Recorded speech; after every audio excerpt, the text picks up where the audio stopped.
for the wedge fully yet, although the good news is they're asking if I've prepared you for the wedge yet. The good news is Ben is from Richmond, and Ben also went to Virginia Tech. So Ben is also familiar with the wedge. So. He's good then. He's good. Yeah, so he definitely knows. But, kind of the key to the wedge is to follow the dew point. You'll do a lot better if you can follow the dew point at least. And whatever the models think and you doubt, just drop it another 5 degrees. That's always a safe bet. So, Aubrey, I want to reverse one of Shay's questions from earlier and ask, so the Shenandoah Valley has unique, interesting weather, but also some difficult systems that are just hard to forecast. What are some of the hardest systems to forecast in the Shenandoah Valley? Well, even something like today, we had a shortwave trough kind of rotating through behind yesterday's storm. And a lot of times when we have that happen, or we have a trough coming through after a cold front, we get this wonderful blast of upslope snow showers or the orographic lift across the Allegheny Mountains. So where I am in the Shenandoah Valley, we average about 20 to 25 inches of snow a year. Within a 2-hour drive, the Alleghenies average 100 to 110 inches of snow a year. So you have quite the difference with they get lake effect snow all the time. So when you have these shortwave troughs moving through, or you have the orographic lift, especially when you have strong wind and just enough of that maybe vorticity or upper level energy rotating through, you can get these snow squalls, these snow bands. So you have to watch out for those.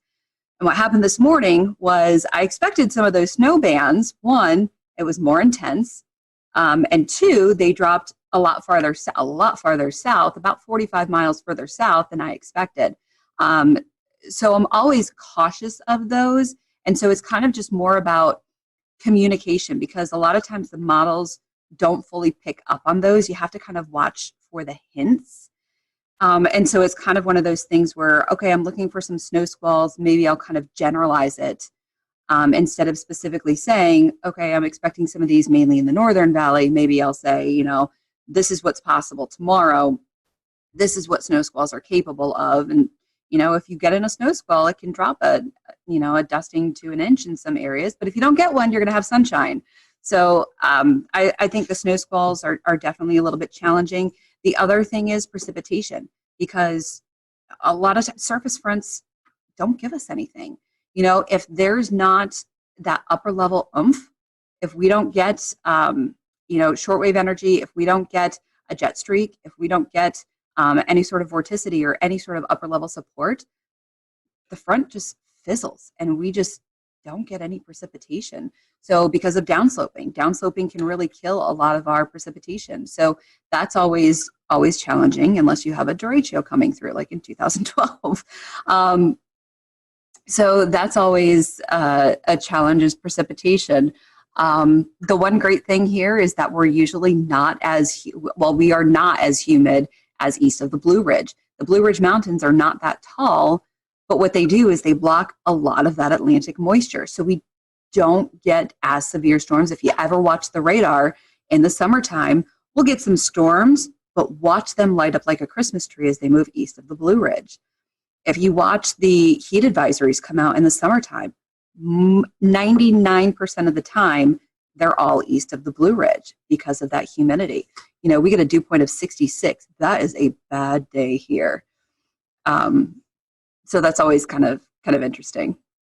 That's interesting because I'm from Asheville originally, so a lot of the things that you're mentioning right now are exactly what we deal with. The downsloping, making Asheville the driest place in North Carolina, as well as we call it our northwest flow snow showers and the snow squalls. So that's interesting how it connects to Virginia weather and North Carolina weather. They're so similar characteristics.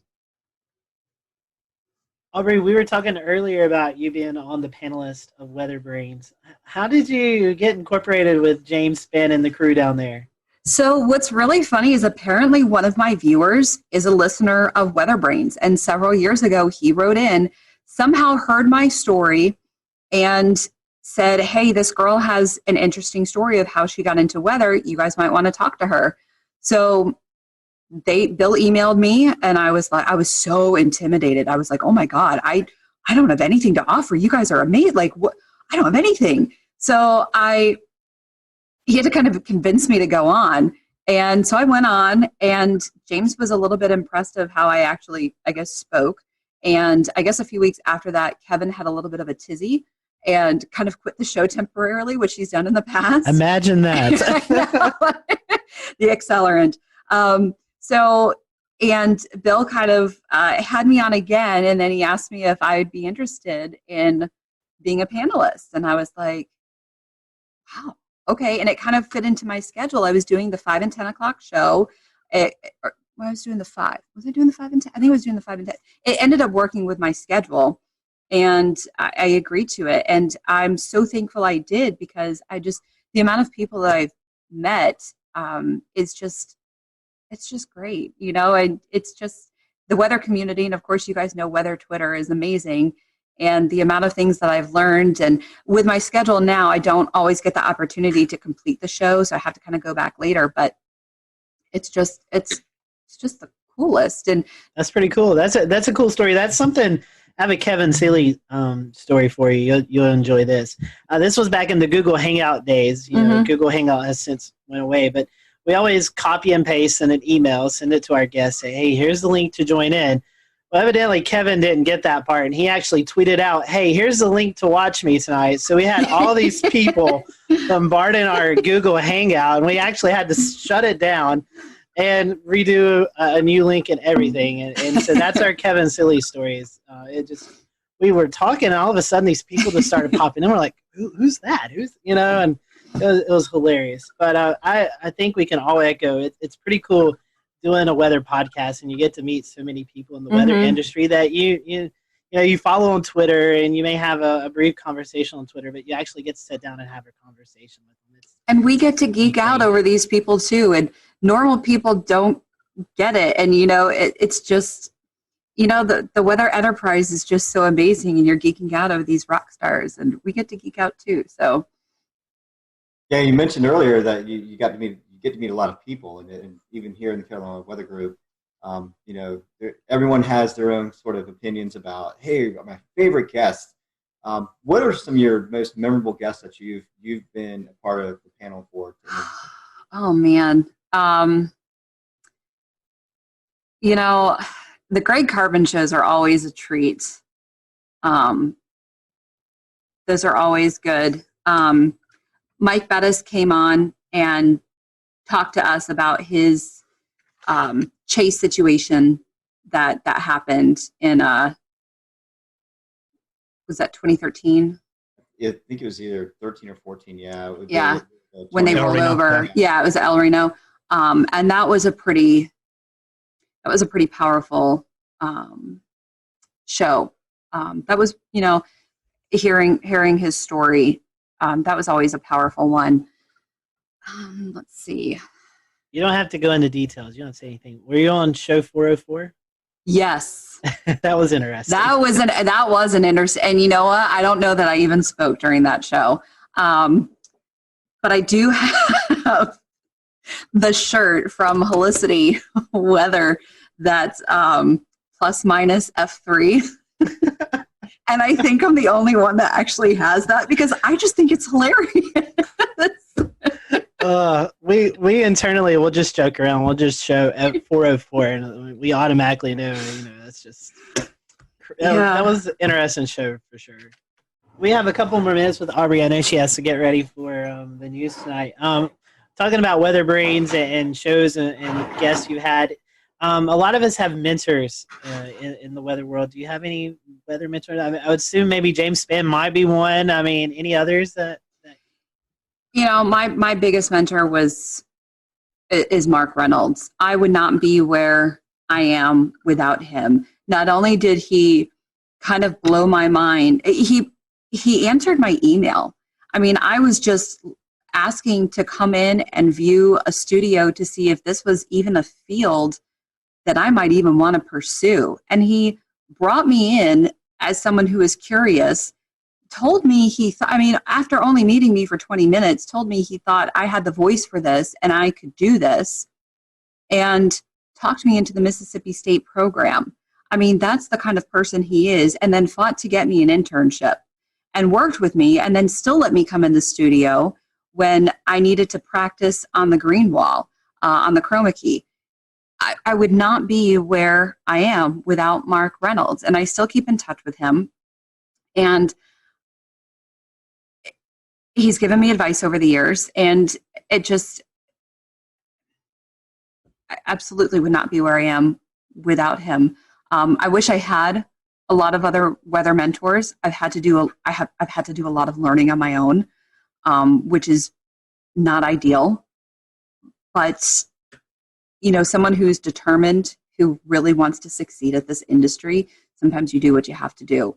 So, but I would not be where I am without Mark Reynolds from WJHL, and he's amazing. And I know a lot of other people at NWA this year. Tom Watts, who used to work with Mark and who was on air when I was living in Johnson City before I got into meteorology. I actually got to meet him. And then Ken Weathers, who also used to work with Mark, I think was one of his interns also. We were all there at NWA. And so we were kind of Mark's little proteges. And it was just cool to kind of be a part of that group. So Mark is it. That's very, very cool. I love that stories and all those people too. I do want to change topics a little bit, but feed off of your comment about, learning things as you go. The last 10 years, we've really had to learn how social media works and how it plays into our field. Yes, I know it's kind of a necessary evil, but it also turns out, very helpful for, our online shows and things like that. So talk a little bit about how important social media is to you as a meteorologist and with Weather Brains as well. Yeah, so it is very important. As much as sometimes we do hate it, it is very important. I utilize it to the best that I can. And there's a lot of, so the bad thing with being a female is you get a lot of comments. You get a lot of nasty comments. You get a lot of rude comments. You get a lot of crazy comments. And I know a lot of females that will turn off a lot of their messages and private messages, which is really sad that you have to do that. I do not do that. And I'm thankful that I don't have to, but I have actually met so many amazing people and have become friends with a lot of great people because of that. And I've become friends with some great viewers because of private messaging and things like that. And I'm very thankful for that. So it's really sad that some other female counterparts don't have that opportunity. Maybe just because I'm in a smaller market, I kind of have a little bit of that opportunity, and I've maybe been a little trusting with some people, but I have been lucky enough to make some of those really great relationships with people. So building those relationships with your viewers are obviously very, very important, especially with, when you're getting that information with storm reports, snow reports, rainfall reports, storm chasers, those photos, or just relying on, even just everyday photos when it's quiet outside, just to sometimes fill your time, relying on a photographer. So those are always great, relying on information and having that communication back and forth. But social media, it's the future. It's where we are. But you can do a lot with social media. You can get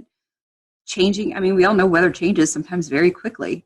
So you can get important information out really quickly with social media. Yeah, I know that. That's the internet is where I live. Just doing what I do, and I'll tell you what. It's just completely changed the game as far as getting storm reports, as far as getting, situational awareness on the ground. You suddenly have so many more cameras to tap into, and it really just I don't know how y'all did it before that, but I know that it's completely changed the game here, for sure. And here in Charleston, we have a really good and engaged community. So I'm curious, before we get into something even more fun, what is your weather community like up in your neck of the woods? They're amazing. I would not be here still on TV where I am without this community. And I constantly say that this community is why I stay here. This is why not only I stay here, but why I've brought my family here, because this community is still amazing. Some of the things that I see and hear in the female group on Facebook is sometimes horrifying. And I don't know if I could do this job if I heard stuff like that on a daily or weekly basis.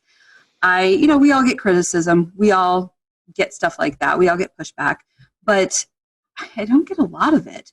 And I'm very grateful that the community responds well to me. So I'm very grateful for the community and how wonderful people are here. So they're amazing, and they've welcomed my family. I mean, Urbanowitz, you can't slide into a community in Virginia with a name like Urbanowitz and hide under the radar. I mean, they know exactly who my brother is. They know exactly who my parents are. And everyone, I mean, my parents all the time, people talk, once they hear their last name, people talk to them and they get such, they get feedback, but people are just so nice to them. So the community here is incredible, and it's one of the reasons I've stayed. That's wonderful. That's wonderful. Well, Aubrey, we've certainly enjoyed getting to know you tonight, and we appreciate you donating some time to us. If our folks want to watch social media we were just talking about, if they want to follow you on social media, how can they do that? So on Twitter, I'm very active on Twitter. So it's at WHSV OBS, AUBS. OBS is kind of my little nickname. And then on Facebook, just search for meteorologist Aubrey. I tell people you don't have to spell the last name if you just search for meteorologist Aubrey.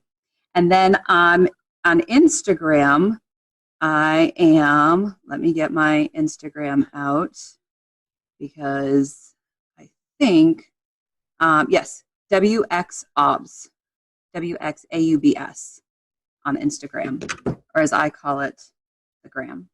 The gram.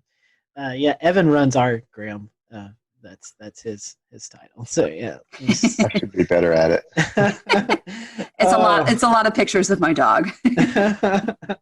Well, Aubrey, thank you so much, and we hope that, I know you guys haven't had a lot of winter either, so we hope you get some winter up your way sometimes in the coming weeks. But we appreciate you spending some time with us, and tell everybody at the Weather Brains, that we said hello, and we look forward to hopefully working with you guys during the National Weather Podcast Month later on this year. Of course. Thanks for having me on, guys. Appreciate it. Always good to see you.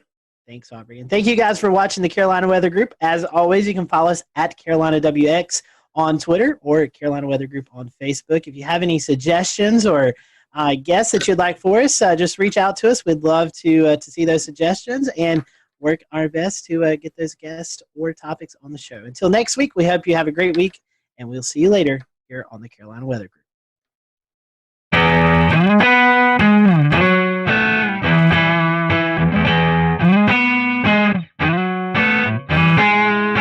Hello, everyone. Welcome to the Carolina Weather Group. I'm Scotty Powell. We're happy to have you this evening. We have with us Stephen Paff. He is the Warning Coordinator Meteorologist at the National Weather Service in Wilmington, North Carolina. And tonight we're going to be talking about ocean hazards.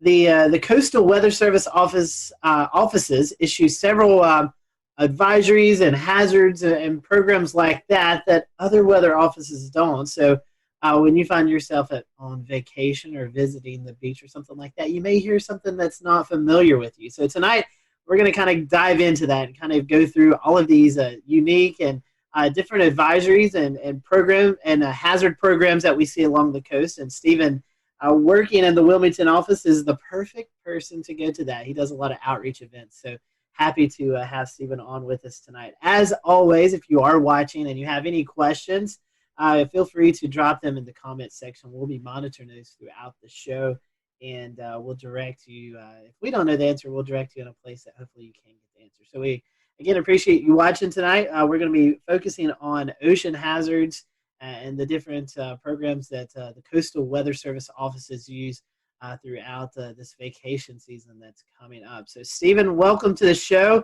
It's been a long time since we've seen you, so I hope that you've been doing well. First question I want to ask to you before we kind of get into the meat of the interview tonight is, when I say warning coordinating meteorologist, for those who may not be familiar with the Weather Service terms, what is exactly your job there at the National Weather Service in Wilmington? Yeah, great question to start off with. We love these long titles, but good evening, and I appreciate the opportunity to talk with the group, and some of these hazards that we're going to be talking about mean a lot to me, and you never know with the information that we share who we can impact with our lives. We might be able to save someone's life based on the information we share tonight. So thanks, but thanks for having me. But warning coordination meteorologist, I am like the public liaison. I'll work with civic groups. I'll work with the academic community. I'll work with emergency managers and also internal operations too, making sure our warning program has the resources that we need and the information needed, provide training. So it's absolutely amazing to me because one day I can be working with a group of second graders. The next day I can be giving a stand-up briefing at an annual hurricane exercise, to working with the power squadron, working with the nuclear industry. It's absolutely amazing how many people that are impacted by weather in unique and specific ways and have unique needs that we can learn about and be able to help them as best we can. And I guess I'll go ahead and start off with our topics tonight. We look at ocean hazards, ocean and coastal hazards for what you do, and so we start breaking down into different categories. Is what is relayed to the public as far as warnings go, as far as safety concerns, and usually one of the things that sticks out the most is rip currents, because that one claims sort of the most lives along the beaches every year with rip currents and drowning. So I guess we'll start out with rip currents. Give us a little bit of explanation about what those are and what to look for. Yeah, what a great one to start out with, because when you look at the data and look at all the weather-related fatalities in the Carolinas, rip currents lead the way for us. We have a lot of coastline. We have a lot of people that visit our beaches that aren't taught anything about rip currents, and the first day they go to the beach, they might get caught in one. So that's a challenge in itself. And in addition to that public awareness type of thing that we have to do, forecasting them is often a challenge too. So rip currents, again, more than tornado fatalities, more than lightning fatalities, more than flooding fatalities. That's the number one weather issue for us, not to discount any of the other ones. Another interesting stat too, nationally, people often, when you ask them what is the biggest weather-related hazard, they miss it because you can't see it. You can feel it. It's heat. And now we're heading into summertime too, and the beach season, and we need to be mindful of the heat issues as well. But rip currents, can be quite frightening to people, and they don't understand the process. I guess the analogy would be is, an electrician works with electricity, which is dangerous, but they know what they're dealing with. They've had the training. They know what to do and what pitfalls to look out for. Someone coming to the beach, like a lifeguard, knows where to find the rips, knows how to use the rips and how to keep people away from them. But the average person has no clue. And some of the statistics that we have are quite frightening. Right. I understand the lifeguards sometimes they have a direct line to NOAA service accounts across the WFOs around the coast of the United States. So they call in a lot of times when they see rip current just to verify that it's happened. But that's very sporadic. It depends on where parks are and where some of these swim zones are. So where can the public get this information? Yeah, the best way to get the information, of course, all of our media partners have access and share that as well. But we have rip current threat graphics on our web pages. All the weather offices up and down the coast have them. But social media has been a great way for us to push information out as well about them. And we saw a case last year though, because we feel there's deficiencies. Last year we had Hurricane Lorenzo. The closest approach to the United States was 2,200 miles. Yet that hurricane led to more hurricane deaths compared to the other storms that year on the East Coast, and it was 2,200 miles away. So we're thinking we need to start treating these big rip current outbreaks, these huge events, maybe like we do with severe weather outbreaks. Tell us a little bit about the risk levels that are involved with rip current forecasting. Yeah, when we look at the forecast, and we're looking at wave data, we're looking at the synoptic pattern as well. But anything that can pile water up into the beaches is one of the big keys. So it could be persistent onshore flow, like that southerly flow wrapping around the Bermuda High that goes right into our south-facing beaches, where you have mass moving into the beach. You have to have it stay in balance, so it's going to try and flow back out to stay in a state of equilibrium. So if you have a lot of mass moving in, we typically see that mass being transported out via rip current. So mass in, mass out. So days where we've got decent surf coming on, especially the long period waves from a hurricane swell, that really are the signals that we look for. And when you think about the longer the wave period, the farther offshore that wave is feeling bottom. So in particular, hurricane swell. We'll return to Best of the Carolina Weather Group in a moment. Now your Carolina weather forecast. Here are today's forecast high temperatures for North Carolina. Here are the forecast lows for tonight for North Carolina. Here are tomorrow's forecast high temperatures. And here's forecast rainfall across North Carolina tomorrow. Here are the forecast highs for the day after tomorrow.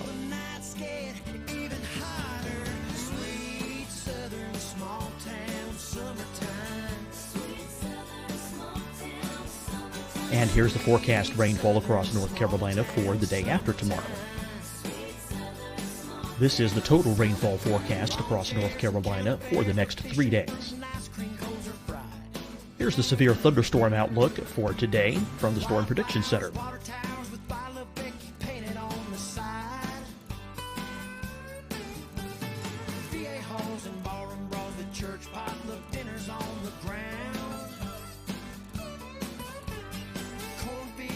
Here are the forecast high temperatures for today for South Carolina.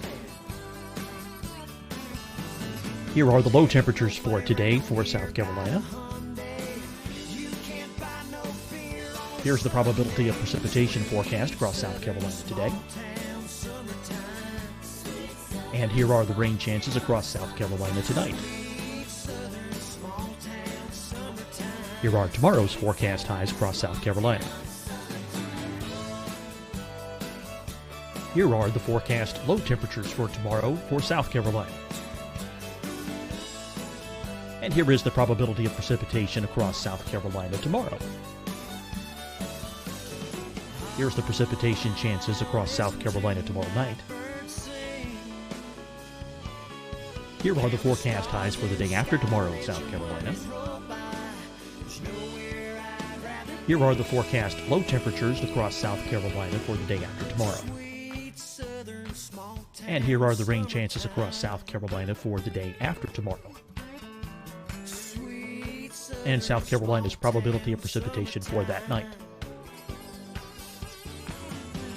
Here's the Storm Prediction Center's severe thunderstorm outlook across South Carolina for today through tonight. Here's the Storm Prediction Center's severe thunderstorm outlook across South Carolina for tomorrow and tomorrow night. And here's the Storm Prediction Center's severe thunderstorm outlook across South Carolina for the day after tomorrow through that night. Here's the severe thunderstorm outlook for today from the Storm Prediction Center.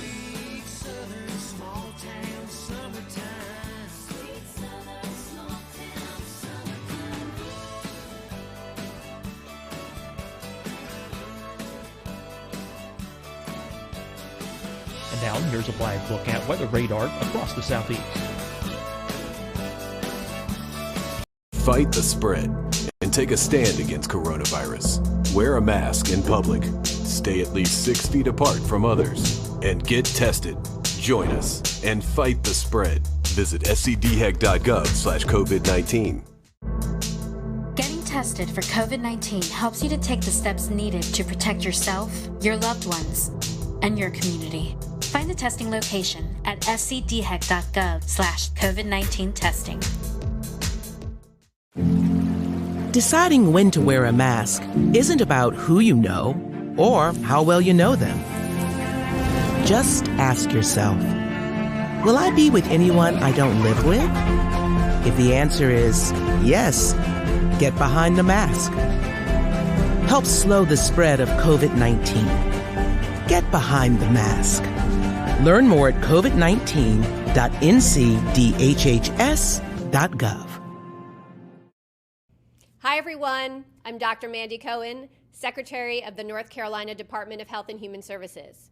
And when you follow the 3 W's, you protect your family and your neighbors from COVID-19. When you leave your home, practice your W's. Wear a cloth face covering, wait 6 feet apart, wash your hands often. Wear, wait, wash. We're in this together. Stay strong, North Carolina. You'll see your Carolina weather forecast at 25 and 55 past. And now back to the best of the Carolina Weather Group on the all-new Carolina Weather Net. Dangerous because now your surf zone, instead of maybe being 20 yards, these longer period waves are feeling the bottom 40, 50 yards out. So if a rip current forms in that surf, it's going to be, it could be as long as a football field, the rip current length. So there's a lot of things that we have to consider when we deal with these events. What about the stats? What do the stats tell us on, like, say, demographically? Where might these occur more around and again, the United States? The Weather Service maintains statistics like you wouldn't believe about tornadoes and the EF rating and microbursts and all sorts of different things, because it's so important what you can learn from them. And with rip currents in the Carolinas, we've kept statistics since 2000. So we've got a pretty healthy database, unfortunately, a healthy database.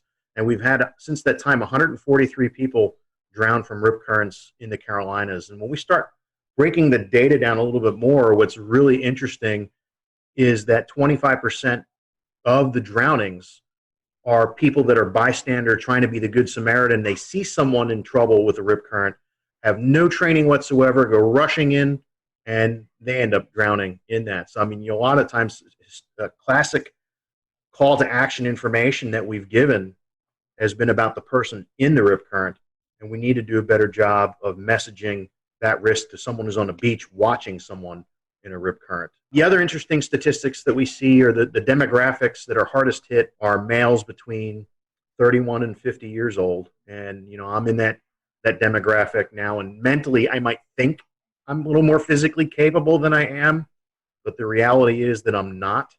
And 31 to 50-year-old males have kids, some have grandkids, so there's a better chance they're going to be at the beach with a kid who gets into trouble and has to go and make a rescue too. If females, it's a little bit younger. It's 31 to 40 is the biggest group there. And if I break down the males, it's really 41 to 50, but that big group there. But males are 5 times more likely to drown based on our statistics. And when you look at where people are coming from, about 84% of the drownings are people from inland areas. That's exactly right. A lot of folks come here, they have no idea that there's several factors in play. In fact, another topic to bring up is longshore currents. We know that we have tidal swings here in the Carolinas up to 6 feet for South Carolina, even 8 feet down into Jekyll Island, Georgia. So that's about the highest tidal swing on the southeast coast. But it makes for some pretty nasty currents along the beaches, along with waves and the potential for the riptides. We talk about currents, right, and how strong these currents are, and how does that factor into what your forecast goes? That's a great point too, because every year it seems, especially when there's more of a lunar influence, the higher high tides, lower low tides. A lot of our inlets, you can walk across them during low tide during these more of these lunar astronomical ranges. So you got people walk across to an island, and they're having a great time, not paying attention. The tide's coming in; it's going to come in quick in that type of situation, and then they can't swim back, or even if they can swim, they get caught up in that tidal current and become a victim that way. I've been at the Wilmington office 20 years, and I'd say there's been at least 20 of them that easily 20 of them where it's a function of the tidal current in inlets where water is being forced through narrow areas and catching people off guard. Couple more topics for me, and I'll pass it on to Dan. And we talk about some of the other factors on beaches, like sneaker waves or even meteor tsunamis from release of energy from storms that would cause some tidal event, right? So start with sneaker waves. That's usually like more northwestern United States specific to the Oregon or Puget Sound area. We do get them. We have records of them, and even video of some sneaker waves. I think when Hurricane Irene, with off Daytona Beach with the pier getting swamped. The phasing of different wave energy the spectral distribution of waves, and when they have constructive interference, if you can get a couple of them where they phase up just right, you might get an anomalously higher wave, the 1 in 1,000 wave, based on wave distribution versus what your average wave that's out there. And if the timing of these sneaker waves is just right, you might, if it happens on 4th of July versus December, the impacts are, it doesn't matter. It's like the F5 tornado going through open field. versus an F-Zero going through a city. You have different results, even though it's the same impact but different magnitude. But we've had fatalities from sneaker waves. In Myrtle, I think it was Myrtle Beach several years ago. Guy caught off guard. Wave knocked him down and actually gave him a spinal injury as he was hit by that. It was just very powerful, sudden wave. But yes, I mean they're mainly West Coast. I mean, you think about the West Coast, just the distribution of waves is phenomenal compared to what we see in the Atlantic Ocean. There's so many different wave swell systems that are out there, and you have a better chance for having that interference come into play. And you hear stories people fishing out like on a ledge on the West Coast on a rocky shoreline, and you look over at them again a little bit later, and they're swept away and they're never found again. So it certainly is more of an issue there. The meteor tsunamis, we've had record of them, especially mid-Atlantic. Northward, you hear of some. You hear of the one down in Daytona, I think in 1992, was associated with the collapse of a tropical squall line. But I guess the best analogy I can say with the meteor tsunamis is if you're ever in the pool and you have a raft, you have it out in front of you, and you're pushing up and down on that raft, and how long does it take before you start feeling wave energy throughout the pool? It's no different. These meteor tsunamis, it can be significant atmospheric changes or large scale area macro burst type of thing, and all that air pushing right down on top of that wave, and then as it releases and you start getting a longer period wave. Usually they result in not much in a way of wave run up or inundation. Usually get rough currents. There was I think at Barnegat Inlet, New Jersey, a few years ago, when the big derecho moved off the coast from like Midwest to the Jersey Shore in Delmarva, there was someone snorkeling in Barnegat Inlet, and on the backside of that derecho that went through, there was a meteor tsunami that caused everything to become real turbid and very rough currents. So that's I don't usually lose sleep over the meteor tsunamis. I lose sleep over the submarine landslide tsunamis that could be lurking right on. I mean, there's a history of them off our coast, but either way, that type of wave is the predictability is we have a long ways to go before we can do that. It's hard enough getting the significant waves right 5 days out, let alone try and forecast a meteor tsunami. Can you tell us a little bit about gale warnings and kind of what goes into those and how those are used? And we have weather systems that result in 34 knots to 47 knots of sustained winds, nor'easter or winter storm, maybe a strong gradient between two systems, non-tropical. Then that would be the warning that we issue for that. There's no sea requirement with that. Like small craft advisory is at least 6 foot seas in the Carolinas is the minimum threshold for seas. So that could be a swell that's from a distant storm that generates those waves. But more than likely, we're issuing a small craft advisory because we're seeing winds around 25 to 34 knots. And that's about the level it really starts making navigation dangerous. A 6 foot swell wave in the open ocean versus a 6 foot 4 second wave, a locally generated wind wave, big difference. You can have boats roll over with the higher frequency waves. They're very steep. We call them steep waves. Now that 6 foot swell coming in could be a hazard, especially as it starts shoaling. So around inlet entrances, so picture a boater trying to get out the inlet or come back in through the inlet. If you have those big swells coming in, they're feeling bottom, especially with a falling tide. Now you've got waves going counter to the current. They can be extremely steep, almost look like cliffs before they spill or plunge over. So we do have these deep water hazards as they migrate to the coast, can create certain issues for us. That's really interesting. And so our small craft advisories, are they changing to warnings? Can you tell us a little bit about the changings that are happening to that? Yeah, there might be some. We're going through hazard simplification where we're taking a look at a variety of products and trying to make it a little bit easier. When you look at the weather.gov map and you see all the advisories and hazards and warnings going on, I mean, sometimes the thing's lit up like a Christmas tree. So the agency has invested a lot of effort with social scientists, with core partners to try and find a better way. So we will see some changes with that. I don't know to the extent how small craft advisories will change. Gale warnings, I don't think we're going to have any changes. And of course, storm warning, when you have over 47 knots sustained, we would have that. As we all know, with any sort of simplification of hazards or anything weather related, it has impacts on a lot of sides. So that's great to hear that the social outreach there is happening to try and figure out how that will impact everything. One more thing that I have to talk about as far as open water hazards are concerned. As far as the special marine warnings, what's the best way if I'm a boater, if I'm going to be impacted by these special marine warnings, what's the best way? Well, first of all, what is that, and how does that warning get established, and then how is a person that might be impacted by it, how do I find that and look for it and know that it's happening? Yeah, it's a great point, and it is a challenge just because of limitations of coastal weather radio, cell phone connectivity, access to apps. When you're further out and you're farther offshore, you're losing a lot of the ability to receive this information. So it's always important to know before you go. If there's a day that we're calling for all these thunderstorms, it's not worth it.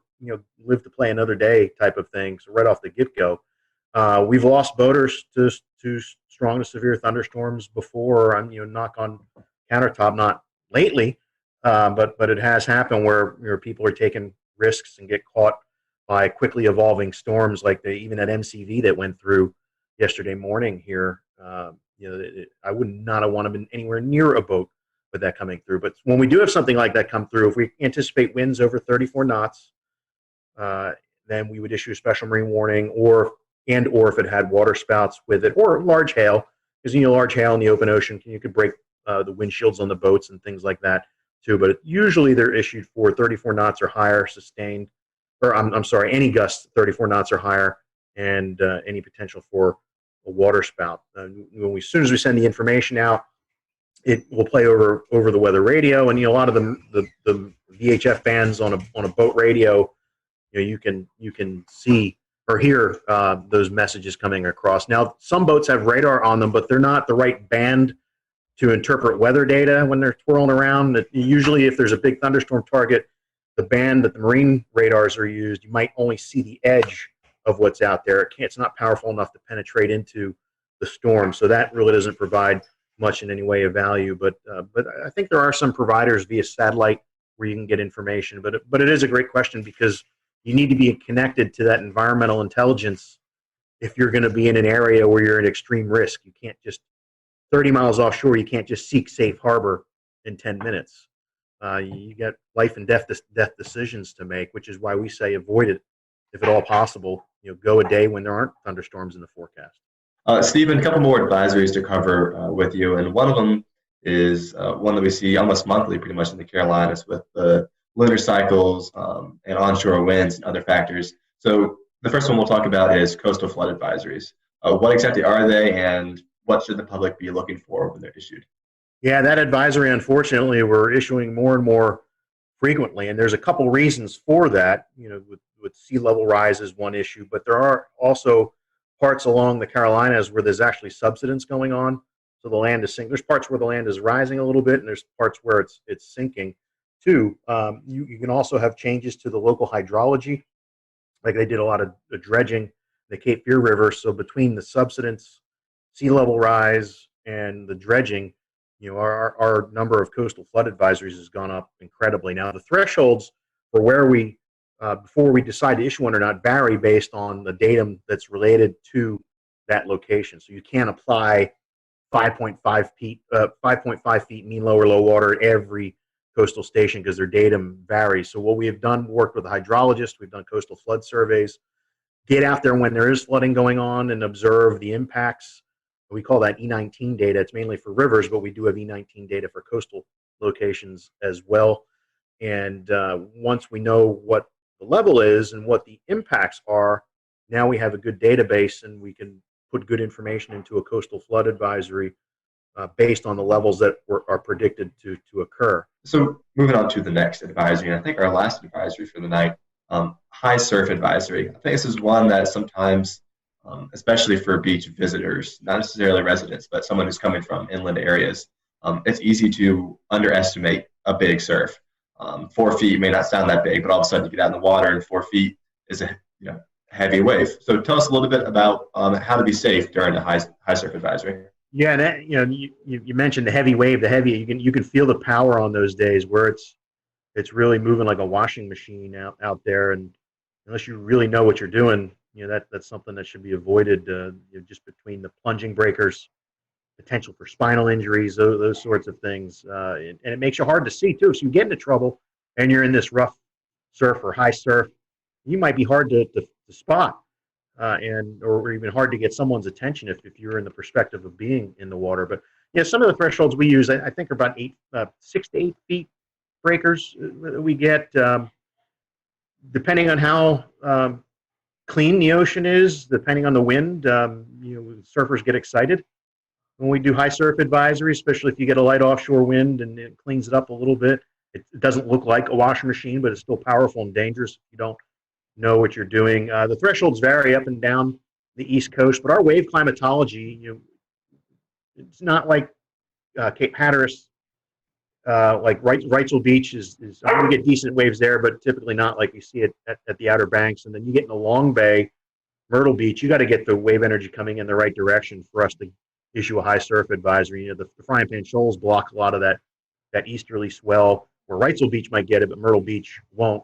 So it's really unique to the shape of the coast as well, but it's a great point to talk about. Move to my last question before I hand it off to Scotty. Chemical and oil spills, I'm probably going to see this a little bit less frequently, but if you're out in the water, it's certainly still a hazard if it's ongoing. Where is this a problem? Is it a problem in the Carolinas? And if so, how can we be aware that it's happening?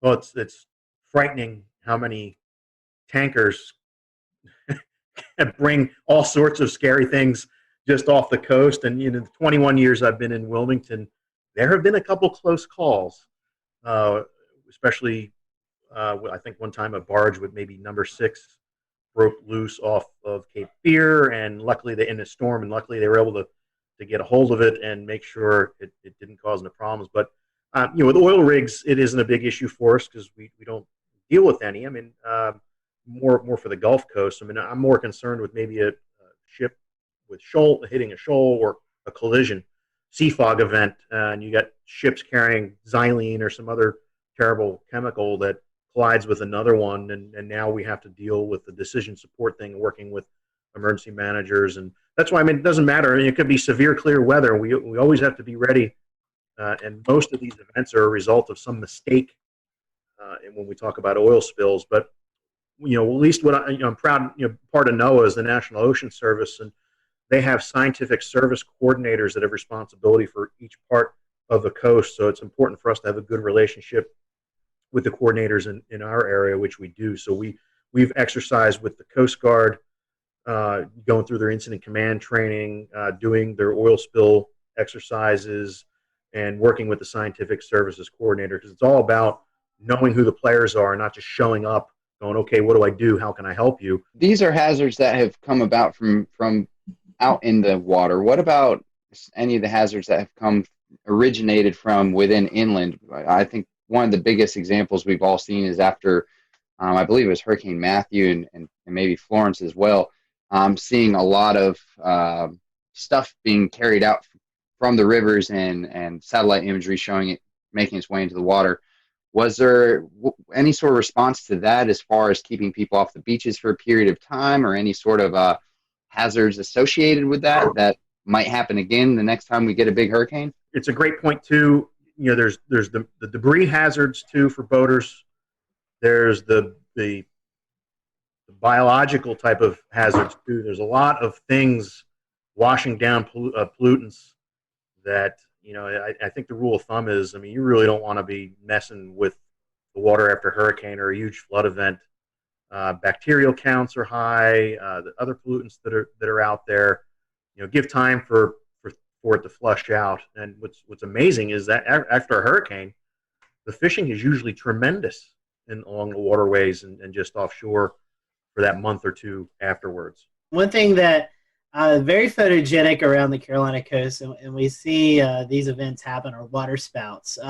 So can you talk to us about maybe the conditions that warrant to these water spouts, and I know you guys monitor these and you give out surf hazards. It's kind of like a beach day forecast, and you give out water spout threat, lightning threat. So talk a little bit about that forecast you give out, but also the conditions that are really able to produce these water spouts off the coast. Yeah, and I got to give props to one of our lead forecasters, Tim Armstrong, who developed this water spout risk, where he went back and looked at a catalog of events that we've had over the years and found some really interesting information about instability and actually lack of shear type of environment, but with the boundary in the area like a land breeze or some other boundary that might be stalled up there. So that was, we think, people see a water spout and they might think it's it's the classic tornado, and some of them are, like the big Myrtle Beach tornado, July 6th, 2001, somewhere around there, was actually like a classic tornado that just happened to ride down the beach and move into the water. So some are classic tornadoes, like even the tropical cyclone tornadoes are more of the classic type versus your regular water spouts. So, but every summer we get the right instability in place. We get light winds through the atmosphere with that boundary there,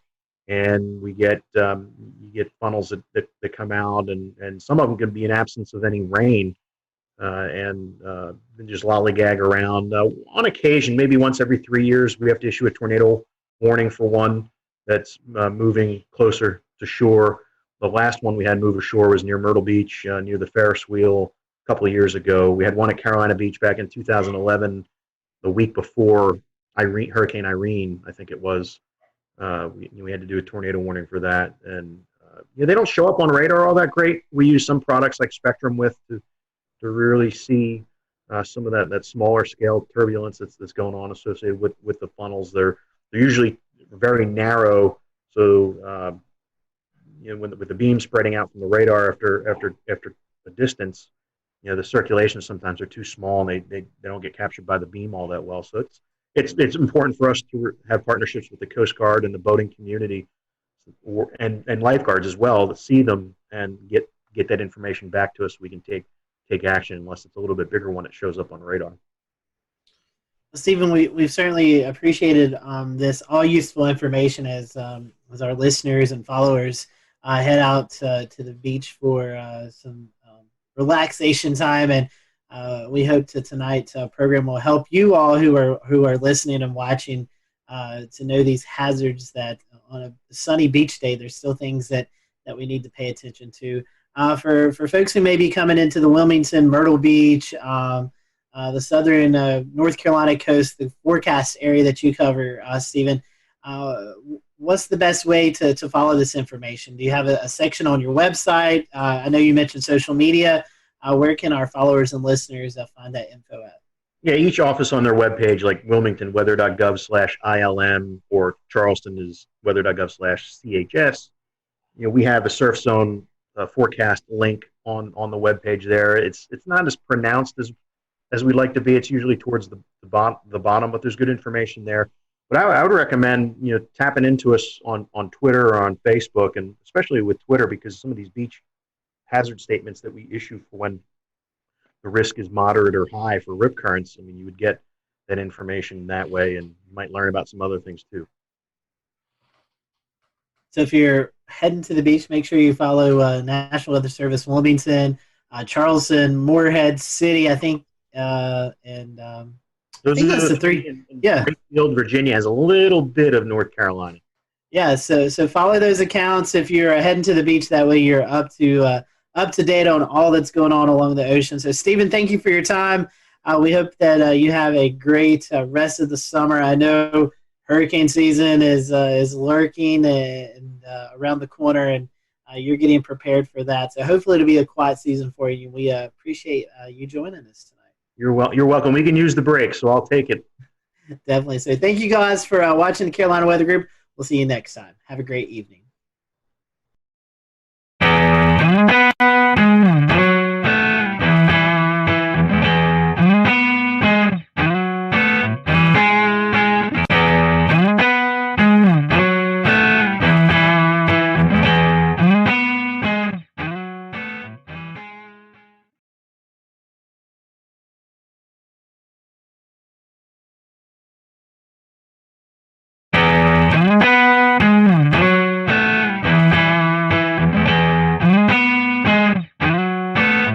return to Best of the Carolina Weather Group in a moment.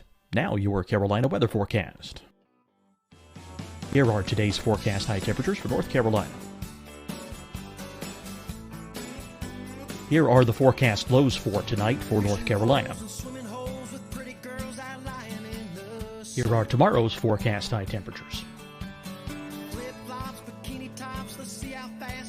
And here's forecast rainfall across North Carolina tomorrow.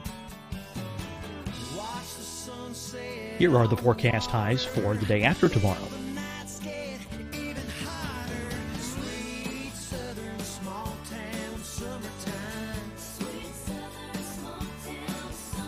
And here's the forecast rainfall across North Carolina for the day after tomorrow. This is the total rainfall forecast across North Carolina for the next 3 days. Here's the severe thunderstorm outlook for today from the Storm Prediction Center.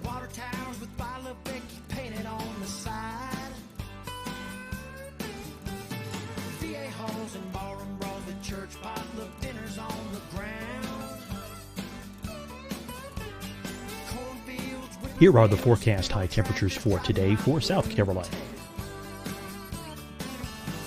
Here are the low temperatures for today for South Carolina. Here's the probability of precipitation forecast across South Carolina today. And here are the rain chances across South Carolina tonight. Here are tomorrow's forecast highs across South Carolina. Here are the forecast low temperatures for tomorrow for South Carolina. And here is the probability of precipitation across South Carolina tomorrow. Here's the precipitation chances across South Carolina tomorrow night. Here are the forecast highs for the day after tomorrow in South Carolina. Here are the forecast low temperatures across South Carolina for the day after tomorrow. And here are the rain chances across South Carolina for the day after tomorrow. And South Carolina's probability of precipitation for that night. Here's the Storm Prediction Center's severe thunderstorm outlook across South Carolina for today through tonight. Here's the Storm Prediction Center's severe thunderstorm outlook across South Carolina for tomorrow and tomorrow night. And here's the Storm Prediction Center's severe thunderstorm outlook across South Carolina for the day after tomorrow through that night. Here's the severe thunderstorm outlook for today from the Storm Prediction Center.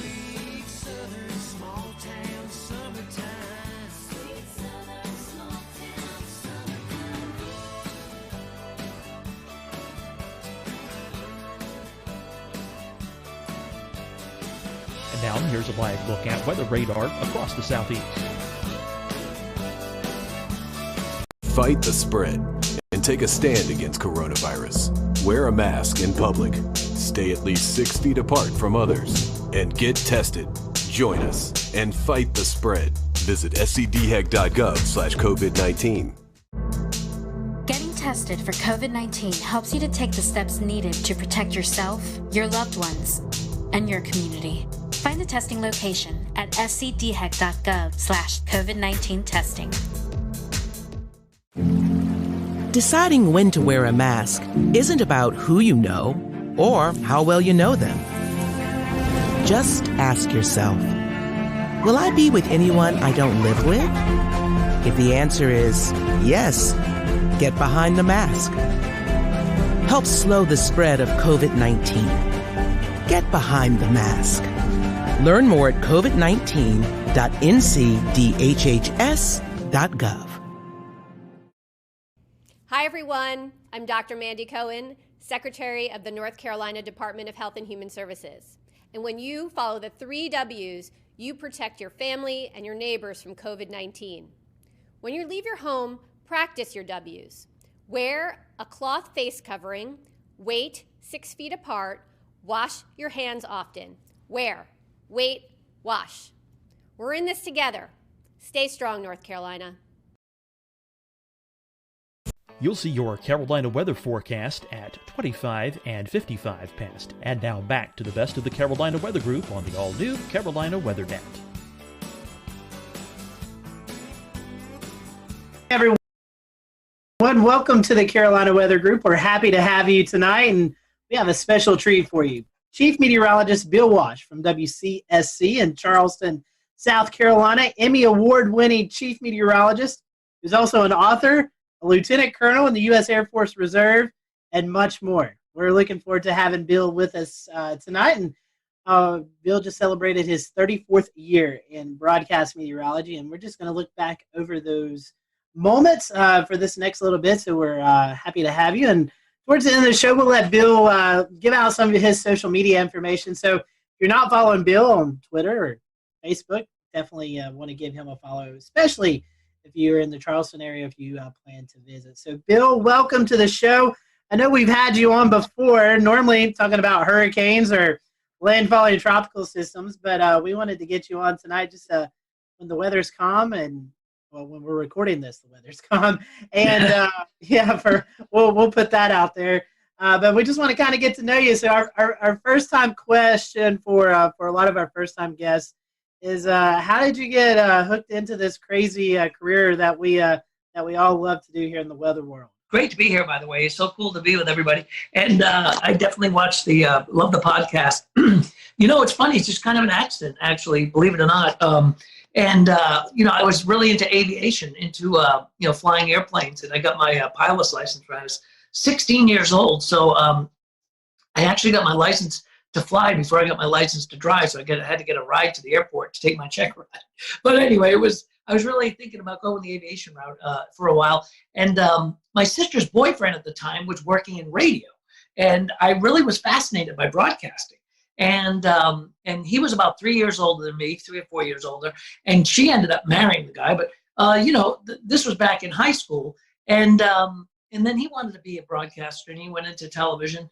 And I would hang around the radio stations with him when I was in high school. And I was like, this is cool. I like this. I like the broadcast is cool, but I really am fascinated by flying and weather, and really aviation weather was really what I was interested in, and thunderstorms and snow. Of course, I grew up in the snow belt, with the blizzard of '78 was the biggest thing that hit us when I was a kid. And I was like, by the way, I just dated myself there, but that's okay. So this big giant blizzard comes along. We have 52 inches of snow. I'm fascinated by the weather. I'm saying, I got to get into this. I got to figure it out. So I ended up, believe it or not, I ended up taking a bus. I lived in Rhode Island, and I took a bus downtown Providence. I probably was a sophomore in high school, maybe something, and I snuck up to the TV station, which was Channel 10 WJAR.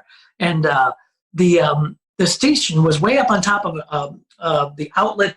It was kind of like a Macy's type store, right? So it was on the top floor. And back those days, there's no security. There was no, it's just like the door opens in the elevator. I walk out. There was one woman there. And she said hello, and I just looked like I knew what I was doing. So I walked right into the studio, and there was, the guy I watched growing up on TV, John Giorgi. I'm like, oh, there's John Giorgi. Look at that. Look at that green wall. Wow. Well, what is that thing? Look at, wow, a satellite picture. Holy mackerel. One satellite picture. It was, oh, look at, those are the maps that they put the little stickies on. How about that? It was really fascinating. So, at that point I was hooked. So I ended up, knowing that I really like television, I really like weather. I wanted to put the two together. That's kind of how I ended up falling into this stuff. So you've definitely covered some big events in Charleston. Talk a little bit we'll go into some specifics here later on, but talk about your time in Charleston and, what that's meant for you. I know you've been a figure in the community. So what's it been like forecasting in Charleston? Oh, it's been fantastic. Charleston is such a great place. As I said, I was in Rhode Island, and I was looking for a full-time gig. I wanted to get, I had a great gig. I did, by the way, my dog is here. if you're wondering what, that's Ruby. And, so what happened was, I was looking for I wanted a, Monday through Friday gig or something like that. I looked very, very young, as I continue to this day, except for the hair, see? But anyway, so I decided that I'd start looking. I wanted to go somewhere warmer. I really like tropical weather. I love hurricanes. So, and we, at that time, even in the 80s, there weren't that many big hurricane events. So I ended up, throwing my tape out there, and I got a call by the station here in Charleston, WCID, and they said, hey, we're interested in you coming down, maybe being our chief meteorologist. Once their meteorologist was leaving, she was going to have a baby, and she was going to, just leave the business. So I came down here. They offered me the job, and when I flew down for the interview, I actually they took me out to Wild Dunes for lunch, and I saw a dolphin and I saw a palm tree. And I was saying, wow, those are the two. I mean, that's like, I really was kind of like in Florida, but I'm like, this is like Florida without the traffic, So I'm thinking, let's go down there. So I got a chance to come down here to work at Channel 4, and I did for, that was in '86. And then, of course, in 1989, Hurricane Hugo comes along. Well, the worst strike on the U.S. in years and decades. That came up and really slammed right into us perpendicular-wise, right up the coast, right into the coast. And we had 6 feet of water in the building. We were blown off the air. I mean, I was out of my house for 3 months. I had to live with my soon-to-be in-laws for 3 or 4 months. That was worse than the hurricane. But anyway, that was, she could probably hear me. But anyway, it was, he recycled paper towels, her father. She can hear me, I can't. All right, so anyway, but so that was an event that was just that was a career making event, because here I was, young guy, doing my first my second weather job, technically third because I did part-time on cable way back, but anyway, so it was a big deal. And Rob Fowler, my pal Rob, Rob, and he comes on the show, and he and I both worked that storm from different perspectives, different stations, but we were down here within about maybe a year of each other. I think I came in '86, he came in '87, but the two of us really that was our biggest, our biggest weather event, that all of a sudden here we are in our 20s doing that big storm, and they hadn't had one here in years, and it was a devastating storm. So, and then in 1993, Channel 5, was kind of like the big gun in town, and they were their main weatherman was Charlie Hall. He was like an institution. He was an amazing man. He signed the station on. I mean, he was literally the guy who was the first guy on the television station to sign it on. And they called me up and said, hey, are you interested in coming over to work with Charlie? And I'm like, you want me to work with Charlie Hall? I mean, you want me to, and they did. And they said, we'd love for you to work together and build a weather department. And, they had Charlie and they had Mike, but they had one computer, and it was just an old Liveline 3, I think it was. And they wanted to build a storm center. They wanted to build a weather brand. So that was when I went over to Channel 5. So anyway, that's kind of how I ended up in Charleston. I'd like to reminisce about Hugo a little bit, since it was one of the big storms of my youth. I grew up in Rock Hill, and it was still a big deal up in York County. So I was wondering if Hugo was actually the biggest event for you during your career, even though it was in the early part of your career, and maybe you could tell us a little bit about the lead up and the aftermath of Hugo. I think it was actually. And by the way, Rock Hill, you guys got whacked by that storm. Yes, we did. Yeah, that was still it blew all those glass windows out of the buildings up there in Charlotte. Rock Hill was rocked by that storm. I mean, it wasn't extra tropical until it got to New York State. So, I think in my weather career, as far as like biggest storms that I've, forecast and lived through, that's got to be at the top of the list, I think. I mean, we've had a lot of, close calls since. We have a lot of, I call them the drive-bys. They come up the coast and then head up toward, the North Carolina, coast and the Outer Banks.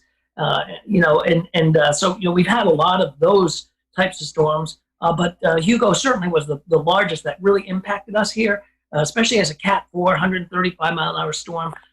We had a 22-foot storm surge in McClellanville, and they had people being put up in the rafters at that Lincoln High School because it wasn't really, they didn't think the water could ever get that deep in a high school like that. It was a precedent-setting one for me, but also for the station, all 3 stations, it really was, and for Charleston itself. The city remembers it every year, 31 years ago now, hard to believe. But there was, I think that and a couple of the snow events, actually, if you think about it. A couple of years ago, we had a snow event where we had, and I know some of you guys are going to laugh at me, we had 6 or 7 inches of snow. And, that's a big deal for Charleston. It is a big deal for Charleston. We were, and it was so cold. It was such a cold air event. The cold air was really in place for about 3 or 4 days after that. So it didn't melt off very much. It melted off a little bit during the day, but it was thick enough that it refroze at night. So it was a real mess. So some of these snow events were amazing. Certainly the hurricanes were amazing. We've had a couple of tornado outbreaks. We don't have them, obviously as much as you would back inland. But we had a couple of we had one this year actually in April that was quite impressive. It was, in fact, I think it was the worst tornado outbreak we've had since I've been down here, and that brought a lot of damage, and that was a real strong dynamic system. And we were just, I felt like I was out west there for a few hours that night because it was, they were just, really, it was perfect ingredients. So, those, I think Hugo, the snow and, the tornadoes, always an adventure here. Going back to Hugo, there's one other thing I wanted to ask. Even today, do you still see reminders of what happened when Hugo blew through? You do, actually, which is kind of interesting. I was on the Isle of Palms not too long ago, just about a week ago. I was out there, and there's still empty lots out there. Same thing on Sullivan's Island.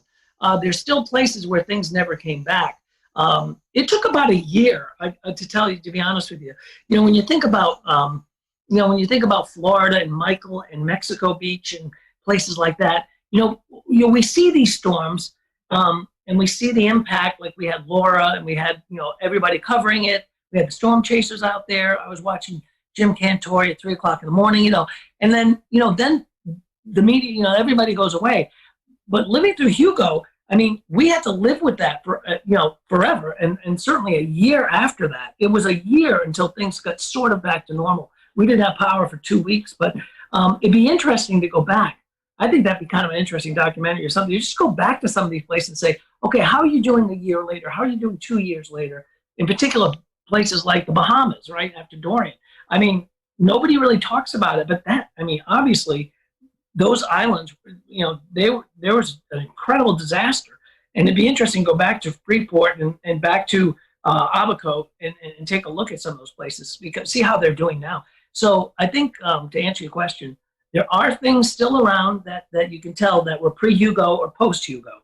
But we filled in quite a bit in 31 years. I would echo your thoughts exactly, because even now, if you go and walk around, you look at some of these oak trees and pine trees, you can still see where most of these trees, they were blown over, they were popped in half, so to speak. So you can still see where the knottage is and where new limbs have grown over the years, but you can see where the disformation is in a lot of the trees still, even after all these years. So yeah. Yeah, you really can. And there's a lot of people that live here that were here then.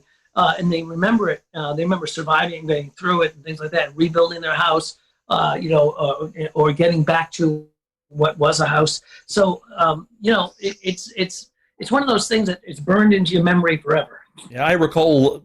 I don't remember the exact percentage, but I remember hearing that a sizable percentage of the trees, of all the trees, were knocked down or badly damaged and would soon die in the wake of Hugo. It was amazing. We were the morning after, we went back to the television station, and the pine trees were snapped at about maybe 20 feet up, 30, 25 feet up. They were all snapped almost at a uniformly, a uniform height, all in the same direction in one way, and then you'd see them all in the other direction, the other way, depending on where you were. And it was fascinating to look at the damage because it was just so widespread.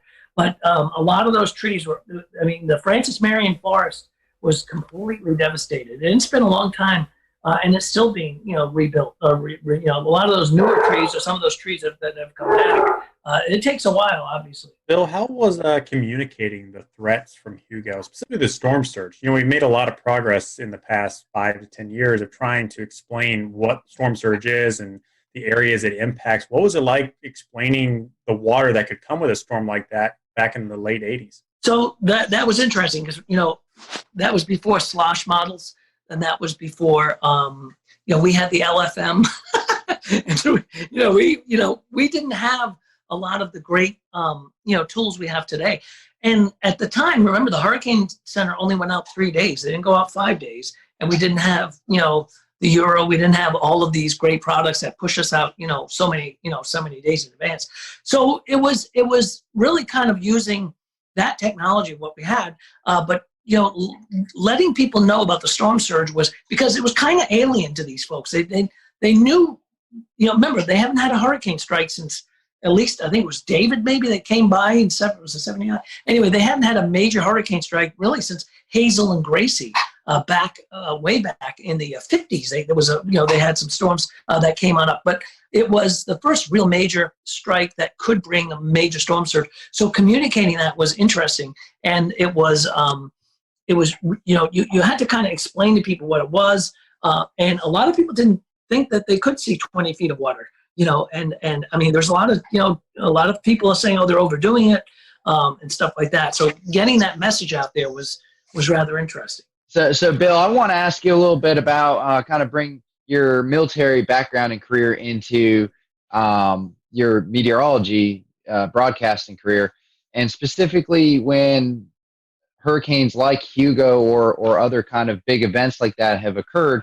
Is there part of your military background that helps you communicate that or be present and structured in the way you assist with letting people know the threats? Yeah, it does, Dan. I mean, what it does is it gives you, in the military, everything's about readiness, right? So when I was, when you're working on a staff or you're working as, whatever your job is in the military, everything is, especially in the reserve side of things, it's all about readiness.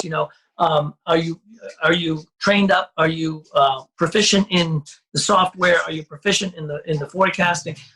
Is your staff ready for this? Is master control ready for this? Do they know how to put the crawls on? Do we know how to evacuate if we have to evacuate? There's, in military, there's a lot of readiness. We had to, you have to do a lot of training.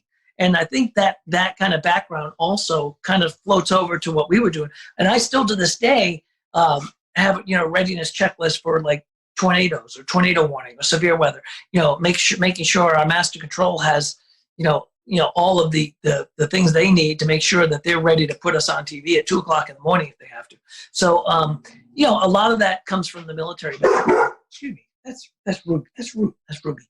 So a lot of things come from the military background that go into television that help me pretty much get through these storms. But I think it's a good background. And military is a whole different world. When I was doing military on the weekend, I'd go away, or even during the week, I'd be like, it's like literally changing hats. It's a whole different world of the way things are done. TV is a bit of show business. We got the science side of it, but there's show business, and it's a whole different world where military, it's totally different. So if you're briefing a commander, for example, on an upcoming storm, or you're doing a battle group command type of, if you're doing a forecast for a battle group, you're talking about, different types of weather, but, those people, it's a different audience. So, yeah. So you use that training, I think, to help you be ready. Readiness is the most important thing. Well, that readiness was obviously very important in 1989 with Hugo, and it still is. Though we've talked about before on the show, in the unfortunate event that South Carolina and the South Carolina coast and Charleston area were to ever face another storm like Hurricane Hugo, how prepared are we nowadays in the Charleston metro for a major landfalling hurricane? I think we're pretty well prepared. We're prepared, and we're at a point where we know what to do. We know how to get the messaging out there. We're prepared better than ever when it comes to communication between social media, the television, the OTT over-the-top stuff, all of the different platforms that we can broadcast to. So getting that word out is going to be even better. As far as evacuation and stuff like that, that is drilled pretty much every year. We have hurricane drills with the state and with the Highway Patrol and the National Guard and stuff like that. So I think South Carolina is pretty well prepared. There are some caveats. We flood on a good thunderstorm on a high tide down there. So depending on the timing of the storm, also the trajectory of the storm versus the coast, how much flooding that we could have. But to get people to move, we had a big evacuation during Florence, and that was a major.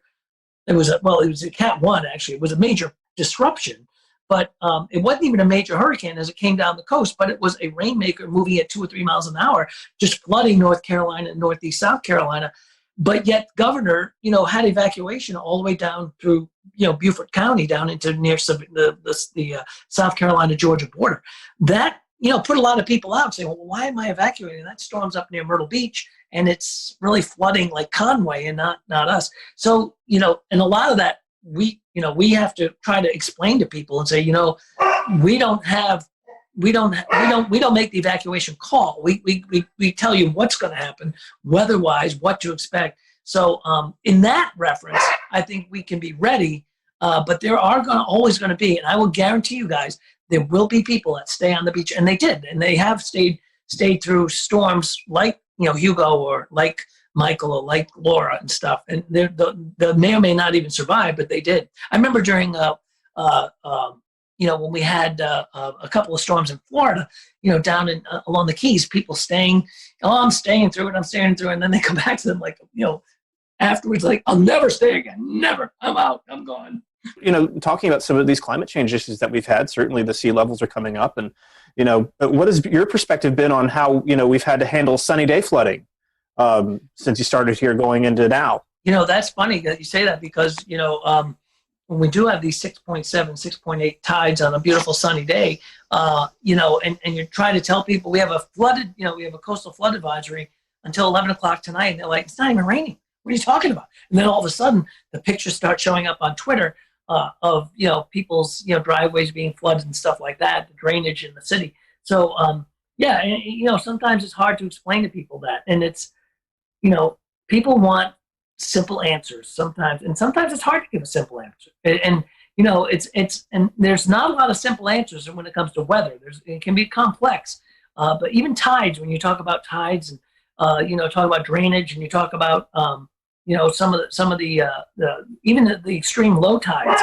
You know, why boats are sitting up on you know, when you have these blowout tides, boats are sitting up on the you know, on sand, and they're like, did you say that was going to happen? Well, yeah, we did, but don't, you know. So it's, you know, it's just a matter of really schooling people, and sometimes it takes people by surprise a lot of times. It's difficult to communicate that sometimes too in the low country, because you have a bunch of visitors. Like, I remember when I was there for the NWA meeting in 2013, there was a king tide going on at the time, and you could go down East Bay Street, and there was an area that was flooded, and sometimes I think getting the word out to people who aren't local to the area and know this kind of thing can happen every now and then makes things even more challenging. Yeah, that was a great meeting, by the way, Frank. We had a blast. That was a wonderful NWA meeting, and we'd love to have another NWA. We had an AMS meeting here too before that, and it's a great city for that. There's our shameless plug right there. We'd love to see everybody come back, but when we ever have conventions again. But yeah, I mean, it is, and it's hard to explain that to people. That they say, hey, look, this is, you know, this is not a rain event. This is not, you know, this. We're not seeing a, you know, major storm along the coast. Why are we getting flooding? And it's a beautiful blue sky day. So, you know, a lot of it's education, and you know, the TV folks will tell you all the time that, you know, they give us 2.5 minutes to do the weather and say, oh, by the way, could you explain how this stuff works? You know, so it can be, you know, it's challenging. And I always, when I coach people and doing weather, I'm like, you know, you're taking such a complex thing and you're making it simple, but you have to, you know, you have to cherry pick the most important things and get and let people know about them. What's good about today, though, is that we have things like this podcast, things like social media, Facebook, and I'm sure you guys know, you know, when we have big storms, and ask like Rob and everybody, you know, Ricky will tell you. I mean, we're not only doing television, we're doing Facebook, and it's like you'll do six shows, and they'll say, by the way, can you do another Facebook Live in a half hour? And it's like, wow, I just went through all this, but I have to go through all this again. But again, it's sometimes for a totally different audience. So, you know, we're kind of schooling people along the way as well. Well, Bill, you know, besides the whole weather TV gig, besides the military gig, you've also done some writing, right? I have. That's kind of like a hobby, more fun than everything. Yeah, I did. I write some novels, and had one come out recently. It was right before the COVID thing, so we were setting up these like we would do like Panera Breads from. We ended up going to different places to do some book events just to promote the book and whatnot, and then boom, COVID hit. Although we've been doing a lot, I've been doing some Zoom, what do they call them? book things, book events, like a lot of book clubs and things like that. But yeah, I wrote a novel when I was flying a lot for the Air Force. Really, I started thinking about this when I was Navy first, and when I went from the Navy to the Air Force, my job in the Air Force had me flying quite a bit. in different places on C-17s. And so I started thinking. We'll return to Best of the Carolina Weather Group in a moment. Now your Carolina weather forecast. Here are today's forecast high temperatures for North Carolina. Here are the forecast lows for tonight for North Carolina. Here are tomorrow's forecast high temperatures. And here's forecast rainfall across North Carolina tomorrow. Here are the forecast highs for the day after tomorrow.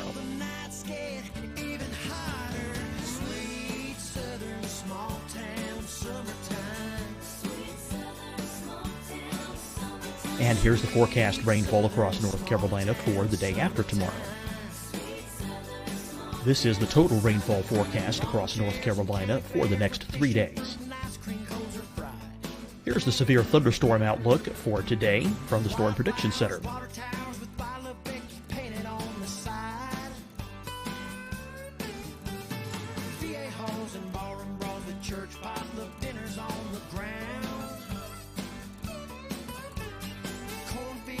Here are the forecast high temperatures for today for South Carolina. Here are the low temperatures for today for South Carolina. Here's the probability of precipitation forecast across South Carolina today. And here are the rain chances across South Carolina tonight. Here are tomorrow's forecast highs across South Carolina. Here are the forecast low temperatures for tomorrow for South Carolina. And here is the probability of precipitation across South Carolina tomorrow. Here's the precipitation chances across South Carolina tomorrow night. Here are the forecast highs for the day after tomorrow in South Carolina. Here are the forecast low temperatures across South Carolina for the day after tomorrow. And here are the rain chances across South Carolina for the day after tomorrow. And South Carolina's probability of precipitation for that night. Here's the Storm Prediction Center's severe thunderstorm outlook across South Carolina for today through tonight. Here's the Storm Prediction Center's severe thunderstorm outlook across South Carolina for tomorrow and tomorrow night. And here's the Storm Prediction Center's severe thunderstorm outlook across South Carolina for the day after tomorrow through that night. Here's the severe thunderstorm outlook for today from the Storm Prediction Center.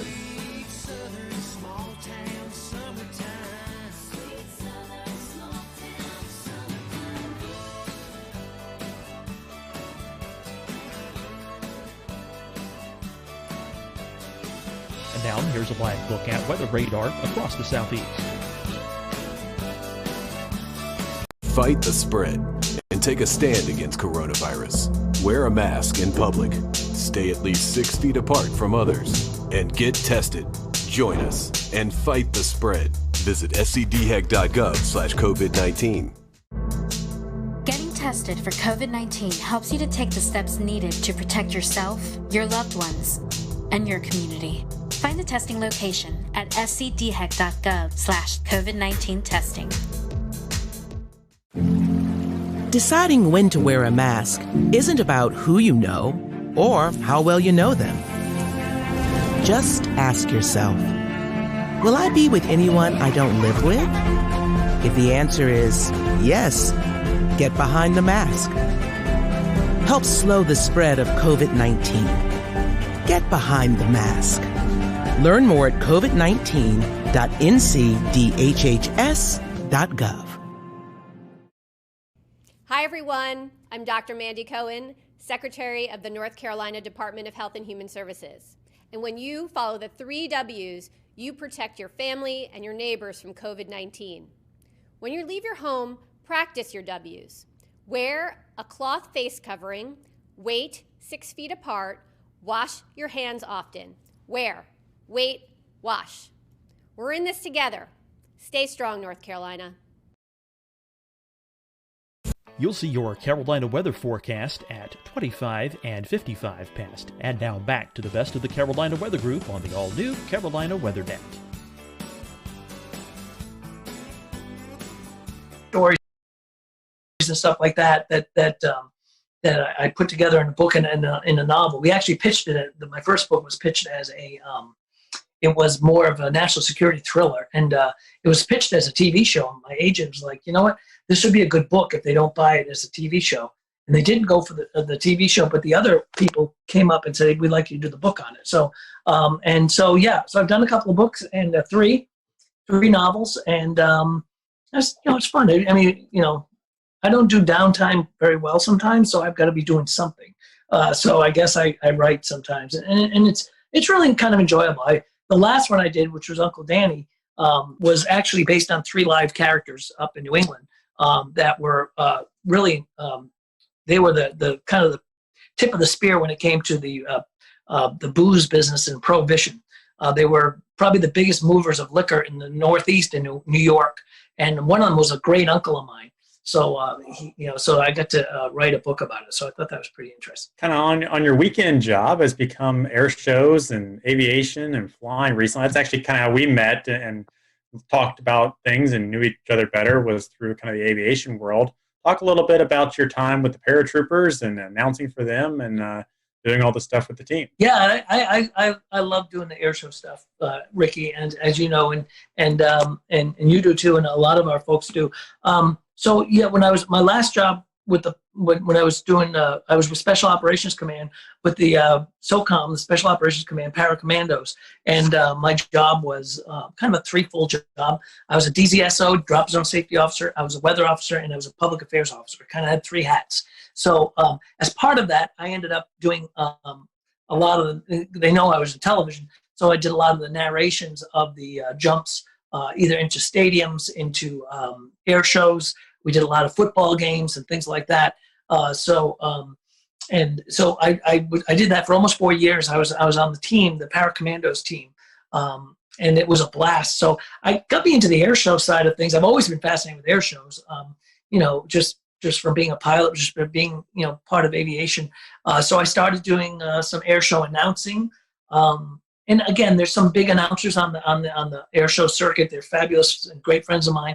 And I just kind of fill in when there's a show available. I'll throw my hat in the ring if somebody needs an announcer. And I really like announcing air shows. It's fun. It's a lot of work, actually. It's a lot. I mean, it's a long day. You're usually up in the sun and stuff like that. But it really gets you into the aviation side of things, and it's fun. So I really like doing air shows. I've been working with Airshow 360, a team that does a lot of air show broadcasting. We're kind of trying to take that announcing thing and do like Air Show Live, which is another broadcast company that does air shows. So 360 is like that, is kind of like what we've been doing. So it's fun. It's an enjoyable side gig that I do every once in a while. It's a lot of fun. Talk about how the aviation and weather kind of came together with the Paracommandos and the jump team. You mentioned you were kind of the weather officer. What do you have to look for before you give the go or no go to jump out of an airplane? So you got a couple of things. Ceilings, right? You got to have at least 2,000 feet.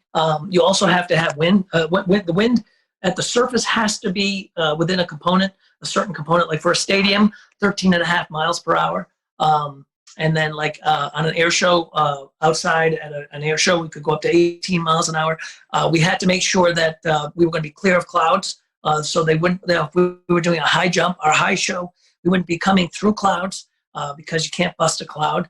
I'd be dealing with that. I'd be dealing with winds aloft a lot because of, where the exit of the airplane is going to be and, where they're going to be landing on the ground. A lot of like doing Navy weather, when you're doing strike weather, weather for, where a strike's going to happen.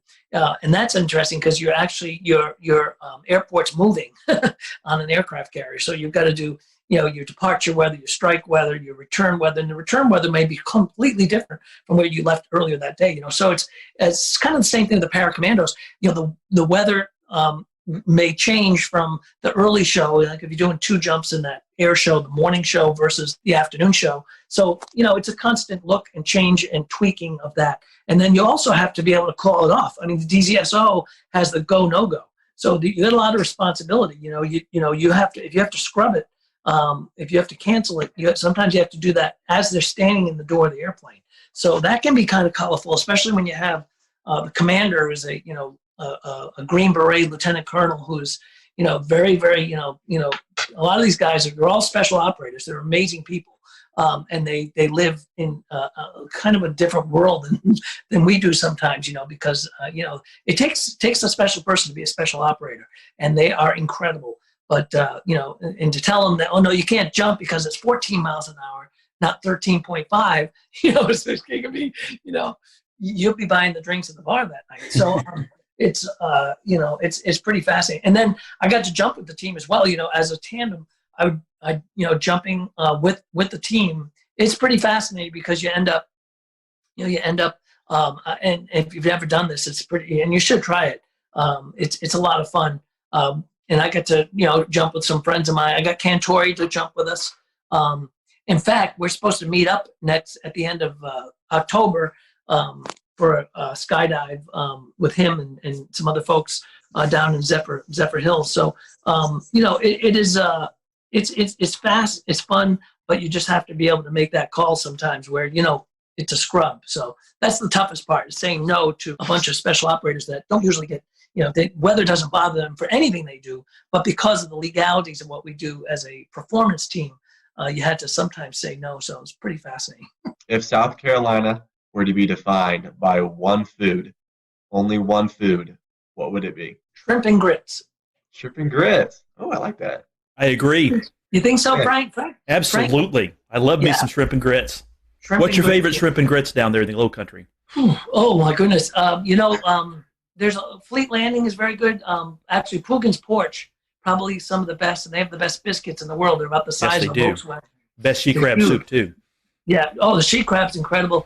And those biscuits are as big as a Volkswagen. They're fabulous. Bill, we've certainly appreciated your time tonight and just great stories. And I can speak for all of us. We appreciate you always be willing to join us when storms are about to affect the Carolinas. And we always appreciate that. If our followers who are not in Charleston but travel to Charleston, or maybe they do live in Charleston and don't follow you yet, how can they find you on social media? So, yeah, anytime, my pleasure. Whenever a storm's coming, feel free to reach out. All of us down here are glad to jump on. We love the podcast.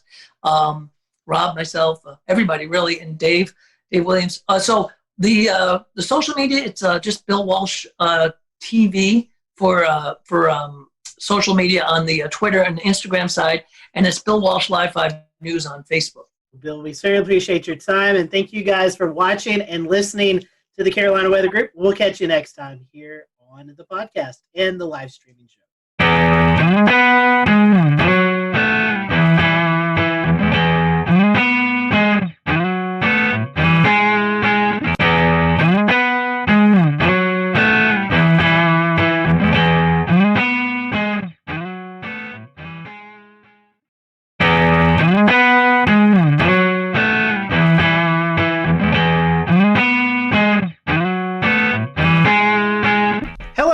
Welcome to the Carolina Weather Group. We're happy to have you this evening. Tonight we have a very special guest with us. Former FEMA Administrator Craig Fugate is joining us. And Craig, we welcome you to the show. We're happy to have you this evening. Appreciate you wanting to spend some time with us to talk all things weather. You've experienced a lot from your journey in Florida to all the way up into Washington, D.C., being the FEMA Administrator. So we look forward to hearing your conversations tonight. For those who are watching, feel free to follow along with us on social media. Tell us what you think about the show. Let us know if you have any comments. So, Craig, welcome to the show. Our first question to our guests who've never been on is, what is your weather journey? Do you have a weather story? But I'm just going to ask you, what is your journey? I know you started off in Florida where a lot of weather affects you, but did you have a little bit of a weather bug growing up, or was it all in emergency management? No, I can remember as a kid, you used to get the hurricane tracking maps at the grocery store, and there'd be storms out there, and you'd turn on the NOAA weather radio and wait for the tropical forecast to come through, and you'd listen and get the coordinates and chart the map where the storm was, well before the internet and a lot of other tools that we just take for granted. With that, a young age, living in Florida, always keeping your eyes on the tropics. Tell us about your journey through emergency management. I know we were talking a little bit off air. You started in a county and then kind of worked your way up. So tell us a little bit about that journey. Well, my first experience with a hurricane, I was actually a paramedic here in my home county, Alachua County, Gainesville, Florida, where the University of Florida's at, when Hurricane Elena come buzzing through the Gulf of Mexico, and I was on duty for that shift. And we dealt with a storm that couldn't make up its mind and set off the coast for several days before it left. But I started out in 1987, moving from fire rescue to emergency management. Did that. Gainesville, sitting in the north part of the state, we get everything from severe thunderstorms is when we tend to see our most damaging storms. And so we would get every couple of springs tornadoes moving through, straight line winds, stuff like that. Went to the state of Florida, dealt with a lot of weather-related events, but most notably the 04 hurricane seasons. And then I went to FEMA. And again, a lot of what FEMA responds to is weather-related disasters. A lot of flooding, tornadoes, Tuscaloosa, Joplin, hurricanes, most notably was Superstorm Sandy. So pretty much throughout my career in emergency management, probably more than anything else, has been weather-related hazards. Tell us a little bit about emergency management and FEMA and how they work together to mitigate after serious storms and other types of disasters. Well, the first thing I think people need to understand that the reason we have emergency management in the first place is the org chart of government is not built for disasters. And that's true at the local, state, and federal level. So what's happened in the late 70s was the National Government Association began to realize that every one of these big events was almost reinventing wheels. It was never clear who the federal agencies were, what the roles were. It constantly changed. And that really drove the formation of FEMA under a reorganization order that President Carter issued. But the relationship is the way states are set up is they're the primary response to all disasters. Depending upon how that state's organized, generally our first line is local governments, mutual aid, state mutual aid with the federal government in case of FEMA, supporting governors. So every time I hear somebody saying, well, FEMA ought to be in charge, I remind folks our government's actually a federal government where states have the primary role in domestic emergencies with the federal government supporting them. And I like to point out that if FEMA was in charge of everything, it would have been hard to imagine an agency that could have responded to all the disasters that we saw during my term there without the leadership role of the governors, because FEMA just couldn't have handled all that. It really is this idea that all disasters are local. It doesn't mean we're abandoning everybody, but there are key roles and responsibilities. But like I like to tell people, when the disaster hits, we all work as one team. And so, Craig, how hands-on were you with some of these departments, like the Storm Prediction Center, the National Hurricane Center? Well, I'll give you an example. Both at the state of Florida and at FEMA, our practice was when we had storm threats, we would have the National Hurricane Center, Storm Prediction Center. Sometimes, once we saw the rainfall forecast, Weather Prediction Center, relevant river forecast, and the affected National Weather Service offices all on those briefings. And I think, one of the things that I found when I got to FEMA was they were only talking to the Hurricane Center. And I'm like, you guys do realize there are other hazards, that there are forecast centers that deal with that.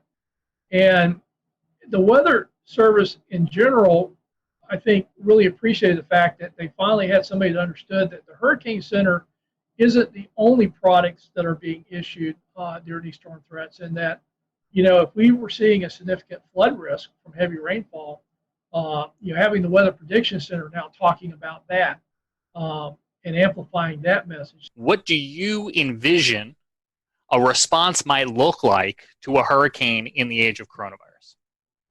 If you listen to what Mike said, and you go back several years ago and listen to him talking about hurricanes, he said the same thing. We've always recommended that people evacuate their friends and families hotels and motels, and shelters as a last resort. So I think I'm less concerned about that messaging as the messaging we've been hearing that people have been told to stay home, socially isolate, the risk of COVID, and not understand that if you're in an evacuation zone, you still need to evacuate. I think it gives more emphasis to the fact that we've always said friends and families are a much better option than shelters, that you don't have to go hundreds of miles. You just need to get inland away from the storm surge areas. And the other message, which is kind of a tricky one, is particularly in Florida, we've seen a lot of evacuations that aren't in evacuation zones. Essentially, people are trying to run away from the storm itself versus the storm surge. And Florida is trying to do some messaging around that of know your zone, know your home. That if you're not in an evacuation zone and your home's relatively in good shape, built to current codes, to consider staying home and putting up your shelters and riding the storm out. Again, reducing the number of people evacuate. But the biggest thing I'm telling people about this hurricane season is if you're in an evacuation zone, your plan is to evacuate, COVID or no COVID. And about the only real additions you need to make is add masks, hand sanitizer, disinfectants, and wipes to your go kits. If you could find the disinfecting wipes. If anybody finds them, let me know. I will trade you toilet paper. I've got that, plenty of it. What is your idea of what the plan is going to be for the rollout from emergency management perspective on shelters? Well, the Red Cross and FEMA and the national organizations, volunteer organizations acting in disasters have a website. It's the National Mass Care Strategy website, where they've been updating information on mass feeding, congregate and non-congregate care shelter. Well, I'm an emergency manager. Congregate, non-congregate, what does that mean? Congregate care is your traditional mass care shelters where they're looking at how to screen, maintain social distancing, and minimize the spread of COVID in those shelters. But the other thing is looking at more utilization of hotels and motels, dorms, other spaces that usually weren't going to be picked for shelters. And I think there's an opportunity here. Everybody keeps telling me how hard it's going to be. And I'm like going, well, last time I checked, most hotels and motels are not really doing well. And FEMA will reimburse if you put people in hotels and motels. And I hear how hard it is to plan, but the reality is we have a lot of capacity, particularly in my home state of Florida, to put people up in hotels and motels. And FEMA will reimburse for that under protective measures. So we're still going to need mass care shelters. There's good information out there. It's updated fairly frequently as we learn more about COVID, and now that we're seeing cases increase. But the alternatives are, do you really want people not to evacuate because they're so fearful they have nowhere to go? Or do you prepare the shelters and understand that you're going to have to manage that with COVID and take the steps to minimize the spread? Craig, the current administrator to FEMA, testified earlier today before Congress. We're taping this, but today, earlier on the 22nd of July, you had an opportunity as well to provide some feedback to members of Congress. What did you tell them about what you're seeing in the state of the ongoing coronavirus response? Well, I think, again, my emphasis was on evacuations. We need to be clear about that and not mix messages with talking about how dangerous and confusing and everything else it's going to be, and really focusing on when you're in the storm surge area, that's the primary threat. We need to evacuate, and we need to acknowledge COVID, but we shouldn't use COVID as a reason not to evacuate. So we need to clear that communication up. But secondly, we know that moving people is a vector, and everybody talks about evacuations. I said, well, the other problem is going to be on the response. We're still going to need to move utility crews. We're still going to need to move search and rescue crews. But if you think about a lot of these disasters, we see a lot of volunteers moving. And that may not be our best tool. And everybody says, well, what are you going to do? I says, well, I don't know about you, but we got pretty high unemployment rates right now in Florida. So my question is, and having done this for a long time, there's not that much that requires people to have extensive training to be able to help in a disaster. And again, it's reimbursable. Why don't we hire people and put them to work locally? We've already seen this with COVID in states where local governments had actually hired restaurants to cook and prepare meals under contracts to feed people that were shut in or isolated or couldn't get to stuff. And again, I don't ever want to say we don't use volunteers, but I also think with the unemployment rates we have, particularly in the hospitality industry, I think there's opportunities to employ those folks during disasters to minimize the amount of people we have to bring in from outside of a community, but more importantly, start putting money back into the economy. So let me ask you this one, Craig, because in your experience in not only preparing or helping communities prepare for disasters, but helping them afterwards too, I'm curious where your expertise and your opinion lies on the whole question of schools. Do you have an opinion or thought on whether kids should be going back to the classroom at this point? This is going to be a hard one because I always like to talk about big numbers. You know, everybody saying, well, there's little risk. You know, kids don't generally get that sick. You know, we need to get the economy going. We need to get kids back in school. It's important for development. And I'm like, nobody's really answering this question. If the rate at which kids get sick and potentially the rate at which kids have serious complications or deaths are even like small percentages, like less than 0.1%. You're talking about thousands of children going back to school. Those are real people, and those are real numbers. And I don't think we have a good answer for that. I also think that there is opportunities to look at how we go back to the classroom setting. You know, everything from a lot of schools don't have enough room to do social distancing. So what if we split the day in half and we split the school up where half the school goes in the morning, half the classes go in the afternoon? What if we started doing more classrooms, weather permitting, outside? You know, and again, because we're learning more about this is airborne and, you know, why masks are so critical in minimizing spread, you know, how is that going to all happen? And I'm not sure we have enough answers because in Florida, some of the schools will open up, you know, in the middle of August. So I think it would be prudent to think this through, get some consensus on ways to do this. And again, I just don't think saying you're going to open schools is the answer. But I also don't think that keeping schools closed indefinitely is going to work either. Shifting gears a little bit, you're passionate about the resilience divide. I see this here in Charleston a lot, where we have, you know, sunny day flooding, and it often affects places that are less affluent than places that are more affluent. A lot of the more affluent places are getting, you know, they're getting some of the things like check valves. They're getting a seawall at the battery. But meanwhile, at the corner of Haggard and Fishburne, where there's low-income housing, you see at 6.8 feet tides, you start to see the creek overflow and start flowing across the road there. Several, you know, we had 80-something coastal flood events last year. So let's talk a little bit about that resilience divide and how we can maybe bridge that.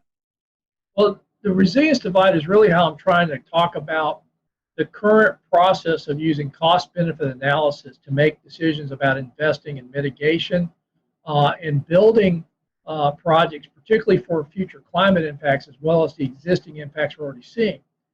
And so much emphasis is on how many tax dollars we save. You probably heard this, that for every dollar we invest, we save anywhere from $4 to $9. And so if you're looking at dollars, you'll actually save more money the more valuable the homes are that you're trying to protect. And lower income homes, working class communities don't score as well. So the bias, I don't think, was intended to short the most vulnerable communities, but by only looking at the cost benefit analysis of dollars saved versus dollars invested, we're going to see that divide go towards the more affluent communities, particularly those that can afford the cost share match of, in many cases, a minimum of 25% against the federal dollars. And I think we need to broaden the definition of cost-benefit analysis to actually talk about the functional impacts to families and communities, not just to dollars saved on property. Jared, I want to take what you just said and talk about Charleston and the resilience divide and just roll that into talking about climate change and climate change adaptation. Craig, what does that look like from a FEMA standpoint? Climate's already changed. I think one of the problems we have is we keep talking about climate change as something that's going to occur in the future. And quite honestly, that's the way we talked about it in the majority of the Obama administration, was something that we're going to deal with in the future. But when Sandy hit, President Obama, and we'd already seen a lot of tornado and flooding activity and a pace that we'd not seen before. And we kept getting these record-setting events, which I remind people, if it's record-setting, we've never measured it before. And these weren't just isolated incidents. It was like a drumbeat. And the president said something that really, I think, shaped where we were going to go at FEMA. He says, the discussion about... We'll return to Best of the Carolina Weather Group in a moment. Now your Carolina weather forecast. Here are today's forecast high temperatures for North Carolina. Here are the forecast lows for tonight for North Carolina. Here are tomorrow's forecast high temperatures. And here's forecast rainfall across North Carolina tomorrow.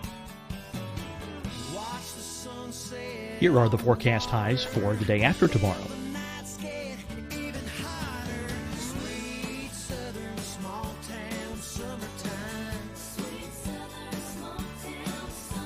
And here's the forecast rainfall across North Carolina for the day after tomorrow. This is the total rainfall forecast across North Carolina for the next 3 days. Here's the severe thunderstorm outlook for today from the Storm Prediction Center.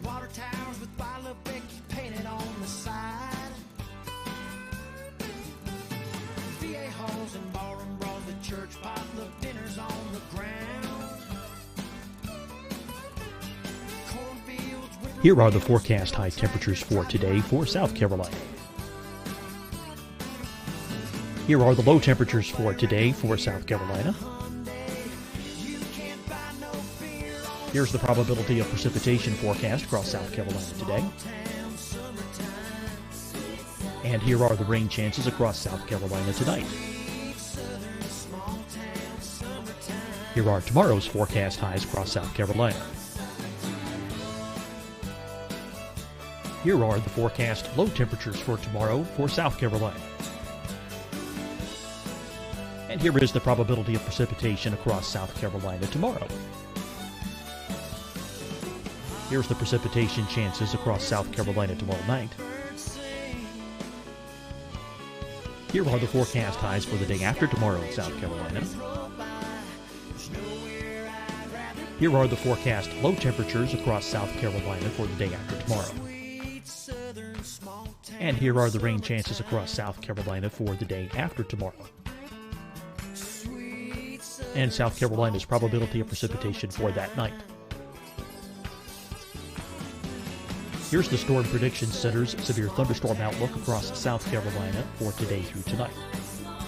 Here's the Storm Prediction Center's severe thunderstorm outlook across South Carolina for tomorrow and tomorrow night. And here's the Storm Prediction Center's severe thunderstorm outlook across South Carolina for the day after tomorrow through that night. Here's the severe thunderstorm outlook for today from the Storm Prediction Center.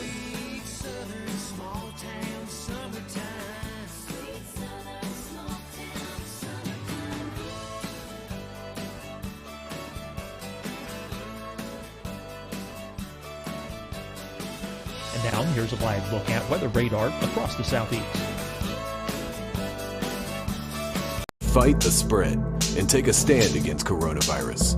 Wear a mask in public. Stay at least 6 feet apart from others. And get tested. Join us and fight the spread. Visit scdhec.gov/COVID-19. Getting tested for COVID-19 helps you to take the steps needed to protect yourself, your loved ones, and your community. Find the testing location at scdhec.gov/COVID-19 testing. Deciding when to wear a mask isn't about who you know or how well you know them. Just ask yourself, will I be with anyone I don't live with? If the answer is yes, get behind the mask. Help slow the spread of COVID-19. Get behind the mask. Learn more at covid19.ncdhhs.gov. Hi, Hi, everyone. I'm Dr. Mandy Cohen, Secretary of the North Carolina Department of Health and Human Services. And when you follow the 3 W's, you protect your family and your neighbors from COVID-19. When you leave your home, practice your W's. Wear a cloth face covering, wait 6 feet apart, wash your hands often. Wear, wait, wash. We're in this together. Stay strong, North Carolina. You'll see your Carolina weather forecast at 25 and 55 past. And now back to the best of the Carolina Weather Group on the all-new Carolina Weather Net.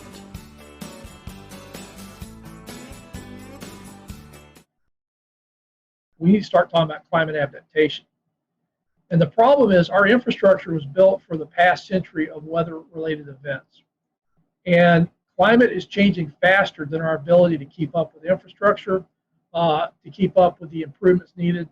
And this is why I think it's so important as we talk about federal investments, big infrastructure, federal highway bill, HUD dollars, the alphabet soup of funding, including the FEMA disaster dollars. We have got to move away from building to our last 100 years worth of weather data and start building the future risk. And I think there are more and more people that get that we can't keep building the way we've been building if we're going to survive. But I think there's some urgency that as much as people talk about reducing greenhouse gases, on our end of the spectrum, I think the change has already happened and we're not going back anytime soon. So adapting to what's happened, particularly our coastal communities, areas subject to flooding, we know that the extreme rainfall events is one of the clearest signals we've seen in the last decade from climate impacts. And we are way behind on both identifying, mapping, and explaining that risk, and then making the investments to start bending that curve. And I want to kind of back up a step in keeping that same direction. We talked about Horry County. We talked about some of these areas that have been hit very hard by the watershed events from the hurricanes that have hit. Over time, things have built up, Matthew, and so on and so forth. Things have just gotten worse and worse over time. So these property values are down, and we get back to the resiliency divide and demographics. And so what is being done to help those that are less fortunate in the lower income or the lower value homes, per se, that can't get back the dollars that they put into their homes, ones that that's their total investment. And then others they're getting funded for their properties, whereas these folks over here are not. Where is this going to be bridged at some point in the future? What's the plan for that? It hasn't, and that's one of the reasons I think we need to draw attention to it. The Miami Herald ran an article a couple of months ago that looked at the National Flood Insurance Program, their buyout program, where they go in and buy homes out that are repetitive loss. And they found that there was a definite bias that a lot of that money went to the wealthier counties, not necessarily the most vulnerable communities. And I think that's why we need to talk about the resiliency divide. We need to get Congress to get behind this and really look at funding an adequate buyout program and focusing on the vulnerable populations, not just the property values or the cost savings that we may see in more affluent properties. How in tune is Washington to how weather affects people? We live here in the Carolinas, the Charlotte metropolitan area, Winston-Salem, Greensboro. Over 2 million people live in that general area, and there's no adequate radar coverage to detect tornadoes, flash flooding. We hear these stories of folks who are continuing to have homes flooded, and they're not really getting the attention we need. Is this something that the Washington culture, the senators, the House of Representatives, they kind of push the weather and what it does off to the side? I know everything should be focused on, but do you think sometimes weather and their issues kind of get pushed to the side a little bit? A little bit. The only time they get serious about weather is when there's a catastrophic failure in their district. I mean, think about it. The Weather Service couldn't even get a supercomputer to run better models until after Hurricane Sandy or Superstorm Sandy showed how inadequate their computational powers were. So unfortunately, everything from getting WSR 88s, which was the result of several airplane crashes due to microshear, to the latest funding for the Weather Service in this Superstorm Sandy stimulus package, Washington tends to be reactive. And so until a member gets hit in their district, then it becomes a big issue. But overall, most people treat the weather, and again, it was always amazing to me, members of Congress that thought you could defund the Weather Service because you had other private meteorologists issuing forecasts, and the Weather Service shouldn't be competing with them. And they actually were promoting defunding the Weather Service and letting other organizations do it. Craig, do you think we have a radar crisis on the horizon? I think if we're serious about being able to rapidly detect fast-moving tornadoes, particularly now the warning systems have caught up with the forecasting. Just having better resolution on forecast, but we can't tell people more precisely, I don't think would have been a good match. But if you think about it now, we're moving away from county-wide warnings to polygons. We now have, with the weather, the wireless emergency alerts, the better ability to geocode cell phones, and now moving past the original 120 characters to start including links in that, we can actually now issue across cell phones more detailed warnings from the Weather Service than their current technology can really do, and they've been migrating that way. So now they can do polygon warnings, yet they're still basing it upon radar technology that will miss part of that. There's still gaps in that coverage, and everybody forgets, unless you're in severe storm mode, those things are scanning. Everything you're seeing is delayed. It's not what's actually happening. So, we've seen this before where the tornadoes will actually drop, hit, and pop back up before the radar completes its circle and it gets the updated forecast information. So by the time you see a hook echo, it's already done its business and dropped back in the sky.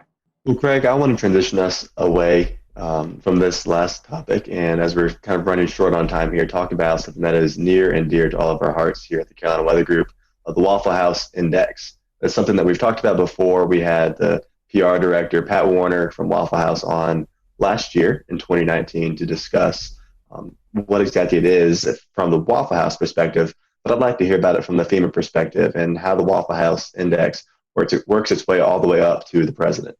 Well, FEMA will tell you that the Waffle House Index really isn't their index, and that was just me trying to be folksy. But it actually started in Hurricane Charlie.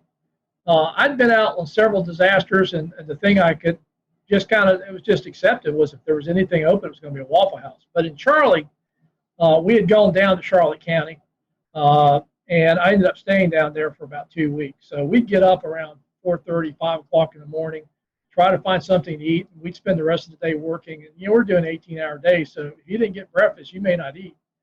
The first morning we get up, we were down near Fort Myers. We had to get on the interstate and head south because there was nothing open where we were at. And the first thing we get to is Waffle House. We go in and sit down, and this lady comes out with a mimeograph menu. You're so used to the big plastic menus. I already knew what I was going to order. But she says, the only thing we have is on this. And that was like, well, okay. And so we ordered, but, we got coffee, we got our eggs, we got a good breakfast. But it wasn't everything you would normally expect there. Next morning, we get up, and the actual interchange we're at now, Waffle House was now open. Went in there, same deal, mimeograph menu. So the folks I was with, Ben Nelson, who was our state meteorologist in 2004, he's now with the Jacksonville Weather Service office as a forecaster there. And at that time, Major Tad Warfel, now Colonel Warfel, with the Florida National Guard, with me. And they basically, we were color coding the counties after Charlie, red, yellow, and green, using a stoplight to show indicators, EOC activation, search and rescue, schools, stuff like that. And they put into the slide deck the Waffle House Index. And that's where it came from. Green was open with a full menu, yellow was open with a limited menu, and red was closed. And I guess it would have stopped there, except we had changed how we operate in Florida. We weren't waiting for the counties to do assessments to say they needed help after these hurricanes. Because I kept asking, well, why don't we just respond like it's bad? We'll get there faster, and if they don't need us, we'll go home quicker. Well, the question was, if you're responding out on the Panhandle, like with Hurricane Ivan, and you're driving out I-10, and literally we were going right as soon as the hurricane force winds passed, I told guys, we're going to be safe, but we ain't going to stay dry. We're not waiting for blue skies. So we were going right as the storm was moving out. And the question was, where do you stop? And that was kind of how the Waffle House Index got used. If you got there and the Waffle House was open, it ain't bad. Keep going.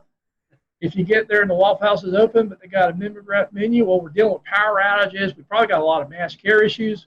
But for the search and rescue teams, don't stop. Keep going. If you get there and the Waffle House is closed, that's going to be pretty bad. Go to work.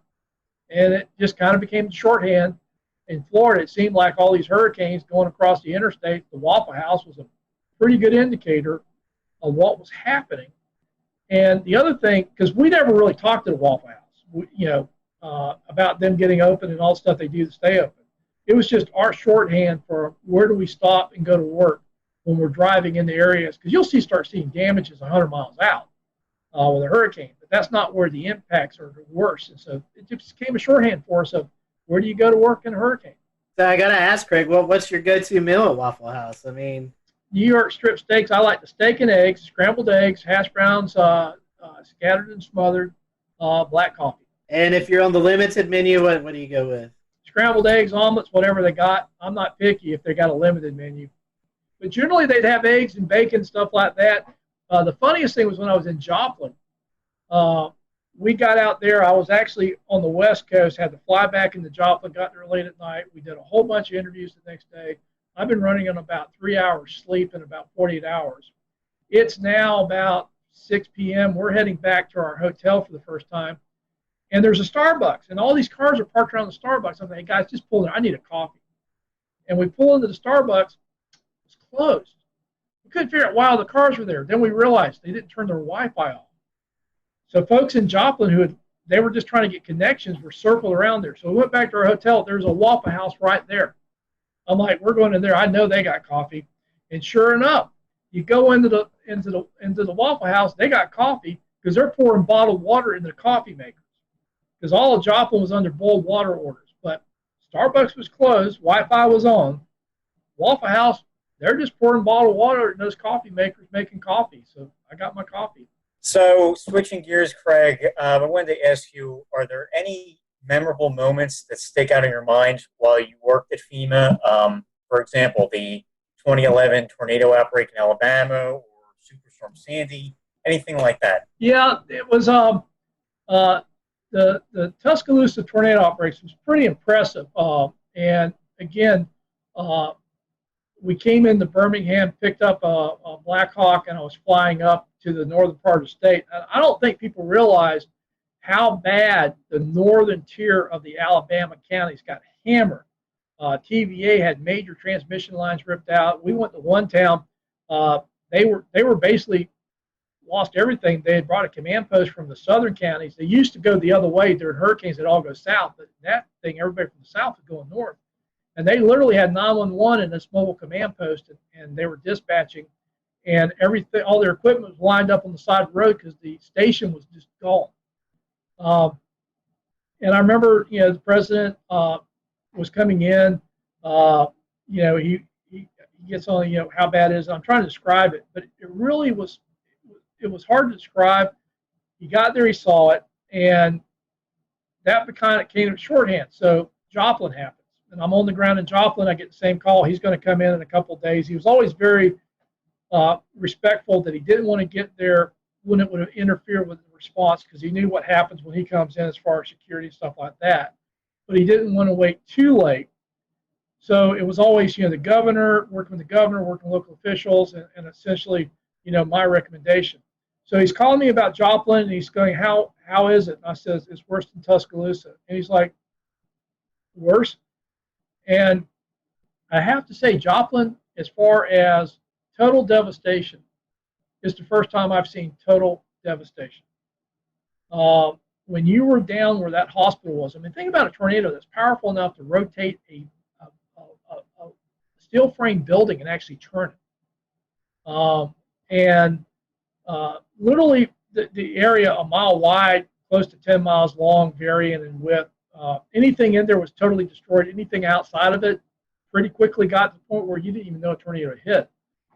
And I just remember that, describing it to him, and he's going, how bad is it? I says, worse than Tuscaloosa. And he was just taken aback because the impacts in Tuscaloosa were pretty dramatic. And I'm like, yeah, it's worse here in Joplin.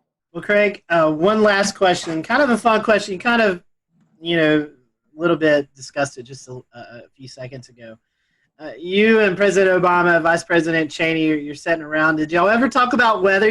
Weather's a thing that a lot of people talk about. Did you guys just ever, talk about the weather, what's going on?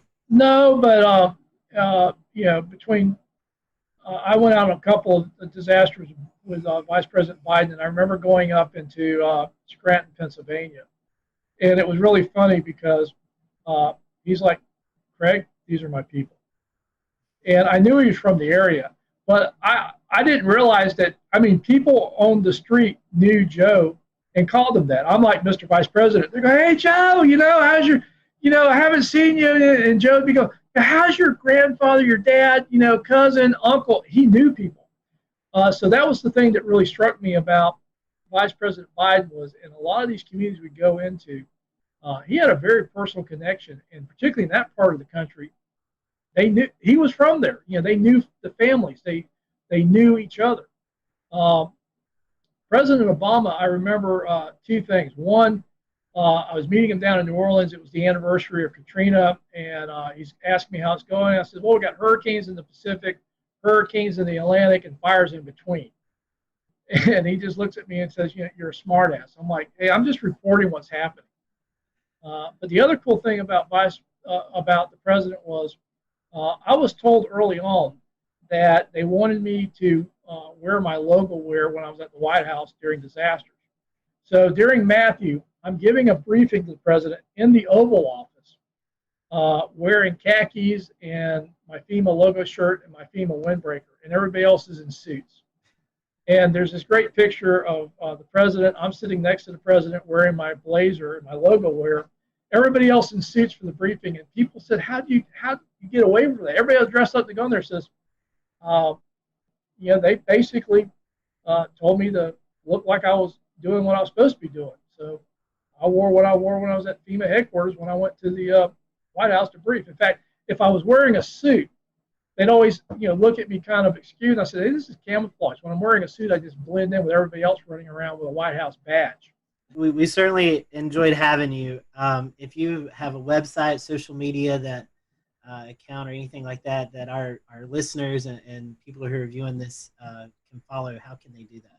Well, I tweet a little bit. I guess that's, you should be aware of that. So that's how we met, yes. No, I'll tweet it, Facebook it, and LinkedIn it. Again, I've seen you guys out there. I've just, thrilled to be invited. Hey, now I feel like I made it. I've been on the weather group, Well, we appreciate your time, and again, I had to send Marshall Shepard an email that says, I've been on your podcast, but it wasn't half as much fun as Craig, thank you for being with us tonight. Interesting conversation, and folks, again, it's very important to know the risk as we enter the COVID season or the hurricane season mixed in with the COVID, and hopefully you'll take Craig's advice as you prepare. So until next time, we hope you have a great week, and we'll see you back here on the Carolina Weather.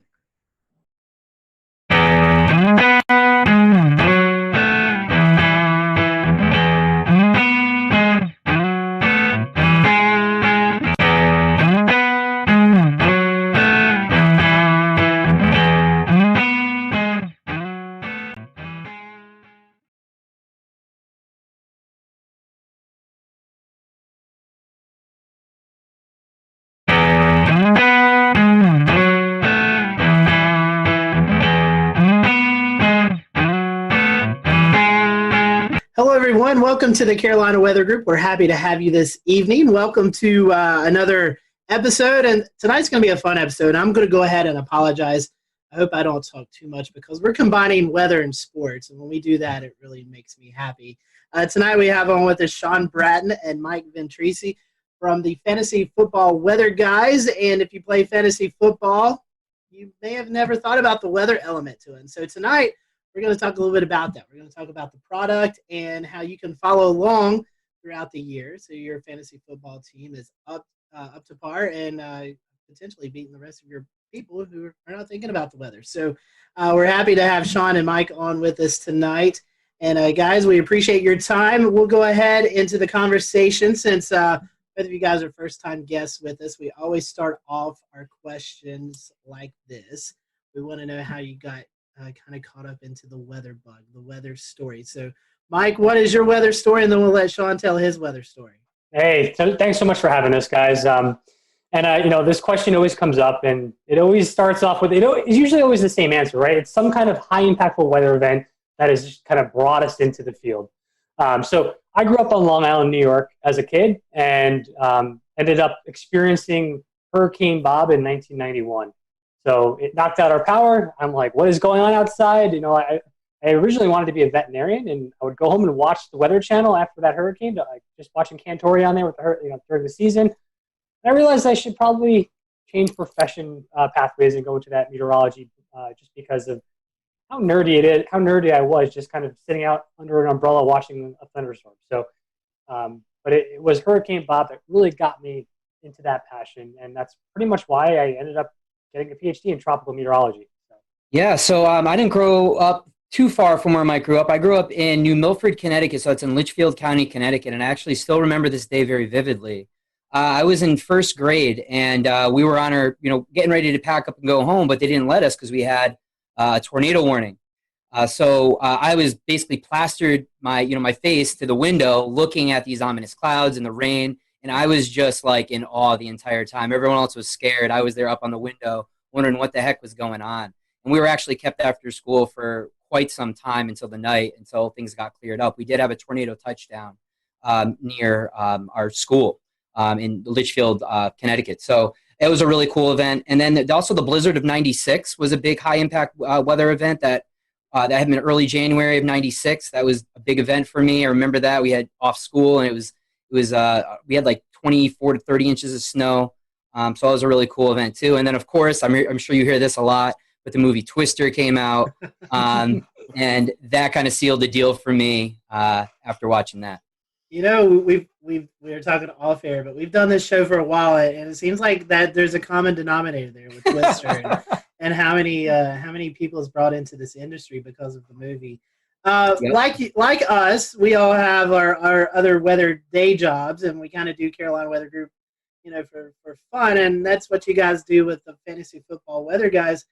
Tell us about what you do in your daytime jobs. I know you guys are both connected in the weather industry as well. Yeah, so I guess I'll start off. And so I work currently for the Weather Company, which is owned by IBM. When I started my career there, I dabbled with a lot of energy forecasting, pretty much providing weather information to folks who were trading natural gas futures and some of the utilities. But since IBM has stepped into the picture here, they have been transitioned into more of a, I guess you could say, an analyst. My title is a meteorological engineer, essentially, where my main goal in the company now is to make sure that our forecast offerings are the number one most skillful product out there. So it's been a lot more of data engineering, software engineering, and playing with Twitter on the side, pretty much. It's kind of how it's evolved. For me, I'm actually I teach AP Physics at a school called Lane Tech here in Chicago. So I teach honors in AP Physics, and then I also teach at the College of DuPage. I teach some weather and climate courses there. This is very cool. And so, Sean, that's something, weather, it seems like a lot of people are interested in, but you're actually teaching these kids. We'll get into fantasy football, but I find this really unique. Yeah. What is it like teaching kids weather? I mean, as something I know we all get to go out and do school talks, but you're actually maybe talking to high schoolers, college kids. Yep. What's the field like right now? I mean, is there a lot of interest in weather? Yeah, so I have taught at the high school level and the college level. And in both of those cases, people are just kind of taking it as a gen ed, right, to take that credit. But one of the things that I found is the application of the content really goes a long way. So if you're going to sit there and just read off some slides, they're going to go to sleep. But really getting them involved with the weather, looking at current events, looking at maps. I had students typically do their own map discussions, run their own map discussions once we get into forecast mapping and all of that stuff. And they really seem to enjoy that. And there are a lot of students that have become avidly interested in weather as a result. I have a few people really interested in climate, some more in synoptics and mesoscale meteorology. That's been really cool. We also do kind of like these little trips. The National Weather Service locally here will do balloon launches. And they'll kind of go and kind of experience that, which is a really cool experience for them. But it's it's really cool. I mean, really just, it's a really cool science to bring to life because you experience it every day. And students really enjoy that aspect of actually being able to experience the weather, make your own forecast, and kind of making it come to life. That's very true. Well, let's talk about fantasy football, weather. I told you guys before I play fantasy football, but never really put the concept together until I came across your product. So tell us how did you guys become about? I mean, how did this website blog? I know you guys do a podcast now. How did you guys come about putting the product together? Yeah, me, Sean and I have been talking about fantasy football and the weather component for a number of years. We've kind of gone back and forth and just saying, hey, did you see that snow game? You know, like Roethlisberger threw 4 interceptions. We'll return to Best of the Carolina Weather Group in a moment. Now your Carolina weather forecast. Here are today's forecast high temperatures for North Carolina. Here are the forecast lows for tonight for North Carolina. Here are tomorrow's forecast high temperatures. And here's forecast rainfall across North Carolina tomorrow. Here are the forecast highs for the day after tomorrow.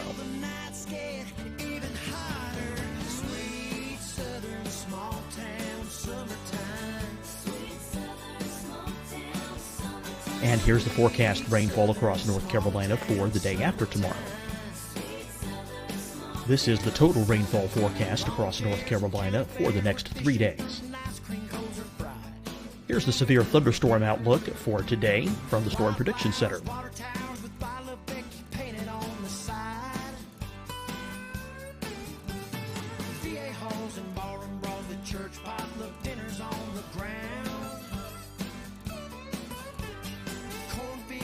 Here are the forecast high temperatures for today for South Carolina.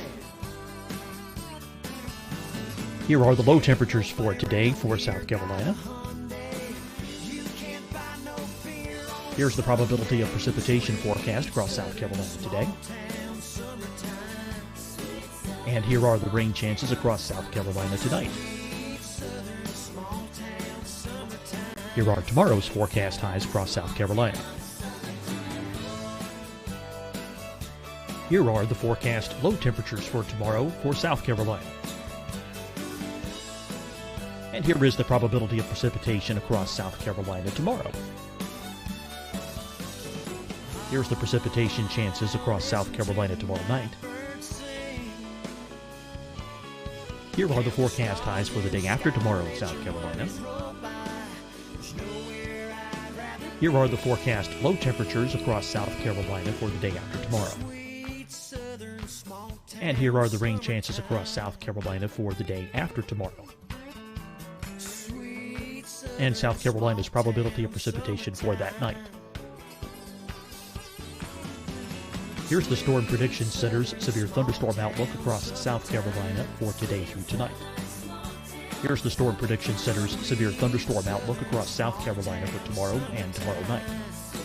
And here's the Storm Prediction Center's severe thunderstorm outlook across South Carolina for the day after tomorrow through that night.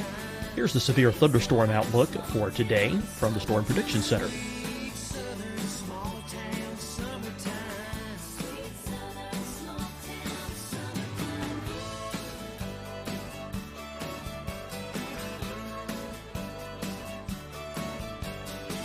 And now here's a live look at weather radar across the southeast.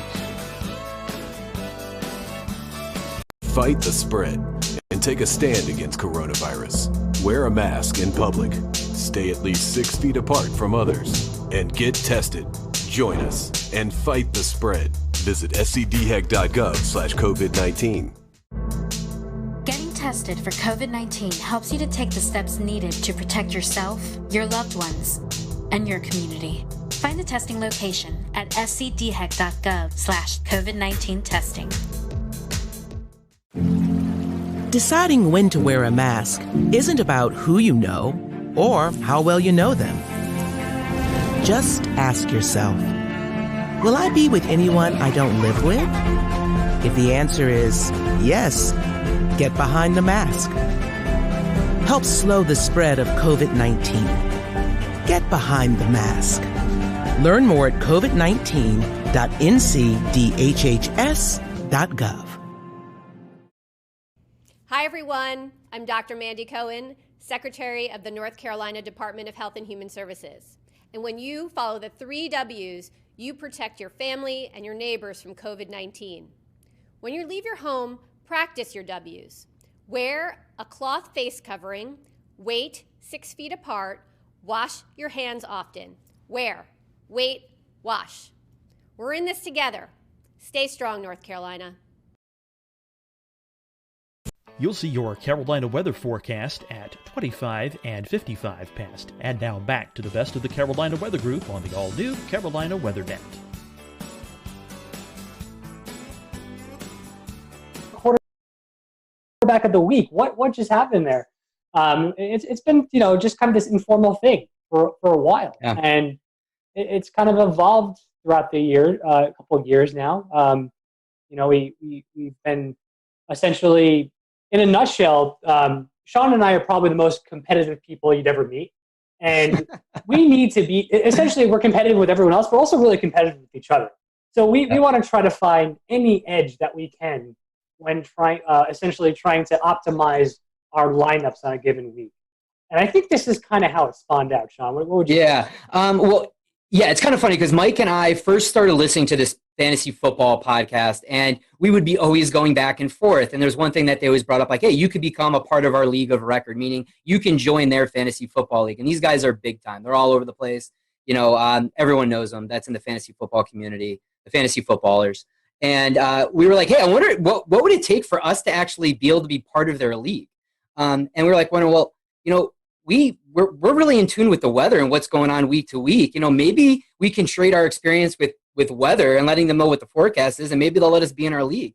And so Mike and I were actually kind of just pitching this idea, and we're like, wait, as Mike explained, we were thinking about all these events in which weather has played a major role, and we're like, we may have something here. And so last August, essentially, we were like, hey, let's do this. So Mike threw together a website. He's like, all right, we're going to meet at this time every week, do a forecast, and make projections for players. We had a data set we were able to work with at the time, and then we brought on our friend Colin, who's kind of our producer and behind the scenes guy, and our host, exactly. And he's been kind of doing stuff on the side, and it just kind of gained momentum during big weather impact games. We would get people on Twitter and asking us for advice and what was going on, and it's kind of built.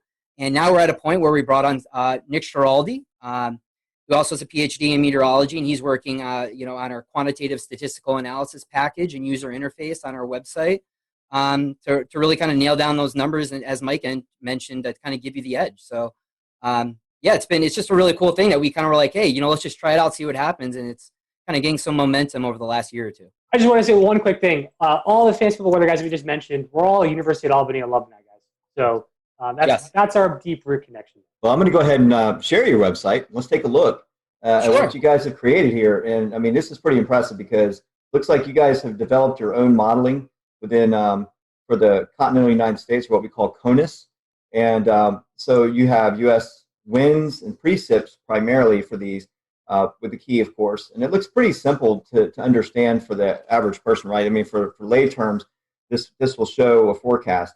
If we take like west wind, if we have games out west, I assume there's a little bit of a learning curve here, but who came up with this idea, and how does it help enhance your the experience for fantasy football if folks want to get plugged into the weather to maybe determine their outcomes? Yeah, so when we were thinking about these to try to bring up some kind of weather maps here, the first thing we thought about is how do we identify where the stadiums are for people to see what type of weather impacts they could actually be. So essentially, wherever you see those circles with the X in the middle, that's essentially the location of a stadium that actually is predicted is in the upcoming week of games. So you can see here that the Titans there must have a game coming up here. So those stadiums will actually change each week depending on where the home game is. So if you see a little circle with a dot in the middle, that's actually a game where a home game that usually has like a cover on it, so a dome or some kind of retractable roof, so weather won't be an impact there. But the way that we wanted to really get these maps to be helpful is when there are high weather impacted events, those circles will change colors. So You can see often when like an area of heavy precipitation or some stronger winds moves in, you'll see that circle turn to an orange if or even a red. So like the orange would represent there's a possibility of some impactful conditions from weather if there's a football game taking place during that hour forecast lead you're looking at. If it turns red, it means there's a high chance for some impacts. If I were to pick east wind and go forward, you can just go forward. We would see, yep, there's orange right there. So we're showing the folks out there, if you just hit forward on these buttons, you'll see these impacts in time. And I'm trying to see how far out these go. Do these go out? Yeah. They'll go all the way to Sunday. I think recently, the most recent model run, 18Z on Sunday. We got right there. We got one in Miami. I think they're supposed to get some precipitation and maybe some wind. So I think it was around 0Z Monday or 18Z Sunday for this upcoming week. I think that's the only caution that we have for upcoming weeks. It's going to be a relatively quiet week this week, but there it is right there. So it popped up. Looks like Tuesday evening. So it looks like that timeline got pushed back a little bit. But yeah, I mean that's pretty neat how you've integrated weather into forecast impact for a specific area, and it could be anything. It could be anything going on for that area too. So football games in particular, but that's pretty neat. I really like that format. Now tell us a little bit about the fantasy impact table. Yeah, sure. So this is a table that will outline each set of games for the week. And to be honest, there's been so many changes with the schedule here because of all the impacts from COVID. But so we try to make sure this is up to date, and I think I did update this on Tuesday. So essentially, it'll show out the slate of games here, and it'll be in chronological order.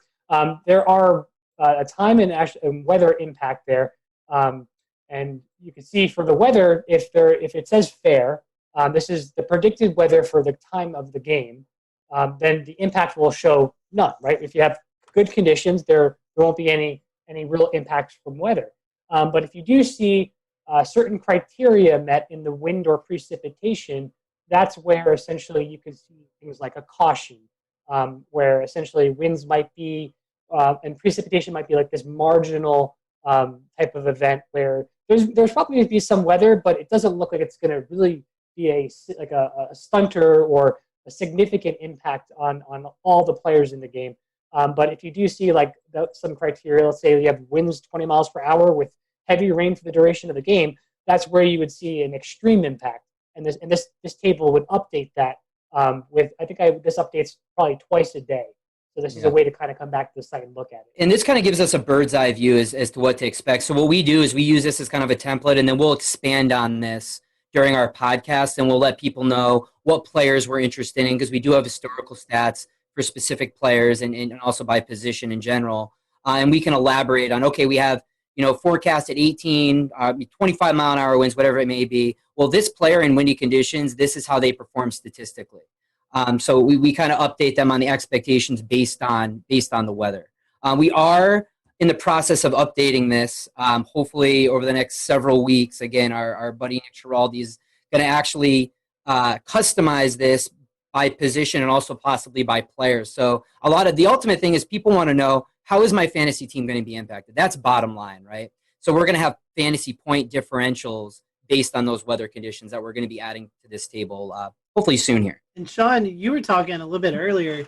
You guys actually are doing a lot of the analytics and numbers, and you're talking about specific players who may see the effects. You're talking about Roethlisberger throwing 4 INTs in a snowstorm, or it could be Denver. It's an extremely windy day, so Drew Lock, the wind may affect his performance. So how do you guys talk to us a little bit about that? How you're breaking down how it's affecting individual players? Yeah, I can lead on this one. So we have basically archived data that we're able to use that breaks it down basically almost every play for every game going back to 2009. So what we're able to do is look at those fantasy stats. So we have fantasy point projections for half-point PPR, full-point PPR, standard leagues, and we're able to look at how that player has performed statistically during those weather-like events. So, hey, how has this quarterback performed in 20 to 30 mile an hour winds? Okay, well, we see a decrease in fantasy points by 4 and they throw their TD or their touchdown interception ratio has changed X, Y, and Z amount. And then we also kind of have another stats package that we'll use based on weather conditions as well. So what we try to do is say, all right, our forecast is this for the weather. Let's look at the specific players and the positional players that we're interested in for that game and see if there's actually going to be an impact. Because quite frankly, for some players like an Aaron Rodgers, maybe we don't see as much of an impact for them, so we're not going to be as concerned about that player. For other players like a Jared Goff or something like that, or Kirk Cousins, for example, who played in Seattle this week during rainy games, there's an impact there we've seen statistically. So we really got to kind of decipher. We just, we kind of do this by position, but even a little bit more specifically by player when appropriate. That's really awesome. You guys have been doing this. Obviously, you started the website last year. When we're recording this, it's October 14th. So we're about week 5, I think, into the season, maybe week 6. I can't remember with COVID and all that stuff going on. But talk about how the fans, how have you guys, the outreach? I mean, have you got a lot of positive responses from fantasy footballers? How's that went?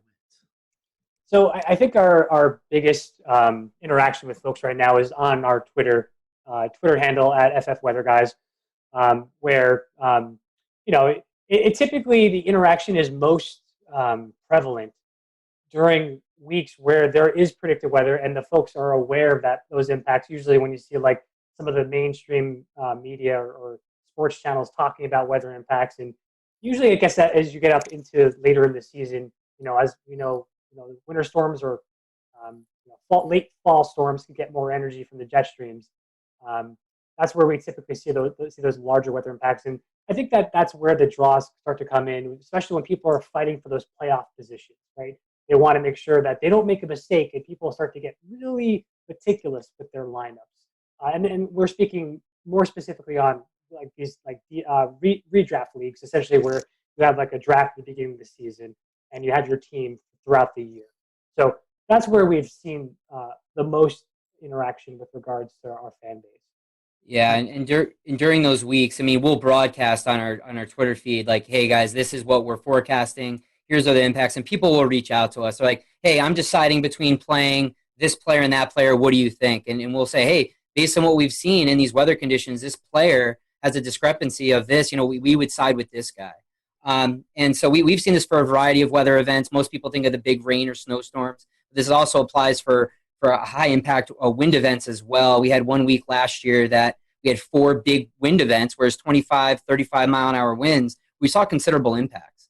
Yeah. One of those games was the Kansas City Chiefs, and people who were starting Tyreek Hill and Patrick Mahomes, they were really intent on getting some of those deep bombs that just never happened. They didn't get any passes over 20 yards. Yeah, you literally see these coaches' plans. They change their game plans essentially based off of some of these weather conditions. Yeah, when it's bad enough. And even more recently, like Mike and I used this information. We were expecting rain for the Washington game, for the Washington football team. And so we actually steered away from Terry McLaurin, and he only had 3 catches for 26 yards, I believe, on Sunday. So, which I mean, it wasn't wet for the entire game, but enough where it played an impact. So, yeah. You mentioned mainstream media. You don't have to drop any names, but have you found maybe a few of those folks sliding into the DM saying, "Hey, what's the weather going to be like?" Everybody's always asking for fantasy football advice. Who should I start? Who should I sit? Have you ever had any messages from folks maybe on the TV that's asked for your opinion? So I don't think we've had any essentially any folks reach out for start-sit decisions regarding that, but we have some interaction with some of the folks from Fantasy Pros and the Fantasy Footballers, and I think there was a couple of folks from Yahoo. It's Yahoo that are all involved in the industry that will kind of interact time to time with us on Twitter.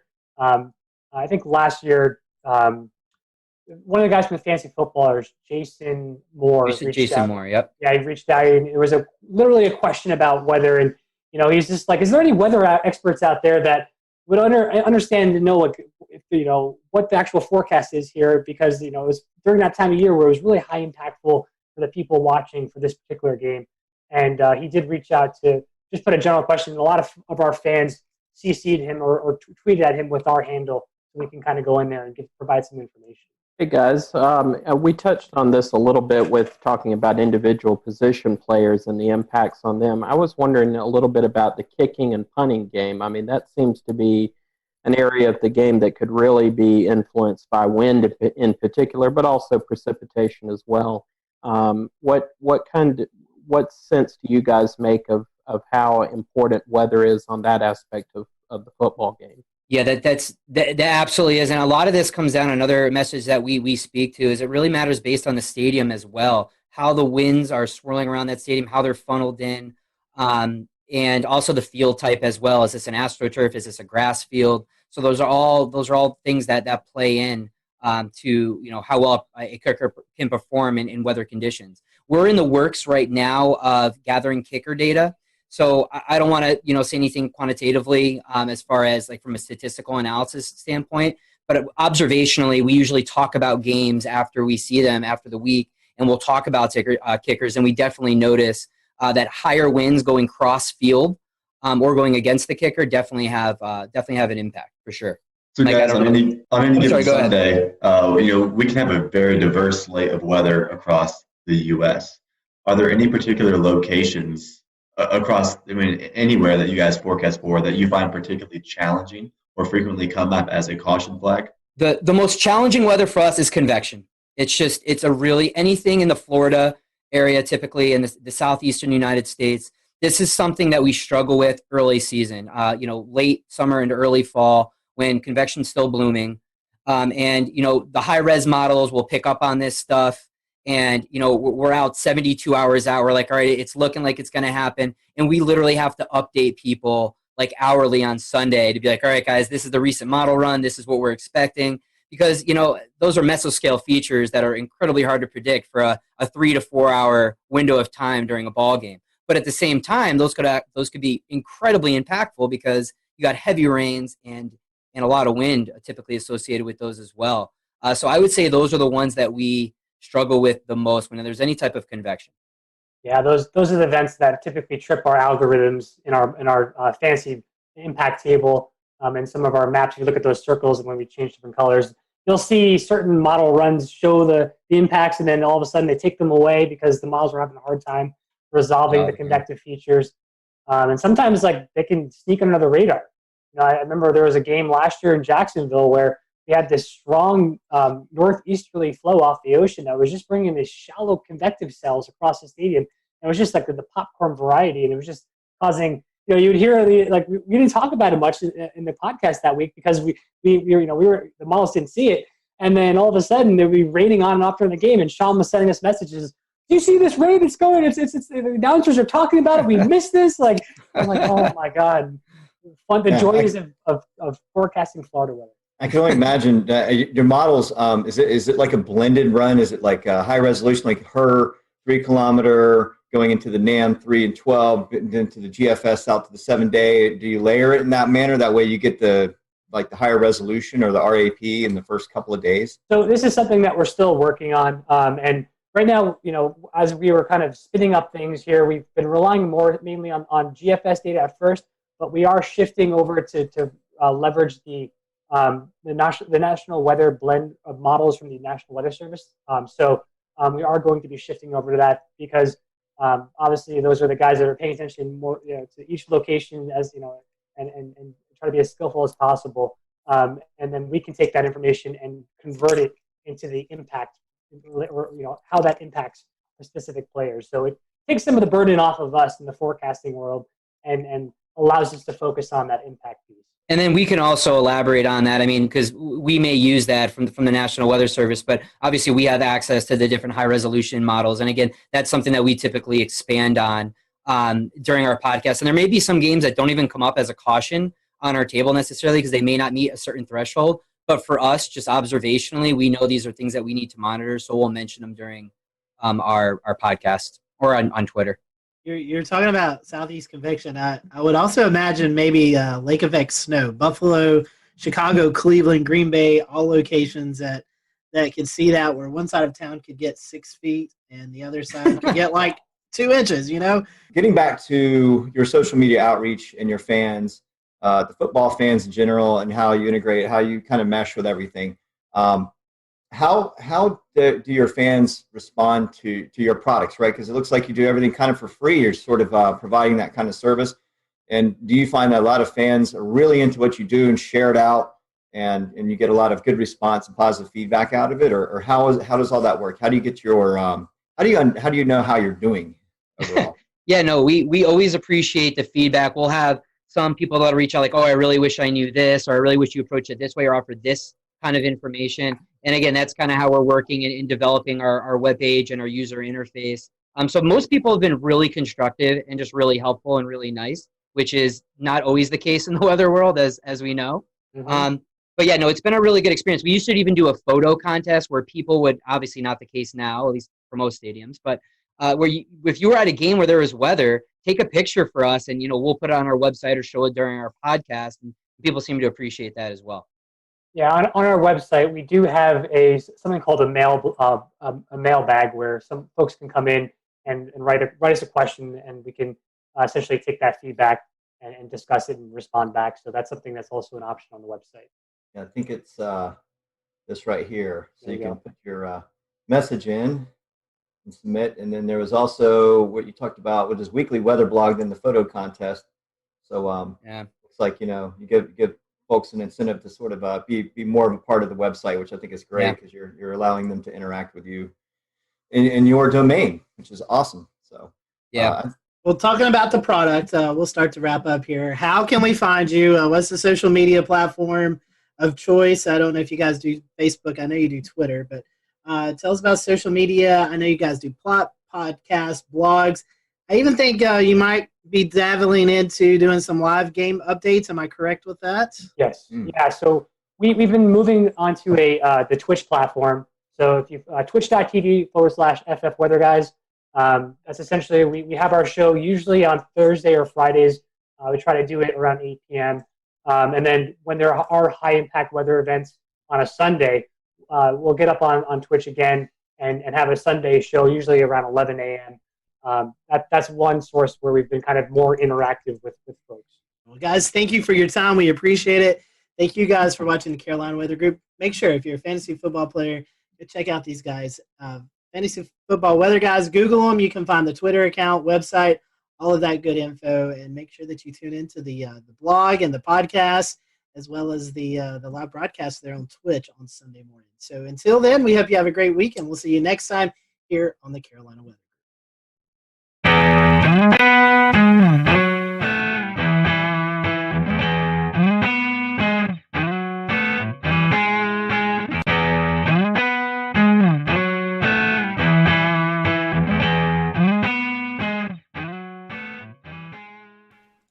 Good evening from Charlotte. It is June the 17th, 2020. I'm James Brierton. Did you get a chance to see the sun today at all? Maybe kind of sort of. We have been cut off from the rest of the world. No, I'm not talking coronavirus. I'm talking about this low pressure that has just parked over the Carolinas today. It's very pretty on this satellite image that our friend Brad Panovich captured. You can see it there just spinning out over like Fayetteville, Fort Bragg, between Charlotte and Raleigh. Just spinning and spinning and spinning, but that just socked us in with clouds. I did see just a little bit of sun today here in Charlotte before the sun went down, and that was a nice change of pace after a couple days of cloudy and cold weather. All right, this week we are talking the PGA Tour, which has resumed and is in Hilton Head, South Carolina for the RBC Heritage. Kicks off tomorrow after a couple of practice rounds. I'm holding here the weather forecast from their on-site meteorologist, Stuart Williams. This is what we call a tease. I'll have this for you coming up. What we're going to get to first is a piece of tape that has been very patiently waiting in the wings. So Stuart sat down with the Carolina Weather Group in February to record an interview that at the time we thought was going to air alongside the Wells Fargo Championship here in Charlotte. Well, as you now know, that never happened, and other PGA Tour events were canceled. They are now resuming operations without fans and will be playing in Hilton Head, South Carolina. So we are very excited to be able to bring this piece of tape to you. This is a premiere of a new episode. You've never seen this interview before, despite the fact that it was recorded in February, but I felt that I needed to explain to you that it was recorded in a time where I could still get a haircut, and where the picture of snow over Scotty Powell's shoulder made sense, and all the references to fans attending the event also made sense back just a few months ago. So without further ado, we'll get on over to this, and then coming up later on in the program, about 30 minutes from now, we'll get a check of your weather headlines this week, including that PGA Tour forecast, an update on Sharpie Gate, and we'll take a look at the tropics as well, too. But without further ado, here is our interview with Stuart Williams, the on-site meteorologist for the PGA Tour, and he'll tell us a little bit about the company he works for as well. Hello, everyone. Welcome to the Carolina Weather Group. We're happy to have you this evening, and we present Mr. Stuart Williams, meteorologist for the PGA Tour, which is a really cool job that I would love to have. As a big golf fan, I think it's a really unique job that Stuart has, and he's going to talk to us a little bit about that tonight. We'll return to Best of the Carolina Weather Group in a moment. Now your Carolina weather forecast. Here are today's forecast high temperatures for North Carolina. Here are the forecast lows for tonight for North Carolina. Here are tomorrow's forecast high temperatures. And here's forecast rainfall across North Carolina tomorrow. Here are the forecast highs for the day after tomorrow.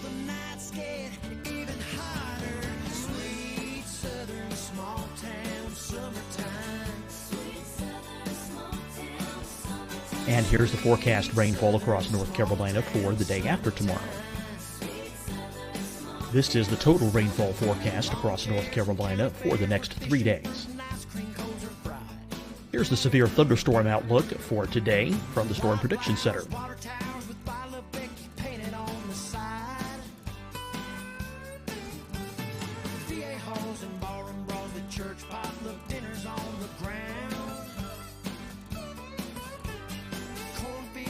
Here are the forecast high temperatures for today for South Carolina. Here are the low temperatures for today for South Carolina. Here's the probability of precipitation forecast across South Carolina today.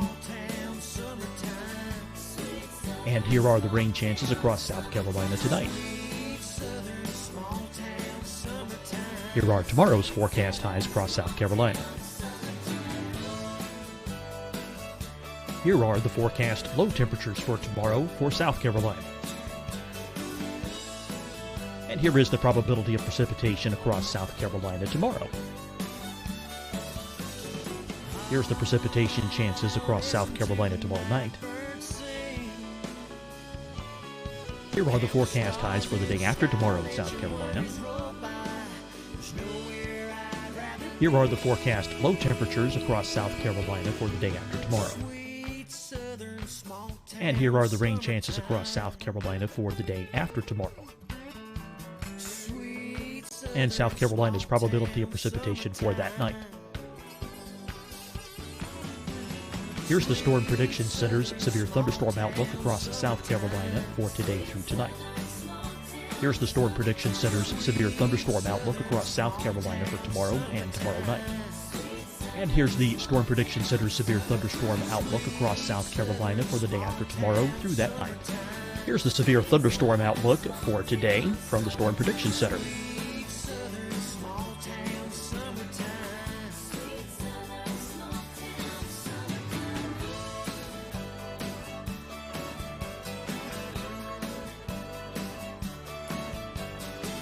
And now here's a live look at weather radar across the southeast. Fight the spread and take a stand against coronavirus. Wear a mask in public. Stay at least 6 feet apart from others. And get tested. Join us and fight the spread. Visit scdhec.gov/COVID-19. Getting tested for COVID-19 helps you to take the steps needed to protect yourself, your loved ones, and your community. Find the testing location at scdhec.gov/COVID-19 testing. Deciding when to wear a mask isn't about who you know or how well you know them. Just ask yourself, Will I be with anyone I don't live with? If the answer is yes, get behind the mask. Help slow the spread of COVID-19. Get behind the mask.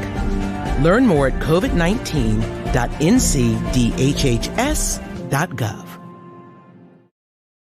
Hi, everyone. I'm Dr. Mandy Cohen, Secretary of the North Carolina Department of Health and Human Services.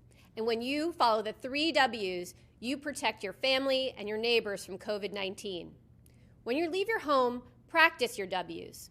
Wear a cloth face covering, wait 6 feet apart, wash your hands often. Wear, wait, wash. We're in this together. Stay strong, North Carolina. You'll see your Carolina weather forecast at 25 and 55 past. And now back to the best of the Carolina Weather Group on the all-new Carolina Weather Net. His duties are as he travels across the PGA Tour, and we'd love for you to interact with us tonight. So if you have any questions or comments, feel free to drop them on the social media platforms, and we'll address those. And we'll let Stuart give out some of his social media information towards the end of the interview tonight. That way, if you want to follow him on Twitter, you can do that, or just get more information. So we appreciate having Stuart with us tonight. Stuart, welcome back to the show. I know we had you on a couple of years ago, fellow North Carolinian, and it's great to have you with us tonight.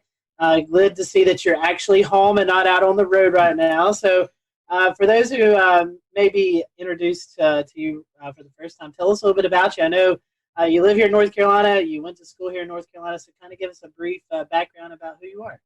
Yeah, I grew up in Winston-Salem. I currently live in High Point, North Carolina, and I got my meteorology degree from UNC Asheville, so I was actually there from 1988 to 92, so that kind of dates myself there. So 50 years old now, so I'm getting older. But after that, I started working for a company called Mobile Weather, and we started doing golf tournaments, weather for golf tournaments. So it started like with the Crosby Celebrity Tournament there in Winston, and the Vantage Championship, which was a Champions Tour event in Winston. And after that, I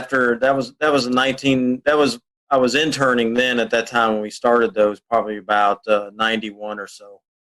And then as I graduated, we kind of formed a company called Mobile Weather, and we started doing more and more golf tournaments. So individual tournaments would hire us.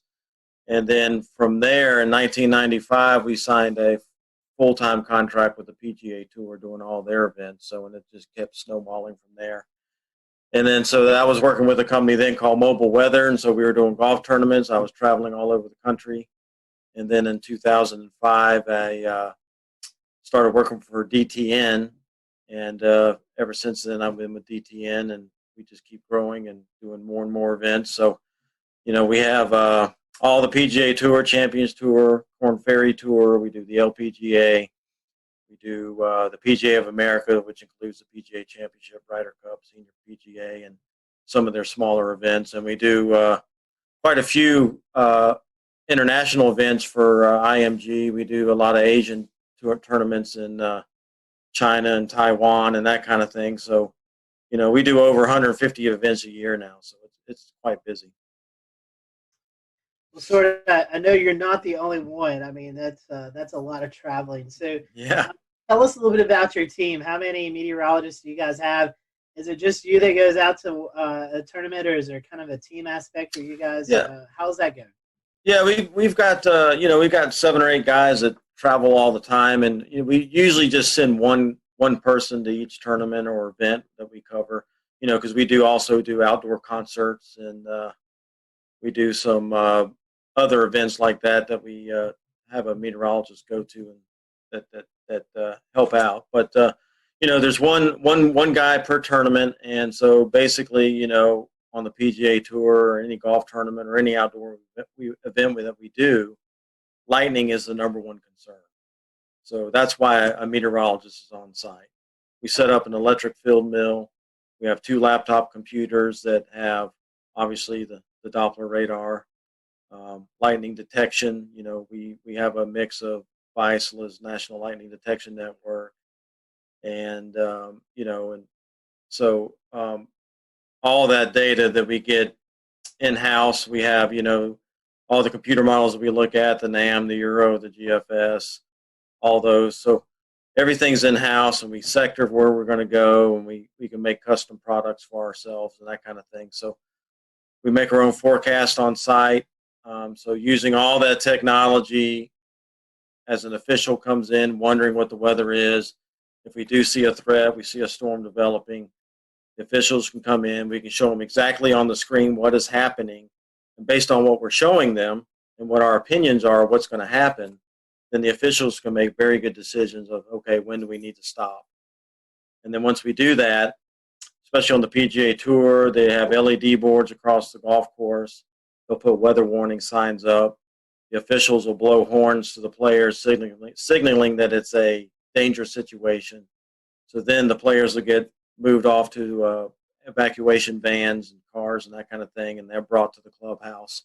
And so hopefully, if we do our job correctly, then we've given enough time to where people can get back to the buses and hopefully back to their cars, because not everybody has a clubhouse pass. So they can't all get indoors to safety, so we got to get a lot of them back to their cars. So it's a big machine, it's a big operation, but it's most tournaments, I'd say every tournament has an evacuation plan, emergency plan. So it works pretty well. And then the big question is, once we have stopped play, when do we go back and start playing? When is it safe to go back out? So that's when we help big time as far as, okay, we think this storm is going to be out of here at such and such time. And then they can open up the practice facilities again, let the players warm back up, and then we'll get them back out to the golf course and start playing again. Stuart, that kind of rings a bell here in Charleston at Bulls Bay, the tournament last year. LPGA, lightning hit a tree. Someone was went under the tree, and it's a serious situation with these thunderstorms and these golf tournaments. How much collaboration do you guys have with the local National Weather Service, especially in big events like this? In the last few years, there's been a little bit more collaboration because, with Homeland Security and a lot of these big, government agencies and everything, a lot of these agencies are using golf tournaments as their training grounds for big events and things like that. So I know down at the RBC Heritage down in Hilton Head, the FBI shows up and all the government agencies, the Weather Service, and so they do a lot of practice at these at that event, since it's such a large event. And so I do coordinate with the Weather Service there. We'll talk what we're thinking, and kind of bounce off ideas off each other. But for the most part, I'll maybe read a forecast discussion or something like that from the Weather Service. But like I said, having everything in house, all of our own computer models and that kind of thing, we basically do our own thing, to be honest with you, make our own forecast. Because I think in a lot of ways, sometimes we do a better job because we know what golf wants and we know what golf needs. So we know what they're looking for as far as a forecast goes. Whereas the Weather Service, they may be a little more general because they have a bigger area to cover. So for example, for us, wind forecasts are very big at the golf tournaments because that plays a huge role on how the golf course is going to be set up each day. So we concentrate a lot on wind, and so we try to be very accurate in that department, where you may see a weather forecast from the Weather Service that says winds are 5 to 10. Well, okay, that's kind of general. We try to be more exact than that, where our forecast will say maybe we have a westerly wind, like on the coast there.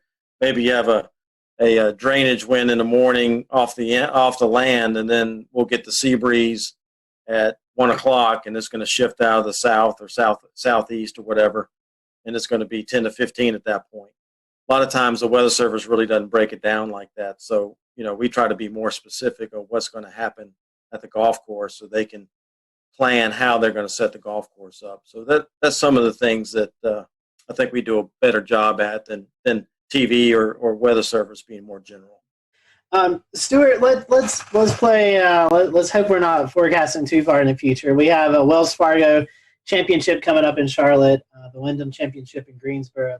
Let's say that you're there forecasting and you see it could be a potential stormy day. That there's going to be thunderstorms moving into the area. What is it? Kind of give us what you do the morning of. Kind of give us a play-by-play of what that setup looks like if you see, it's going to be a stormy afternoon or something in these tournaments. Well, let's say the first tee time is 7 a.m. Okay, that's usually when most tournaments start, 7 in the morning, and I'm usually there probably about 5:30 in the morning because I'm looking at weather data, looking at the latest stuff, making my forecasts and getting that out and distributed, uploaded to the player page, that kind of thing.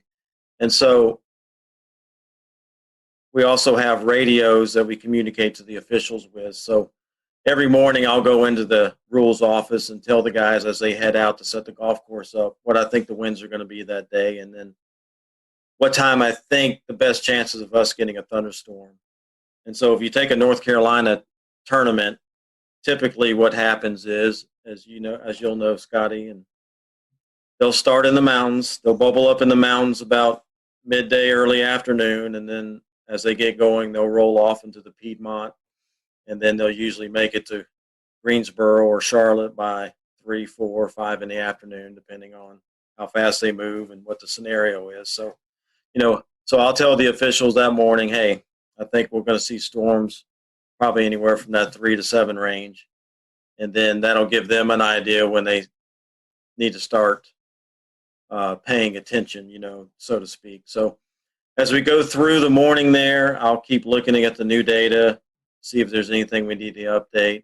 And then obviously I keep watching the screens. I'll have the radars going and that kind of thing. And then as soon as I see something that has a potential of getting to us, that's when I'll get on the radio and tell the officials, hey, I'm seeing some thunderstorms over, let's say, Yadkinville, and they're going to be moving across Winston and the Greensboro here in the next hour, hour and a half.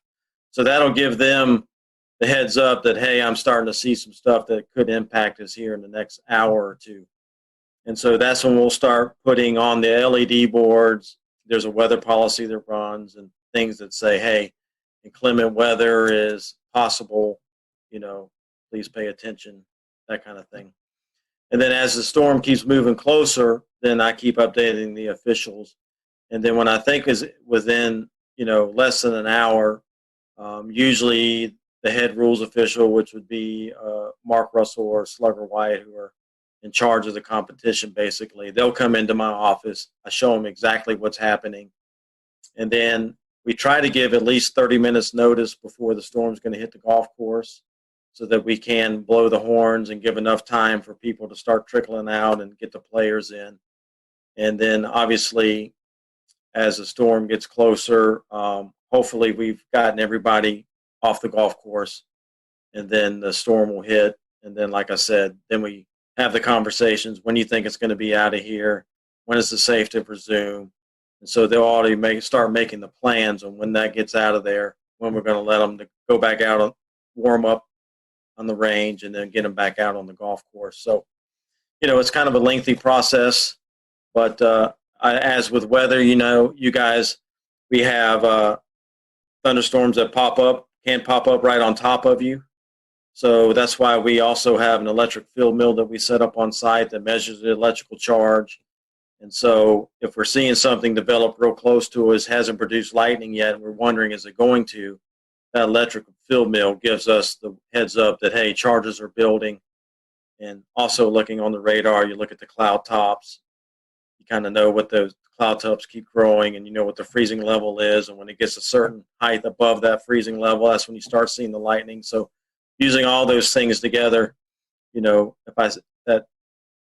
using all those things together, we can get a good idea that, hey, this cell will probably going to produce lightning.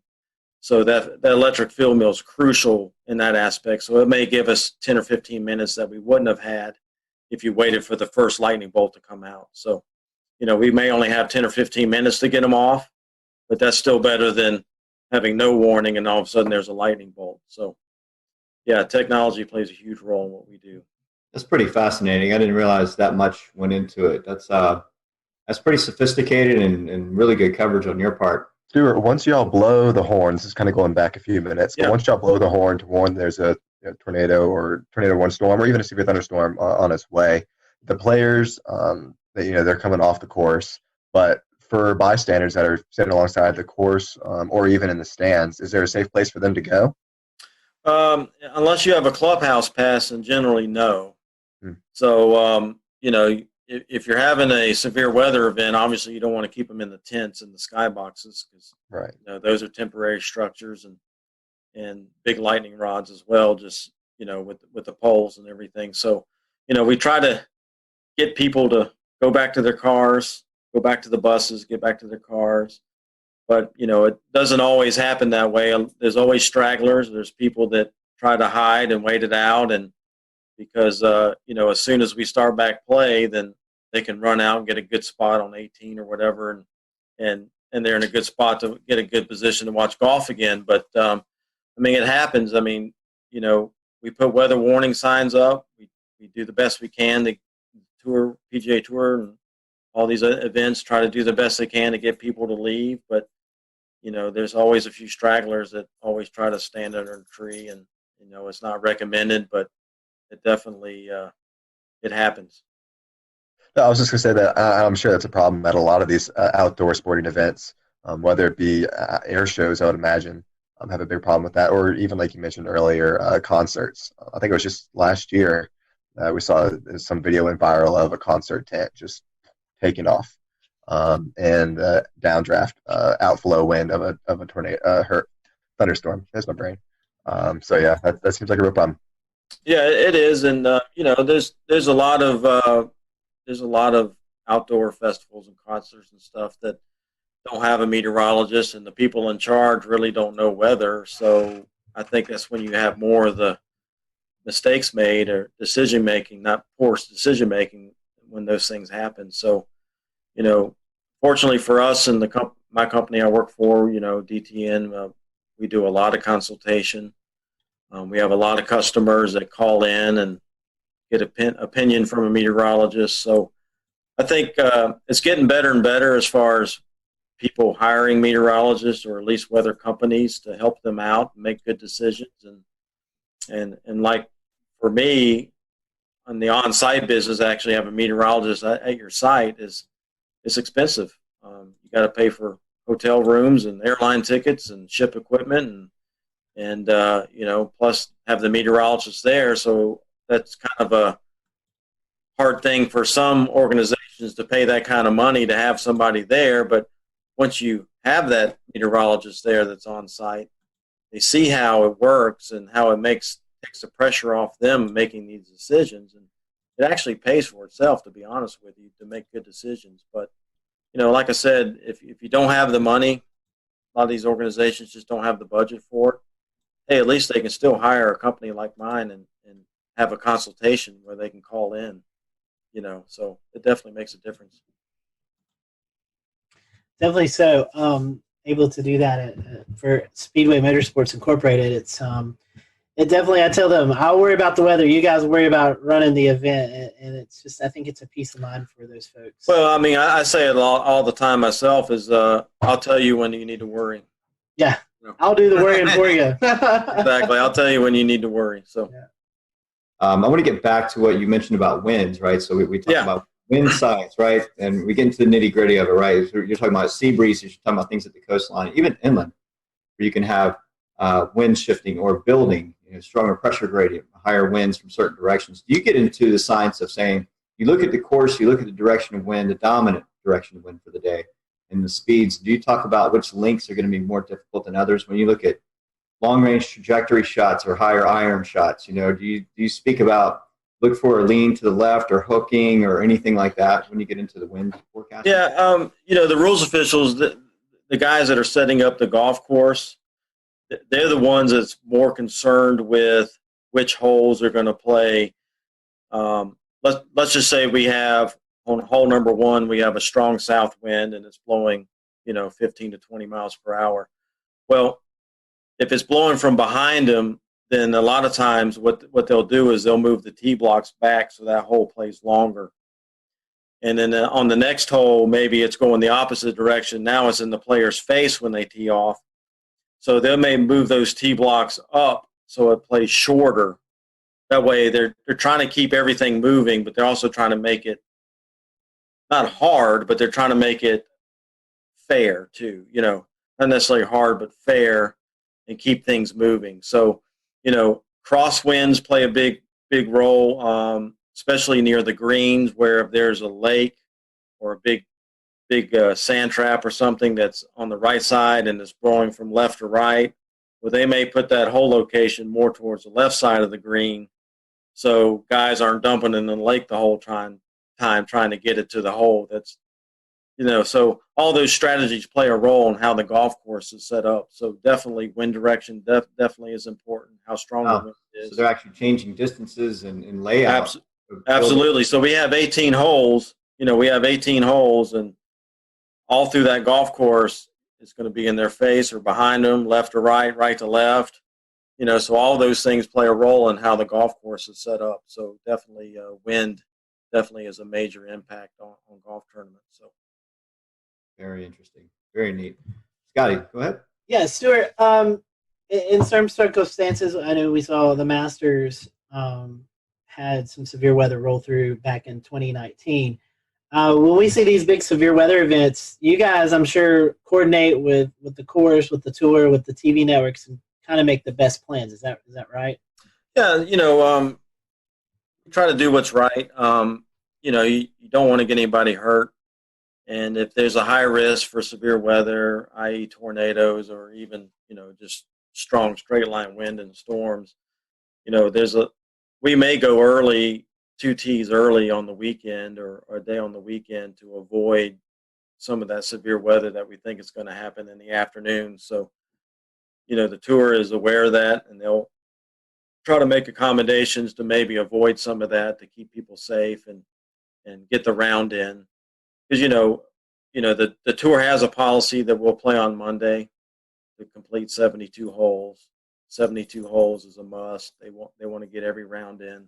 So so we will do that on Sundays a lot of time to try to get everything completed and so we don't have to go into Monday. But for the most part, if it's a 30-40% chance of a thunderstorm day, then they're not likely going to change anything. It's just we're going to play golf and hopefully, that scattered thunderstorm will stay away from us. But if we do get hit and we don't finish, well, we'll be back Monday morning. So that's how it works. I know another element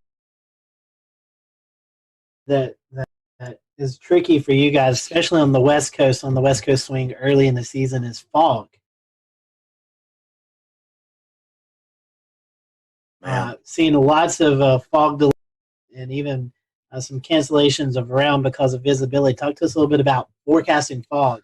Yeah, it's tough, man. That marine layer out there, and what most people don't realize in California, the Pacific Ocean out there gets the Aleutian Current, which is very cold.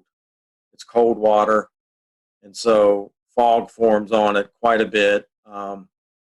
So when we get out there, a lot of the things that we look for is the offshore flow, and we love it when there's offshore flow because it pushes that marine layer way out in the ocean, and skies stay clear at the golf course. Well, the thing that I've learned forecasting the weather out there, as soon as that pressure gradient starts going neutral, that's usually when the marine layer fog will move in.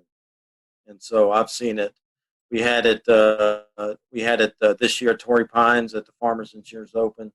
One day the fog rolled in early in the morning, and it stuck around till about 9:30 in the morning. So we had to delay for a couple hours, and then the sun finally ate through it and broke it apart, and it pushed offshore. So, it's a tough thing because with fog, you just don't know how long it's going to stick around.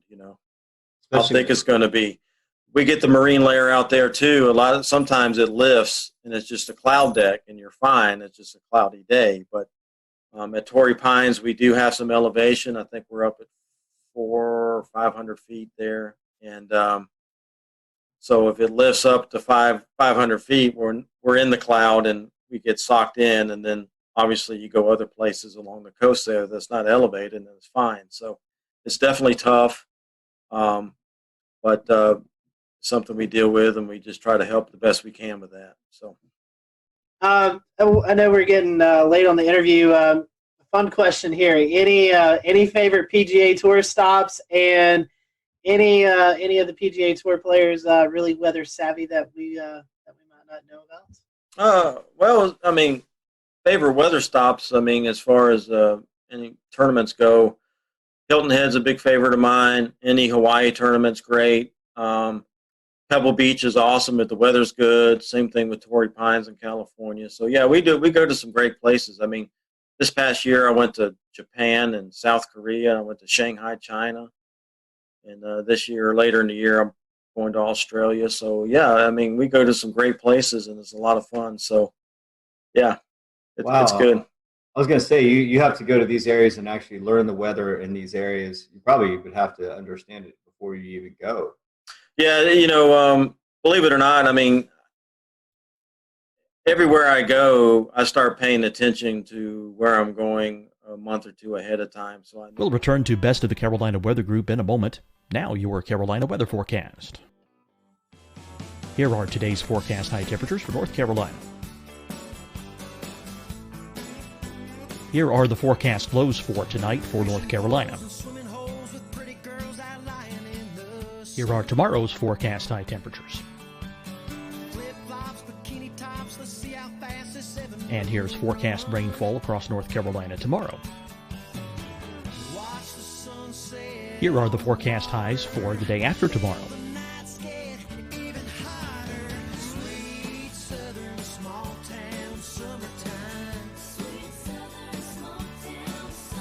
And here's the forecast rainfall across North Carolina for the day after tomorrow. This is the total rainfall forecast across North Carolina for the next 3 days. Here's the severe thunderstorm outlook for today from the Storm Prediction Center.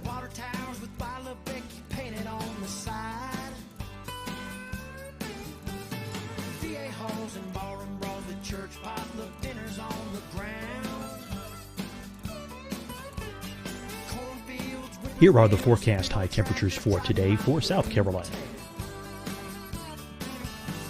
Here are the low temperatures for today for South Carolina. Here's the probability of precipitation forecast across South Carolina today. And here are the rain chances across South Carolina tonight. Here are tomorrow's forecast highs across South Carolina. Here are the forecast low temperatures for tomorrow for South Carolina. And here is the probability of precipitation across South Carolina tomorrow. Here's the precipitation chances across South Carolina tomorrow night. Here are the forecast highs for the day after tomorrow in South Carolina. Here are the forecast low temperatures across South Carolina for the day after tomorrow. And here are the rain chances across South Carolina for the day after tomorrow. And South Carolina's probability of precipitation for that night. Here's the Storm Prediction Center's severe thunderstorm outlook across South Carolina for today through tonight. Here's the Storm Prediction Center's severe thunderstorm outlook across South Carolina for tomorrow and tomorrow night. And here's the Storm Prediction Center's severe thunderstorm outlook across South Carolina for the day after tomorrow through that night. Here's the severe thunderstorm outlook for today from the Storm Prediction Center.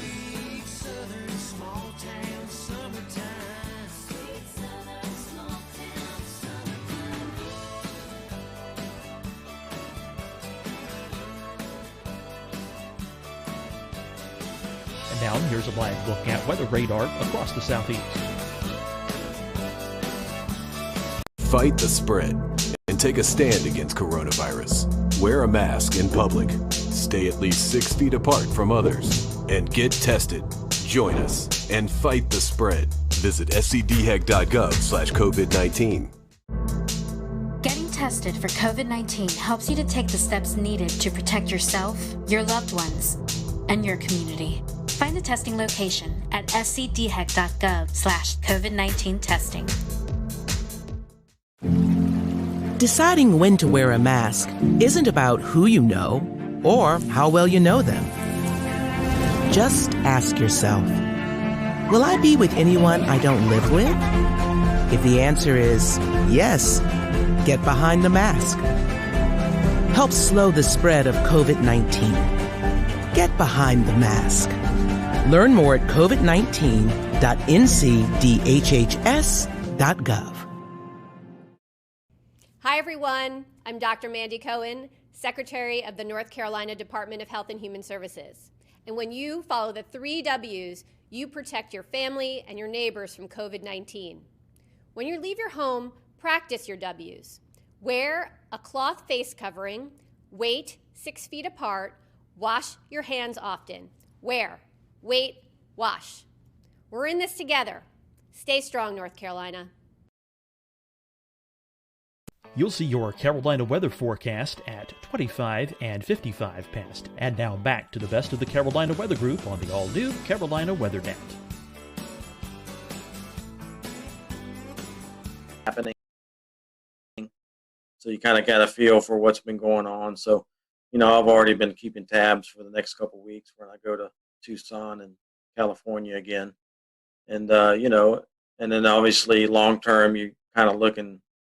I've got Florida lurking in March. I'm going down to Florida, so you definitely keep up with what's going on and what's been happening, so kind of what to expect going into it. So it's definitely harder in Japan and Korea and some of these places where maybe the radar data is not as timely, or you don't have all the good data you have here in the U.S. You still have some data, but maybe not quite as good as some of the things you're used to using. So, and, forecasting wind and things like that gets a little more difficult, some of these spots. So, but still, us being there is still better than, for the tour and some of these tournaments, having us there is still better than not having us there, where they would just be guessing. So, we do the best we can, and they know it's not the U.S. and it's not quite as good, but it's still, we still send our electric field mill over there, and we still have that and the detection network and that kind of thing. So, oh, wow, I bet that's interesting, transporting that equipment across seas to foreign country. Yeah, the tour sends a lot of containers and things, so it goes on with a lot of the scoreboards and that kind of stuff. So it helps. One more question from me is as far as golf and the weather. Talk about course saturation. We're talking about frost in the morning, dew on the grass, dew points, humidity, right? How does it factor in your forecast for when the starting time is? Does that sometimes get pumped up because of the ground's just wet and needs time to dry out, or? Well, obviously, if it's totally saturated, there's the rules of golf dictate what we can do as far as playing golf on a saturated golf course. So if there's still some standing water or some real wet areas, the tour a lot of time will institute a policy of lift, clean, in place, where they can get relief maybe from some of those spots to a drier area that's not any closer to the hole, but they get some relief. And then they can pick up mud on their ball, so they can pick the ball up and wipe the mud off and place it back down and then hit it. So that helps us out quite a bit. But if we still have water running down the fairways, or there's puddles on the greens, and you can't put the ball through a puddle, so then obviously we can't play in those conditions. But golf courses are made to drain, so typically once the standing water is gone, then they institute that policy of maybe lift, clean, in place. That way we can still play and not be stopped under the rules of golf. So as far as frost goes, we do try to do frost forecasts. It does come into play a lot of times when we're in the desert of Arizona in February and March, because it can get really cold there in the mornings and then warm up pretty quickly for the mid to late mornings. So we try to help them out with frost forecasts. Obviously, you got to just wait for it to melt before you can get on there, because you don't want to kill the grass stepping on it. So usually frost delays are not that long. They're usually 30 minutes to an hour, and then we can get out there and play. As far as late in the year, a lot of places where we go is Florida and the Southeast and that kind of thing. So typically we don't deal with frost too much in the fall, but definitely early in the year. Well, Stuart, thank you so much for joining us. We certainly appreciate it, and glad that we could catch you while you're here at home. And we wish you the best of luck as you travel out to all these cool destinations, and hopefully you'll have some good weather. If folks want to follow along, do you have a social media account or something you'd like to promote? Yeah, I you can follow me on Twitter. It's at PGAWXMAN and the number 1. So it's PGAWXMan1 on Twitter, and I'm on Facebook, just Stuart Williams. You'll just have to find me on that. But that's the only 2 social medias that I'm on. Yeah, Twitter, definitely follow me, and you can see what the forecasts are, what's going on at these tournaments that we're doing and these other events. So. And the weather's bad, and you're at that tournament, just go find Stuart. You can blame him for it. Yeah, that's right. Stuart, thank you so much for joining us tonight. As always, we appreciate your time, and glad to catch up with you, and I hope to talk to you soon. Absolutely. Scotty, thank you guys for having me on. I appreciate it. It's been a lot of fun, and hopefully we can do it more often. Yes, sir. All right, guys, thanks for watching the Carolina Weather Group. We'll see you back for another episode next week. All right, and that is our interview with Stuart Williams, DTN meteorologist who goes to all the PGA Tour events and provides them on-location weather support. That interview, again, was recorded in February for what we thought was going to coincide with a premiere for the Wells Fargo Championship in Charlotte. This week, the PGA Tour is back in action. They are at the RBC Heritage event in Hilton Head, South Carolina. From Charlotte, I am James Brierton. We will see you back here next week. We will leave you, I'm trying to pull up a camera in Hilton Head, South Carolina to take a look at conditions there right now. It's not coming up, go figure. But you'll have to trust us that Stuart's forecast says it won't be all too shabby. And here it is, a look from the Salty Dog there in Hilton Head, South Carolina. Again, I'm James Brierton, Charlotte. Thanks for joining us. Have a good night.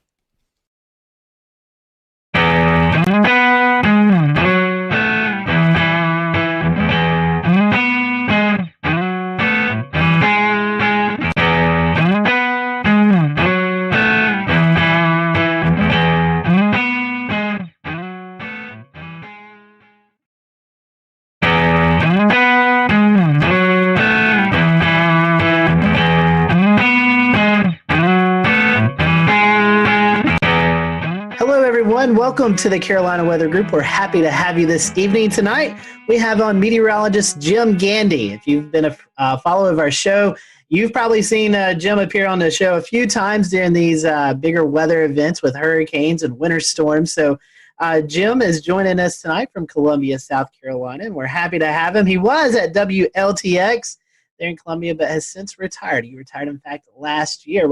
Actually, Jim, I think we're coming up on the 1-year mark. Is that correct? Just passed it. It was okay. June 1st of last year. Yeah, so we've just passed that. So I know retirement life, we were talking a little bit before we started recording here, has been good to you. So we'll talk a little bit more about that afterwards. But 45 years in the business, you're known as South Carolina's weatherman. Tell us how it started. How did your love for weather transition you into being a meteorologist on TV? Nothing happened the way it was supposed to. My introduction to weather, ironically, was something that just scared me to death. I was probably maybe 4 years old. My dad was going to take me across the street to our house, and all of a sudden, the sky right before me just lit up with lightning. It scared the living daylights out of me, as you can imagine. And from that time on, I was scared to death of lightning. Now, this was in Memphis. Then he got transferred to Jacksonville, Florida. And if you know anything about the weather in Florida, thunderstorms are pretty frequent.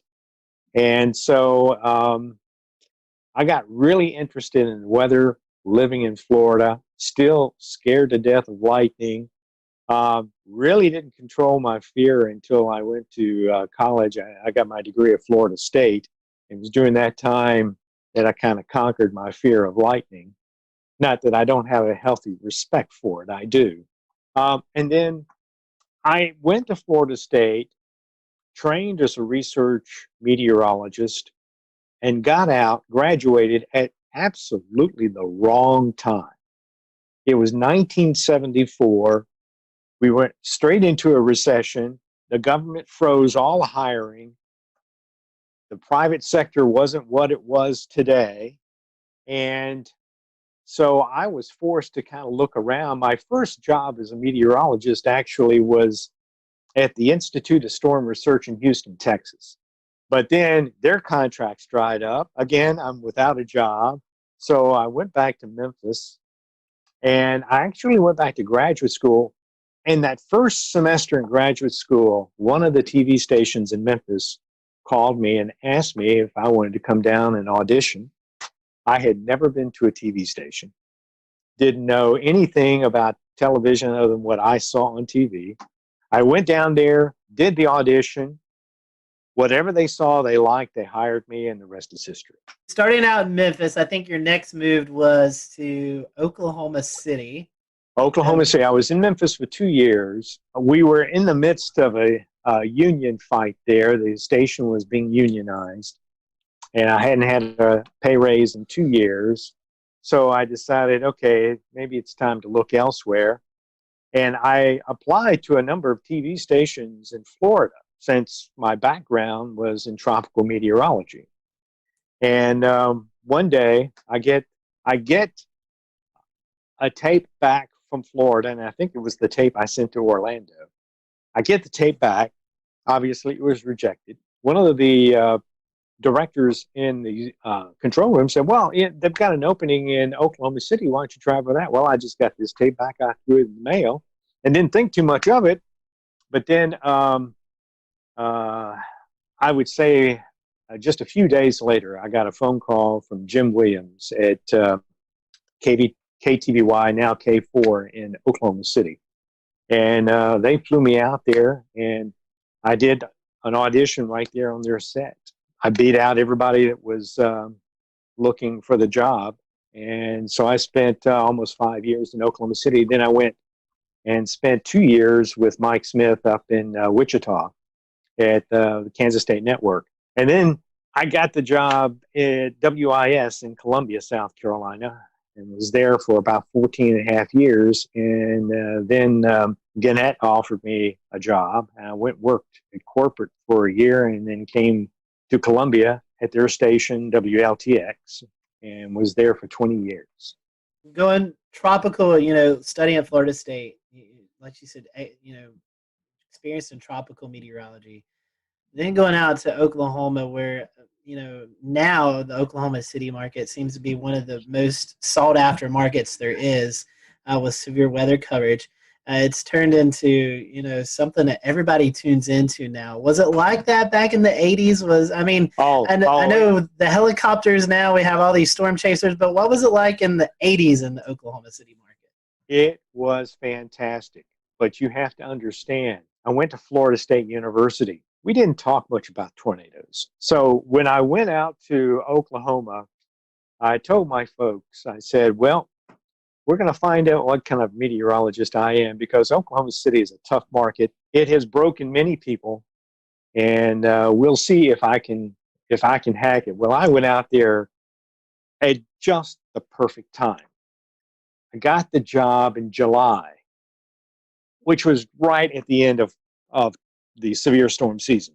So I really had about 8 months to prepare. And prepare I did, because down the road from Oklahoma City, of course, is the University of Oklahoma, the National Severe Storms Laboratory, all right there in Norman, Oklahoma. And some of my friends at Florida State were working at the Severe Storms Laboratory. So I knew the caliber of people that were down there. My biggest fear in Oklahoma City was going on the air and saying something that wasn't correct. OKC to Wichita to Columbia. Is there anything in particular that drew you to the Midlands versus being out west? It's very different. Well, one, One was a job. Right. But after having been in Oklahoma City and Wichita for 7 years, and keep in mind, I grew up in the Southeast. So when I came back to Columbia to interview for the job, the first thing I noticed was trees. And I said, oh my God, there are trees here. And not these little scrubby things you see out in the plains. And so I said, boy, if they offer me the job, I'm going to take it. And sure enough, they offered me the job. I took it, and the rest is history. I have to laugh. People always ask me about my time out in Oklahoma City and Wichita, if I ever chased storms. Yes. In fact, that's how I got into photography, was by chasing storms. I tell people that I chased storms before it became fashionable. When I was chasing, it was a rare event to run across another chaser. But today, when I see how many people are on the road chasing out there today, I'm just blown away. I said, oh my God, there's a traffic jam. I'm surprised they don't have cops out there directing traffic.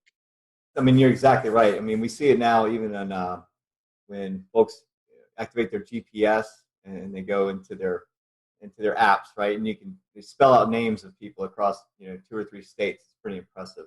So yeah, lots of people. A lot of people out there. And the competition is pretty stiff. Every once in a while on Twitter, you'll hear some scuffling going on about who was first in line or who was supposed to be first. So it's kind of interesting. Well, see, I never had that problem. There wasn't anybody out there. If you don't know what you're looking at in real time at the sky and what's going on in the environment, you can learn a lot from that outside of looking at radar and all these products and everything. So yeah, I mean, that's folks have access to that technology now, so they know how to kind of gain ahead. They can jump over to another state where something else is going on. So kind of. Well, for me, it was fantastic because I could take what I was seeing in the field, and when I went back to the radar, now I could start to put things together. And I think that made me a better radar analyst because I could see what was on the radar and I could visualize because I had seen it in the field. Right. And so it was a big help. Jim, I want to get back to Columbia. So overall in Columbia, you're talking about 30 years total. 34 years. 34 years. Let's talk about some of the major events, some of the major things you remember from Columbia. I was here during Hugo in '89. I experienced that as a teenager in high school. We left. We went to Union, South Carolina, and came back the next day. And it was just absolutely devastating. But I don't think folks knew what kind of impacts were going to occur inland, especially across the CSRA and all the way up into Charlotte and beyond. So tell us about your experience with Hugo. Well, that was an interesting one because when I came to Columbia, what I had not had to do when I was out in the Plain States was make a 5-day forecast. When I came to Columbia, they insisted on a 5-day forecast. Well, this is 1989. Everybody's doing 5-day forecasts, but granted, they weren't that great. So I had been watching Hugo off the African coast, and I had been reading some of the analysis coming out of Washington. And going into the preceding weekend, they said the weather pattern is shaping up for this hurricane to affect the southeast, which caught my attention. So over the weekend, I'm following it pretty closely. And so I went into work early on that Monday, and I did my analysis. The one thing that struck me was that the computer models were having some trouble. They kept wanting to keep the storm going west. When it came off of Puerto Rico, though, it was moving northwest. But the models kept wanting to turn it west. I have a rule, and I developed this rule in Oklahoma. And that rule is, when it comes to computer models and reality, reality always wins. So I looked at the situation, trying to figure out why would the storm turn west. I could not find any reason for it to turn west. So I decided there isn't much out there to move this storm. So I pretty much interpolated from the 500 millibars right into South Carolina. So on Monday, that Monday night when I went on the air, I said, I think this is a hurricane that's going to hit us in South Carolina. And I was projecting mainly the low country. And the next day, I expected, it hit after midnight on Friday. So you're more than 3 days out. So I expected, okay, I'll have to change the forecast Tuesday, but we can make corrections along the way.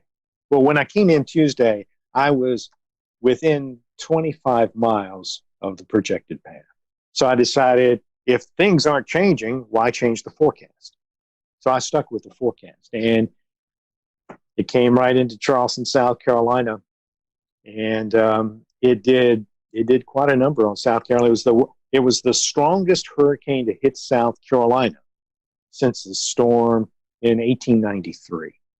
I want to touch on another major weather event topic, which was the October flood of 2015, which affected not only us at the coast, but again, the connection to Columbia and the tropics and an upper low. And it was just the perfect kind of combination. And so I know that there was dams that broke in Columbia. There was all kinds of flooding issues, you name it. So talk a little about your experience with that. Well, that was an interesting one because if you'll remember, it was Joaquin that came into the Bahamas and went stationary and sat there for a while. And of course, we were all watching it. One of the things early that week that bothered me was that the projection for rainfall for this area seemed to be unreasonably high. Unreasonably high because every computer model had the hurricane passing well east of us, offshore, maybe going into North Carolina. But certainly that would still leave us on what is traditionally the dry side of the hurricane. So, we're talking about this on the air. And of course, I was talking with my colleagues there in the Weather Center, and I said, something just does not add up. And so we kept looking, and I kept analyzing stuff and still couldn't figure it out. I knew that there was some information that we weren't getting. So the National Hurricane Center decided on that Wednesday night they would start flying the high altitude aircraft out toward the storm. And I said, and by the way, I was on conference calls with our corporate people. Tegna owned our TV station. So I was on the conference call and I said, look, we can make all kinds of projections we want, but the National Hurricane Center is going to fly that high altitude aircraft tonight. When that data gets into the computer model, we will know what this storm is going to do. And that was a Wednesday night. Thursday morning, it wasn't so much a surprise, but the projections for the hurricane had it staying offshore. But it did not change the rainfall prediction for our area. And at that point, I realized we're looking at the wrong thing. The hurricane is not the threat. It is the upper level low that is coming down through the Tennessee River Valley that's going to slow down, almost stall over the Florida Panhandle. It's going to tap a tropical atmospheric river, and it's going to direct it right into South Carolina. We've talked about hurricanes, snowstorms, and flooding. Were there perhaps any tornado events that you particularly recall from your years in Columbia? Oh, yeah. In fact, probably the most memorable one was from a tropical depression, 1994. And it was Hurricane or Tropical Storm Beulah. It hit along the Florida coast, came into Georgia, southwest Georgia, and was heading up toward the Athens area, the center. It happened that we were on the east side at just the right point in the heat of the afternoon. So I went in early to work in preparation for, I guess I got to the station around 11:30. And while Joe Penner, who was doing the weather for the midday show, as he was doing the weather, right after he got off, they issued a tornado warning, and it was for Barnwell County. I thought, tornado warning. Now, keep in mind, back then, the Weather Service had Doppler radar, but we did not. So I'm thinking, okay, so we went on and gave the warning and everything. And I'm looking at everything as best I can. And all of a sudden, they happened to say that there was circulation in Lexington County. It was down near Pelion, I think it was, or something like that. I went, oh my gosh. So I notified the assignment desk. They said, where do we need do we need to send someone to Pelion? I said, no, don't go to where it's been, go to where it's going to go. So we sent a photographer out on I-20, and I just said, go toward Highway 6, and then we'll see. Well, he gets to Highway 6, and he misses the turn, has to turn around. When he does, he sees the tornado. And that was the first of something like 28 or 9 tornadoes that day. Switching gears, we'll return to Best of the Carolina Weather Group in a moment. Now your Carolina weather forecast. Here are today's forecast high temperatures for North Carolina. Here are the forecast lows for tonight for North Carolina. Here are tomorrow's forecast high temperatures. And here's forecast rainfall across North Carolina tomorrow. Here are the forecast highs for the day after tomorrow.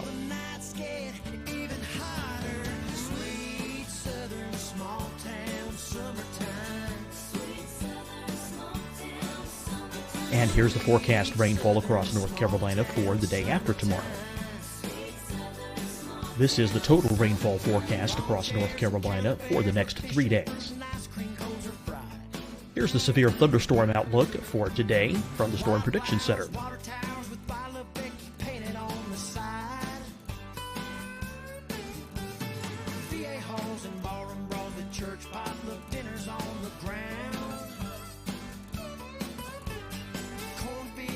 Here are the forecast high temperatures for today for South Carolina. Here are the low temperatures for today for South Carolina. Here's the probability of precipitation forecast across South Carolina today. And here are the rain chances across South Carolina tonight. Here are tomorrow's forecast highs across South Carolina. Here are the forecast low temperatures for tomorrow for South Carolina. And here is the probability of precipitation across South Carolina tomorrow. Here's the precipitation chances across South Carolina tomorrow night. Here are the forecast highs for the day after tomorrow in South Carolina. Here are the forecast low temperatures across South Carolina for the day after tomorrow. And here are the rain chances across South Carolina for the day after tomorrow. And South Carolina's probability of precipitation for that night. Here's the Storm Prediction Center's severe thunderstorm outlook across South Carolina for today through tonight. Here's the Storm Prediction Center's severe thunderstorm outlook across South Carolina for tomorrow and tomorrow night. And here's the Storm Prediction Center's severe thunderstorm outlook across South Carolina for the day after tomorrow through that night. Here's the severe thunderstorm outlook for today from the Storm Prediction Center.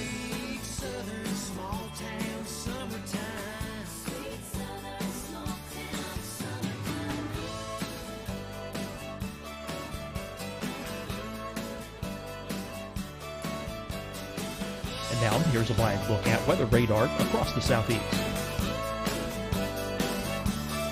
Fight the spread and take a stand against coronavirus. Wear a mask in public. Stay at least 6 feet apart from others. And get tested. Join us and fight the spread. Visit scdhec.gov/COVID-19. Getting tested for COVID-19 helps you to take the steps needed to protect yourself, your loved ones, and your community. Find the testing location at scdhec.gov/COVID-19 testing. Deciding when to wear a mask isn't about who you know or how well you know them. Just ask yourself, will I be with anyone I don't live with? If the answer is yes, get behind the mask. Help slow the spread of COVID-19. Get behind the mask. Learn more at covid19.ncdhhs.gov. Hi, everyone. I'm Dr. Mandy Cohen, Secretary of the North Carolina Department of Health and Human Services. And when you follow the 3 W's, you protect your family and your neighbors from COVID-19. When you leave your home, practice your W's. Wear a cloth face covering, wait 6 feet apart, wash your hands often. Wear, wait, wash. We're in this together. Stay strong, North Carolina. You'll see your Carolina weather forecast at 25 and 55 past. And now back to the best of the Carolina Weather Group on the all-new Carolina Weather Net. Climate change has been something you're very vocal about. Can you talk to us a little bit about that? It goes back to in 2007. This is when TV stations were starting their websites. Everybody was kind of green back then, so we really didn't know what we were doing, what we wanted to accomplish. And I convinced the TV station. I said, let's do something. Let's start a science and technology page.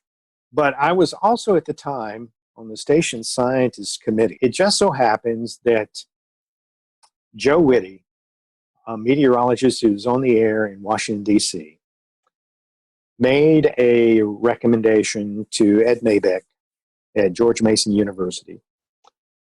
And they wanted to see about educating people about climate change. Joe sends a note to the chairman, who was Paul Gross at the time. And Paul then relayed that message to all of us on the committee. And I had just come inside from working out in the yard, and it said on there that they were looking for an advisor. I said, hey, this sounds kind of interesting. So I responded, but a friend of mine on the committee beat me to it. So when I talked to Joe, I said, well, if you need any help or anything like that, just let me know. A few days later, he calls back. He said, how would you like to be the test case? I got the TV station on board. They supported it. The National Science Foundation gave us the grant. And in 2009, ironically, as ClimateGate was breaking, we were meeting in Washington, D.C. to map out a program that would become Climate Matters. The whole focus of our work was to educate people about how the climate is changing and why it's changing and how it's going to affect them locally. We just wanted to give people the scientific information. What does Columbia, South Carolina mean to you? And then second part of that is, how is retirement life? I worked here for 34 years, so I consider it to be home. It's also a great place to be. The cost of living here in Columbia is really pretty low in comparison to other parts of the country. And actually, you can say that through a large part of the Carolinas. It's not just Columbia, but in this part of the country, the cost of living isn't that great. So it's a great place to live. So if you don't have a vast wealth, it's a great place to just kind of settle in. As it turns out, I picked the perfect time to retire. I mean, I was already 66, so it wasn't like I was retiring early. So I decided, okay, let's go ahead and retire. This is it. I'll retire, and we'll enjoy life, whatever it is. Last question, Jim. To wrap this up, what are your words of advice for any future meteorology student or anybody that's currently in the field? I read something the other day that kind of struck me. It was a young meteorology student who was struggling or had struggled at Florida State, had gone to another college, had some problems there, but was really passionate about weather. And I thought about it because I felt bad that she was struggling, but I sent her a tweet back, and I said, this might surprise you and will surprise some, but I'm not the sharpest tool in the shed. I struggled as well. I often joke that I enjoyed the course atmospheric radiation so much, I took it 3 times. And you just have to work hard and persevere. When I graduated, I wasn't at the top of my class. But my parents instilled a work ethic. If you want something, you got to work for it. So in many cases, I wasn't the best person on the air. Certainly, I wasn't always the best looking person on the air. I don't have the best voice on the air. I don't even know why I'm on the air, but I work harder than anybody. One of my colleagues once said, you are the hardest working meteorologist I have ever been around. And it's true. When I go to work, I'm there until it's done. 8 hours, 9 hours, 12 hours, it doesn't make any difference. I get the job done. And I always wanted to be the best forecaster. Very thankful for you to join us tonight. You're still following a little bit of weather. Are you doing any updates on social media? If so, how can folks follow you? Follow me on Twitter and Facebook at Jim Gandy WX. That's awesome. Well, Jim, we certainly appreciate it. We hope that you and your wife can get out and travel soon. Hopefully this pandemic mess will come to us soon or end soon, and you can get out there and enjoy the traveling. And we certainly appreciate you joining us tonight. And from all of us here at the Carolina Weather Group, thank you for your service that you've dedicated to the folks of South Carolina over the thank you. Years. Thank you for having me. You're welcome. Everyone, thanks for watching the Carolina Weather Group. We'll see you next time.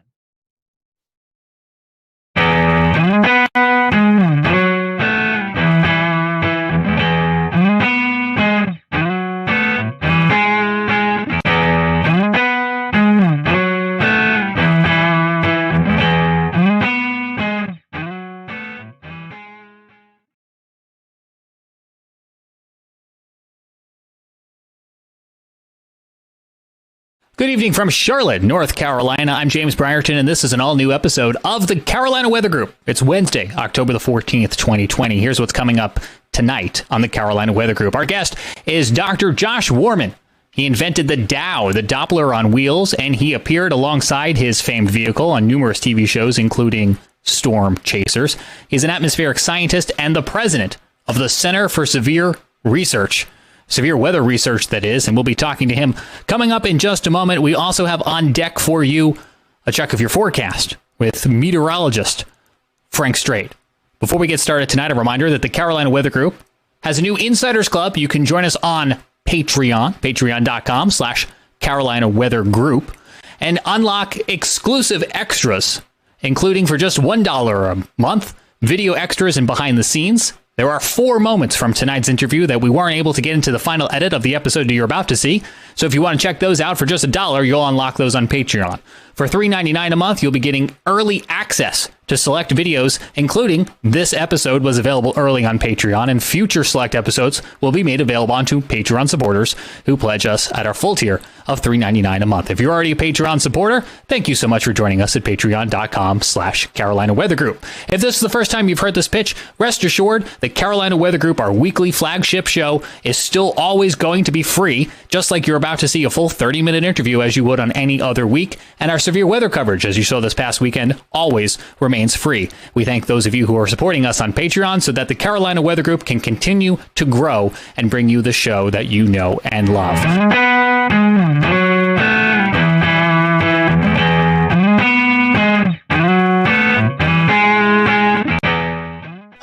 everyone. Welcome to the Carolina Weather Group. We're happy to have you this evening. Tonight's guest is Joshua Werman. He works at the Center for Severe Weather Research, and you may have seen Josh on a few storm chasing shows on TV. We're going to talk a little bit about that as well tonight with all the research he's been doing lately with the active tropical season and just kind of generally talking about his career. So we're happy to have Josh with us tonight. Towards the end of the show, we'll let Josh give out some information, social media websites. That way you can follow more of his content.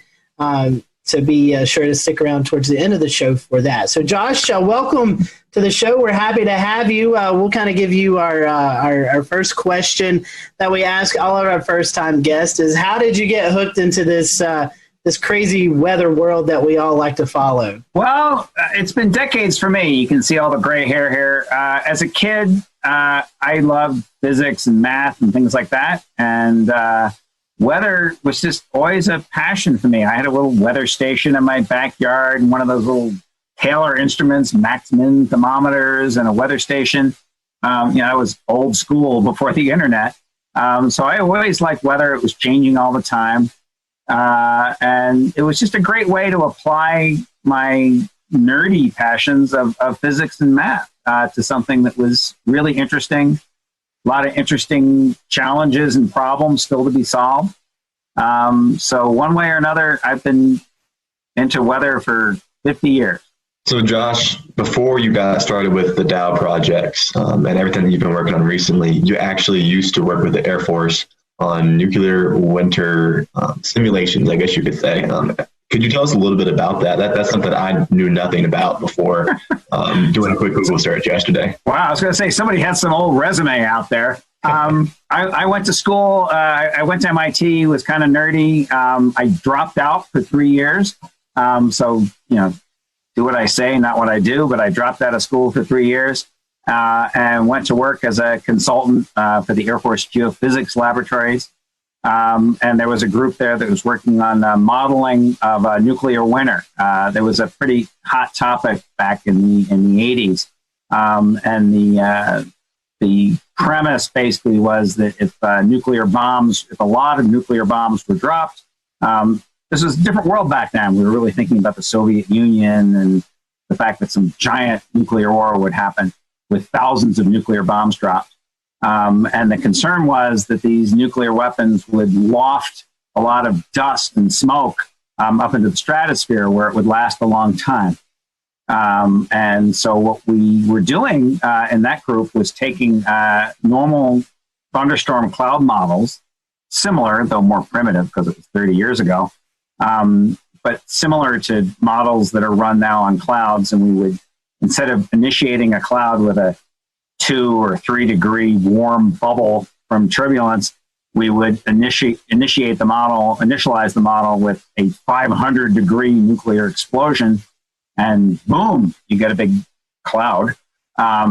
And we would look at how high the dust from the ground and how high the smoke and other things would be lofted into the stratosphere. You could see what the effects would be on blocking off the sun, what was the issue. And so the concern then was that a nuclear war might lead to what was called then, probably still is, a nuclear winter. Josh, it seems like you've done a lot of work with radars. What kind of interest when you were trying to figure out what you liked and didn't like in the weather community, what kind of drew you to radars and radar coverage and information? I got into radar as a graduate student, and the group I was working in was working a lot with radar. I was working with radar data. My PhD work was on microbursts, looking at radar data.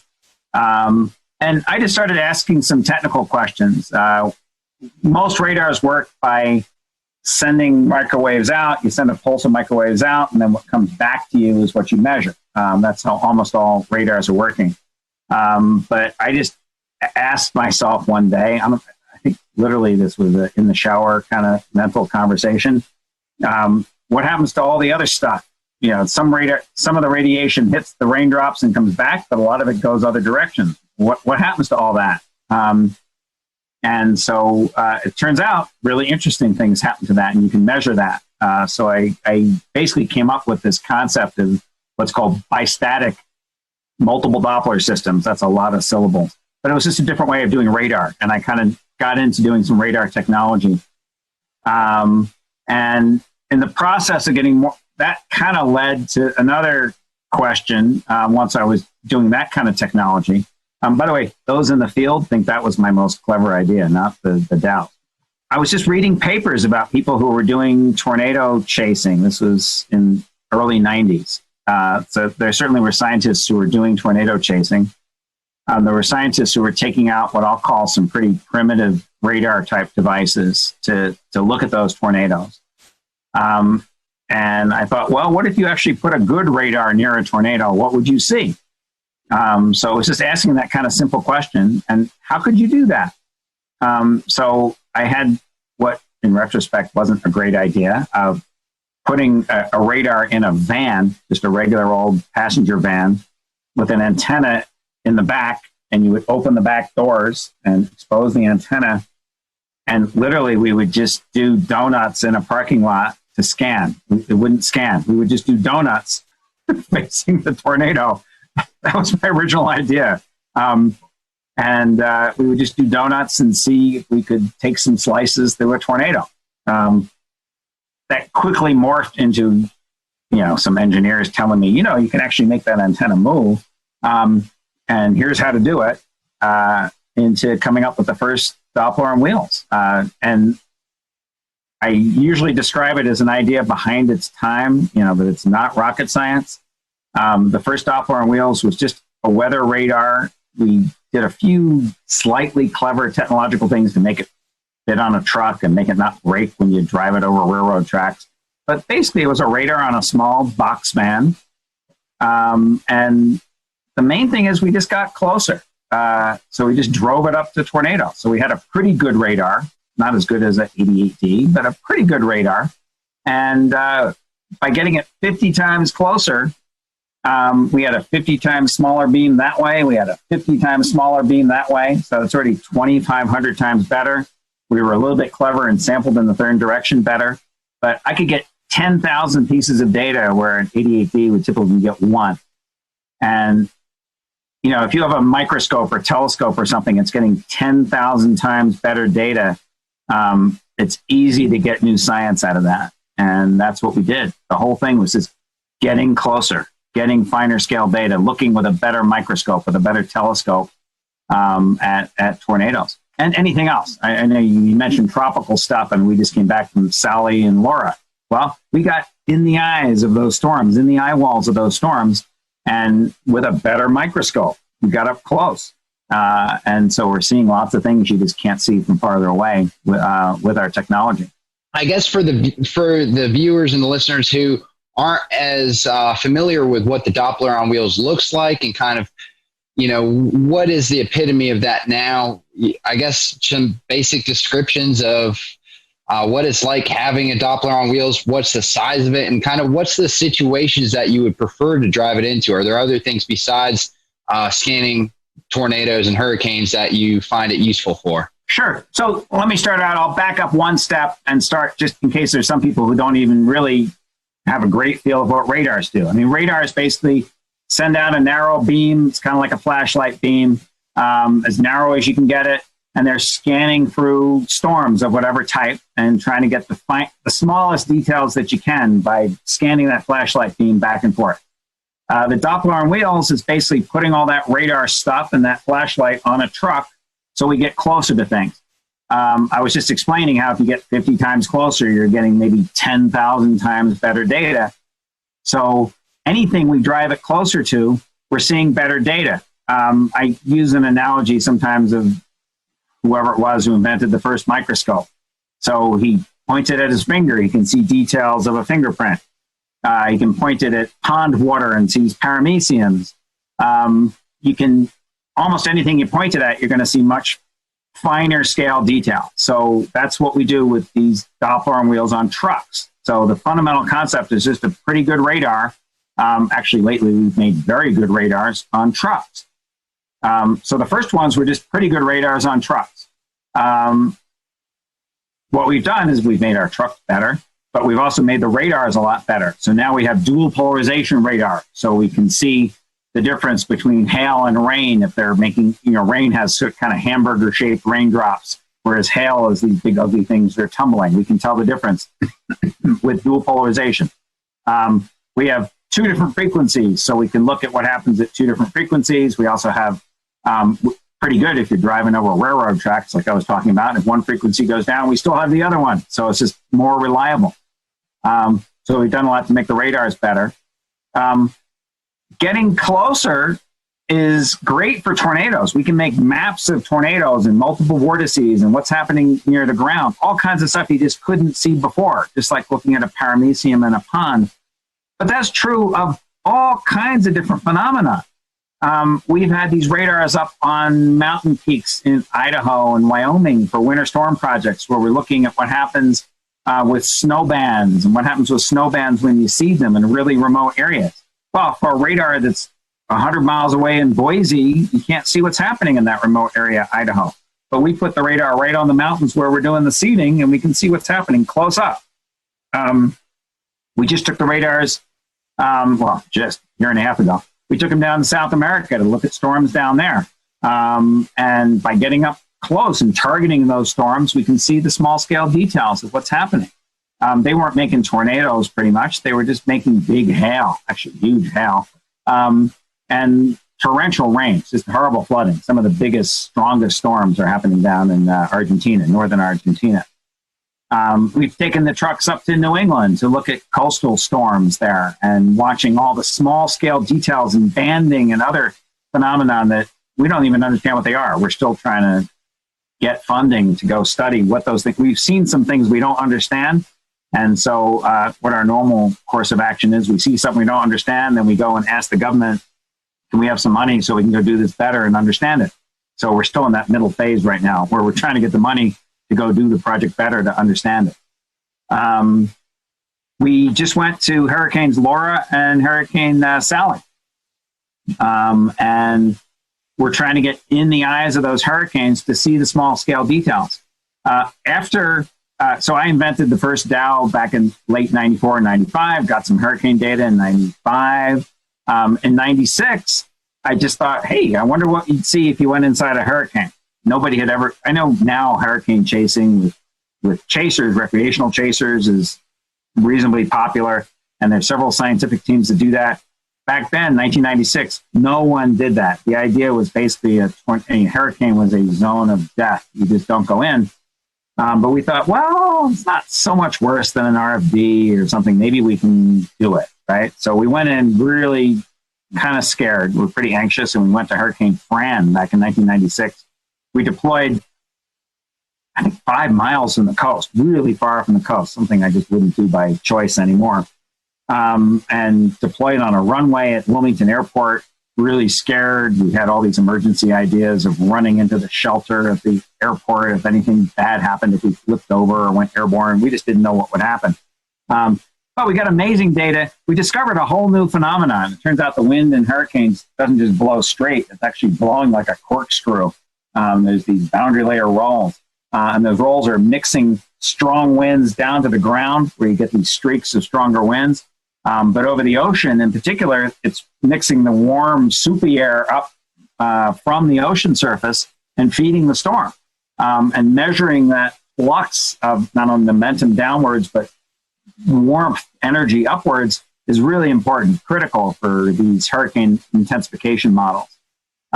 If you've noticed from actually Sally and from Laura, the track forecasts are pretty good. Even 2 or 3 days ahead of time, you pretty much know where that storm's going to go. But you don't know what the intensity is going to be that well. And rapid intensifications happen both in Laura and in Sally right before landfall that weren't really that well forecast. So understanding that corkscrewing is really important. So just by going in, we discovered a whole new phenomena, which was quite exciting for us going into a hurricane. How do you deal with the potential for, radiation issues coming off of the radar? Because obviously you don't want to be in the dome of an 88D while it's running. I'm pretty sure similar situations with the Dow, you don't want to be right in front of it, obviously. How do is there anything special you have to do to mitigate that? So in very loose terms, radiation comes in 2 types. One is ionizing radiation, the other is non-ionizing radiation.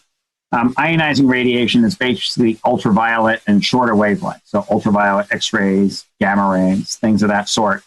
And those hurt you because the individual photons hit your DNA, ionize it, change the molecular structure, and then you get mutations and cancers. But that only ultraviolet and stronger or shorter wavelengths, higher energy photons can do that. Non-ionizing radiation, which is visible, infrared, microwaves, radio waves, those can also cause harm. What those do is they interact, they don't actually hit the electrons and knock them off the DNA molecule. What a microwave or a radio wave or an infrared coming off your fireplace does is it shakes your molecules, mostly your water molecules. It makes your water molecules shake and bend and do things like that. And then those water molecules, the bending and stuff and shaking is not so bad, but what happens is then they, as they lose that energy, they heat things up. That energy basically degrades into heat. So the way a microwave oven hurts you would be if you got heated up, if it heated your tissue. And we'll return to Best of the Carolina Weather Group in a moment. Now your Carolina weather forecast. Here are today's forecast high temperatures for North Carolina. Here are the forecast lows for tonight for North Carolina. Here are tomorrow's forecast high temperatures. And here's forecast rainfall across North Carolina tomorrow. Here are the forecast highs for the day after tomorrow.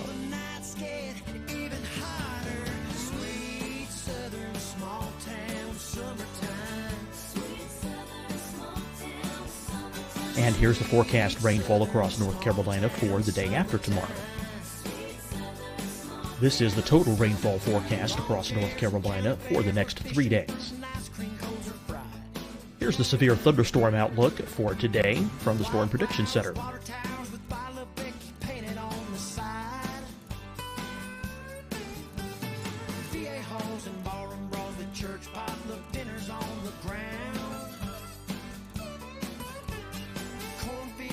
Here are the forecast high temperatures for today for South Carolina.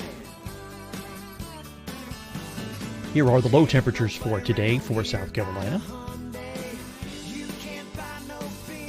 Here's the probability of precipitation forecast across South Carolina today.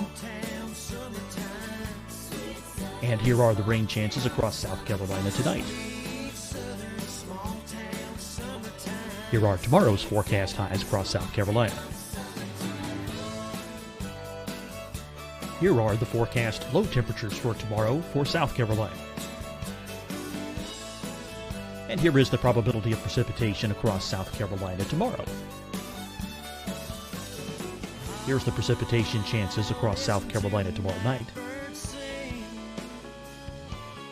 Here are the forecast highs for the day after tomorrow in South Carolina. Here are the forecast low temperatures across South Carolina for the day after tomorrow. And here are the rain chances across South Carolina for the day after tomorrow.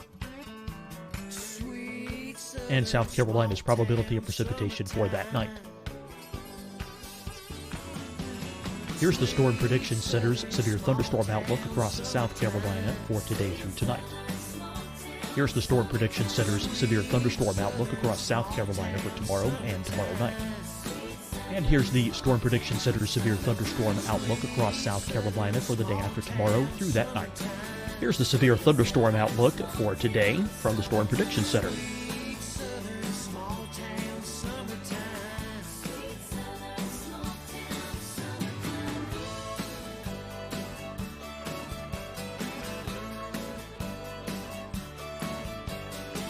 And now here's a live look at weather radar across the southeast. Fight the spread and take a stand against coronavirus. Wear a mask in public. Stay at least 6 feet apart from others. And get tested. Join us and fight the spread. Visit scdhec.gov/COVID-19. Getting tested tested for COVID-19 helps you to take the steps needed to protect yourself, your loved ones, and your community. Find the testing location at scdhec.gov/COVID-19 testing. Deciding when to wear a mask isn't about who you know or how well you know them. Just ask yourself, will I be with anyone I don't live with? If the answer is yes, get behind the mask. Help slow the spread of COVID-19. Get behind the mask. Learn more at covid19.ncdhhs.gov. Hi, everyone. I'm Dr. Mandy Cohen, Secretary of the North Carolina Department of Health and Human Services. And when you follow the 3 W's, you protect your family and your neighbors from COVID-19. When you leave your home, practice your W's. Wear a cloth face covering, wait 6 feet apart, wash your hands often. Wear, wait, wash. We're in this together. Stay strong, North Carolina. You'll see your Carolina weather forecast at 25 and 55 past. And now back to the best of the Carolina Weather Group on the all-new Carolina Weather Net. Or a microwave or something like that could heat your tissue and hurt you if it raised your body temperature. So if it heated up your eyeballs or your brain or your liver or something up to some dangerous temperature, that would be bad for you. But it takes a lot of energy to do that now, and a lot of energy focused in a small area to do that. So your microwave basically makes about 1 kilowatt of energy, but it's focused on a small area like that to heat up your muffin, right? Or whatever you're trying to heat up. A radar, so let's say the Dows, they might put out on the average 1 kilowatt or 2 kilowatts of energy, but it's spread over this huge dish. So in fact, an 88D, I would stand in front of the dish of an 88D. It would not heat me up that bad because sure, it's putting out an average of 1 kilowatt. It puts out 1 megawatt for a microsecond, but on the average, it does that 1,000 times a second. On the average, it's putting out about 1 kilowatt. Now that kilowatt compressed in this much space, if you put your hand on the waveguide of the 88D or a Dow, it would be like holding a light bulb. It would hurt you because of that heat. Actually old style light bulbs. See, now I'm going to date myself. Not these LEDs you kids use, the old incandescent light bulbs like we used to use. But an old incandescent light bulb, if you held it, it would hurt you, right? But if you stood 2 meters away, it would not hurt you. The brightest light bulb 2 meters away is not going to hurt you. Pretty much these radars, when you're a couple meters away, like an 88D or a Dow, are not going to hurt you by heating you up enough. Now, there can be exceptions. There are some military radars which have more power if you got super close to them. I think cell phone towers, microwave links, there's some things where you can get an energy density that's pretty high. And if it's an energy density that's enough to heat up your eyeballs or interior, several degrees, like a fever, then that would cause harm. But in general, we don't believe. The best medical knowledge that we have is that this low degree of heating from 88Ds, from Dows, from things like that, from light bulbs, from standing out in the sun, you get heating from standing out in the sun, probably doesn't hurt you. Now, that said, as with anything, if you Google on the internet, and there's 6 billion people out there, you'll find some people who have some alternate theories about anything, right? Google Flat Earth Society if you want to, prove that theory. And so there are people who believe that these pulses and things like that can cause harm in some other ways. I don't think they're right. There really isn't medical evidence that they're right, but there are some concerns over that. I had a question. I wanted to kind of switch gears a little bit away from hurricanes and tornadoes and maybe talk a little bit about your work with lake effect snow. I was curious just, how is the DOWs used to look at lake effect snowstorms, and what are some of your favorite places to set up along the Great Lakes? So we did 2 lake effect snowstorm studies in the last several years. The most recent was called OWL, which I forget what it stands for. Ontario something, lake effect snow. And they were fascinating for me. I was really interested. I'd grown up in the East Coast, and so been up there a little bit and seen some lake effect snow, but not really experienced it in that way. We based in Oswego, New York, and the idea was to look at Lake Ontario lake effect. Lake effect snow happens. I'll say very very loosely. Cold air comes over a warm lake. You get moisture and heat coming up from the lake, and you get convection. Lake Ontario is deeper. Lake Ontario, Lake Erie get a lot of lake effect, but Lake Erie freezes over in the winter, and basically that warmth and moisture coming up stops. So the lake shuts off. Lake Ontario is deeper, has more mixing, so it stays open for business. They say for most of the winter, usually the whole winter. So we based in Oswego, which was on the southeast side of the lake. And with the dowels, we could operate different places along the lake. So we went as far west as Buffalo, as far east as the Canadian border, up on the northeastern side of Lake Ontario. And what we did the fall before the project is we scouted out lots of potential sites where we could park our radars. We had 3 radars up there, and we were trying to operate them in triplets to triangulate on the different parts of the storm. And depending on the forecasts, we would drive to site 1, 2, and 3, or site 15, 16, 17, wherever it was along the lake, and then scan there for the duration of the storms. Sometimes it was a bust, and the bands didn't happen where we thought they would. Sometimes it was pretty amazing. These bands would happen right there, and very impressive snow. You get these. It was kind of windy. We were always right along the lake, so it was particularly windy, 30, 40 knot winds sometimes. And so we had these ground blizzard conditions, very low visibility, not a lot of moisture, huge snow ratios, 20-1 kind of thing. But it would just be blowing like crazy. So you couldn't see anything. And the snow rates, I remember one day, we're getting 6 inches an hour. I mean, it's just, can't believe that. I couldn't. Just amazing amounts of snow coming down. Again, over the course of the winter, it wasn't like there was 8 feet of snow on the ground. It would kind of compress between storms because it was such fluffy stuff. But these bands were quite impressive. Some of the bands had little cells in them, which almost looked like miniature supercells. We get these little mesovortices, or what we call the misovortices, MISO, because they were pretty small, kilometer or so in scale. Weaker than tornadoes, but these pretty pronounced spin-ups. So we were mapping those out. It seemed like those were associated with some enhancements in the snow and changes in the type of snow crystals. So those were pretty interesting. So Josh, as we wrap this up tonight, let's just talk briefly about some of your TV appearances. People may remember you from the Discovery Channel show Storm Chasers and other shows that you're on. So let's talk about some of those experiences and any memorable moments from those shows. Yeah, so tornado work, that gets, off and on, kind of ebbs and flows, gets a lot of media attention at times. It's pretty interesting. It's dynamic. It's people out there next to danger. I was going on at great length again about, potential risks and dangers in El Reno.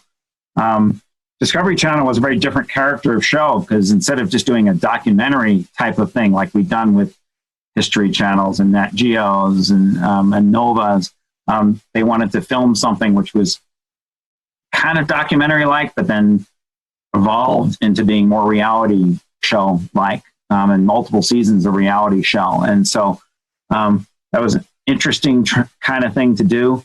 I think both cultures struggled with that. I think we managed to do some things which were worthwhile.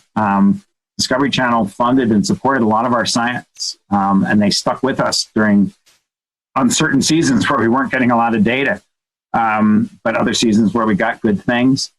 And I think we were probably very difficult. Reality shows thrive on people who want to be on TV and who want to act up. And it's known that the more crazy you are and the more outrageous and the more you scream or have fights or do whatever, the more you're going to be on TV and the more it's going to be interesting.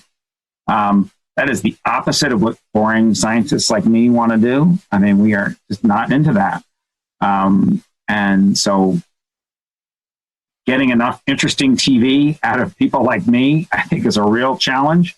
Dealing with people who are trying to make a drama show and not do serious business like I want to do is a challenge for us. But that match was made, and it worked pretty well. Now, eventually, I think they got tired of us. We were in there a lot in seasons 1 and 2, and then in season 3, they were trying to bring in more interesting people. And in season 4, I don't know if I'm catching these seasons right, but we basically were out of it. Maybe we made some cameo appearances, but they just wanted more exciting chaser type activity, and the science aspect wasn't as important to them. I wish they kept doing science more, but that's not what they're trying to sell pickup trucks and pills or whoever advertises on Discovery Channel. It's a business. So I'm sure they were making commercially sensible choices for what's good there. As we were making choices for what was good for our science. I mean, we didn't care about pickup trucks. What we cared about was getting good data. So it was interesting working with that. For those who are listening or watching the podcast or the live stream, if folks want to learn more about what you guys are doing with the Dow project and all the other things you're doing, how can they do that? Do you have social media, website our folks can follow? So first, because I'm old, but second, actually, because of Discovery Channel, I basically don't do social media. So first of all, my phone number here at home is not under my name. I don't have a Facebook page. The problem was I think they had 3 million people watching that show. Let's say 1 out of 1,000 of them are crazy, right? I don't want emails or Facebook or stalking or, phone calls from that 1 in 1,000 who are crazy. So I basically never got involved with any of that sort of thing. That's so old, it probably wouldn't matter anymore. But so how can they do it? I mean, we're just not good at publicizing our stuff. We have a bad web page that's mostly out of date. Every so often we update it with something. I think we put some Hurricane Laura stuff on it. Like I said, I don't do Facebook. Maybe some of my team members do. We're I don't know, boomers. We don't do that kind of thing much. I will say this. I'll give you a plug for your website. It's cswr.org. And I do see the article there about the Dows being deployed during Hurricane Laura. So if you want to check out the website, in fact, that's how I got in touch with you, Josh. So okay. Check that out. So, but we appreciate you. Go ahead. Sure. I said that's the best formal thing is that website, and I don't even do it. I mean, actually, back in the day, I used to actually type HTTP, which also was probably a boomer thing. But I have somebody on my team, and I say, hey, put some link to our Washington Post article on there if you can. So sometimes we get some things like that. Maybe there's something about our fire, but so we went to this Cameron fire and got data, and I don't know if that's on our webpage. I don't know how you find out about it. I mean, we're just not good at publicizing ourselves. No, we need some influencers on our team. I think. Well, hey, I know a group right here that would love to help you out. But in all seriousness, so Josh, we appreciate the work that you and your team do and the valuable research that you provide to all of us here in the weather community.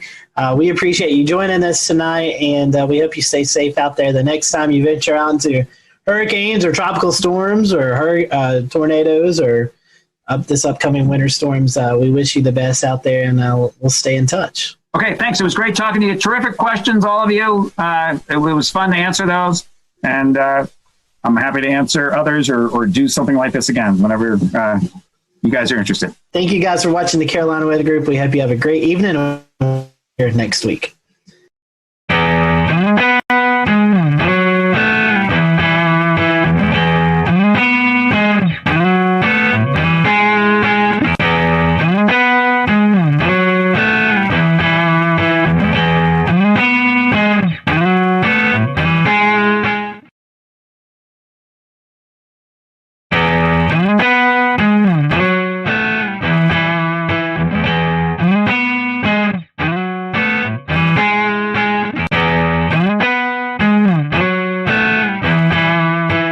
everyone. Welcome to the Carolina Weather Group. We're happy to have you this evening, a Wednesday evening, closing in on the end of 2020, and we just closed the book on the 2020 hurricane season. And tonight we have with us our friend Mark Sudduth. Seems like this has become an annual tradition where we kind of get together with Mark in the first part of December as we close out hurricane season to kind of look back on the season. And my goodness, we have so much to look back forward. We were talking before this that we've got stuff up just because we can't remember all the storms right off the top of our heads. So we'll get into that. Mark, for those who may have not caught you on previous shows, tell us a little bit about who you are and how you got called into tracking these hurricanes, and then we'll kind of go into the conversation. That's great to be back, Scotty, and everybody else. Thanks for having me a part of this again. I grew up in Eastern North Carolina, and, you know, when you grow up in the Carolinas, if you're not interested in the weather, and, you know, then I don't know what to tell you, because we have 4 distinct seasons, and we have a severe season, a winter season. The spring season gets kind of crazy sometimes. And then, of course, hurricane season, depending on the decade and how active it is, can be very much a part of your daily life. And as a kid, I just had this bug. I don't know where it comes from. I really don't. And so, long story short, 25-year career, I followed my passion, went to school for geography, studied weather and climate and statistics, and really focused on hurricanes. So they don't have a degree for hurricanologist. That's not a thing. But if there was a definition, that's what I do. I study hurricanes. I don't forecast them, so I'm not a meteorologist. I'm a geographer who studies hurricanes. So that's my degree. That's my area of expertise, my specialty. So since 1995, getting that degree from UNC by the sea, UNCW down here in Wilmington, that's what I've done. And I blazed my own trail, started hurricanetrack.com in 1999, did a lot of different projects in awareness and computer animation back in the day, some awards from FEMA and different weather service offices for my work in hurricane awareness. And if you're going to be an expert in something, you can't just read about it in books, right? Eventually, you know, you're going to go into medicine. You eventually work on the cadavers for real. You don't just read about it or hear about it in the lab. You eventually get your hands in there and you actually work on a real dead person and you become a doctor. So same thing with weather. You got to go out in it to really study it up close and personal. And that's what I started doing from the get-go. People call it hurricane chasing. That's fine. I call it hurricane intercepting because you don't really chase hurricanes. And I've had different ways of doing that, you know, different vehicles. And now we're in the age of unmanned cameras and small boxes, and everything's tiny and easy to deploy. The age of crowdfunding is upon us, to where basically, you know, whatever I want to do, people support it because social media has allowed that to really grow. And it really, really manifested itself in 2020 with the mega season that we had, putting all of my experience to use, a great group of people behind me, taking what we do, the educational aspect, keeping it science-based, keep it real, keeping safe. And we tackled one of the busiest seasons in history. So here we are. And Mark, you know, a lot of work goes into it. And this year, a little bit more, I would say, as we start to look to hurricane season around March into April. That's when the seasonal predictions come out. Also, kind of buried in that was when COVID really started to hit the area. And so, you know, I know as you're starting to get prepared for the season, you know, then you had to where, you know, look at the COVID aspect. But tell us a little bit about that, how maybe COVID, I don't know if it interfered with your job, but tell us a little bit about that, and also the preseason predictions that kind of came out at the same time, where you were talking about it looked like we were going to have a busy season anyway. Yes, it appeared as far back as February. Some of the long-range modeling was indicating the possibility of a favorable season ahead. And it's interesting regarding the COVID situation. At the end of February, as part of my off-season work that I'm able to do, I went up to my first lake effect snow event. This is kind of a little side story in Western New York. And I flew into Syracuse on like February 29th or somewhere around there. and was up there for a few days covering this big lake effect event. And by the way, I'm hooked. Lake effect snow is awesome. And I remember when I got to the Charlotte airport from Wilmington, it was like a last minute thing. I airlined a bunch of cameras with me, and I was like, I'm gonna go for it. So I flew into Charlotte, and it was packed, and which it usually is. And there was a few people wearing masks. And I remember I got off the plane from Wilmington and walked into the concourse there, packed concourse, whatever it was, probably came into concourse D from Wilmington. And on those big monitors at Charlotte Douglas, President Trump was coming out. And I thought, oh, this can't be good.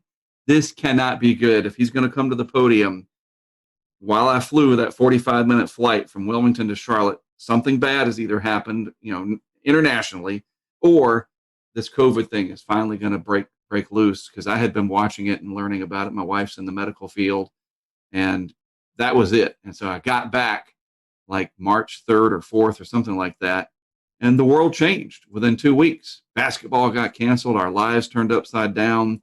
And then coincidentally with that, this parallel universe began where the hurricane season forecasts, at least from the people that really track this stuff, Ben Knoll, Mike Ventris, Dr. Ventris, Eric Webb, myself, Levi Cowan, those of us that are really, I don't want to say obsessed, but we're watching this very closely. We saw it. It was like, oh man, the modeling showing this standing wave over the Indian Ocean in Africa, and the potential of La Nina and the warm Atlantic. I mean, just the signals were overwhelming. All the while, this COVID thing looked like it was just going to get out of control. And we were very worried that it would get so bad that we might not be allowed to travel interstate wise. And it's interesting, though, isn't it, that once we got to Memorial Day, it's kind of like the country threw up their hands and said, okay, Uncle, we had to deal with the economy. And that's a whole other thing. And as it turns out, we were able to travel just fine. Kind of get to the punchline here from the COVID side. We took precautions. We were smart. If we were in an area where they mandated masks, we wore them.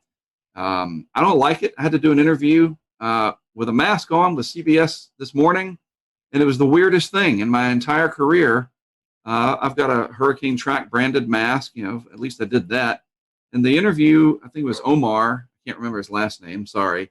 He's 6 feet away or more, and they got this big boom mic like they're shooting a movie, and everybody's wearing a mask, and we're outside. I was like, this is just screwed up. Like, I'm not used to this. You know what I mean? And it just became annoying.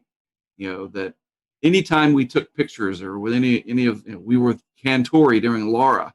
We got a group shot with him and Charles Peak, and we all had to put our mask on because you can't put that. So the COVID thing was ever present, always there. But I will say, interestingly enough, we traveled 25,000 miles at least, starting late May with some testing and some other stuff. Tropical Storm Arthur all the way through Ada in Florida. And we had a team of about 5 of us, I think, and not a single one of us ever tested positive for COVID. We somehow were able to avoid it. Knock on plastic.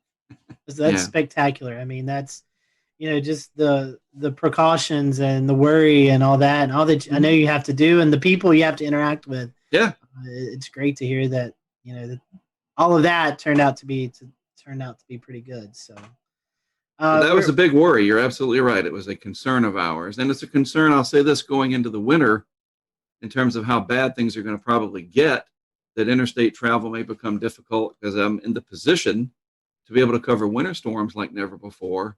But that's a story for another day. I think there's some ways to manage it with testing, and looks like I'm going to get a swab up the nose more times than I want to be able to cross into areas like New York. But if that's what I got to do to be able to still do my work, so be it. Maybe 2021 will be a different story 6 months from now. We're hoping so. Indeed. Speaking of hurricane season, traditionally, and this is another show conversation we could have. It starts June 1st, but this year, I guess May kind of threw us a little hint of, hey, this is going to be a crazy season. We had 3 named tropical systems in May. In fact, one being Bertha, just off the coast of South Carolina there. you said you're trying to get out and test stuff, and these named storms starting early. So any recollection on that, where you're kind of in hurry up mode, trying to get everything tested out so you could get out in the field? End of May, mid-May, really. I think it was like the 18th or so that Arthur formed, and it impacted the Outer Banks indirectly / directly. I mean, it's all in how you look at it. There were impacts there. And then at the end of May, the team and I went out to Texas to test our weather balloon project. We try to do that annually. And we also kind of dabbled in some severe weather ideas that we're going to put forth this coming May of 2021. And during that, as you alluded to, Bertha formed like overnight one night and came into the South Carolina coast. And it's like, oh, well, can't get back in time for that. But it was a low impact event. And then when I got back after Memorial Day, it was time to immediately leave and go to the Mississippi coast and meet up with Greg Nordstrom for Tropical Storm Cristobal. And then we had a little bit of a break for landfall action. And I decided, because I really like to study the monsoon out in the desert Southwest, that at the end of July, I thought, okay, and you guys know this, typically July is when there's the most SAL present, Saharan air layer. The pressures are usually pretty high. We'll return to Best of the Carolina Weather Group in a moment. Now your Carolina weather forecast. Here are today's forecast high temperatures for North Carolina. Here are the forecast lows for tonight for North Carolina. Here are tomorrow's forecast high temperatures. And here's forecast rainfall across North Carolina tomorrow. Here are the forecast highs for the day after tomorrow.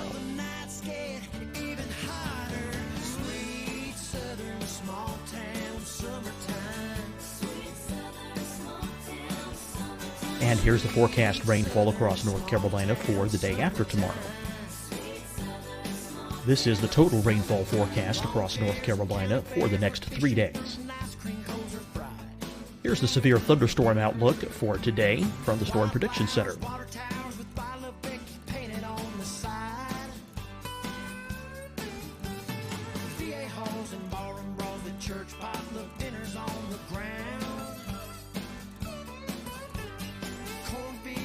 Here are the forecast high temperatures for today for South Carolina. Here are the low temperatures for today for South Carolina. Here's the probability of precipitation forecast across South Carolina today. And here are the rain chances across South Carolina tonight. Here are tomorrow's forecast highs across South Carolina. Here are the forecast low temperatures for tomorrow for South Carolina. And here is the probability of precipitation across South Carolina tomorrow. Here's the precipitation chances across South Carolina tomorrow night.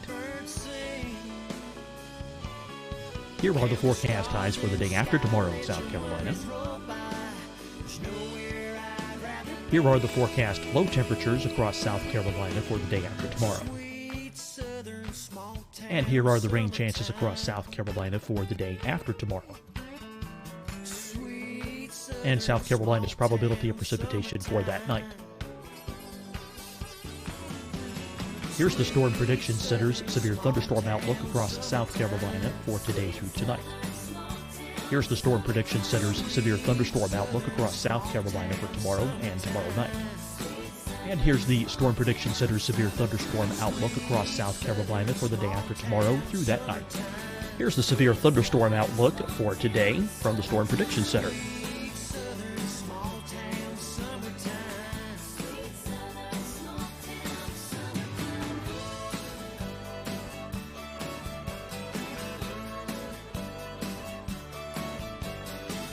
And now here's a live look at weather radar across the southeast. Fight the spread and take a stand against coronavirus. Wear a mask in public. Stay at least 6 feet apart from others. And get tested. Join us and fight the spread. Visit scdhec.gov/COVID-19. Getting tested for COVID-19 helps you to take the steps needed to protect yourself, your loved ones, and your community. Find the testing location at scdhec.gov/COVID-19 testing. Deciding when to wear a mask isn't about who you know or how well you know them. Just ask yourself, will I be with anyone I don't live with? If the answer is yes, get behind the mask. Help slow the spread of COVID-19. Get behind the mask. Learn more at covid19.ncdhhs.gov. Hi, everyone. I'm Dr. Mandy Cohen, Secretary of the North Carolina Department of Health and Human Services. And when you follow the 3 W's, you protect your family and your neighbors from COVID-19. When you leave your home, practice your W's. Wear a cloth face covering, wait 6 feet apart, wash your hands often. Wear, wait, wash. We're in this together. Stay strong, North Carolina. You'll see your Carolina weather forecast at 25 and 55 past. And now back to the best of the Carolina Weather Group on the all-new Carolina Weather Net.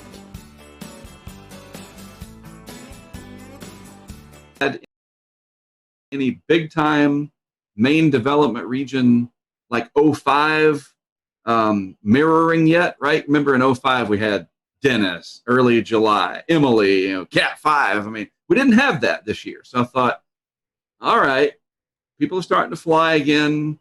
I'm going to take my chances. I took some equipment out there, and I went out to the desert Southwest, and what happens? Hannah. And I'm like, I can't.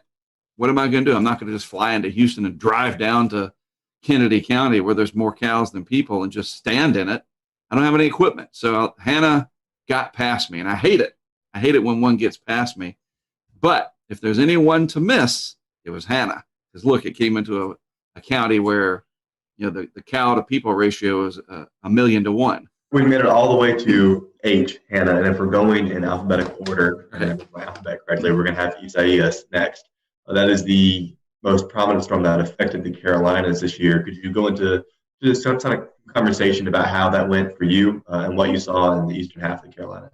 First of all, it was a challenge pronouncing it, and it's funny because now I can say it just fine. And I even had a friend of ours down in San Juan send me a video. And we are getting ready for Tropical Storm Isaias. And I couldn't say it. It was so annoying. And then, of course, after it made landfall, I was able to say it just fine. We thought, that was the end of July into early August, and kind of a little earlier than we expect them around here in terms of the peak. And it struggled and probably kind of left over in that unfavorable mid-level dryness left over from the big Sal events of earlier in the season. But then again, boy, that last 12 hours right before landfall in Brunswick County, Isaias took off. And it was very, very surprising. And another 12 hours over water for that, and it absolutely would have been a Category 3. And it pushed a massive surge up the Cape Fear River. It's interesting because I could have just stayed here in Wilmington. I went down to Florida. It was another one of those ones like Dorian. And we all remember it looked like it was trying to do kind of a Dorian redo, right? And, kind of got everybody spooked. But the models weren't as aggressive with it as they were for Dorian. So there was some doubt. But Isaias was impactful, massive surge up the Cape Fear River compared to, I think it was another record. Now, the record before Matthew, I think it was Matthew, starting to get to be too many of them, was Hazel. And I think Matthew broke Hazel's surge record at the Cape Fear River in Wilmington, not Wrightsville Beach, not the Brunswick County beaches, but the actual Cape Fear River gauge. Matthew broke Hazel's record, Florence broke Matthew's record, and Isaias broke all of them. That is incredible. 1954 is Hazel, and then 16, 18, and 20, we broke that record again. That is insane. So we know that you place cameras around. We're seeing other chasers, or I should say interceptors, as you would say. Tim Reed, for instance, they're starting to bring they're bringing more gadgetry into the chase, right? So are you bringing anything else? Like they have the Surgeonator. Are you bringing like, water level meters or anything like, I know you have anemometers on hand. and cameras, but what else are you bringing for your equipment for these interceptions? Well, first of all, it's great that other people are able to fund and do these things, and no matter what you name them and who they are, if it benefits the science at the end of the day and creates public awareness, it's a big enough world that, hey, bring it. That's great. The more, the better. I wish I had time to sit back and watch what some of these people were doing more, but we're all so busy we hardly even get to see each other, especially in a season like 2020. And so one of the things that we have really focused on is just more cameras, have as many of them out there as possible, and put them in areas that are going to capture the impacts in a way that we can see what's going on, that'll help the local officials, the local media, and then from there, regional and national interests, whether it's the Weather Channel or even the National Hurricane Center. We provide the feeds to them, obviously at no charge. I mean, even if you wanted to charge them, good luck with that. This coordination and camaraderie with all of us, it pays off because we're able to let them see their forecast verify in real time. And I've done it long enough that I know where to put them, where we can capture those impacts. And if it's surge that we're wanting to see, which is mostly what they're for, we've done a really good job of that, especially going back the last 5 years. But the answer is more, just more of them. And the crowdfunding through Patreon, it really exploded this year. And I cannot account for why. Maybe more people were at home. I don't know. I mean, I've had the ability to crowdfund what we've been doing for probably 15 years, but Patreon has been around only for a few years, so I really can't explain it. But all of a sudden, especially for Hurricane Laura, it really took off. But it's not just the funding from people becoming supporters and donating, if you will, $10 a month. People literally sent us equipment. We'd say, hey, look, we need more Nest cams. We need more drop sensors, these Kestrel sensors. We need cases. We need batteries. I'm not kidding, guys. And this is just wonderful. I would open my door and there'd be just stacks of boxes from Amazon or from B&H Photo, from people that sent stuff. And it was people from all over the world, not just the United States. And we would go put that equipment into place. And we'd literally hold the boxes of, hey, Pete, this is the box you sent. And that's amazing. So we had the funding to create more stuff than we've ever had before. And the only thing I would say, though, that stunk this year was that a majority of the landfalls were at night. Big thumbs down for that. Mother Nature owes us one. And that was really horrible, and that limits the ability to see the effects. Because here's what I say about the video. Video is data. And that's a real thing. It's called photogrammetry. And we use that very much in our work to see patterns, just simple things like seeing high water marks, to the timing of everything, the direction, and we can extract data from that video for years to come. Altogether, if you are one of the people that is helping you set up equipment, what does the kind of average day look like for you all as the storm approaches and the morning starts, and what does it look like from that point out? That is a great question. Nobody's ever asked it that way before. I'll say this year, it was the most well-oiled machine that we've ever had. And I owe that to the tremendous amount of support that we had through crowdfunding, that we were able to afford hotel rooms for each individual team member. Because, and you say, well, why is that important? Because sleep, or the lack thereof, is your biggest enemy. And you start making mistakes when you're sleep deprived. And that becomes a safety issue, and it becomes an operational issue that you can screw something up and you don't get another chance at it. But safety is the primary concern. So everybody gets a good night's sleep because everybody's got their own room. So you're not having, Brent over there, Greg over there messing with his phone, or I'm trying to watch the latest Office episode on my iPad to take my mind off of things and I keep him awake or whatever. So when we get up, we all get together and we just kind of see what's happening.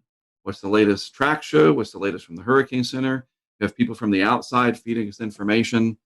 And it's just amazing, Dan, how laser focused we are. It's like, it's so organized and so, like I said, well-oiled, especially this year because there were so many pieces that came together perfectly, that we work together well as a team. We all respect each other's opinion. We're all experts for the most part at what we're doing. We have experience. Certainly Greg and I do. And then these people that are helping out from the crowdfunding perspective, they come along and help out too. And they just go along. They trust us, and we just do it. And it's crazy because you're counting down to zero when landfall is coming. There is no timeout. Wait, we gotta, and so the day is spent figuring out where we're going to go, handling emails that are coming in, social media interactions. Maybe somebody's suggesting you can set a camera up in front of my shop. I have a condo you can use. We have this, the sheriff here wants to talk to you. He's going to help you. The weather service. We have producers now that feed us the best information. And so it's kind of like a network TV deal. You think about what it takes to send all those OCMs out there from the Weather Channel, and we're starting to get there with the amount of people helping us. And in a year like 2020, I mean, it just ran as smooth as it possibly could. And we work until dark, and then we usually try to find, if it's open, the nearest chain steakhouse, Texas Roadhouse, Longhorn, or whatever. And we go there, and we have a good meal, and we recap everything, and we get another good night's sleep. It's just, I guess after doing it this long, you get settled into a routine. But this year especially, it worked so well that we never had any hiccups. Mark, there were a lot of other storms that you chased during the season. I think you said 10 in total. We talked about Isaias and Laura and a couple others, but can you kind of give us a bit of a rundown on the rest of the season? There were other heavy hitters that you guys observed. So what were some of your biggest stories? So after Laura, we got back, and there was not much time to rest. The season just kept spitting them out. And of course, the next significant one for us was Sally. And Sally was one of these ones that had a lot of potential, and it rattled a lot of nerves. And it really looked like it was going to threaten Mississippi in a big way. And then it kind of, played cat and mouse with everybody. Very slow. Is it going to strengthen? Is it not? And, and now it's headed towards Mobile Bay, and maybe even western panhandle of Florida. It was very challenging because it was so darn slow moving, and the intensity guidance was just crazy. It was like, nobody could figure it out, literally.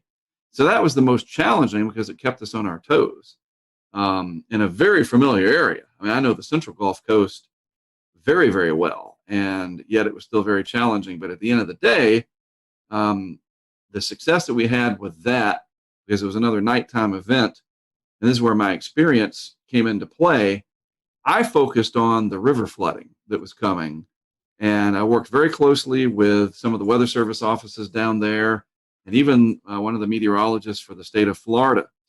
And, we don't have hundreds of cameras, but we had enough that we put some on the coast to see what the coastal impacts were from surge. But again, Sally, 4 o'clock in the morning or something, landfall, another thumbs down for that. But the flooding during the day was going to be this rapid rise and then a pretty rapid fall, unlike the Carolinas where it's like a week later. Sally's flooding was going to be much quicker. So we put a camera system on the Fish River in Alabama. It's just a small river system down there. People in the area, they know it well. And then up on the Perdido River, just inside the Florida line. And boy, what we captured there was one of my bucket list, like, I want to do this. The river forecast was for record-breaking crests, in excess of 20 feet for both of these, if I'm not mistaken. So we purposely put both camera systems at about 7 feet. And exactly what you think happened. They went underwater. And the one in Fish River kept going. It was a GoPro camera. We didn't have enough. The live signal was not strong enough there. And that camera, you see the water come up, it submerges the camera, and then because of all the red clay and the soils down there, the water turns blood red. And we estimate, because the camera was 7 feet, the Fish River crested at like 20, 21, that the camera was more than likely under 5, 6, 7 feet of water for about 8 hours. And that little box that it was inside of, the GoPro, not even a molecule, a compound molecule of a hydrogen or an oxygen to be found. Absolutely bone dry. And that is amazing footage. And it'll really help to show the impacts of river flooding. We had pressure sensors out as well. The eye went right over one of them in Gulf Shores, Alabama. But again, the darn thing hitting at night, there was just not much we could do in terms of the visuals. So you have to shift and say, okay, what are the other impacts here? And that river flooding, that's what I wanted to take away, and that's exactly what we captured. Then I'd love to ask just real quick, because you just mentioned that. How do you get the live data out of these stations in conditions that would generally seem hazardous and maybe not conductive for good coverage? We use Verizon as our LTE provider, and I am a Verizon customer. They're not a sponsor. And so I'm just putting that out there. They don't pay me to say that. And it's just a matter of luck, honestly. Their engineering and their mitigation that they put in, they don't want their network to go down. Sprint doesn't, AT&T doesn't, because people get mad. And we need the network to stay up. Obviously, all of us do. And there are conditions where, yes, it will go down. We lose our feeds, especially in big hurricanes like Laura. They'll go offline, certainly.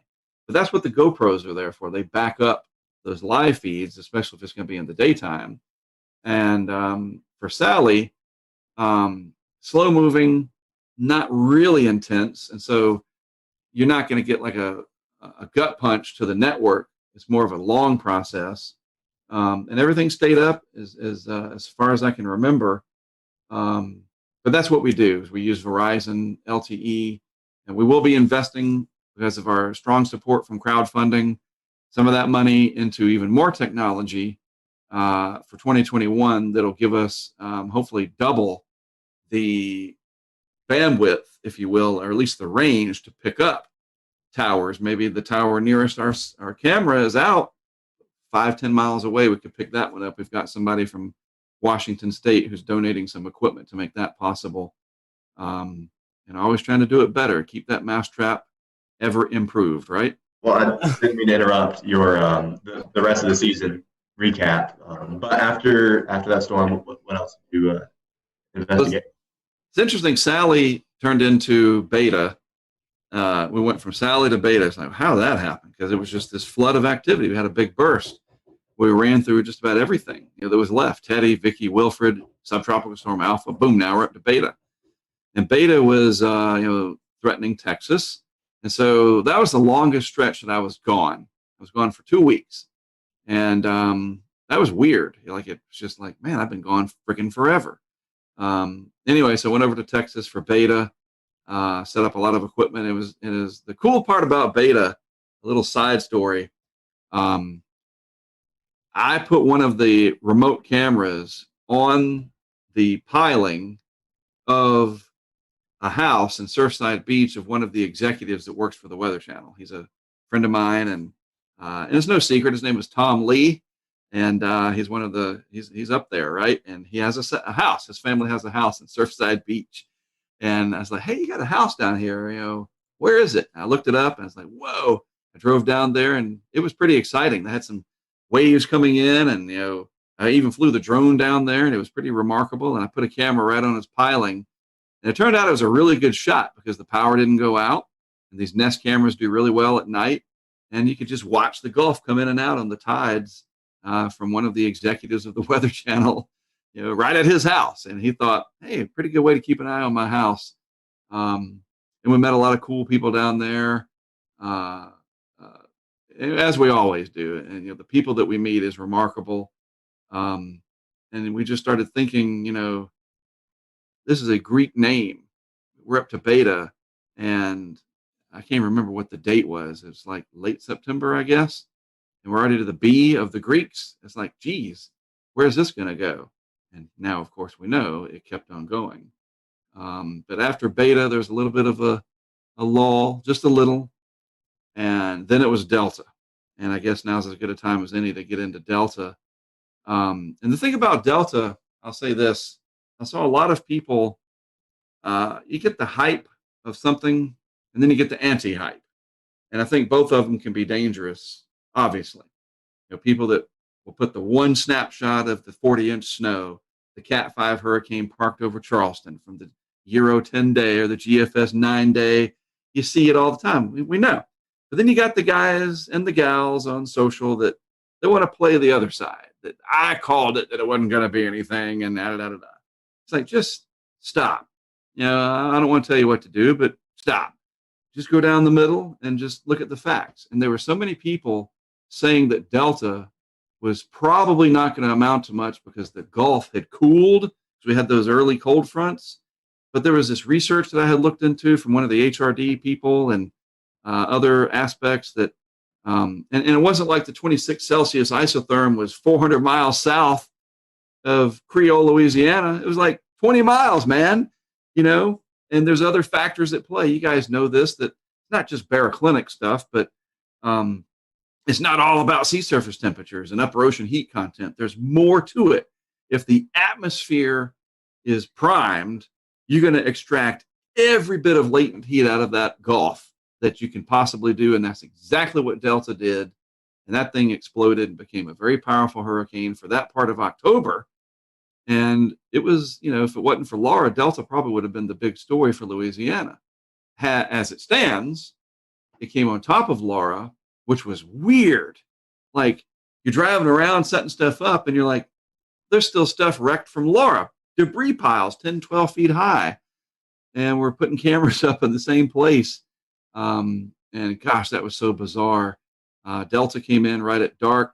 By the way, that was the closest that we came in 2020 to launching our weather balloon in the eye of a hurricane, was Delta. We were ready out in somewhere in south central Louisiana.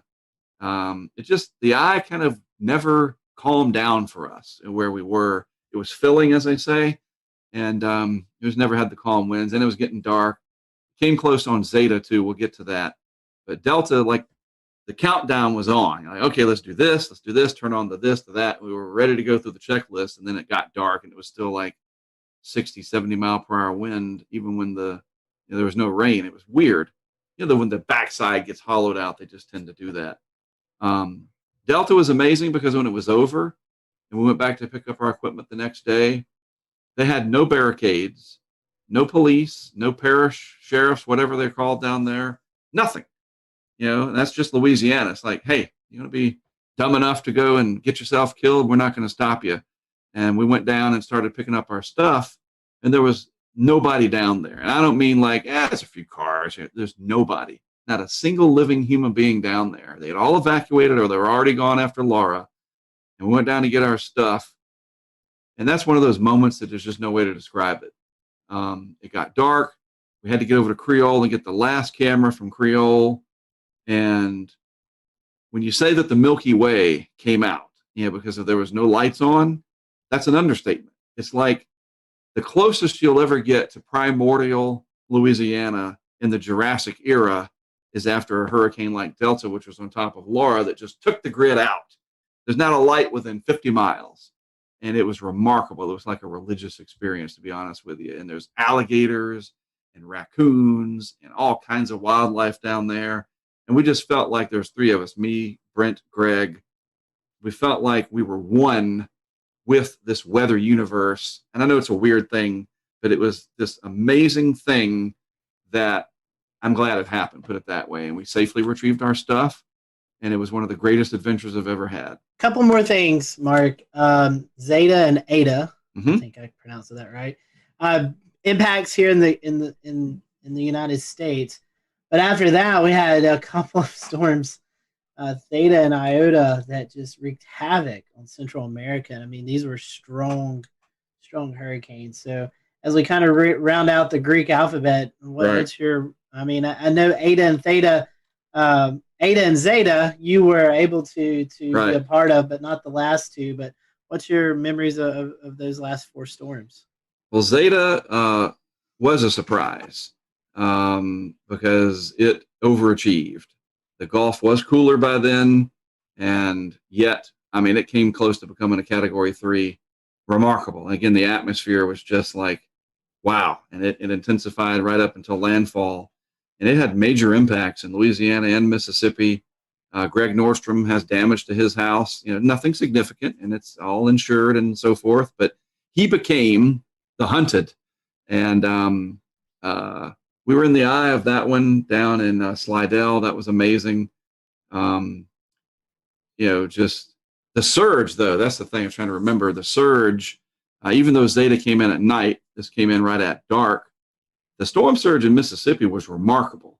And there's a couple of instances there where our cameras are going to provide some very telling data to the National Hurricane Center Storm Surge Unit as we work through that to turn the video into data where we can find still water elevations in that surge. And you know how we're going to do it, even though it got dark, we're going to use the transformer explosions and freeze frame that at some of these peak surge times and enhance the video and try to find the high water mark on a building that we can definitively go out and survey and say, oh, look. And as an example, we had a camera on the backside of the Hard Rock in Biloxi. There's a little marina back there. And that camera box was at 4 meters or 3 meters, 4 meters above the water. And the camera went underwater. And it actually took out the camera. And some of that was wave action. But in those waves, and Shay, all of you know this, you smooth it out and you can get that high water mark from video. And we're really looking forward to helping the Hurricane Center Storm Surge Unit with that as we go forward. So Zeta was very successful. We'll return to Best of the Carolina Weather Group in a moment. Now your Carolina weather forecast. Here are today's forecast high temperatures for North Carolina. Here are the forecast lows for tonight for North Carolina. Here are tomorrow's forecast high temperatures. And here's forecast rainfall across North Carolina tomorrow. Here are the forecast highs for the day after tomorrow.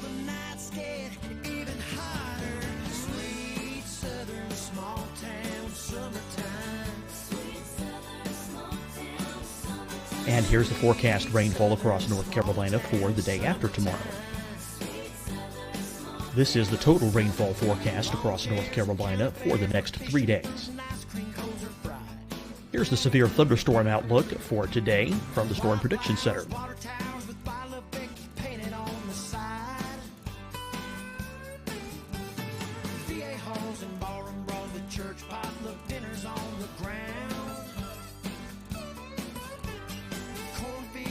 Here are the forecast high temperatures for today for South Carolina. Here are the low temperatures for today for South Carolina.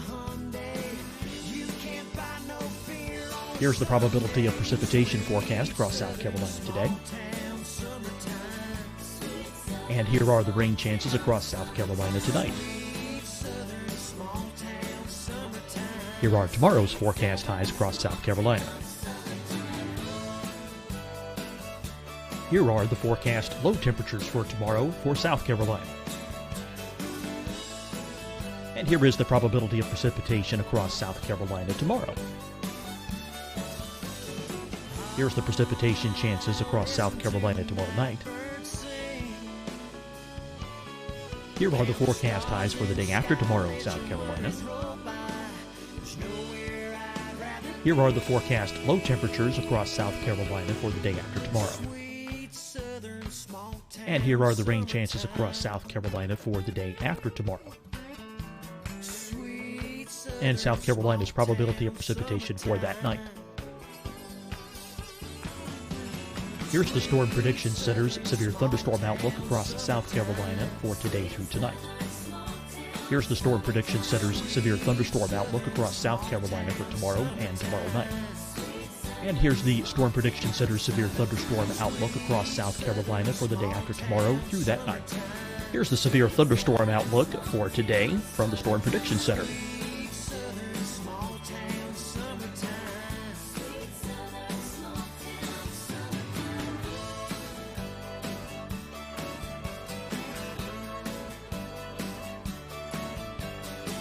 And now here's a live look at weather radar across the southeast.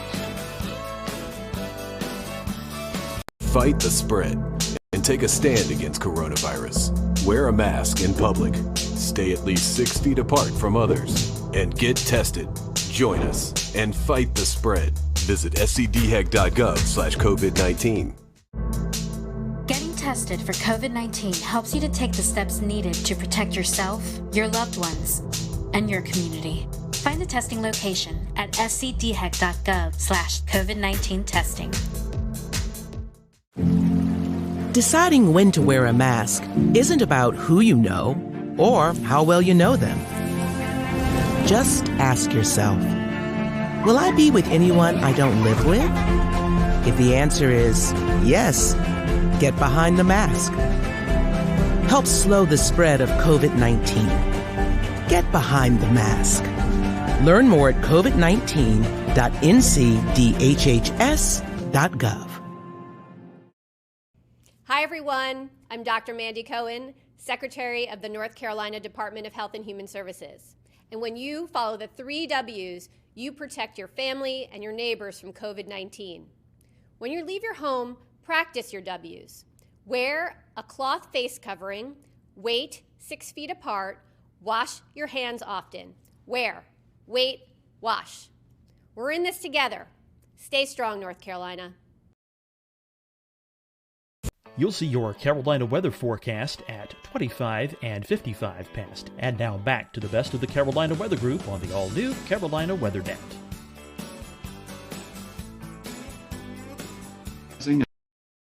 Again, because it getting on. It was freaking 2 days before Halloween, right? And very strong hurricane into the Central Gulf Coast, and then Ada. Boy, what Ada did down in Central America. And I will be on record as saying that I am 100% in that they will upgrade Ada to a Cat 5 in the post-analysis. Because you remember the recon planes were going down there and they had to turn around and come back. And we missed a lot of data. But then when they finally got in there, there was some to support. I just think in the off season, when they do their analysis, that the wind and the Doppler and the SFMR data will show that Ada was our second Cat 5 of 2020. I'm 99% sure of that. And then, it looked like it could come around and be a real big problem for Florida. Luckily for Florida, it was not a real big problem, but it gave me an excuse to go down to the Keys. So I did. And that was, honestly, I really wanted to go down and kind of know the lay of the land for a future event. I've never been to the Keys for a landfall, believe it or not, in my entire career. And so I went to the Keys. We dealt with it down there. Wasn't too big a deal. And then we went up to Tampa, St. Pete, another place that I haven't been to, and set up camera equipment around there, worked with some of the locals that knew the area really well. That helped a lot. And we nailed it. We got some amazing storm surge shots right along some of those causeways. And I felt like Ada was another one of those warning shots that was a November tropical storm, and if it had been a month earlier, it would have been a lot stronger if everything else was equal, and Tampa Bay would have had an 8 to 12 foot surge, not 2 to 4 that they had. And it just shows you, bypass them and then it kind of died out going into Cedar Key. Man, it just shows you how vulnerable Tampa Bay, St. Pete are, those areas are to hurricanes. And you never know, sometimes the end of the season kind of shows you where you're going to pick up the next year. I've learned that. It's not always a good match, but sometimes you can get some clues from that clustering, and especially if we're going to happen to have 2 very similar years to each other. Maybe that's a warning shot. And then it was Iota. Theta, I think, was like I don't even remember, didn't do much out in the Eastern Atlantic, I think, but Iota, wow, that was, poor Central America. And I was in touch with a guy on, I guess, Facebook Messenger for the Hurricane Track page, who lives down, it's the island that's south of Providencia.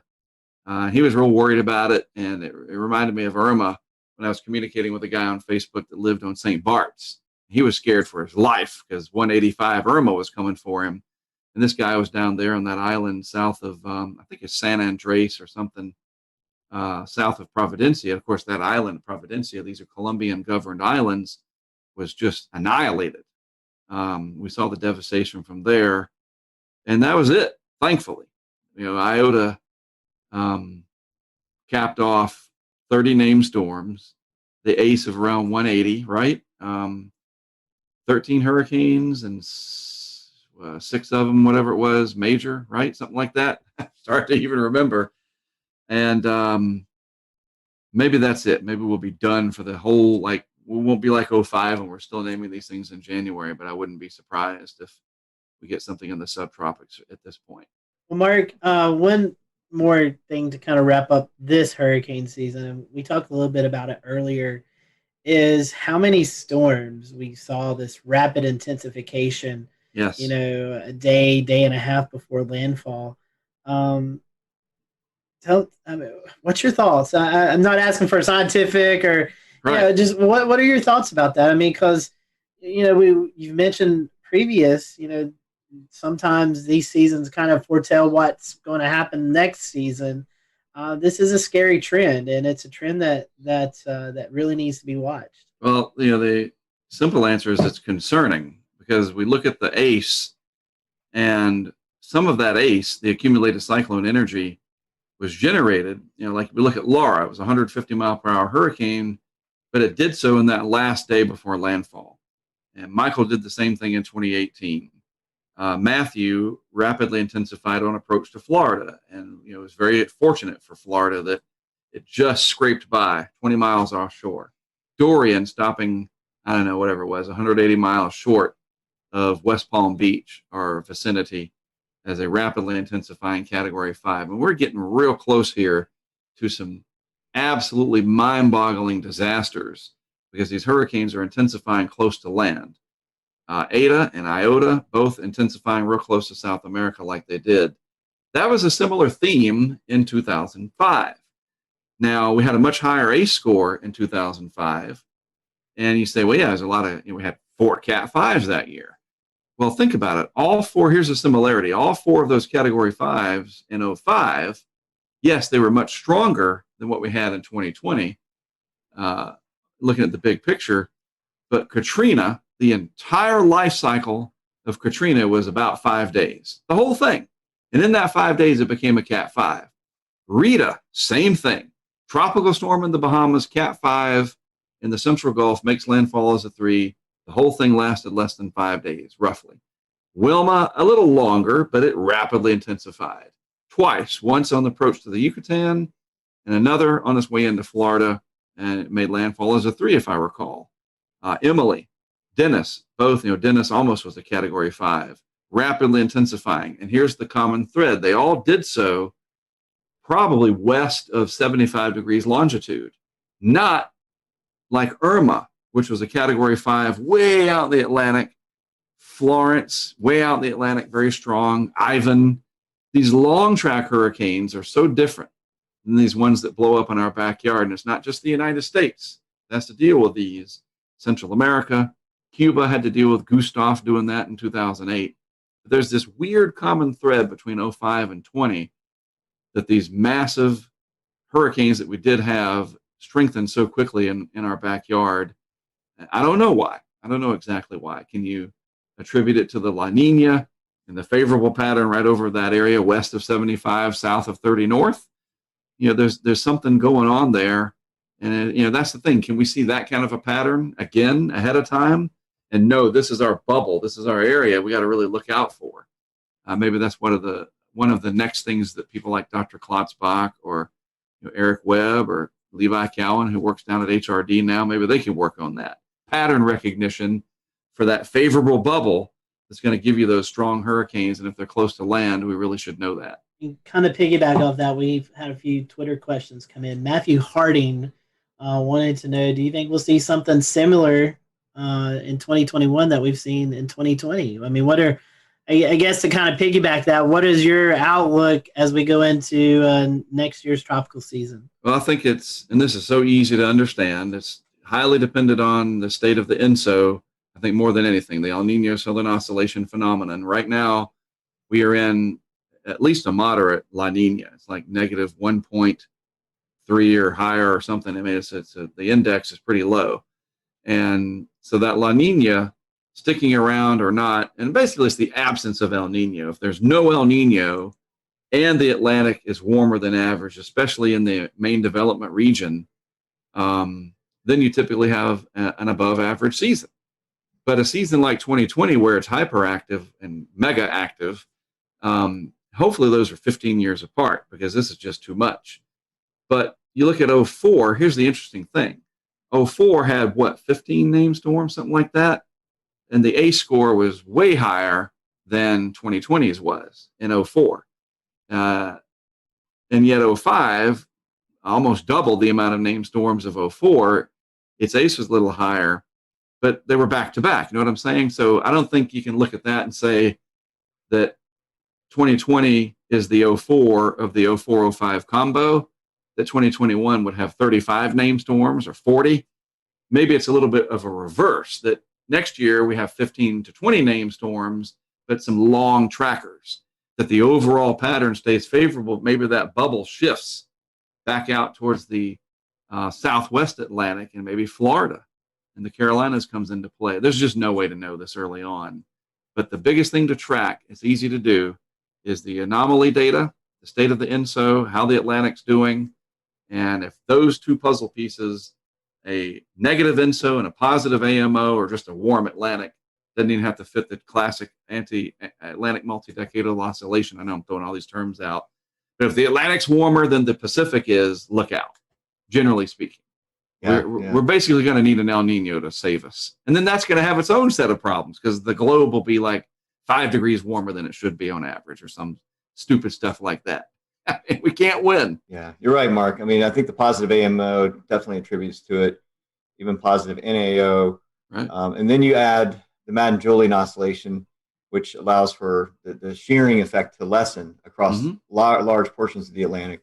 And you get that combination. That's what we had this year. I mean, I can't count how many phase 8s we had, which basically it parks itself over us where there's less shear. Right. But there were several iterations of that, and even when there was not in that phase, there was still these rapid intensifications occurring. Even with shear, they would find these little pockets, and take advantage of that. But 2021 will probably be another active season, because I've never seen that we have an El Nino after a strong La Nina. I cannot recall the last time that happened. There's always a first. And we know that the Euro, we talked about this before going with the taping here, or the recording. Who tapes anymore, right? The Euro, I think, is always going to want to show an El Nino or a warming INSO. It's just the way it is. It's got a warm bias for that. But we'll keep an eye on stuff like the Southern Oscillation Index. And as long as that stays wildly positive like it has been, that's literally a good barometer, quite literally, to follow that. There's ways to watch. That's what's so neat now, is we can actually watch it. It's kind of like watching the NFL in the off season. The Super Bowl is over, and then the Pro Bowl is over, and it's not like, oh, that's it. There's an entire network dedicated to the NFL. We have a network dedicated to weather. That's the Weather Channel. There's other channels too, but it doesn't all end on December 1st. We're on top of it until the next season, and we're getting better. I'll go back to the start of this whole thing. We saw this coming in March and April. Not to this extent, and you can never get the details, but the overall pattern was very well telegraphed. I think the best in any of the modern age of numerical weather prediction. Yeah, I certainly agree. Speaking of 2021, hurricanetrack.com. What are you looking forward to next year, Mark? Any exciting projects? I know you've this year I've been seeing you've been doing some discussions with several guys in the tropical world, and doing some off-season discussions. So what's going on over at hurricanetrack.com, and what are you guys working on for next year? A lot of projects. We had a great group of people that volunteered to help out this year. That really helped our back end, and we grew the crowdfunding substantially, which was a very pleasant surprise, and especially to be able to reinvest into more equipment to do more things. Obviously I want to be able to support my family and have a career out of this, and that helps that. Since I'm independent, this is what I do for a job. But it's the way it grew and how fast it grew, and to the extent that it did, meant that we were able to afford more stuff. And we put that stuff into action, and that's what we want to keep doing. And we're definitely going to have a much stronger initiative in the off season, to the extent that we even have a new logo, a new branding and it's my Twitter handle logo right now. I think it's on Facebook as well. Haven't changed YouTube yet. I'll have to do that. But it's like it says hurricane track. It says off season, but it's a winter look. It's got a snowflake instead of a hurricane, and some wintry colors. And it's funny because it was a high school kid from Illinois that designed that for us. I don't have time to learn Illustrator and do that. I used to do that many years ago. That's that whole idea of people helping out, man. It's incredible. So our goals. I want to have the opportunity to go out if let's assume these events happen, first of all. A really big bomb cyclone nor'easter kind of deal. Is it New England? Is it the Northeast or the Mid-Atlantic proper? I don't know. I don't care. I just want one of those. My favorite is Situate down to the Cape. Those are my favorites, to be honest with you.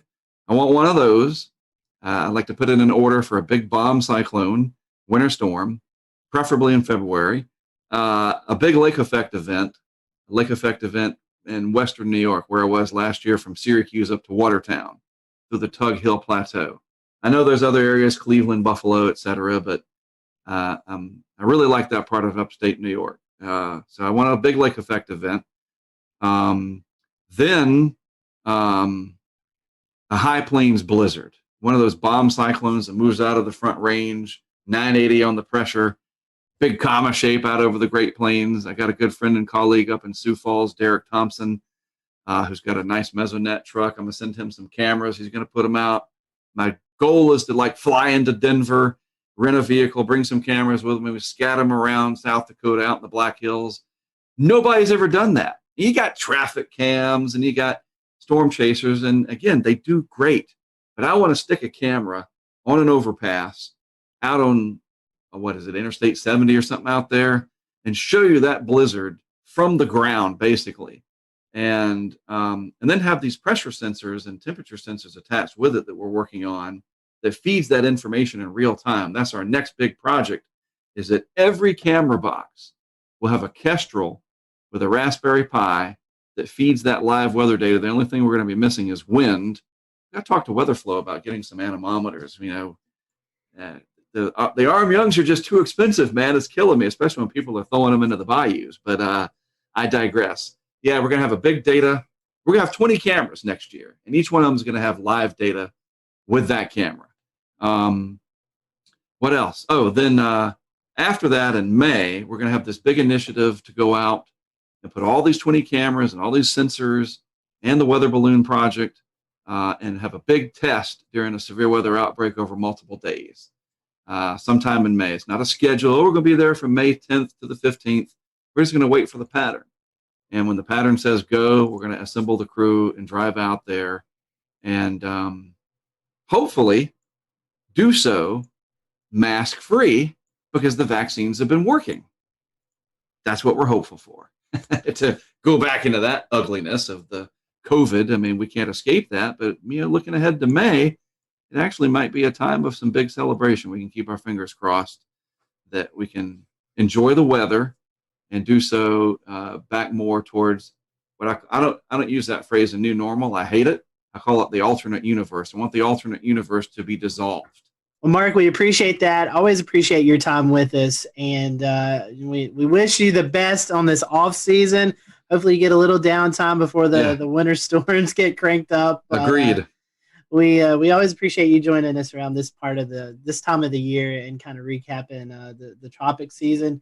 I don't know how you want this. Hopefully, it's not as active, or maybe you do want it active next year. But whatever you want, we hope you get it. Well, the way I look at it, if there's going to be hurricanes, I look at it like what Jack Nicholson said in A Few Good Men, and where he said, and I'll do the phrase without the cuss word, where he says, "You want me on that wall," right? You want me there. If there's hurricanes, you want us out there. You want me, and you want the others that do this to do what we do, and the support from the social media world and the crowdfunding world allows that to happen. And my passion for the hurricanes and the extreme weather doesn't mean that I don't have empathy for the people that are affected. I absolutely do.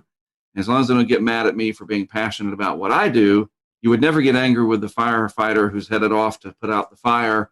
Don't get angry with me that I happen to really enjoy being passionate about helping you in the end of the day, and that is to be aware, be educated, and be excited about the weather. You know what I mean? And the more excited we are, the easier it is to teach us. Definitely so. We always enjoy tracking you out there, and I know we only had Isaias this year, and I think you joined in on one of our calls that we were doing our live coverage. So we always appreciate that as well, and we hope you have a great Christmas season. You all as well. Yeah, for you those who are watching, go check out Mark's website, hurricanetrack.com. You can find out ways to help contribute to the funds there to help Mark and the crew get everything they need to get going for the tropical season, and donate to their Patreon account. And we appreciate your work out there, Mark. And once again, appreciate your time. And for you guys who are watching, thank you for watching. We hope you have a great evening, and we'll see you next time here on the Carolina Weather Group. Great.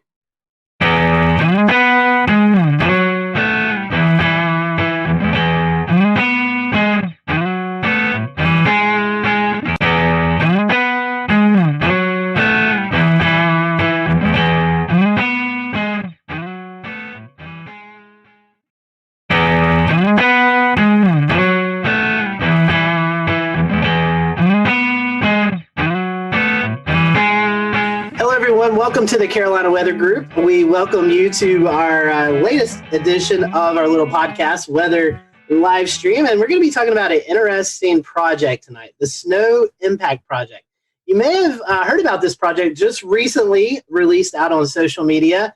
NOAA and NASA and a lot of different entities working on better forecasting winter storms, and especially along the East Coast here where we live. That will be helpful because we know a variation in just a few miles can mean all the difference in snowfall forecasting. Tonight we have with us Lynn McMurdy. She's kind of leading up this research project. She is a associate professor at the Department of Atmospheric Science from the University of Washington. So, last year on our 300 show, we were talking about the states that we've not had guests from. So we can mark Washington off that list. So now we're down to, I think, 6 states that we've not had any guests from. So, Lynn, welcome to the show tonight. Definitely happy to have you. And I know it's a busy time as we're in the midst of this research project. So tell us a little bit about the project and maybe how it got us started and how you guys came together to get this idea and get the ball rolling. Sure, happy to do that. I'm excited to be able to tell you all about it. So as you know, being a NASA project, our name of our project is an acronym because everything is acronyms with NASA. And the name is called IMPACTS, and it stands for the Investigation of Microphysics and Precipitation for Atlantic Coast Threatening Snowstorms. So in its name, it tells you a little bit about what we're doing. So I'm leading this project with I don't even know how many people I'm working with, probably hundreds. It's funded by NASA. It's a very large program that's a 5-year project. In the middle 3 years, we'll be doing gathering data and gathering cases to study. And it's part of their Earth Venture Suborbital call for projects. And this means instead of NASA funding somebody's idea about satellites, this is using aircraft. So suborbital means below the orbit of the Earth. So the main way that we are performing our investigation is through aircraft observations. So what we're trying to do is, as you well know, snowstorms, which occur all winter in this part of the country, are pretty difficult to forecast. They're fairly complex systems.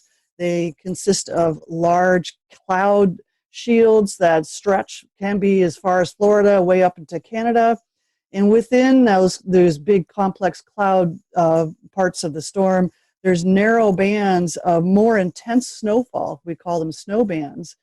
And it's that those smaller scale features, usually near the low center of the storm itself, that we are specifically trying to investigate. We're trying to understand the processes that form the snow bands, that make how they change as a storm evolves, and why some storms have a lot of snow bands and others have like absolutely none, yet they both are producing snow. So that's kind of the science focus of it. And our observational strategy involves primarily two aircraft. One of them will fly high above the clouds. It's NASA's ER2. It can fly at 20 kilometers elevation, which is 68,000 feet, or twice as high as a commercial aircraft. And it has equipped with remote sensing instrumentation. So everybody's probably familiar with weather radars. This airplane has 4 different radars, all different wavelengths. So they're sensitive to different portions of the storm. There's one that's a cloud radar, so it can see the small cloud-sized drops, and others are more rain and snow radars. They see the bigger drops. It also has microwave radiometers, and those are types of instruments that we often fly on satellites to measure precipitation from space. So that ER2 flies above the clouds way up high and looking at the storm remotely. And underneath, in coordination, observing the same portion of the storm is the NASA's P3 Orion, and it flies inside the clouds, and it has a multitude of instrumentation, and the major ones are these cloud and precipitation probes, which actually essentially take pictures and count the sizes and the pictures of the snowflakes as they form. We fly it at different levels. Do you see? We'll return to Best of the Carolina Weather Group in a moment. Now your Carolina weather forecast. Here are today's forecast high temperatures for North Carolina. Here are the forecast lows for tonight for North Carolina. Here are tomorrow's forecast high temperatures. And here's forecast rainfall across North Carolina tomorrow. Here are the forecast highs for the day after tomorrow.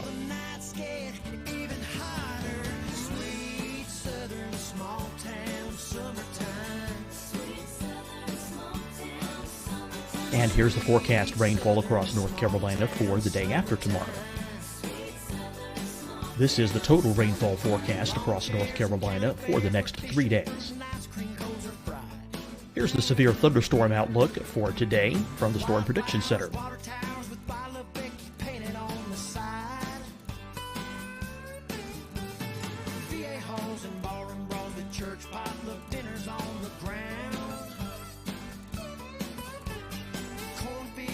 Here are the forecast high temperatures for today for South Carolina. Here are the low temperatures for today for South Carolina. Here's the probability of precipitation forecast across South Carolina today. And here are the rain chances across South Carolina tonight. Here are tomorrow's forecast highs across South Carolina. Here are the forecast low temperatures for tomorrow for South Carolina. And here is the probability of precipitation across South Carolina tomorrow. Here's the precipitation chances across South Carolina tomorrow night. Here are the forecast highs for the day after tomorrow in South Carolina. Here are the forecast low temperatures across South Carolina for the day after tomorrow. And here are the rain chances across South Carolina for the day after tomorrow. And South Carolina's probability of precipitation for that night. Here's the Storm Prediction Center's severe thunderstorm outlook across South Carolina for today through tonight. Here's the Storm Prediction Center's severe thunderstorm outlook across South Carolina for tomorrow and tomorrow night. And here's the Storm Prediction Center's severe thunderstorm outlook across South Carolina for the day after tomorrow through that night. Here's the severe thunderstorm outlook for today from the Storm Prediction Center.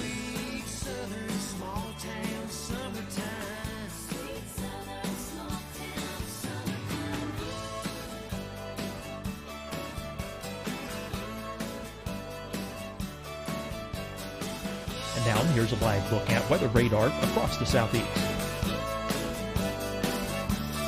Fight the spread and and take a stand against coronavirus. Wear a mask in public. Stay at least 6 feet apart from others. And get tested. Join us and fight the spread. Visit scdhec.gov/COVID-19. Getting tested for COVID-19 helps you to take the steps needed to protect yourself, your loved ones, and your community. Find the testing location at scdhec.gov/COVID-19 testing. Deciding when to wear a mask isn't about who you know or how well you know them. Just ask yourself, will I be with anyone I don't live with? If the answer is yes, get behind the mask. Help slow the spread of COVID-19. Get behind the mask. Learn more at covid19.ncdhhs.gov. Hi, everyone. I'm Dr. Mandy Cohen, Secretary of the North Carolina Department of Health and Human Services. And when you follow the 3 W's, you protect your family and your neighbors from COVID-19. When you leave your home, practice your W's. Wear a cloth face covering, wait 6 feet apart, wash your hands often. Wear, wait, wash. We're in this together. Stay strong, North Carolina.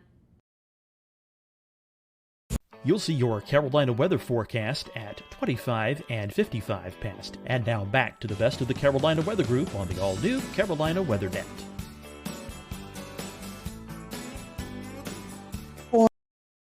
Where the needles form and then fly underneath, and they aggregate into large, big blobs of snow that eventually falls on the ground. We also have some ground instrumentation specifically for this project, and that includes a whole array of different radars and other snow measuring equipment, mostly on Long Island with my colleagues at Stony Brook. So one of the things you asked me to mention is like who's involved. So obviously I have a large crew of people involved with NASA, but the National Weather Service is also involved. They are sending up extra rainwind sondes, so we measure the profile of the atmosphere more frequently during these snowstorms. We just request them to, can you please put up some more at Albany and at their usual places. They'll add more rainwind sonde launches when we're flying, at the time periods that we're interested in. So they've been really helpful, and they're also been extremely helpful with helping my student and grad student and postdoc forecasters, trying to give them some local expertise. Flying in a winter type of storm, does it present any additional challenges versus like the hurricane hunters who fly in warm core systems? Well, that's a good question. The two different systems are pretty different. The hurricane hunters typically fly fairly high, and what they're doing is trying to get different profiles of the environment of the hurricane and try to get a good estimate of what the central pressure is. So they're kind of after a different kind of problem, and they fly fairly high, so they're well away from any kind of icing problems. So for us flying in snowstorms in the winter, this last case, we actually flew, it was rain on the surface, but the structure of the storm was the same. So we flew in it, but icing was an issue that we had to watch out for. I think our main challenge is getting airspace to do the maneuvers that we want to do to sample these storm systems. But so far, the air traffic controls have been extremely helpful and very accommodating. On our first flight, we were kind of messing around in upstate New York and Vermont, but then we wanted to go across Long Island. And when you looked at, there's these, apps called like FlightAware, you can watch where all the airplanes are. They kind of cleared out a corridor and let our plane go through. It was like, oh man, that is very, that was really great of them to do that for us. So even though it's challenging but we're trying to do our best to not demand too much and we do whatever they tell us to do. Is your aircraft on FlightAware? Is it something people can track when you're on these? Yeah, it is something people can track. Yeah, definitely. According to the website I found, which is a NASA website, it's November 806 NA and November 809 NA. So I just couldn't remember where the N and the NA were. So We like to make it difficult in aviation. Yeah. So these airplanes, especially NASA flies a lot. So does NOAA, and my colleagues who get National Science Foundation funds can also request the NOAA or NASA flights, and so they're very experienced crew in field campaigns like this, and each one has its unique way of doing operations. I think we're not doing anything really clever, fancy, different, and never been done before. And a lot of our instrumentation has been used in many other projects. And in some ways, that's good. It's kind of less risky. And we'll get good data right away. And so it's, banking on the experience from other campaigns. So I know specifically the focus of this project is for snow bands.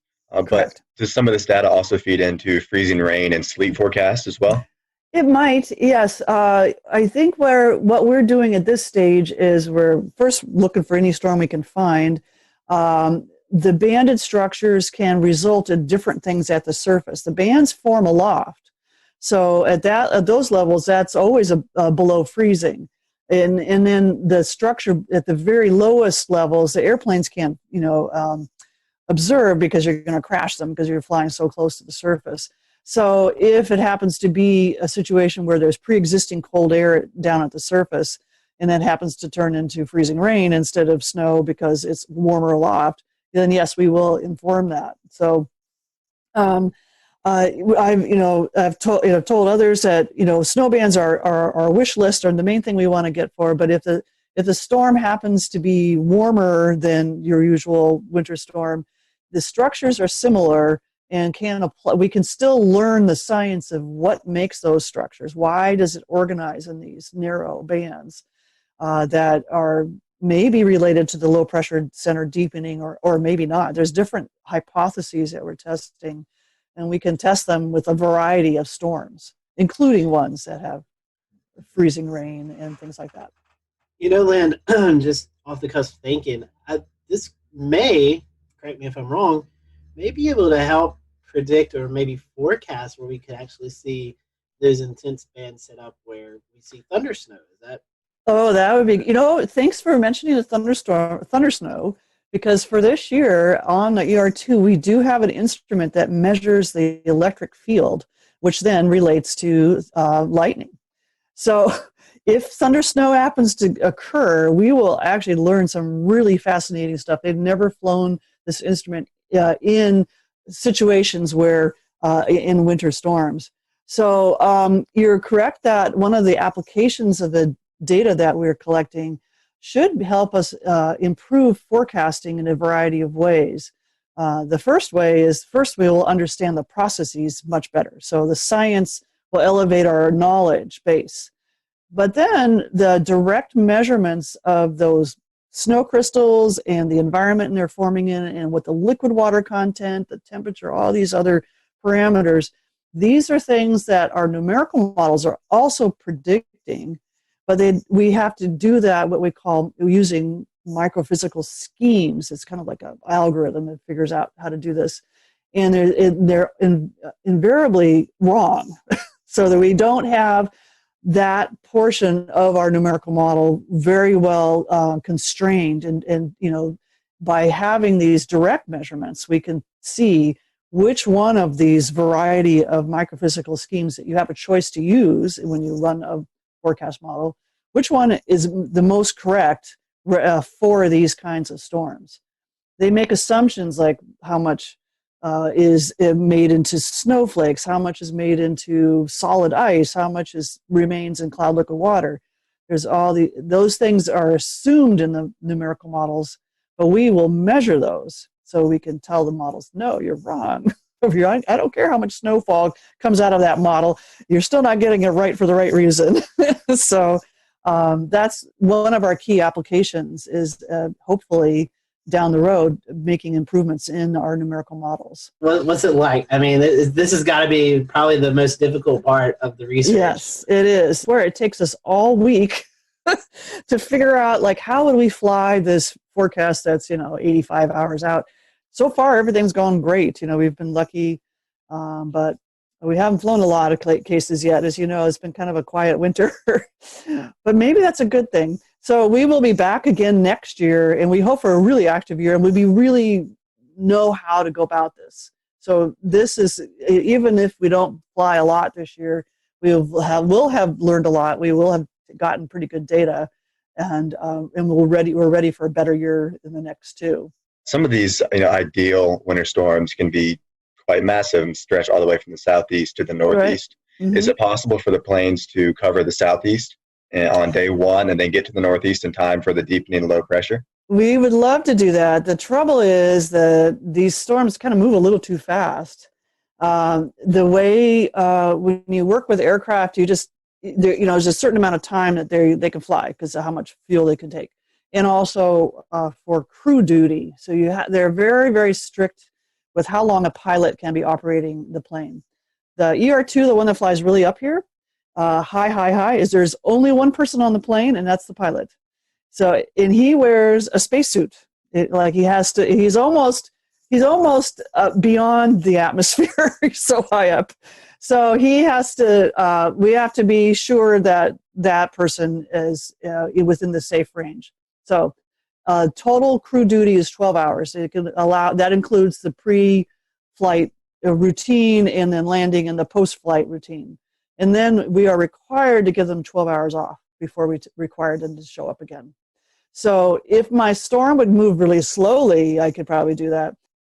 Well, and I know you mentioned that next year, the project's still going to be going on. How Mm-hmm. long is it set for at the moment? We're here now, and we're here to the end of February.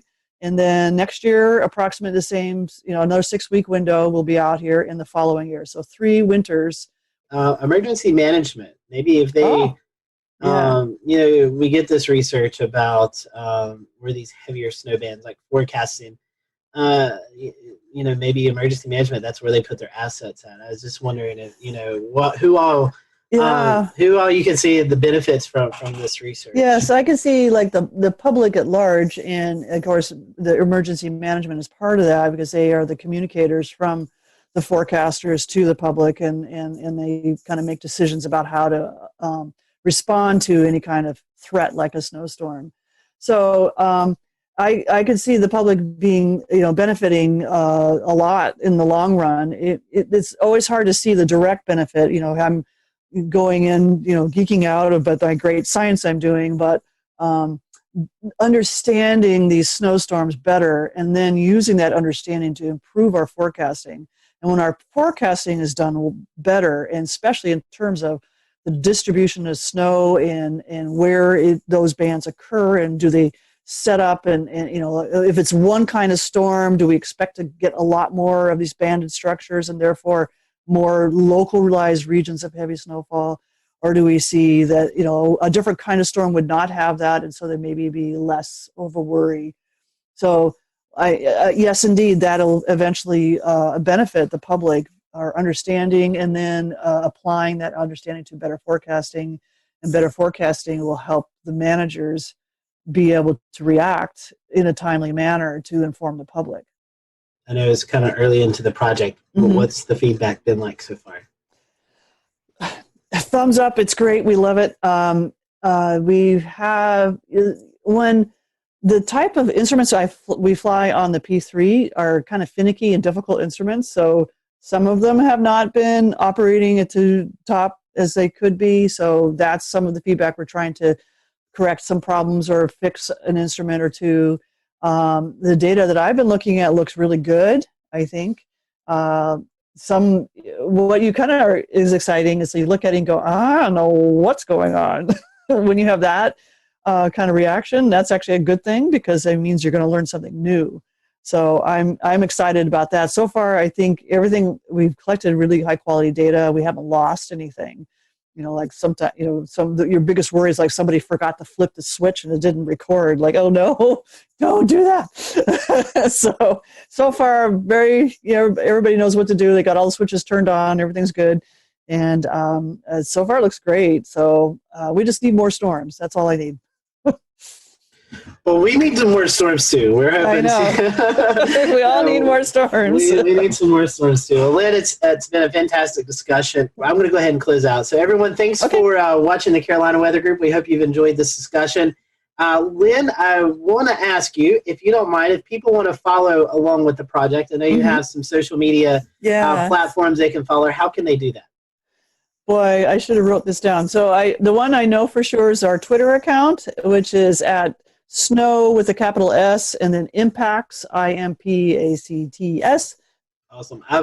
We follow here on the Carolina Weather Group, and I personally follow the Snow Impacts on Twitter. So get some great information there. You get some behind-the-scenes photos and things like that. So Lynn, thanks so much for joining us. We want to thank you for watching the Carolina Weather Group, and we will see you on our next episode.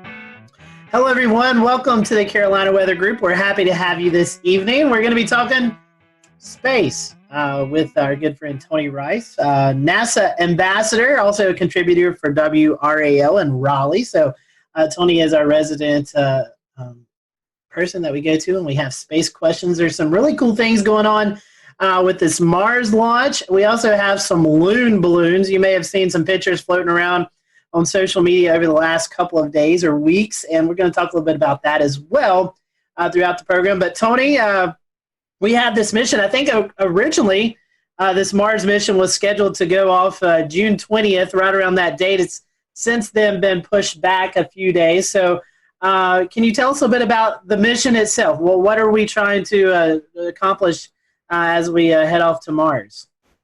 So this is was originally called the Mars 2020 rover, and it's a follow-on to the Mars rover you would know as Curiosity.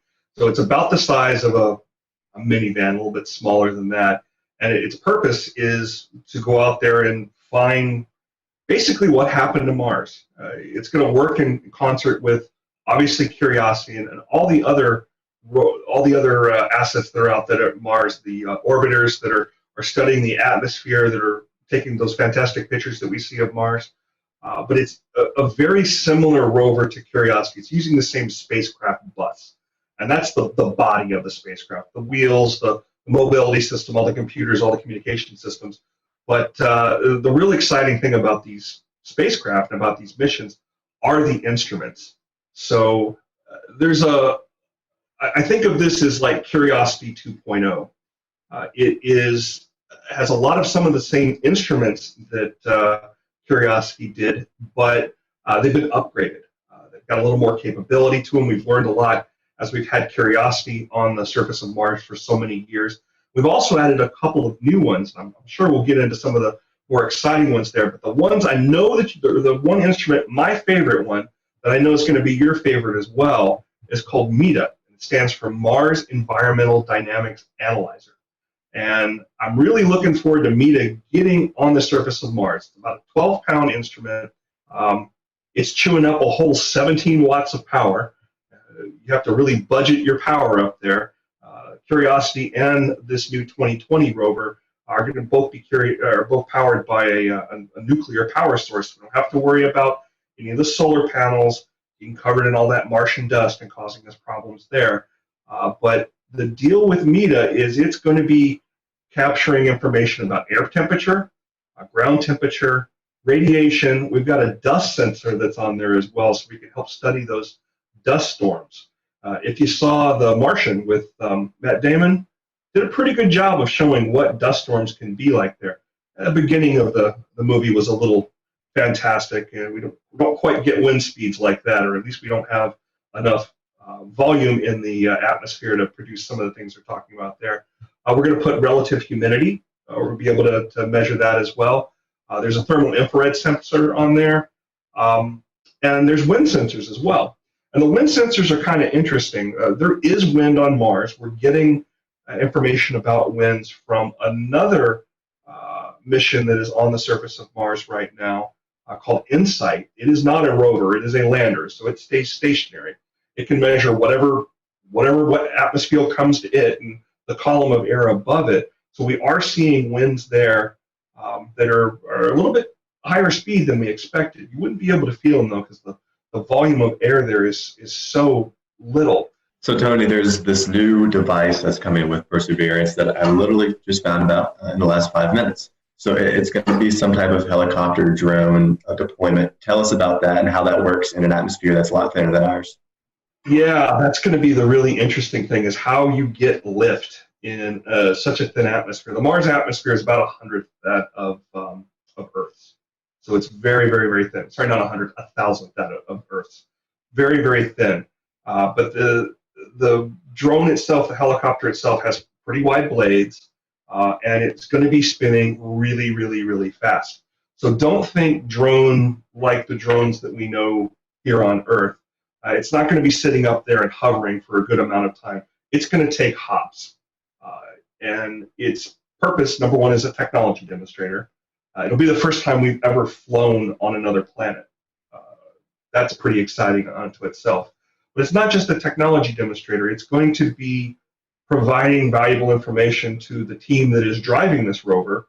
And yes, there are rover drivers. They sit in California. They're sitting at home right now because they're able to VPN in and talk to the rover that way. But their technical term or their technical title is rover planners. They're doing exactly that. They're planning what drives need to occur during that day to put the rover in a position to do the science. So this helicopter is going to help out with that a little bit. It's mounted on the underside of the rover. So after the rover lands and everything's checked out, the rover will deploy the helicopter. We'll drive off of it, and then we'll be able to take the helicopter off and move it about.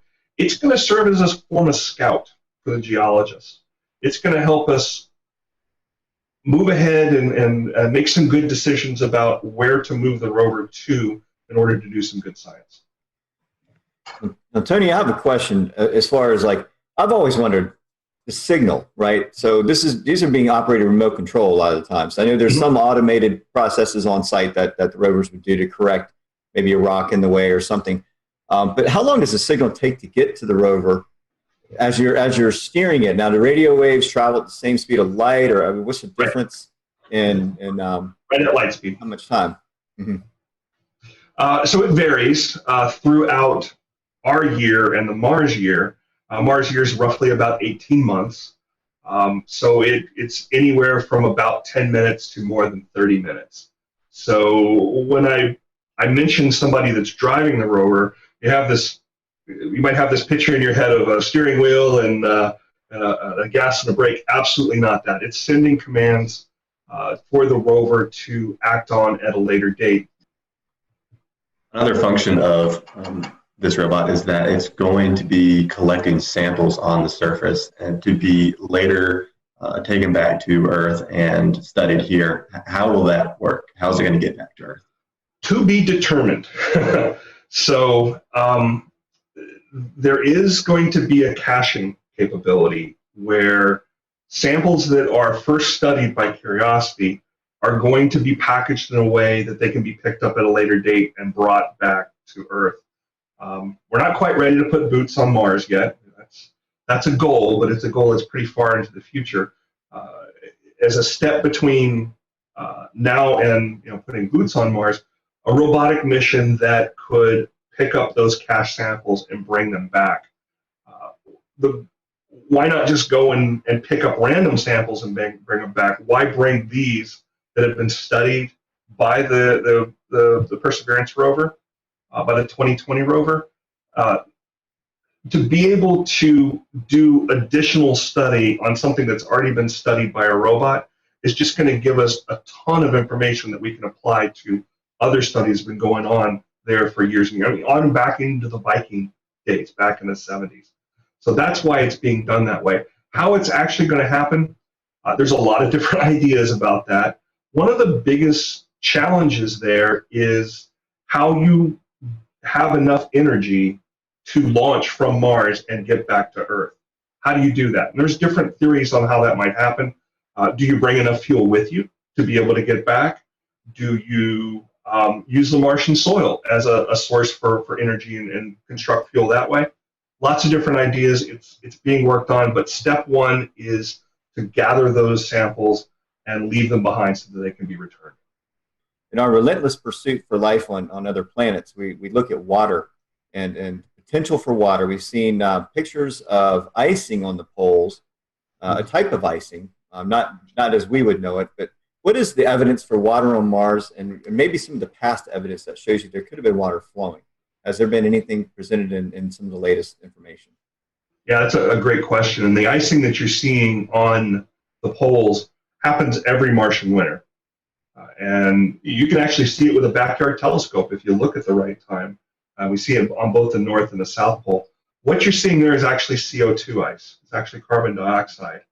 And the poles get, those ice caps on the poles, they get larger and they get smaller according to the season. And we can see that in Curiosity's air pressure sensors. As that carbon dioxide transfers from a solid phase into a gas phase, it adds to the atmosphere. And we'll see atmospheric pressure go up during the summer months. And then it precipitates down, actually snows, dry ice on the poles during the winter months when it gets colder. Mars has seasons because it has an axial tilt, just as Earth has an axial tilt. It's very, very similar. But as far as evidence for water is concerned, it's really in the geology. The geology is, it tells us the story of what happened in the past on Mars. Where we landed Curiosity was an area that was formerly the bottom of a large river system. We'll return to Best of the Carolina Weather Group in a moment. Now your Carolina weather forecast. Here are today's forecast high temperatures for North Carolina. Here are the forecast lows for tonight for North Carolina. Here are tomorrow's forecast high temperatures. And here's forecast rainfall across North Carolina tomorrow. Here are the forecast highs for the day after tomorrow.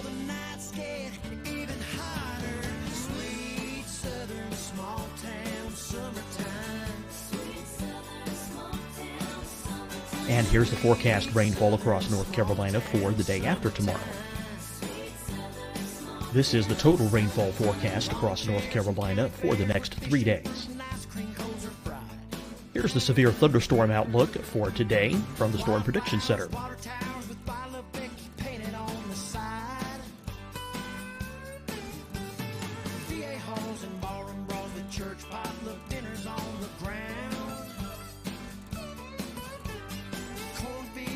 Here are the forecast high temperatures for today for South Carolina. Here are the low temperatures for today for South Carolina. Here's the probability of precipitation forecast across South Carolina today. And here are the rain chances across South Carolina tonight. Here are tomorrow's forecast highs across South Carolina. Here are the forecast low temperatures for tomorrow for South Carolina. And here is the probability of precipitation across South Carolina tomorrow. Here's the precipitation chances across South Carolina tomorrow night. Here are the forecast highs for the day after tomorrow in South Carolina. Here are the forecast low temperatures across South Carolina for the day after tomorrow. And here are the rain chances across South Carolina for the day after tomorrow. And South Carolina's probability of precipitation for that night. Here's the Storm Prediction Center's severe thunderstorm outlook across South Carolina for today through tonight. Here's the Storm Prediction Center's severe thunderstorm outlook across South Carolina for tomorrow and tomorrow night. And here's the Storm Prediction Center's severe thunderstorm outlook across South Carolina for the day after tomorrow through that night. Here's the severe thunderstorm outlook for today from the Storm Prediction Center.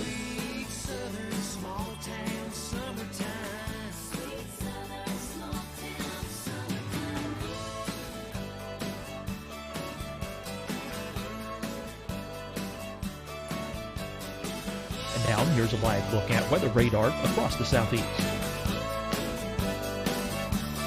Fight the spread and take a stand against coronavirus. Wear a mask in public. Stay at least 6 feet apart from others. And get tested. Join us and fight the spread. Visit scdhec.gov/COVID-19.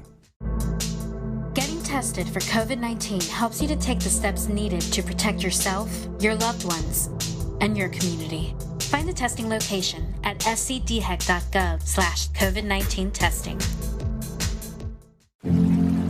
Deciding when to wear a mask isn't about who you know or how well you know them. Just ask yourself, will I be with anyone I don't live with?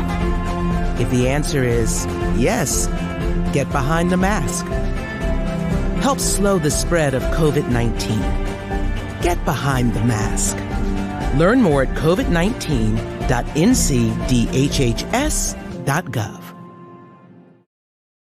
Hi, everyone. I'm Dr. Mandy Cohen, Secretary of the North Carolina Department of Health and Human Services. You follow the 3 W's. You protect your family and your neighbors from COVID-19. When you leave your home, practice your W's. Wear a cloth face covering, wait 6 feet apart, wash your hands often. Wear, wait, wash. We're in this together. Stay strong, North Carolina. You'll see your Carolina weather forecast at 25 and 55 past. And now back to the best of the Carolina Weather Group on the all-new Carolina Weather Net. And that's kind of a funnel-shaped pattern. If you've ever seen satellite photos, color satellite photos of the Mississippi River Delta as it dumps out into the Gulf of Mexico, you see that triangle. That's all that sediment that's been collected up along the Mississippi River. Well, that's the Martian version of, or we landed on the Martian version of that. It's all dry there now. We're not seeing evidence of liquid water, but we're seeing the geologic evidence of it. So one of the very first photos that came back from Curiosity after it landed was of these rounded pebbles. Those don't form round. Those are rounded as a part of a water process that's picking up and moving them along and rounding them off. And we found lots and lots of that. So through study of the geology and the chemistry of those rocks as well, that's what told us that it was fresh water, determined that the area that Curiosity landed in was probably about knee-deep in water a couple million years ago. The idea that Mars was once a very different place and a lot wetter and perhaps a lot greener, that is one of the things that Curiosity found pretty quickly after its landing time. Tony, looking at some of the points here for the mission, 2 of them kind of really piqued my interest. It says this is the first leg of a round trip to Mars, and then after that it's also talking about how this can actually pave the way for future human missions to the moon and to Mars. Can you tell us a little bit about that? Well, every time we put something on another planet, we learn a lot about it. And the road to putting boots on Mars, it's a long one. But even what we're planning on doing around the moon, coming up with the Artemis mission, is going to teach us a lot about that. Being able to live potentially off some of the resources on the moon will teach us a lot about that. We got to really understand the chemistry and the makeup of the Martian surface to be able to have people live there. I think that's really interesting. You know, we've always heard about people going to Mars, but this actually could be some small steps for that. And also seeing there's going to be like 19 cameras on this that we're going to be able to kind of follow along with the mission. Yeah, there's a bunch of HD cameras on Curiosity. We got even more on Perseverance. I've mentioned the name a couple of times. I need to tell you the story about Perseverance. So for the longest time, it was called the Mars 2020 rover. NASA's really terrible at naming things. You give NASA engineers and scientists the opportunity to name something, and they're going to give it an acronym. They're going to give it something boring. You know, maybe it'll be a backronym that actually spells something that you can pronounce.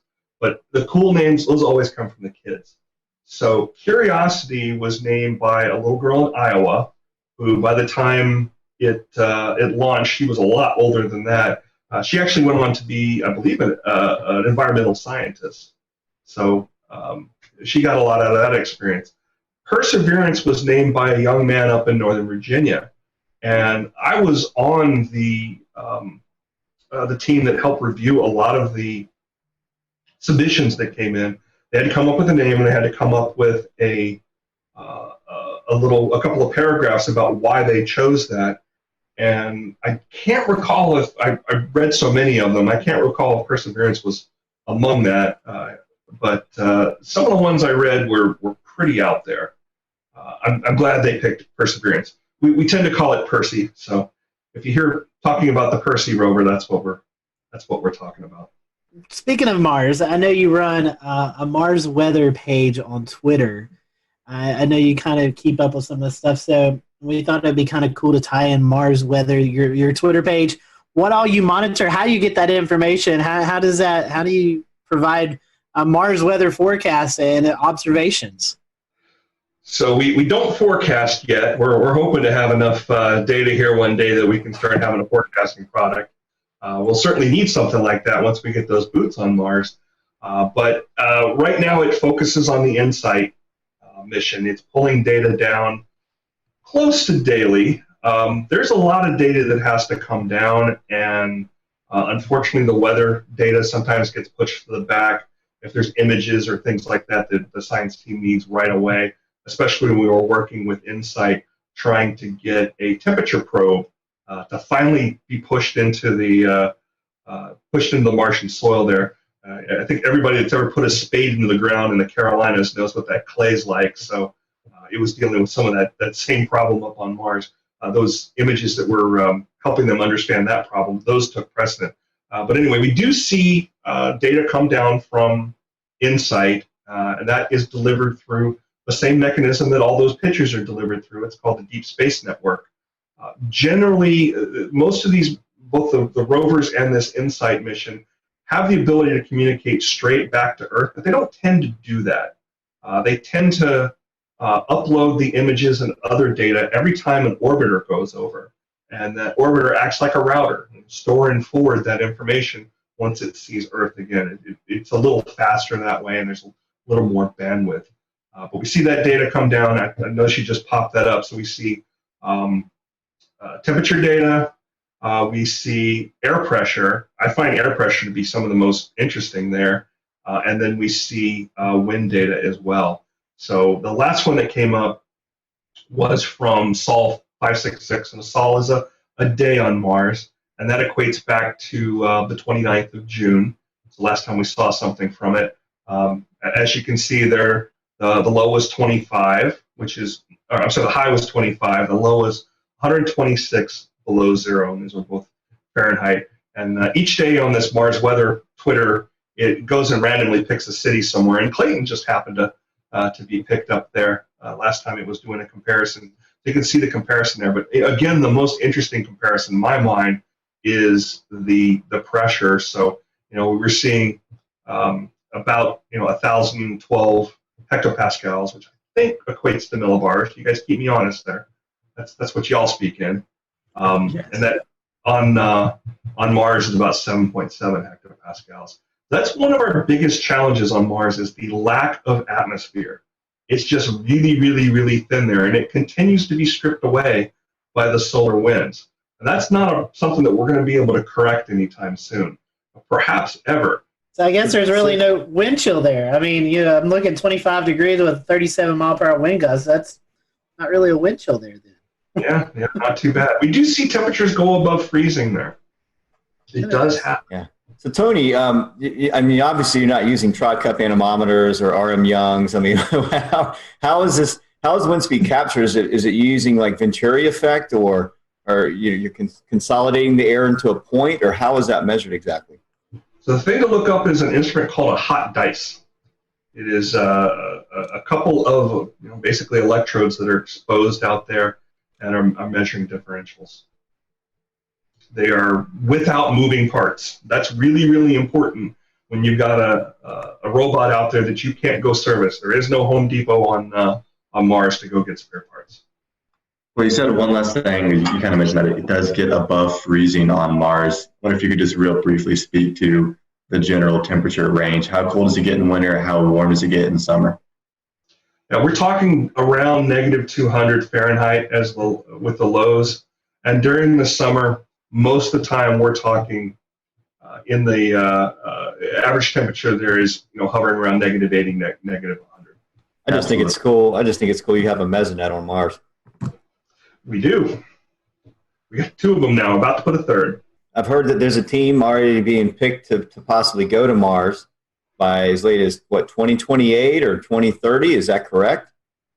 I will make no comments on when we're going to Mars. You're not going to trick me into that. I had to try. There's a lot that needs to be done, and each one of these missions, be they robotic or be they human up to the International Space Station, or once we get Artemis off the ground and have a gateway to the moon, each one of those, it may not seem like it's getting us closer to Mars, but we learn something from each one of them that can be applicable. And when that actually happens, I hope it happens soon, but it's a long road.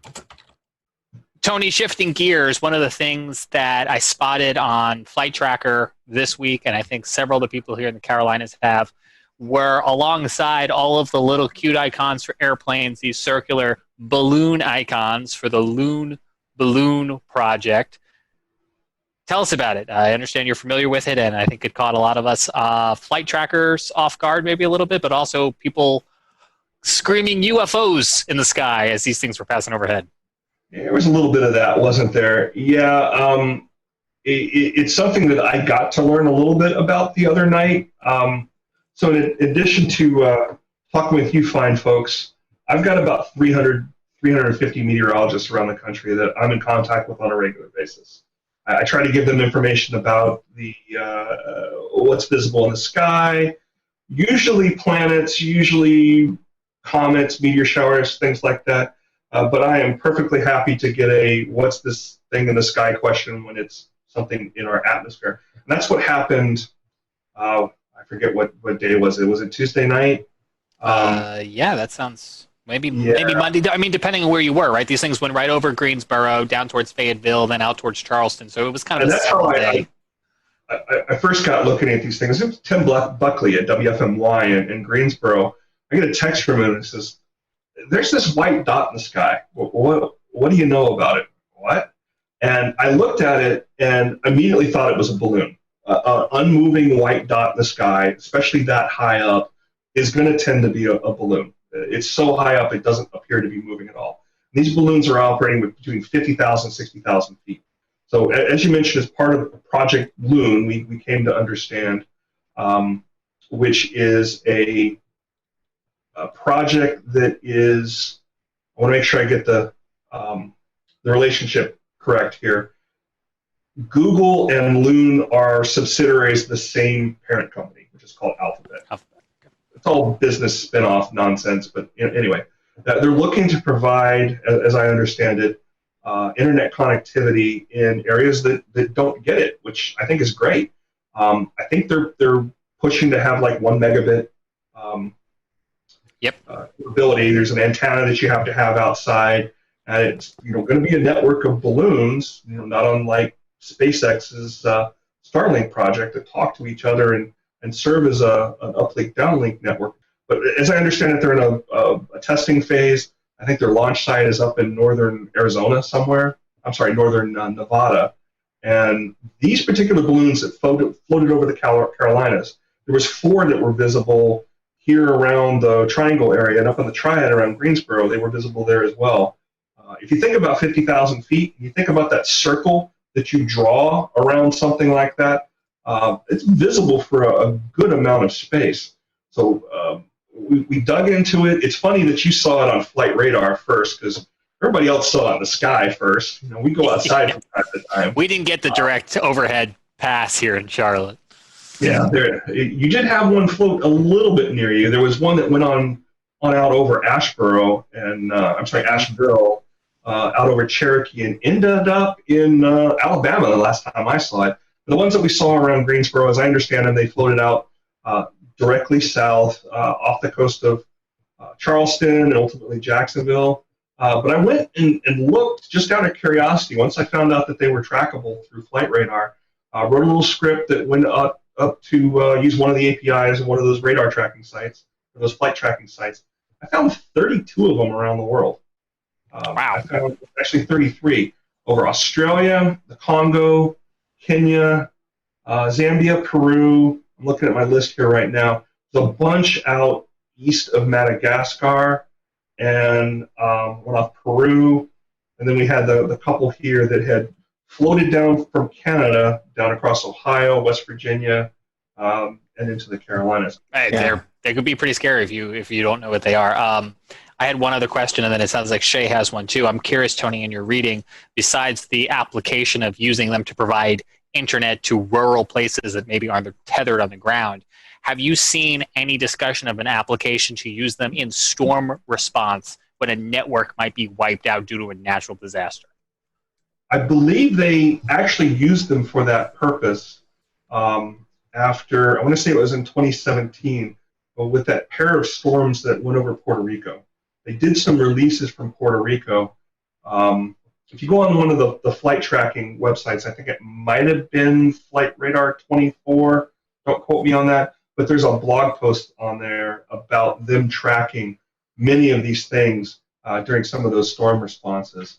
And providing that kind of connectivity to folks that, they may not have power, but they probably have a way to charge phones, to figure out how to do that. It takes a little while to get that infrastructure back up for cellular service. So being able to do that with a balloon is pretty incredible.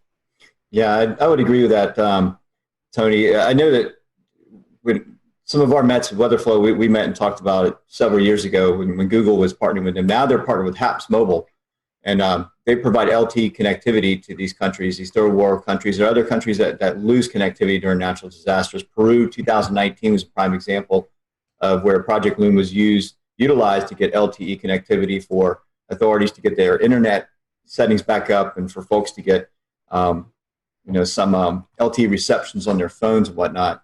So it's pretty interesting. I didn't know that there were that many balloons, but I know that they started this off back in 2013, where they did their first test flight around the world. So things have kind of progressed over time. Do you see this as being a permanent solution? I don't know. Not my area of expertise, but I think it's great that we're able to provide that kind of functionality there. One concern I've got, though, is that these things are helium-based. And helium is something that is in short supply right now. I mean, if you were to go to one of the party stores and try to get helium balloons, you probably couldn't do it. Helium is a very important gas in the space industry. It's used for cleanly purging cylinders and spheres and things like that. So we need it for lots of different things. I hope they can find another lifting gas other than helium, because it is a neat and useful project. But I hope they don't use up too much helium doing it. One other thought on it too is, while we're up there hanging around for days and days at a time at 50, 60,000 feet, sure would be nice to get some weather instruments up there too, some atmospheric instruments, and be able to send some of that data down from that close to the stratosphere. Sure, I know Boeing's doing that with the unmanned craft that flies for weeks and months at a time on solar energy. And I think when I read on Loon's website that they have their partnership with HAPS Mobile, they have test flight. They've done all their they've rolled out their new unmanned craft that goes out. So that may be the solution to what they're looking for. Instead of having balloons anymore, they're going to have unmanned planes going up that just circle around. We've lost a lot of data from the grounding of commercial airliners too during the COVID situation. It's amazing how much data we were getting from those. That's closer to 30,000 feet, but it really filled in a lot of those gaps the radio songs were providing. In the past, we've talked about the radio songs that you just mentioned. Could you maybe compare and contrast these Loon balloons with a typical weather balloon, because they have very different lifetimes, obviously, and different purposes? Different lifetimes, quite a bit larger, and if you find the images of the Loon launch site. I was looking at that the other day. They got some permanent structures out there, and they're building some larger ones as well, just to be able to handle launching these things, because they are so significantly large. And they do get much bigger as they go up into the atmosphere and the air pressure goes down. So most folks that I saw report them or share pictures of them describe them as looking like big jellyfish. It's a kind of a silvery looking material, very, very large. It's not as spherical as a weather balloon looks. Those are, you guys are the experts here. I think they're made of some sort of a latex material, but it's very opaque. Where these are almost like translucent appearance. They're much, much larger, and the volume of lifting gases that they put in there is very, very different too. So these balloons don't explode at 70,000, or they aren't even meant necessarily to go up to 100,000 like a typical weather balloon. They aren't. They hang out between 50,000 to 60,000 feet. I think a lot of what the research is doing right now is to understand how the steering winds up there work, how viable this is to provide, how wide a coverage that they can provide, how the jet stream, changes in the jet stream and other things like that are going to affect their coverage. It'll be interesting to see what comes out of it. And as you mentioned, we can go on these flight tracking websites and look at them. If you go in and you enter HBAL and a 3-digit number, you might just find one. Well, Tony, we certainly appreciate you being with us tonight to talk about the Mars mission and the Loon balloons, and we definitely appreciate your time. If folks want to follow you again on Twitter, how can they do that? So my personal account is RTP Hokie, Hokie, and if you are interested in Mars weather, the Mars WX report. You can also find you on WRAL as a contributor and the Weather Brains, right? You're still doing the recorded version? Still doing the recorded version. It's every Monday night we're putting that out, and I try to put something different out every week that's usually space related. Every once in a while we'll add in some other weathery stuff in there too. Well, Tony, we certainly appreciate your time, and if you're watching tonight and you want to know more about the Mars launch, we'll probably be airing those towards the end of the month as we get into with our friends at NASA TV. I'm sure we'll be doing some more events surrounded by that mission and that launch. So stay tuned with that, and we appreciate you watching the Carolina Weather Group. Until next time, we hope you have a great evening, and we'll see you on the next Carolina Weather Group episode.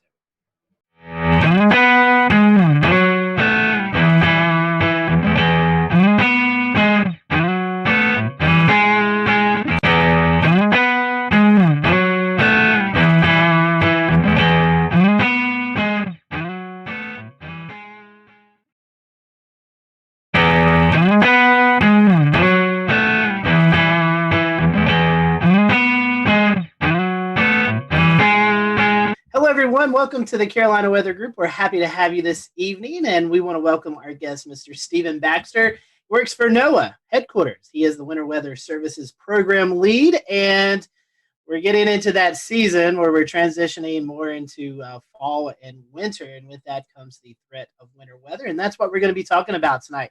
It's going to be kind of twofold. NOAA just recently released the winter outlook for the 2020-2021 winter season.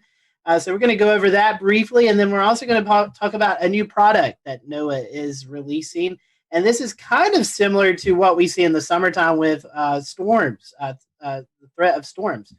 So it's going to be a new outlook that we're going to talk about and really dig into, because this is a new product and one I think everybody will find useful. So we'd love for you to join in on the conversation as you're watching tonight. Feel free to drop any comments if you want to. Stephen, welcome to the show, and thank you for joining us tonight. I know kind of a busy season with you getting ready and ramping up for the winter weather season. One thing we always like to ask our first-time guests, and we talked a little bit about this off air, but we'll go through the short, brief version. Tell us about your weather journey. How did you kind of get hooked into the weather field, and how did you get to where you're at right now with NOAA? So my interest in weather started at a young age. A lot of us have this have some formative moment where we decided that we wanted to be meteorologists. Mine was the blizzard of '96, early January of '96. I was in second grade, and I still remember it quite vividly, actually, watching the Weather Channel and watching the local on the 8s every 10 minutes. And I think my parents thought there was something legitimately wrong with me as I was just watching this constantly. I loved it. I was hooked. And so I loved winter weather. That's always been my favorite type of weather. And so I went to Millersville University in Pennsylvania, where I got my bachelor's degree in meteorology. And when I was there, I was lucky enough to do an internship at the time. Was called the Student Career Experience Program. Now it's called the Pathways Program.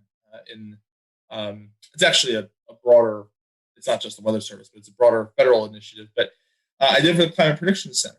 And I worked there, including that time, for 10 years, about 10 and a half years before I went to headquarters. So I worked in a couple different positions in the Climate Prediction Center, but I did a lot of research to operations of applied research in climate variability, subseasonal, seasonal climate variability. And as part of a rotational assignment last winter, I worked over in headquarters in the winter program, and then I took that position permanently during this summer. And so that's what brings me here tonight. So I'm pretty new in that position. So I'm still doing a lot of spinning up. There's a lot to learn. There's a lot of awesome stuff and great people throughout the agency. And going from climate to weather, which is kind of funny to say in the Weather Service, but to do that and to do that with winter weather, which is our newest service program, is a lot of fun. But there's a lot to learn, and there's a lot of work that we have to do. But we're really happy with where things have gone recently, and I'm happy to be here tonight to talk about some of that progress. Well, speaking of the National Weather Service and NOAA, they have just released their 2020. We'll return to Best of the Carolina Weather Group in a moment. Now your Carolina weather forecast. Here are today's forecast high temperatures for North Carolina. Here are the forecast lows for tonight for North Carolina. Here are tomorrow's forecast high temperatures. And here's forecast rainfall across North Carolina tomorrow. Here are the forecast highs for the day after tomorrow.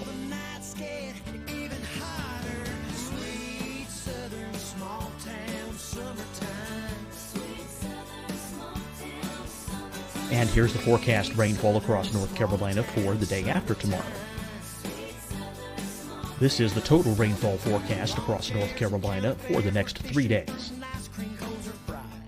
Here's the severe thunderstorm outlook for today from the Storm Prediction Center.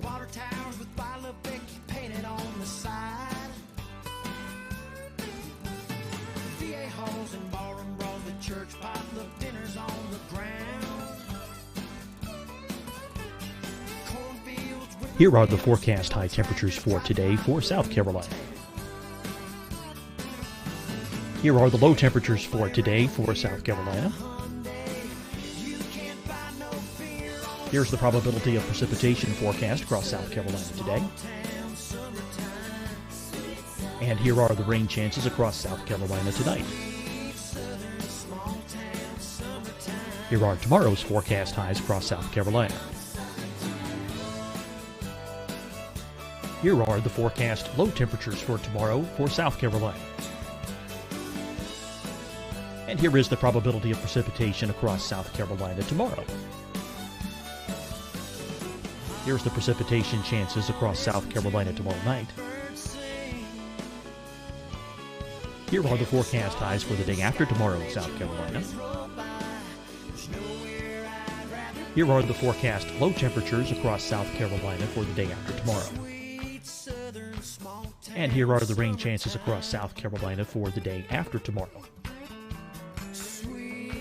And South Carolina's probability of precipitation for that night.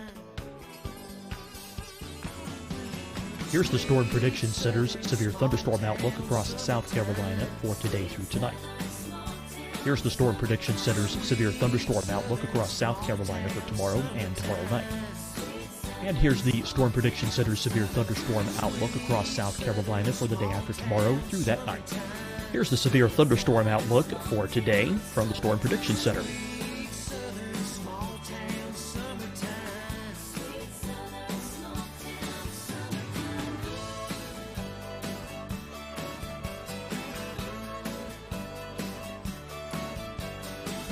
Now here's a live look at weather radar across the southeast.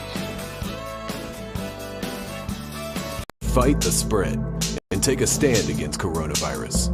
Wear a mask in public. Stay at least 6 feet apart from others. And get tested. Join us and fight the spread. Visit scdhec.gov/COVID-19. Getting tested for COVID-19 helps you to take the steps needed to protect yourself, your loved ones, and your community. Find the testing location at scdhec.gov/COVID-19 testing. Deciding when to wear a mask isn't about who you know or how well you know them. Just ask yourself, will I be with anyone I don't live with? If the answer is yes, get behind the mask. Help slow the spread of COVID-19.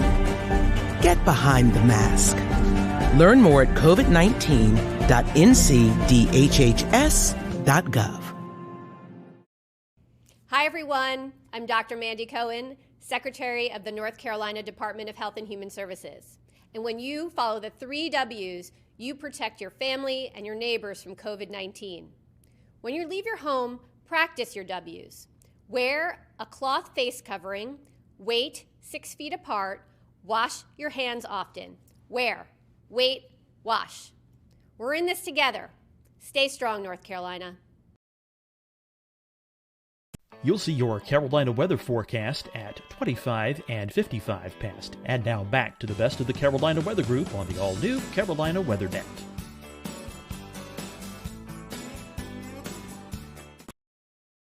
Kind of a mouthful. Winter weather outlook. And La Nina has been a word that's been talked about a lot, and some of our viewers may not fully understand what a La Nina is. So what is the winter outlook, and how does La Nina play into that? Great question. So we start with La Nina. So La Nina is the cold phase of what we call the El Nino Southern Oscillation. So the reason this is important is because the tropical Pacific is an important heat source in generating convection in big swaths of thunderstorms across the equator, especially in the central western Pacific. And that plays a really critical role in the formation and maintenance of the climate as we observe it even in the mid-latitudes. Namely through the formation of the jet stream. And what happens during La Nina and El Nino is the sea surface temperatures in the Pacific are either warmer in the case of El Nino or colder in the case of La Nina. And what that does is it alters relative to normal those patterns of troubled convection. And that in turn affects the jet stream across the North Pacific especially. And that has what we call teleconnections. So I think a lot of weather folks or people who love weather are familiar with teleconnections like the North Atlantic Oscillation, for instance, or the Pacific North America pattern is another prominent teleconnection. And so itself imparts an extratropical teleconnection, and so is the El Nino Southern Oscillation. And so that kind of classic La Nina teleconnection, if you will, is what drives in large part the outlook for the upcoming winter. And so if you look at the forecasts that were published by the Climate Prediction Center. So I used to do these outlooks until about 3 or 4 months ago.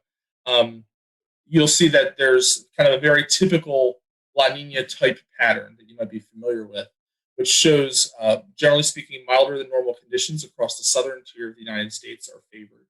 And then across the northern tier of the U.S., especially across the north central, northwestern parts of the U.S., colder than normal temperatures are favored. And then actually El Nino actually has a slightly stronger precipitation footprint than temperature, in fact. And across the southern tier of the U.S., drier than normal conditions are favored in La Nina. And across the northern tier, generally speaking, it's wetter. But there's kind of two centers of action you'll see. So one is in the Ohio Valley, which tends to favor wetter than normal conditions, the Ohio Valley and the Great Lakes. And then again across parts of the northern Rockies and the interior Northwest. There's a pretty classic look that you see in La Nina winters. And it's fairly close to the exact opposite of what you see in El Nino. Not exactly. There's some interesting reasons for that. But generally speaking, with a moderate-ish, maybe strong La Nina this winter, certainly a robust La Nina event, that's going to have an important impact.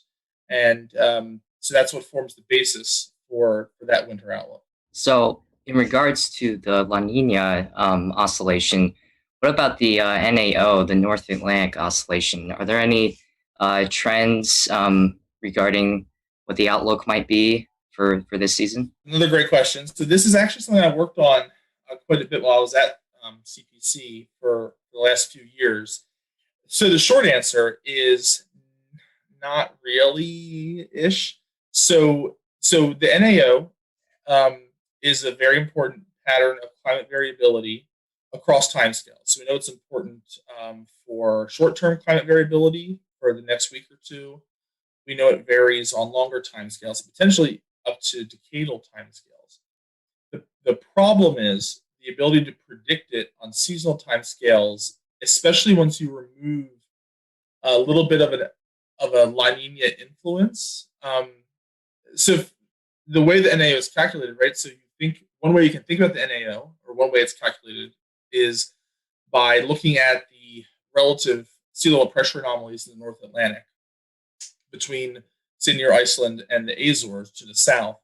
Well, if you just take El Nino or La Nina and you look at this wave pattern that comes out of the tropics, and you look at the teleconnection that's imparted from El Nino and La Nina, it will have a non-zero effect in the North Atlantic. It's small, but non-zero in a way that can appear to affect the NAO.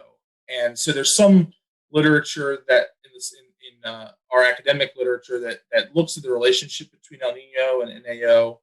And such as it is, you might favor a positive NAO during La Nina winters, but that's not, as a causal mechanism, is a little flimsy.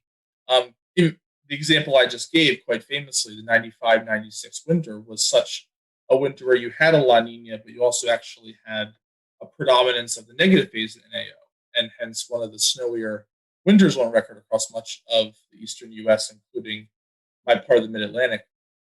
But there are some interesting areas of research related to identifying sources of prediction skill for the NAO, and so it's something that we don't have right now. But I'm hopeful that in coming years, we'll be able to talk more explicitly about the seasonal tendencies of the NAO, or sometimes it's couched in its kind of its sister oscillation called the Arctic oscillation, the AO, which is kind of more of a hemispheric look. They're just kind of derived slightly differently, but capture the same, in essence, the same phenomenon. So I'm hopeful that in future years we'll be able to say something more specific about these patterns of mid-latitude variability. Unfortunately, in this winter outlook, and what we're comfortable imparting in the current outlooks from the state of the science, wouldn't really support that quite yet. It's a good question. It's something that we think a lot about. If I was approaching from the general public and I wanted to take a look at the 4 different colors that were available that represented the outlook, can you tell me a little bit about what those colors mean and how are they decided? In the case of the winter storm outlook, there's a few different. We added an 80% this year, so there's a less than 10% chance, which won't show up as any color. There's 10 to 30, 30 to 50, and 50 to 80, and then there's in excess of 80%. And so that's the probability of exceeding that local watch warning criteria. Now, how do we come up with this? And so in that sense, those are meant to just kind of fairly easily communicate what the relevant risks are. We can think of 50% as kind of being, roughly speaking, the criteria for a watch. So if it's more likely than not, that would favor a watch. Now, also, it's important to mention that this doesn't take the place of or totally informed watches, because as we're moving towards consistent forecasts across the agency, the other aspect that we're working with is to also improve the impacts-based nature of watches and warnings. So while the probability of exceeding a certain snowfall threshold might say only be 30 or 40%, the local office could still issue a winter storm watch because they're expecting the impacts from that storm to be such that it warrants a watch or a warning. So cases where this gets a little slippery are where you have mixed precipitation, where you have sub-warning criteria in both snow and ice, situations where shoulder seasons, and we saw some examples of this earlier this year, especially in the Central Rockies, where snowfall events that are early in the season with foliage still in the trees, and so snow load and power outages are more of a concern, you might issue watches and warnings for lower snow accumulation criteria because of the increased impacts. And then a classic example here in the East is timing is very important. So heavy snow during rush hour, for instance, is more impactful than heavy snow during the middle of the night on a weekend or something like that. So those are local impacts that local offices can take into account. So it's not a one-to-one correspondence yet, but that's kind of loosely speaking. 50% is where, all things being equal, you would start to think about, you would issue the watch, because that's where we're saying it's based on the reliable probabilistic guidance. It's more likely than not, so it's worth issuing the watch. But that can be modified by the local office's take on the expected impacts of the storm. I know impacts is a big deal, and I know each forecast office has different criteria. First thing that pops into my mind would be the Atlanta Snow Jam in 2014, where we had maybe an inch of snow, but the temperatures were so cold. So it seems like this product that you guys are releasing is really more based on impacts and how it impacts the general public, emergency management, and things like that, than it is maybe about this set range of you're going to get this much snowfall. That's right. So there's another product that is a very nice complement to this that's been operationally implemented this year, which is the Winter Storm Severity Index. And so what that does is it has criteria, but it's a much more complex and dynamic criteria to better account for some of these impacts. And so in that framework, where you have, and so what it's doing is it's screening the official forecasts from the National Digital Forecast Database. So the local offices are submitting their official forecasts. It's using those forecasts, applying climatology, applying different algorithms to assess different impacts, including snow amount, snow load, ice accumulation, ice impacts, among other things. And it's doing that to get an idea for those impacts, including things like flash freeze, blowing snow. And so using those two together, and as in fact, the vision of the program is kind of an eventual merger of those two products along the lines of what you were saying. So right now, the Winter Storm Outlook is grounded in the very objective kind of criteria-driven realm. The Winter Storm Severity Index is still deterministic, so we're not using probability information yet. It's just using the deterministic forecast from the local offices, but it's applying it in an impacts-based context. So our long-term goal is to get to a place where we have a probabilistic Winter Storm Severity Index that will in turn inform the Winter Storm Outlook, so that the Winter Storm Outlook today, being just the probability of exceeding a fixed snow or ice accumulation threshold, will eventually be the probability of exceeding moderate or severe impacts. Impacts being defined, being kind of regionally varying and defined in a much more nuanced fashion. And so it's those two products right now that are a nice complement that we eventually want to see kind of come together and form the basis of these kind of consistent, collaborated, and probabilistic products across the agency. I think a lot of people hear outlooks and they are thinking of the Storm Prediction Center outlooks for severe weather that they might be familiar with. How might these new experimental outlooks compare to those? So they might be, they are potentially similar in that they're probabilistic. They're giving a probability of a certain event occurring in a daily cadence. So we have day 1, day 2, day 3, day 4, and then the maximum probability across days 1 to 4. That would be different. The Storm Prediction Center doesn't have that component. So they're very similar in that they're trying to give advanced lead time and a heads up, right, in terms of hazardous weather. So the Storm Prediction Center, as you might know, issues severe thunderstorm watches and tornado watches for the CONUS. And as you might imagine, their objective probabilistic outlooks, convective outlooks, play an important role in that, and starting that process through which they work with the local offices to issue those watches. And so that's actually one of the we're leaning in on that paradigm a bit in the winter program. Not to say that WPC is going to take over watches entirely, a la kind of the SPC model, but to say that we're moving in a direction where those watches are going to be more closely collaborated in an explicit and defined fashion and process between the local offices and WPC. And so, yeah, I think there is a lot of, you can draw a pretty close parallel between those two. And in a lot of ways, the winter program is trying to lean in on the probabilistic element. I think it's recognized how important that is in severe weather because it's, we kind of, I think it's intuitive, right, that the odds of a tornado, for instance, and at an exact grid point at any time is very, very small. And so specifically, right, in SPC space, the outlooks for the probability of the event occurring within 25 miles of the point, right? And so it's this kind of stenciling out of the grid.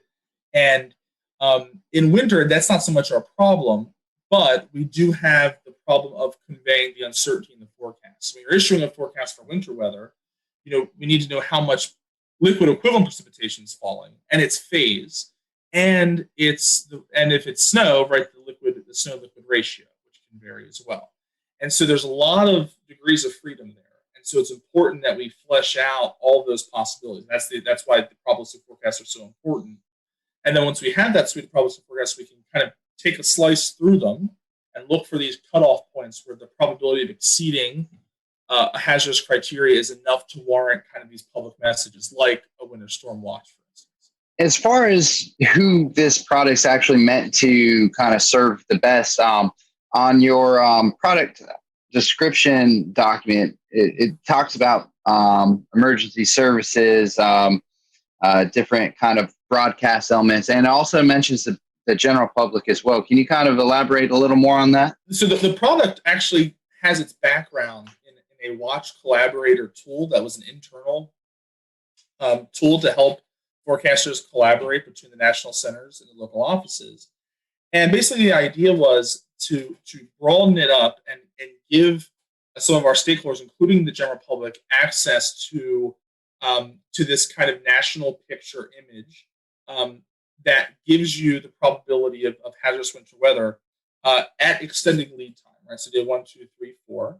And in a way that, again, just kind of improves the situational awareness for stakeholders in the general public, as well as the ones you mentioned, like emergency managers and kind of those other stakeholders that work closely with the local offices. And to give them, I know, Scotty, you had mentioned, talking with a meteorologist at GSP, kind of another tool in the toolbox, right? And so that's the idea here, is that we're giving the general public, as well as more sophisticated, maybe decision makers, not to say that the general public is not sophisticated, but the general public, as well as more acute decision makers, another tool in the toolbox to improve situational awareness, to understand the threat of hazardous winter weather, but also to highlight areas where maybe the threat of winter weather is lower than would qualify for a watch, but where certain very sensitive industries might still want to be aware of that. And so it's also an opportunity to better inform the public and those stakeholders about the utility of probabilistic forecasts and how we use them. So how can the public give feedback on this? So it is important when we have experimental products. So the process that we go through in the Weather Service is when we have an experimental product like this, it goes out for what we call an experimental comment and review period. So it's reviewed not just by internal meteorologists, but it's also being reviewed by the general public. And so if you go to the Winter Storm Outlook website, which is hosted by the Weather Prediction Center, there's a link there at the top where you can provide feedback in a survey to give feedback on anything from there's a set list of questions, but it will include things like scientific integrity, the accuracy of the product, as well as the aesthetics of the product. Does the display make sense? Does the web page make sense? Is the data easy to access? I do think the Weather Prediction Center has done a really awesome job with that website. It's dynamic. It's in GIS format. You can download the shape files, KMLs. You can pull static images if you want. So there's a lot of great ability to get hands-on with the data there. It has custom level zooms to each of the county warning areas. So for each office, you can kind of get a zoom in to whatever office, whatever area of the country you're in. So it's really a very accessible website, but it can certainly be improved, I'm sure, based on the feedback that we get from the public. And in fact, that's actually important. I'm glad you asked that question, because last year, like I said, this is the second year that this has been experimental. In the first year, last year, we didn't get a whole lot of public comment. And I think it might have just been an awareness thing. A lot of people weren't as aware that this existed, that this product was out there, and that we were looking for comment on it. And so hopefully one of our goals this year is to hopefully get more public feedback. And that's not only important to help us improve the product, that is important, but also helps us make the case to organizational leadership that this is a product that we want to support operationally. It's not a foregone conclusion that this will be around forever, right? If the feedback's not positive or not sufficient or it can't be resourced, we might have to discontinue the product, right? So experimental products aren't guaranteed to continue forever.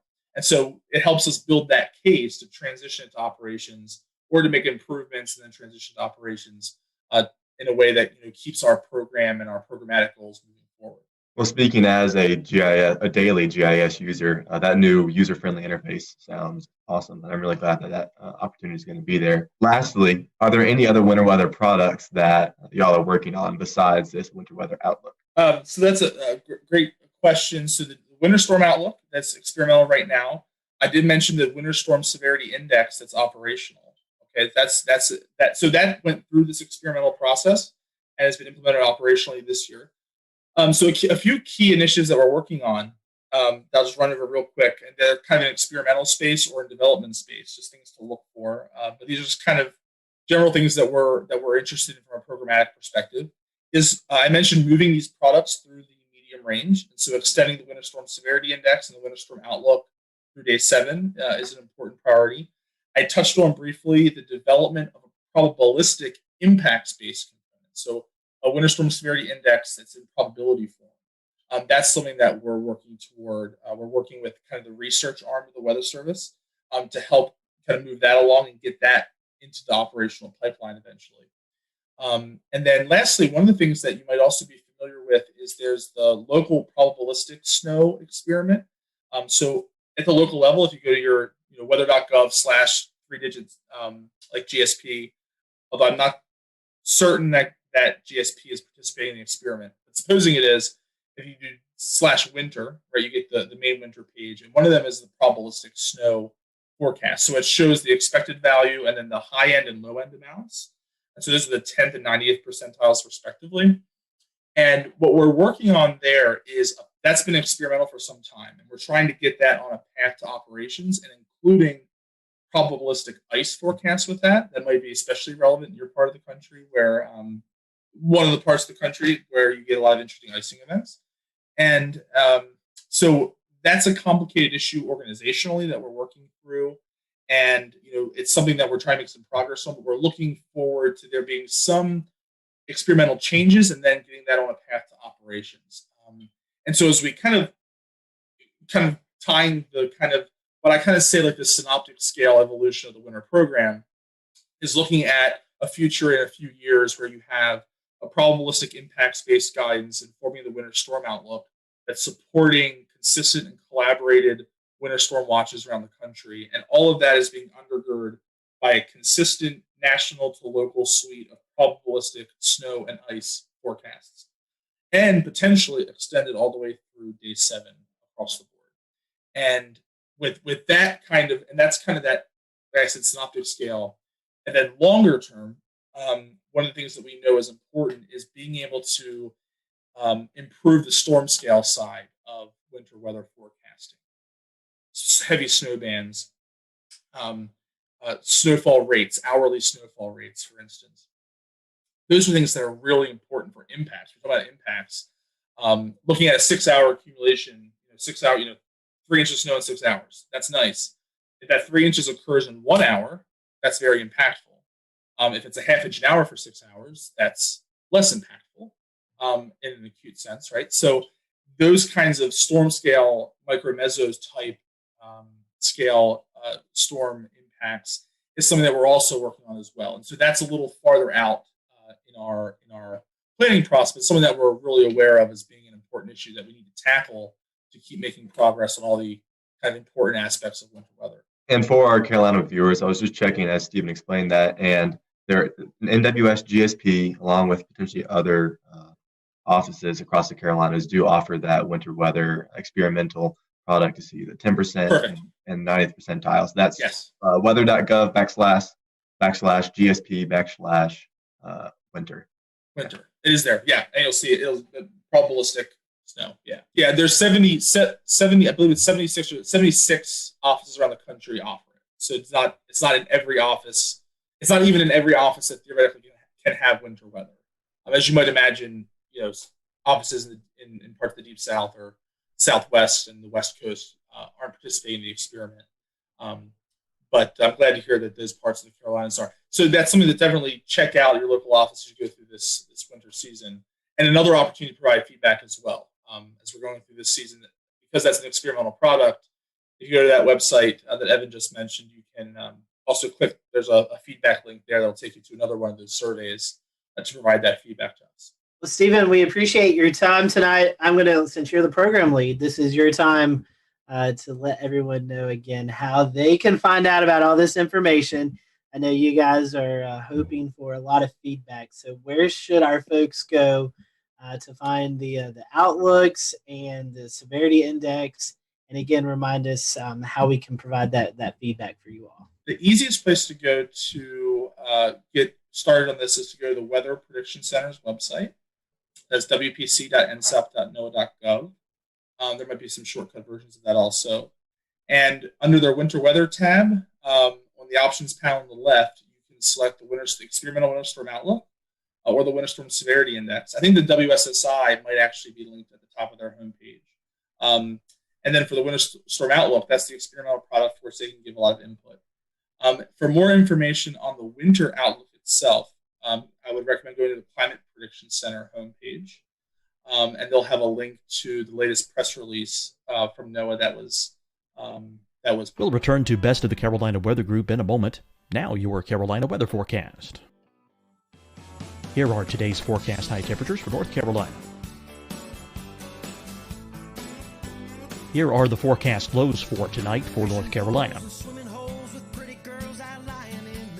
Here are tomorrow's forecast high temperatures. And here's forecast rainfall across North Carolina tomorrow. Here are the forecast highs for the day after tomorrow.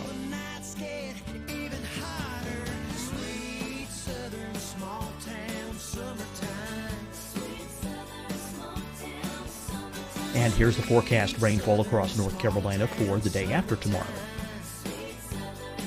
This is the total rainfall forecast across North Carolina for the next 3 days. Here's the severe thunderstorm outlook for today from the Storm Prediction Center.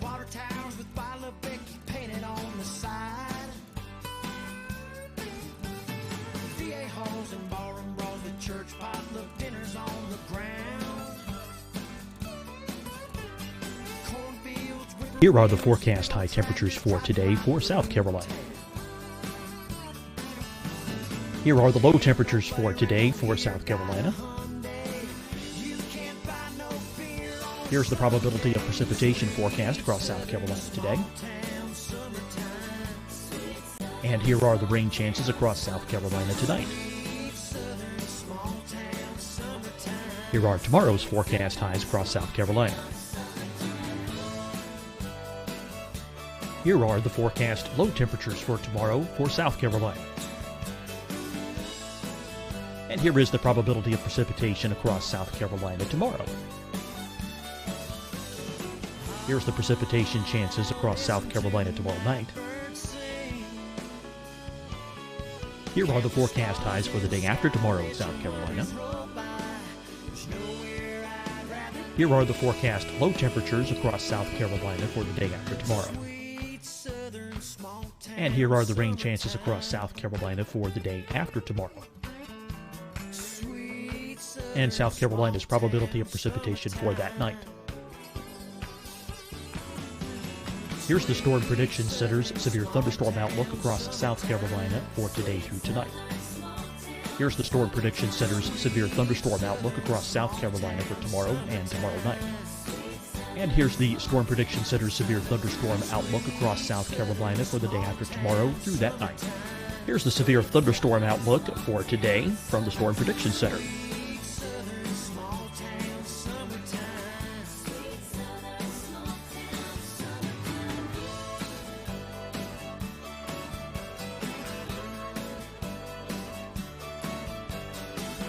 Now, here's a live look at weather radar across the southeast. Fight the spread and take a stand against coronavirus. Wear a mask in public. Stay at least 6 feet apart from others. And get tested. Join us and fight the spread. Visit scdhec.gov/COVID-19. Getting tested for COVID-19 helps you to take the steps needed to protect yourself, your loved ones, and your community. Find the testing location at scdhec.gov/COVID-19 testing. Deciding when to wear a mask isn't about who you know or how well you know them. Just ask yourself, will I be with anyone I don't live with? If the answer is yes, get behind the mask. Help slow the spread of COVID-19. Get behind the mask. Learn more at covid19.ncdhhs.gov. Hi, everyone. I'm Dr. Mandy Cohen, Secretary of the North Carolina Department of Health and Human Services. And when you follow the 3 W's, you protect your family and your neighbors from COVID-19. When you leave your home, practice your W's. Wear a cloth face covering, wait 6 feet apart, wash your hands often. Wear, wait, wash. We're in this together. Stay strong, North Carolina. You'll see your Carolina weather forecast at 25 and 55 past. And now back to the best of the Carolina Weather Group on the all-new Carolina Weather Net. Forecast put together my former colleagues at the Climate Prediction Center, and you can read more about that there. Awesome. Well, thank you, Stephen, and thank you guys for watching us tonight. If you're a big winter weather lover, hopefully you'll be able to use these products. I know last year was kind of a bust for much of the Carolinas winter weather-wise, so maybe this year we'll be able to use these products, and definitely recommend that you give some feedback. Full disclosure, right? In La Nina winter, it doesn't look good. It doesn't. You're right. It only takes one. And these are all probabilistic forecasts, so you can get lucky, and you can pull a rabbit out of the hat here and get some winter. So I'll certainly be rooting for it. But La Nina winters are not typically our winters here in the eastern part of the U.S., especially the southeastern part of the U.S. Unfortunately, that's it. But so, you never know. You never know. It's like we talk about the hurricane season. It only takes one. So hopefully, if we do get that one storm, you'll be able to use these products and definitely provide some feedback. I personally think it's a great product, and hopefully it'll get out of the experimental stage and into operational stage. So, Stephen, thank you again for watching. Thank you all for watching tonight. We'll see you real soon.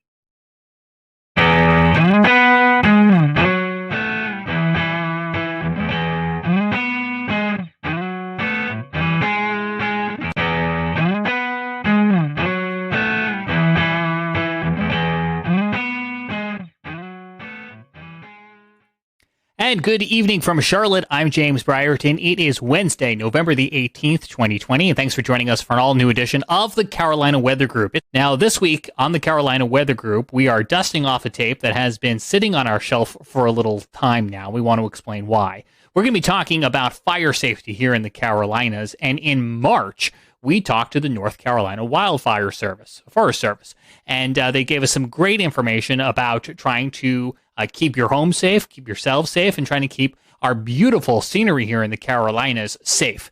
No sooner did we tape this episode last March, well, as you might recall, the pandemic really increased and a lot changed, and we ended up covering several coronavirus-related shows here in the Carolina Weather Group before conditions really became so wet that we haven't talked about wildfires since early in the spring. We had lots of moisture from the tropical season. We had severe weather roll on through with lots of thunderstorms, all conditions that kept things very moist outside and really kind of kept the fire risk to a minimum. Well, it's now cooler outside, it's windy, we have lots of abundant dry leaves on the ground, and thus we're entering a little bit of a fall fire season here in the Carolinas, so we thought it was an appropriate time to go back and visit that episode, and we wanted to give you that premise and our appreciation for our guests who have been waiting for a little while to share all of this great insight with you. That's coming away in just a moment. Hello, everyone. Welcome to the Carolina Weather Group. We thank you for joining us tonight. And tonight we're talking about wildfire and how wildfires and weather kind of go hand in hand. And so tonight we have with us Justin Query from Granite Falls, North Carolina. He is in charge of Western North Carolina and the wildfire mitigation program. And we also have with us Hannah Thompson Welch. She's located in Kinston, North Carolina, and she manages Eastern North Carolina and the wildfire mitigation program there. So Hannah, Justin, thank you for joining us tonight. We appreciate that. I know our first question to a lot of folks who are first time on this program has to deal with weather and how they got interested in weather. And I know weather is a part of your job, but how did you guys get involved in the Forest Service? What really inspired you to want to do this? Hannah, I'll start off with you. Kind of give us a little bit backstory about you and then how you got involved with the North Carolina Forest Service. Okay. I was one of those kids who liked to romp through the woods and stay on the heels of my father, so trying to keep up with him through the woods, I guess that's what got me into forestry to begin with. But I was a sports medicine major originally and helped some guys out in the dorm with their homework in forestry, and then got bit by the forestry bug. So I worked for Kentucky Division of Forestry for a couple of years and then came to North Carolina, and I've been here 16 and a half years so far. And Justin, how about you? How did you get caught up in the Forest Service? Yeah, it's somewhat similar to Hannah. You know, it was a lot of outdoorsy type things with my dad growing up. But then when I got to high school, we had a FFA department there, and they did a lot of stuff with forestry throughout that. And, you know, I realized it was something I really enjoyed and decided to go to school for it and pursue a career in it. And just like Hannah, me and her, we started right about the same time. I'm sitting about 16 and a half years myself now. Very cool. Those are great stories. So now kind of transitioning into the main topic of tonight, which is obviously wildfires. Justin, I guess we'll kind of start with you. Is the spring fire season the only fire season of the year, or is there another one later in the year as well? No, we'll typically have another one in the fall of the year, usually right around leaf fall. We'll have a lot of fresh leaves on the ground, ripe for ignition. Right, yeah, I can see how that would be an issue. Speaking of ignition, how do some of these fires get started, Hannah? So in North Carolina, we have around 98% of our fires are caused by humans. That is terrifying. Well, it's only 2% are caused by lightning, and that's different in a lot of other parts of the country. But here, with our wildland-urban interface, we have a lot of population, so we have a lot of human-caused fires. And some of those are debris burning is our major cause, around 38%, and then incendiary is about 20%, miscellaneous 14%, and then it goes all the way down to camping at 1%. So it's a variety of human causes, but our main one is debris burning. And to sort of piggyback on that, to Evan's question, a lot of folks here, we see prescribed burning a lot in our forests.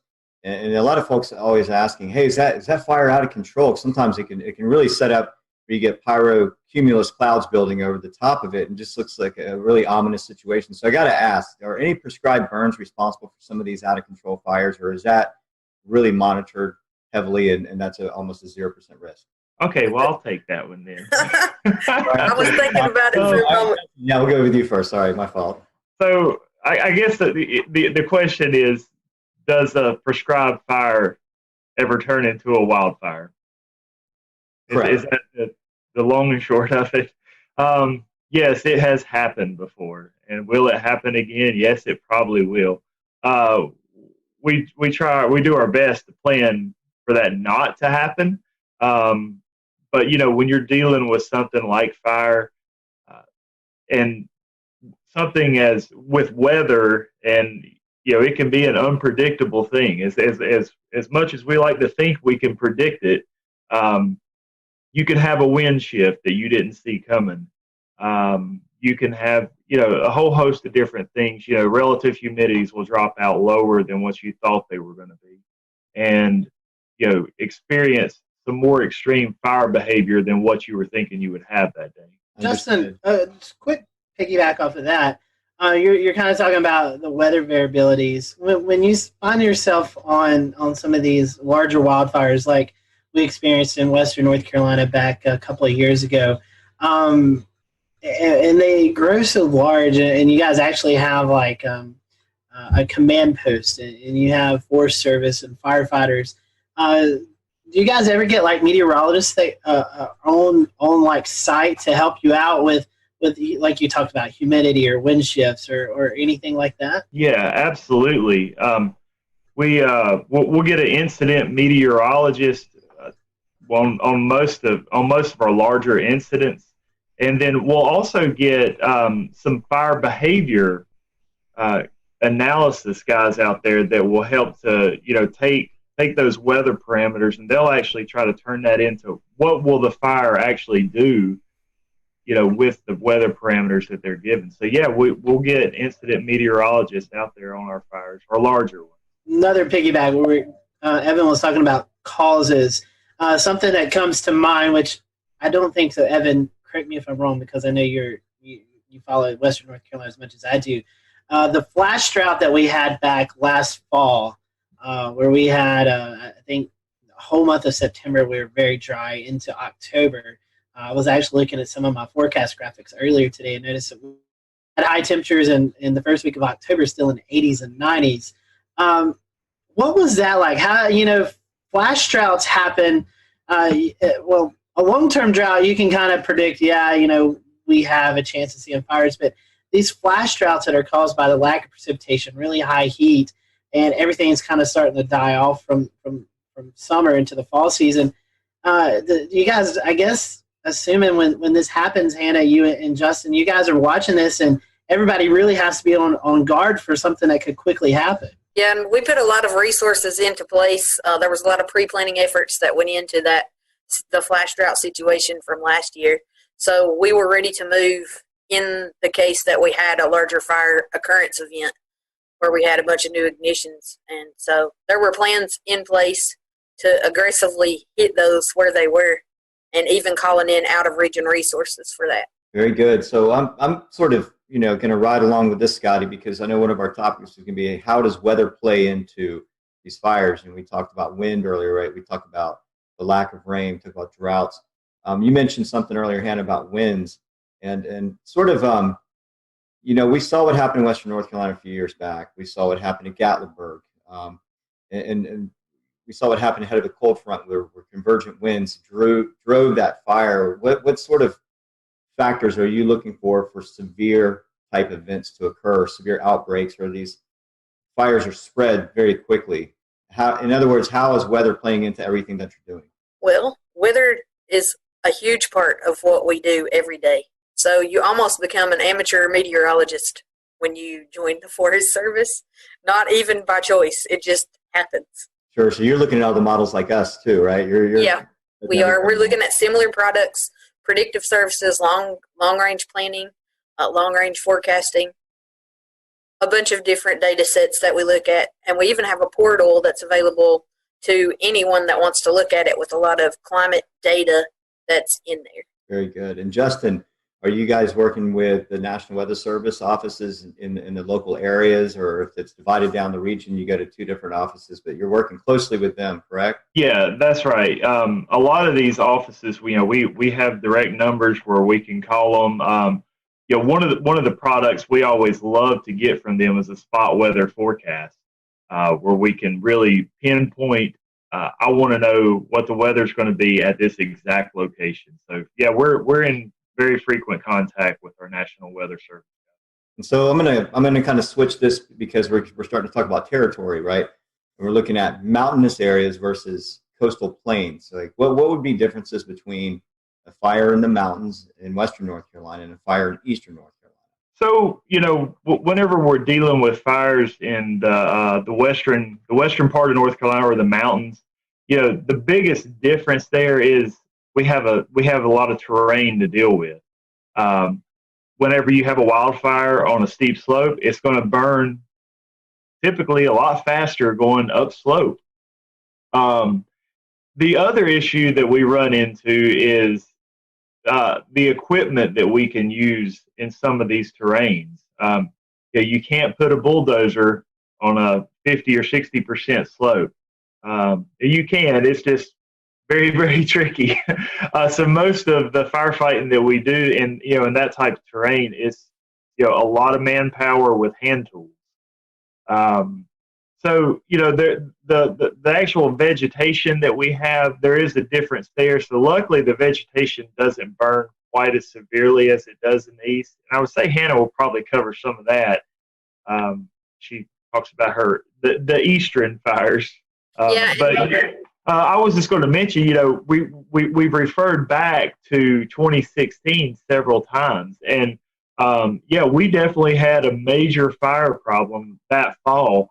I believe we burned somewhere around 62,000 acres just within a 2-month period. It was a real problem in western North Carolina that during that fall.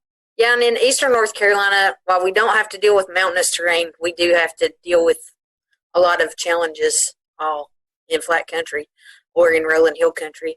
Our fuels are more volatile and they burn with greater intensity, but we can use heavy equipment such as tractor plows, which is a bulldozer with a fire plow behind it. And though that equipment's used more easily in most cases, unless the soil is not, it can't support the weight of the equipment. So we use that equipment to break through organic soil or organic matter down to bare mineral soil is what we're using that for. So in many cases, some of these fires down east will smolder across the surface of the ground until it burns deep enough in organic soil material. And when that happens, then we have fires that go on for a long period of time, sometimes months. And with that, we have a lot of smoke impacts as well. So we get a lot of people who are concerned during those types of fires that we have. And some of those exist in what's called a pocosin, which translates to swamp on a hill or a shrub bog, it's also known as. So those are wetlands with deep, acidic, sandy peat soils, and they have like an accumulation of organic material that it'll resemble muck, black muck underneath the crust of the surface. So, and that builds up over years and years and years. But those are fire-adapted ecosystems, and in the east we are used to having to deal with that type of an ecosystem. I remember the fires, I'm trying to remember what year it was, where southeastern North Carolina, near the coast and northern Myrtle Beach and the Grand Strand areas, they had a serious breakout up there. And smoke, we're going right into our next topic, which is going to be smoke management. Visibility factors, travel, the dangers of being on the road near these things and not knowing where the fire actually is and not being able to see. I mean, we've seen that out west in California. We're here. What are your challenges with smoke management? How do you get the word out to folks? We use a lot of tools in the toolbox to get the word out. We always have public information officers on any fires that we have, and then we have public information officers with our agency, and we're constantly working to try to get the word out to the general public and any of our shareholders or stakeholders, cooperators that we need to advise on those types of issues. But it takes a broad toolbox full of tools to get the word out. So we use social media, we use email, we use all the traditional methods through news releases, and then we invite the news media out to some of our fires so they can get the word out for us as well. One thing that I know you guys look at, and actually I'm going to share my screen here for those folks who are watching, is you guys look at all kinds of parameters. And I know we were talking a little bit about that. You have a lot of tools in the toolbox. One thing, since the wildfires here in western North Carolina a couple of years back, I've got a tab now on my laptop that has labeled fire weather, meteorology, and kind of look at some of this stuff. So if you guys don't mind, we don't have to go through everything, but as we tie in like weather to you guys, what all indexes and things are you guys looking at? I know we have the KVDI index. You guys look at kind of like the initiation point.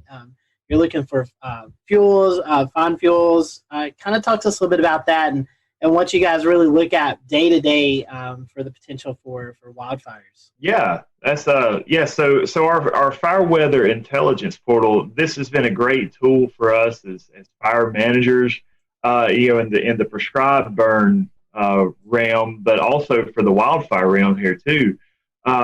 Because a lot of times when we're looking at wildfire, we're not just looking at one specific area or just one county. A lot of times we're looking at, like an 8-county district or possibly a 30-county region or the whole state.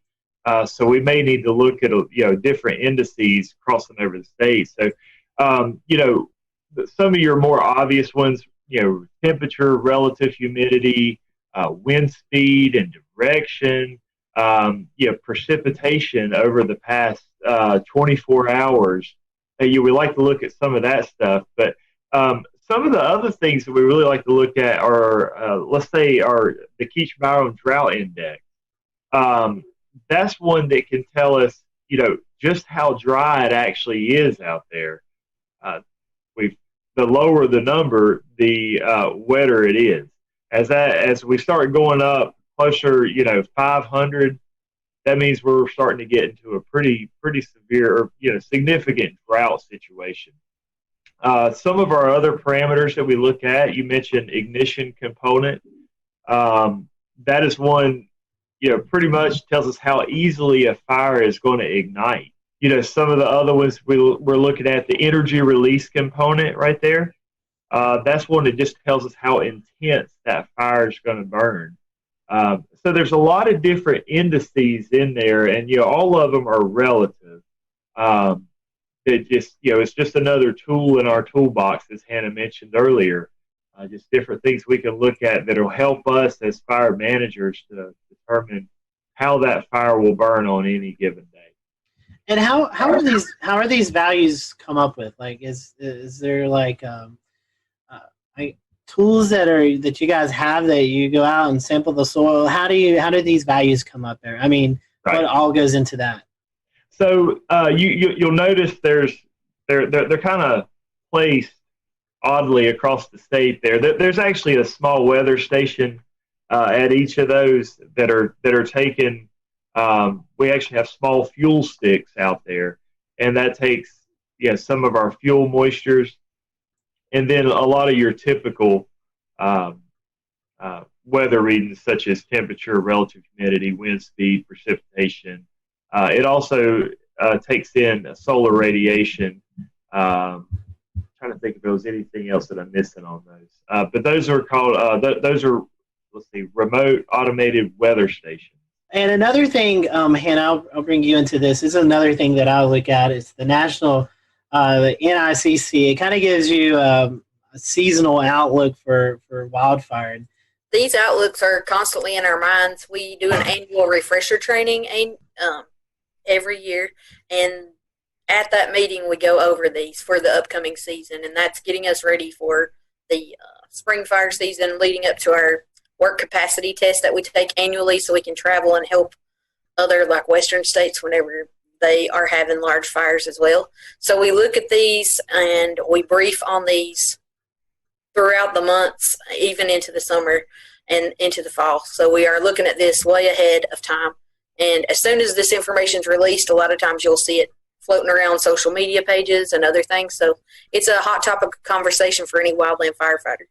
And correct me if I'm wrong, but I believe as we went into last fall of 2019, it was above average for the Southeast just because of the flash drought.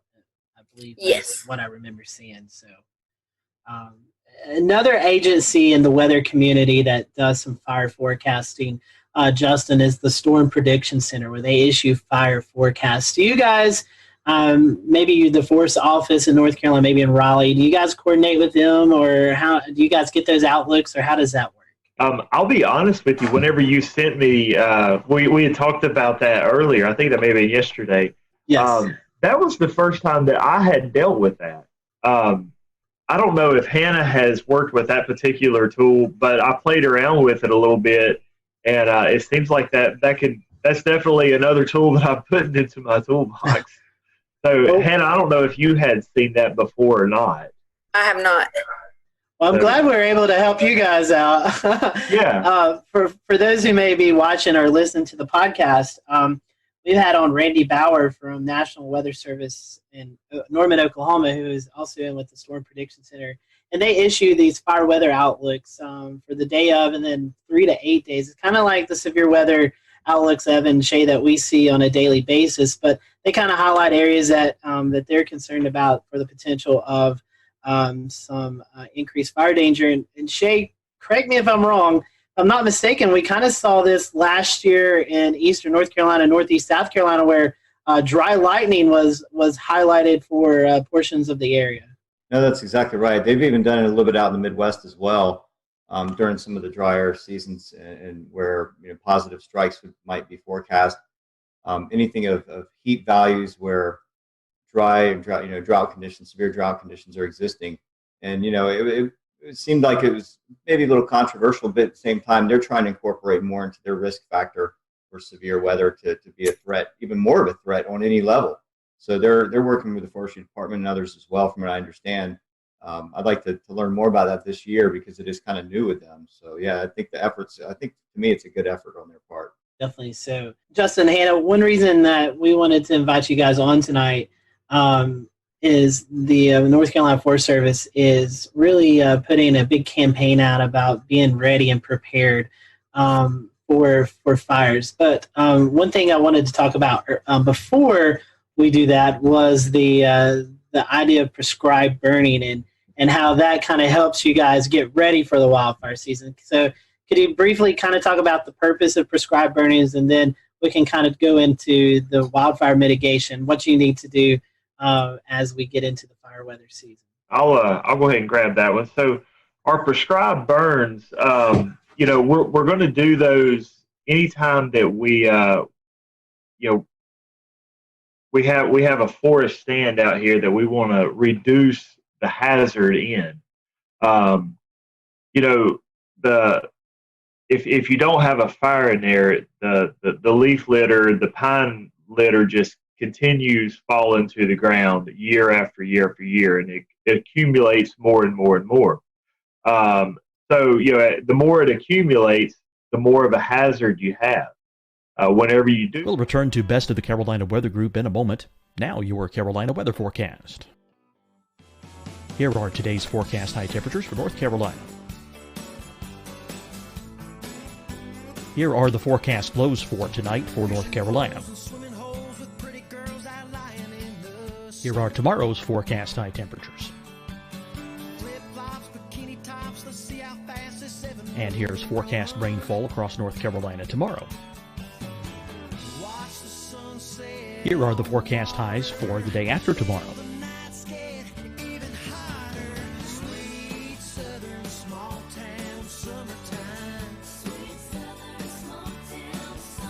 And here's the forecast rainfall across North Carolina for the day after tomorrow.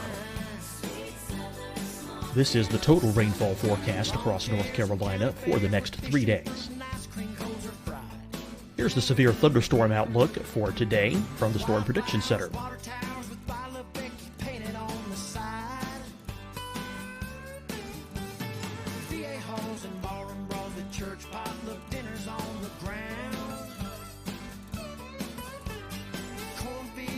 Here are the forecast high temperatures for today for South Carolina. Here are the low temperatures for today for South Carolina. Here's the probability of precipitation forecast across South Carolina today. And here are the rain chances across South Carolina tonight. Here are tomorrow's forecast highs across South Carolina.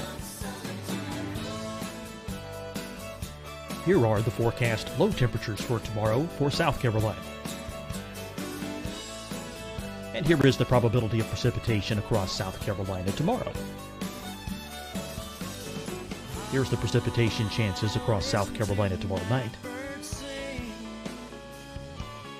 Here are the forecast highs for the day after tomorrow in South Carolina. Here are the forecast low temperatures across South Carolina for the day after tomorrow. And here are the rain chances across South Carolina for the day after tomorrow. And South Carolina's probability of precipitation for that night. Here's the Storm Prediction Center's severe thunderstorm outlook across South Carolina for today through tonight. Here's the Storm Prediction Center's severe thunderstorm outlook across South Carolina for tomorrow and tomorrow night. And here's the Storm Prediction Center's severe thunderstorm outlook across South Carolina for the day after tomorrow through that night. Here's the severe thunderstorm outlook for today from the Storm Prediction Center.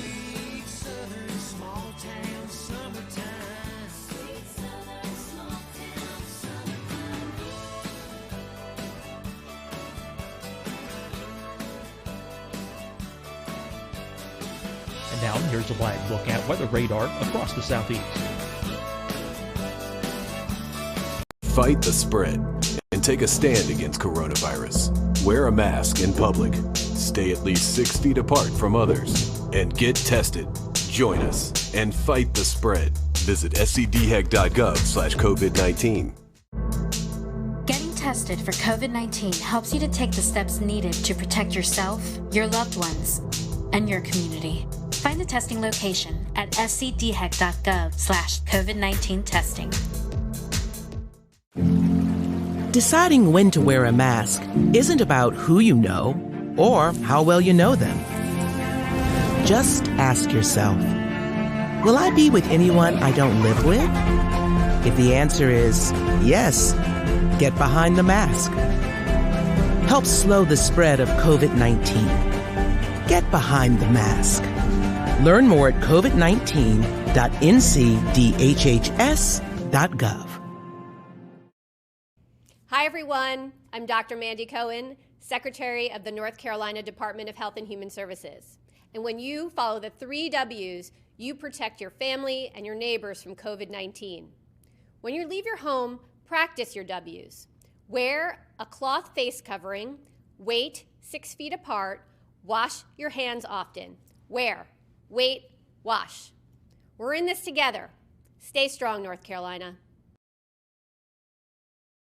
You'll see your Carolina weather forecast at 25 and 55 past. And now back to the best of the Carolina Weather Group on the all-new Carolina Weather Net.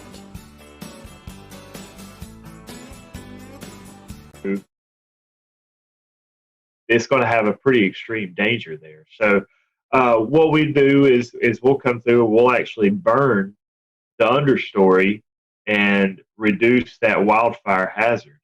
But we'll do it under controlled conditions, or we'll make a pretty strict prescription as far as the weather goes, and follow that to a T in order to hopefully control that prescribed burn like we were talking about earlier. And so, Justin, one thing that you guys are doing with that prescribed burning, trying to prevent these wildfires, but if we do see some coming, how can folks prepare for these? I know Shay alluded to Gatlinburg earlier, and we kind of have seen some of the scary videos out of California, the fires that were out there, and how these people are kind of just grabbing what they can and getting out before all heck breaks loose.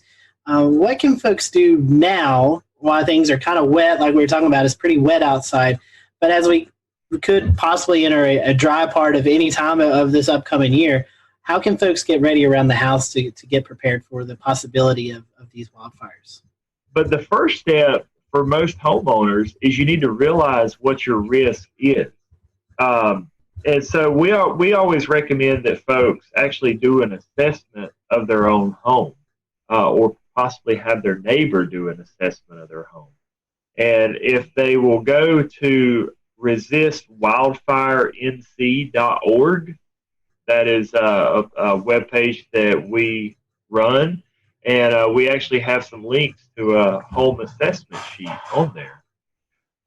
But some different things that are just really quick and easy that any homeowner can do. The biggest one we see is keeping your roof and your gutters clean.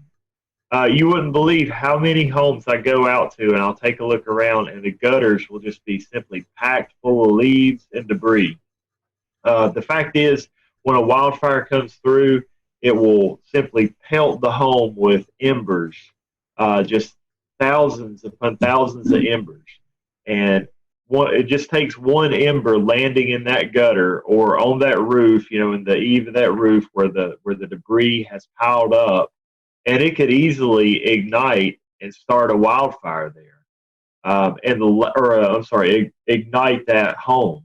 And the last place that you want to have a fire is on the roof of your house. So that's one, really quick and easy mitigation strategy that folks can do. We definitely want to ask, what's the best way to see what you're reporting out? I know you mentioned wildfire.northcarolina.org. Are there any other social media sites or websites that we could go to view your material and what you're reporting out on? Yeah, the biggest one that we recommend right now is the one that we're on is going to resistwildfirenc.org. You can also go to firewise.org. That is run by NFPA. That's another great resource for homeowners to take a look at. I think that's the only two that's coming to mind right off the top of my head. Hannah, do you have any others that you can think of? Do you have a Twitter account or Facebook page or anything? Yeah, we do. The North Carolina Forest Service does have a Facebook page, and I think we do have a Twitter, but I'm not active on that one. So I know we do periodically post stuff for mitigation strategies on there. Justin, it was a pleasure having you on. Anything else you or Hannah would like to cover kind of before we close out the program? Well, I think the other mitigation strategy I was going to cover real quickly was just going to be, the one of the most important zones around the house are just the first 5 feet around the home. And that's typically where we have a lot of our flower beds, where we do a lot of our landscaping. So it's very important, the things that we put there, such as not putting highly flammable plants in that area, and then the mulch what we're putting down on the ground there is not using a flammable mulch, not using anything that's organic that can catch fire, such as pine needles or a shredded bark. Best thing we could recommend is like a hardscape, such as a lava rock or a pea gravel, or possibly even a river rock. Hannah, any other ideas that that you could give folks about how they could prepare for the upcoming wildfire season? It's important to work with your neighbors. It's important to recognize what type of situation you have right immediately around your house and take appropriate measures to reduce risk ahead of fire season approaching. So it's really important to work with those around you, because if they have risk, then likely their risk adjoins your risk. Because we talk about home ignition zones. So the zones around your house from 0 to 5 foot is your immediate zone, and then from 5 to 30 feet is your intermediate zone. And if those 30-foot circles, if you imagine a circle around your house at 30-foot distance, then if it touches another home's 30-foot zone, then if worst case scenario happened, there could be structure-to-structure ignition. So anything you can do to reduce the risk around your home, that's what you should be doing. Justin, Hannah, one other thing I think pops into my mind that you see a lot of people are out there when we get into these fire situations, they're trying to extinguish a fire with a garden hose that they have at their house, maybe when evacuations have been ordered. Would you guys suggest, hey, just get your stuff, follow the evacuation orders, let the firefighters, let you folks take care of the fire? Yes, absolutely. If evacuation orders have been made, by all means, go ahead and follow them. A garden hose is not going to do much for that fire. You're putting your life and your family, in harm's way by sticking around. Take these preparation tips and use them to your advantage. That way that you're prepared before the next fire. So we appreciate you guys joining us tonight here on the Carolina Weather Group. We hope you'll tune in next Wednesday for an all-new episode. Have a great evening, everyone.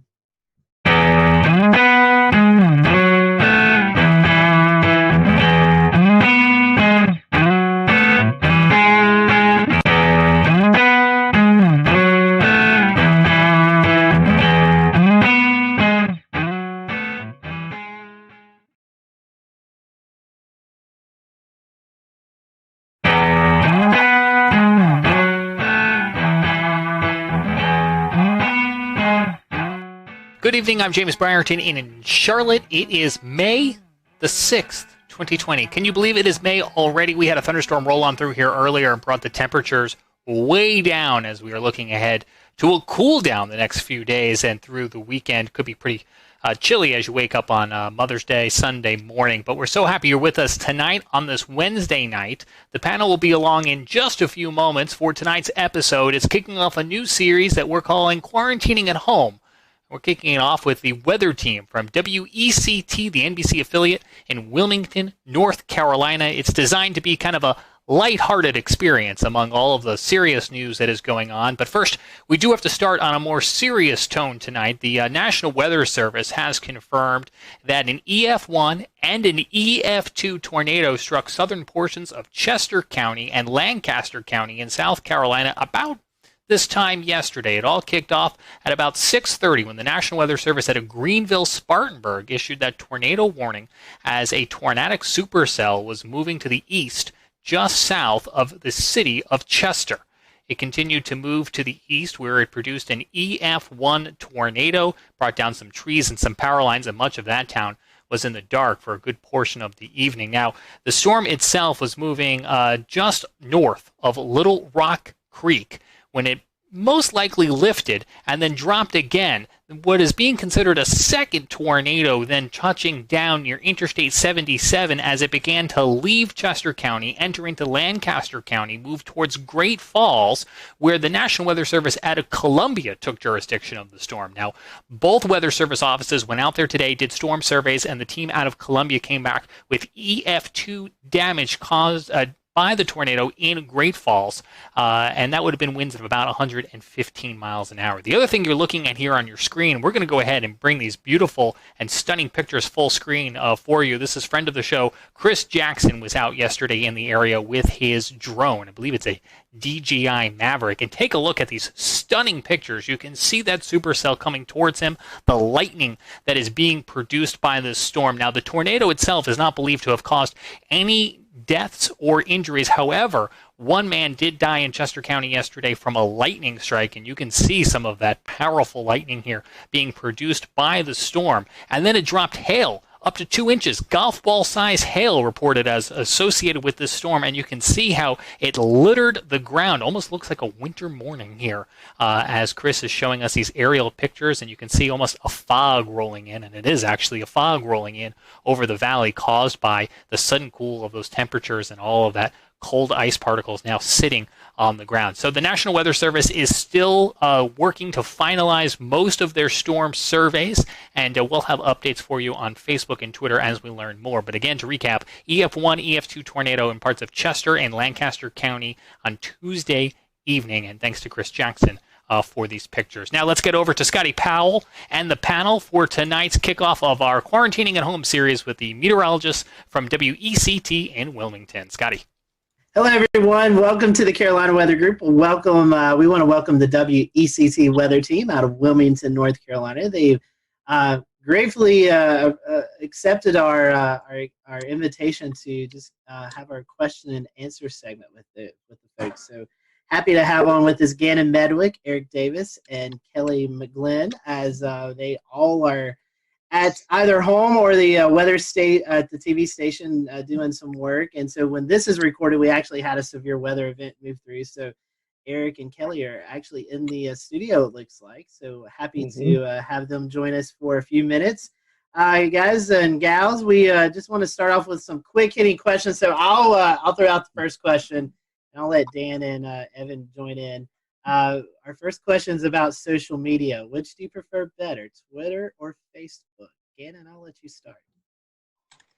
A good one. I'd probably say Twitter in terms of the way things just come up and they have to be succinct. So I'd probably say that. Although Facebook, I have had more traction and followers over the years. So that's a positive. All right. Kelly, Eric? I'm personally probably more of a Twitter myself. I have a lot more followers on my Facebook page, but I think in terms of weather information, if you're looking purely for that, I think Twitter is definitely the way to go. But Facebook is definitely a different way to interact, I think, on a more personal level. Kelly, do you have a choice? I would say I like to use Twitter for active weather events. I think folks tend to appreciate that more than Facebook, where it could pop up, days later. And, sometimes people will get that mixed up with actually what's going on outside. But in terms of Facebook, I think it's good because people like to see a personal side to you. So to get kind of who you are outside of the studio out to social media for people to kind of connect with you On that kind of level is why I like Facebook a little bit better than Twitter. Absolutely. Those are great answers. I'm going to hop in with one of my favorite questions from the list. What is your favorite weather disaster themed movie? I know there's one big forerunner here. That's a great, yeah. But Gannon, we'll start with you. Weather disaster. The first one that popped into my head was Perfect Storm with Mark Wahlberg and George Clooney back in the day. Like Someone said that last time. That's a good choice. Yeah, and it was kind of fun. I mean, you pick out in any weather and disaster themed movie that you pick out the inadequacies of the weather and the geography, and that gets you a little bit. But that one was fairly entertaining, I guess. Good. Kelly? The first thing that popped into my mind was The Day After Tomorrow. Oh, yes. Just because my dad used to like that movie, so I kind of grew up watching it and always kind of had some kind of appreciation for all the wild stuff that happens in that movie. Good choice. I guess mine would be Twister. That was out about the time I was graduating graduate school or graduate from college. Just about probably aged myself a little bit, but I just love cows flying up in the air. That's just classic. And there's a lot of liberties with that movie, but it's kind of a cool theme. I like it. Yeah, absolutely. Those are great. Yeah. Dan, you got one? Yeah, and I'm with you there. That Twister. Personally, I think if you haven't seen Twister at least a dozen times, you're missing exactly. out. But kind of in the same mode here. Back to you, Gannon, kind of circling around. As far as music goes, do you have any favorite type of music, or even any music that kind of gets you in the mood for weather or weather-related music? There's really no weather connection to music, but that's an interesting thought. I wonder if there's something deeper going on that maybe I'm not aware of consciously. But if I'm in the forecast center, I'm listening to a variety of music. My couple of favorites are hip hop, either classic or modern. I like classic alternative, like 80s new wave, and I also like some classic rock, like Zeppelin and Pink Floyd. So I'd say that it's pretty rangy in terms of those styles. Gannon also likes to listen to rap too. He always has some sick rap songs. That was number one. Yeah. Not on board with the rap so much, but I'm a big 80s fan. Just love all kinds of 80s music. I mean, Michael Jackson. I mean, the range. Def Leppard. I like the hard rock, and some 90s stuff is good too. I'm going to move to a different room. We also have Kelly might be moving to a different room. Just because we're hearing each other. A little bit of feedback, I think. We have Gabe Ross joining us. Gabe also a meteorologist at WCT. So Gabe, welcome. As Kelly's moving, we'll let you answer that question. Any favorite type of music for you? Favorite type of music? Great question. Typically, my go-to is 70s classic rock. Anything that's got a good beat to it. Typically, my Sirius XM is tuned to 70s on 7. So any of that, even like early 80s rock that kind of bleeds over. Gannon and I have a soft spot for Hall & Oates, I think. Yeah. Oh, Hall & Oates. Yeah. Good stuff. 80s, I'm on board. That's like the common denominator, I think. We all had a lot more hair then, didn't we? Yes, we did. Some of us weren't born yet. I was going to say, yeah, Jess. Some of us had no hair. I think Kelly is moving around, so we'll let her chime in here in a second. Here's another Kelly's one. Gonna blow your mind. Some of our quick hitting questions. A dog or cat person? Gannon, I think I already know the answer for you. Dog. Dog. Score one for dog right here. I would go primarily dog, but if the cat's tame enough, why not? Okay. All right. Great answers. So I want to transition a little bit into some weather-themed questions. This one's coming from one of our followers on Twitter who doesn't have a name, but Psych K8, I guess. And I wanted to know, what is a weather event that impacted you the most? Gannon? I'd have to say the April 16, 2011 tornado outbreak in terms of formative and impacts. Even that was shorter than Florence. Florence is maybe an easy reach on a recent level, but it just had everything. April 16th, the build up, the actual event, it's the emotions of it. We lost people, and then the aftermath, and plus everything that's going on in my life around that time as well. We were speaking about that on a recent Carolina Weather Group, and so that one's going to stick with me forever and probably hold the top spot in terms of real raw impact. Kelly? I would definitely say Hurricane Florence, just because that was the first hurricane I covered on air. And as impactful as it was, I think that's kind of just something that's always going to stick with you. I mean, we're still remembering stories of what happened, because I think at one point, like, you just start to kind of like black out from what's going on. And so we've talked about it, just with some other people in the newsroom, like, hey, do you remember this? And you're like, oh, wait a minute, that did happen. So there's always kind of just more stories, and just, just looking back on everything is kind of just something that will stay with me for probably the rest of my career.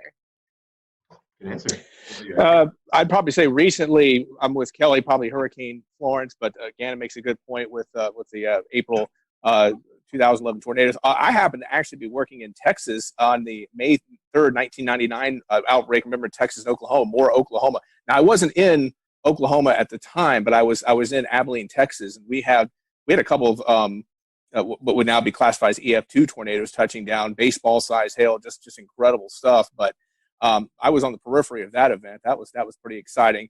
And just to maybe turn it in a different direction, I guess two of the big weather events that really inspired me to go into weather. I think growing up, I'd always had an interest in being a meteorologist, but two big weather events happened right about the time I was graduating from high school and kind of pushed me more into the meteorology field. The Raleigh tornado of 1988. I don't know, we're kind of going way back here, but the Raleigh tornado of 1988, I just remember the damage. And one of my friends in high school, there was only 2 deaths, surprisingly, with that tornado, but a friend of mine in high school actually had to perform CPR and unfortunately lost one of the girls who died in that tornado. So that was kind of a direct impact. And also, I think Hurricane Hugo, which was just a little bit later in 1989. So I think those 2 events really kind of pushed me into the meteorology field and really had a big impact on my life. Wow. Yeah. Heavy stuff. Gabe? For me, I mean, I'm with Kelly. Florence was certainly substantial. Prior to that, I guess within my first year of doing weather professionally, there was a massive derecho that came through Ohio, June 29th, 2012. And it ripped through the Buckeye State. A lot of folks were without power for a week. For me, memorable because I was working at a very small market TV station in Zanesville, and I was the only one working that weekend. So I basically lived at the station for 48 hours. We lost power to the TV end of things, so it was constant radio updates. I slept in the basement. Temperatures were, I would say, in excess at times of 85 degrees just in the actual studio. Outside, daytime highs were in the deep 90s, and I want to say some low hundreds, but just an incredible system to see it sweep through. Straight line winds, I want to say they were close to 90 miles an hour, if not more than that. It's been so long, but it's certainly sticking in my mind. But of course, most recently, Florence, and even a little bit with Dorian too, just the tornado outbreak that Gannon and I were covering that morning. It will stick with me for a long time. Well, and so sticking with you here, you've talked about what's most memorable, but what would be your favorite? What's your favorite type of weather to forecast? Favorite type of weather? Winter weather. That's an easy one. I love snow. Eric. Don't get to see a lot of snow, so I get pretty excited with snow. Yeah, pop-up showers and storms are pretty expected during the summer. So after a while, it gets kind of tiresome. But yeah, anytime there's a threat of snow, mixed precipitation, especially down here, we get it from our viewers all the time. They're just, oh, is it going to snow? Well, a degree or two difference, and that's what we get. So it's a lot of fun. Okay. Kelly, Gannon, choice on that? I love tropical forecasting. That's my jam. I don't like winter weather forecasting at all, just because people are so mean about it. God forbid you get chilly rain instead of snow, and it's the be all end all of the Carolinas. But I've always just loved tropical weather. That's been my thing for probably quite some time now. Yeah, I would have to agree. Tropical is my favorite. Challenging weather to forecast and impactful weather to forecast. In terms of just favorite all around, though, I love those first couple of fall air masses that come down in September, October, August. Yeah. If we're lucky, we get a little taste. And I think those are fun to sort of gauge and talk about, just because you realize everybody's ready for that at that point. Even if you like summer, everybody seems to be happy when the weather just gets a little more mellowed out. So that's the kind that I like, that makes everybody happy. Hurricanes and tropical storms probably take the top spot, though, in terms of the challenge in the meteorology. It's just fascinating. So speaking of your favorite weather, kind of the reverse of that, do you take it personal when you miss a forecast? I mean, does it bother you, or do you just kind of shrug it off and say on to the next one? I'll start with you, Eric. I guess it depends on the circumstances. Sometimes, I know early in my career, I kind of got a good lesson in when I was in Rapid City. I completely... We'll return to Best of the Carolina Weather Group in a moment. Now your Carolina weather forecast. Here are today's forecast high temperatures for North Carolina. Here are the forecast lows for tonight for North Carolina. Here are tomorrow's forecast high temperatures. And here's forecast rainfall across North Carolina tomorrow. Here are the forecast highs for the day after tomorrow.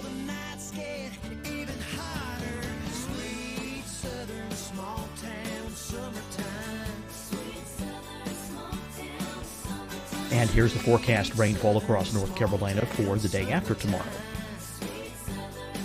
This is the total rainfall forecast across North Carolina for the next 3 days. Here's the severe thunderstorm outlook for today from the Storm Prediction Center.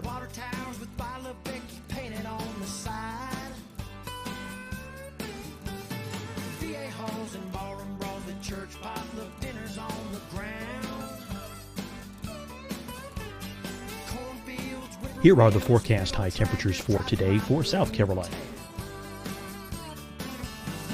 Here are the low temperatures for today for South Carolina.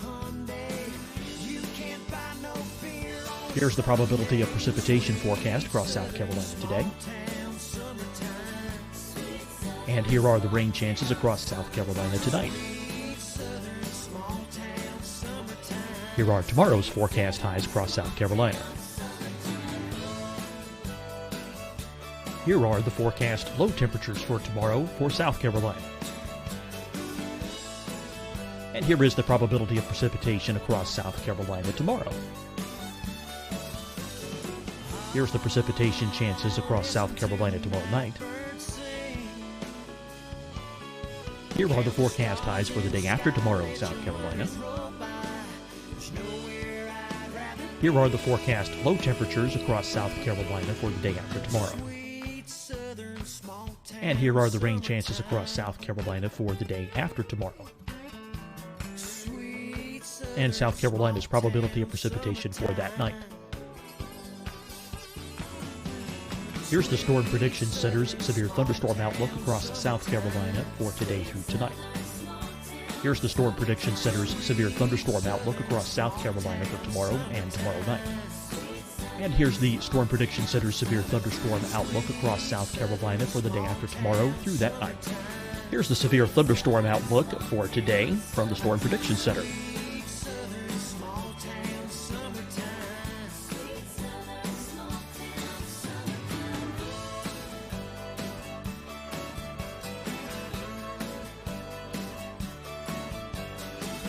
Now here's a live look at weather radar across the southeast. Fight the spread and take a stand against coronavirus. Wear a mask in public. Stay at least 6 feet apart from others. And get tested. Join us and fight the spread. Visit scdhec.gov/COVID-19. Getting tested for COVID-19 helps you to take the steps needed to protect yourself, your loved ones, and your community. Find the testing location at scdhec.gov/COVID-19 testing. Deciding when to wear a mask isn't about who you know or how well you know them. Just ask yourself, will I be with anyone I don't live with? If the answer is yes, get behind the mask. Help slow the spread of COVID-19. Get behind the mask. Learn more at covid19.ncdhhs.gov.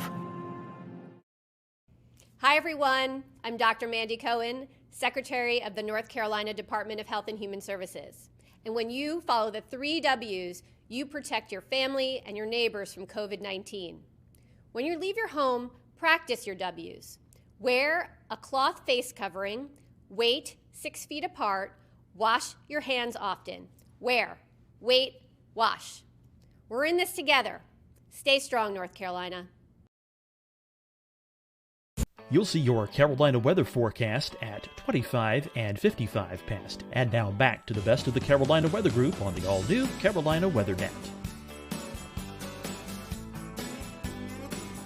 Outside, and I said, "Oh yeah, beautiful sunny day," and then all of a sudden, some big storms develop in the Black Hills. Like, oh, and then of course, Rapid City that was my first job, was in Rapid City, South Dakota. Of course, obviously, I've had many more misses since, and I guess it just depends on the experience. I guess when I go back and I look at something, I miss something, I'm a little more bothered. But sometimes, I guess Mother Nature just throws a monkey wrench in your forecast, and at that point, you just kind of have to say, "Oh well." But I guess I'm a little more upset when I maybe didn't look at something and I should have, and then I missed the forecast.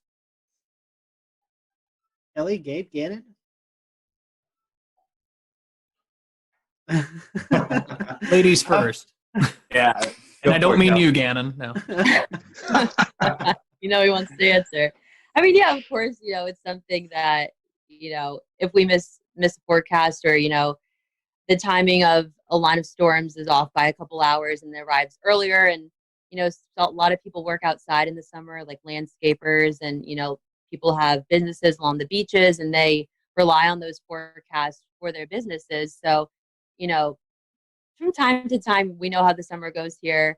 Of course, we can't predict where those pop-up storms are going to be, but, I think it's a kick in the butt when we miss our own forecast, and, we let some viewers down. If you really want to say let them down, or, but I think for the most part, our viewers are very appreciative of our forecasting and how, accurate we can be in the summertime, especially during hurricane season.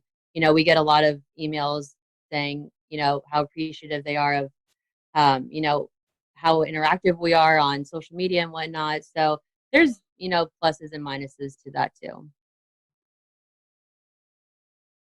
I don't really feel like I take it personally, except for you've got to put your name and your face on your product, so that when your product is less than perfect, it reflects on you that way. So you can't help but be personal. But I think I've learned to kind of compartmentalize that and shake it off, if you will, maybe more than if I was a really young forecaster. And then also you learn when you have to eat humble pie that maybe you should have messaged it different. Maybe you knew there was a possibility that the outcome could have been that. Maybe I could have articulated that better. Probabilistic approach to forecasting, as opposed to, the high's going to be 75. And then if it's like 73, is that bad?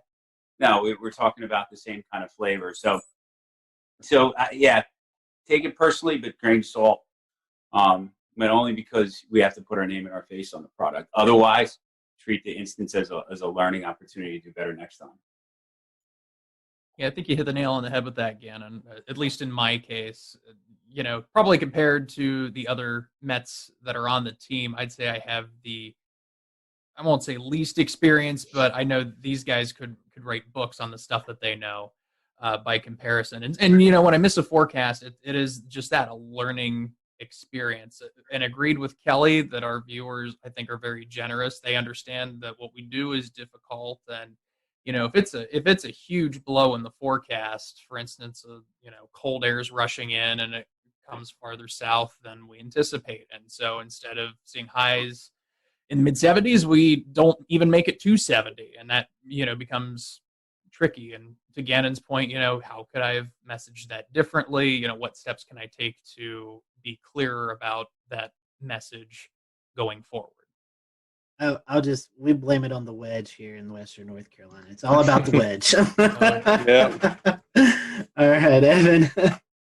So last time I asked this question with the WFMY crew, we got somewhat of an unexpected answer. So this will be interesting.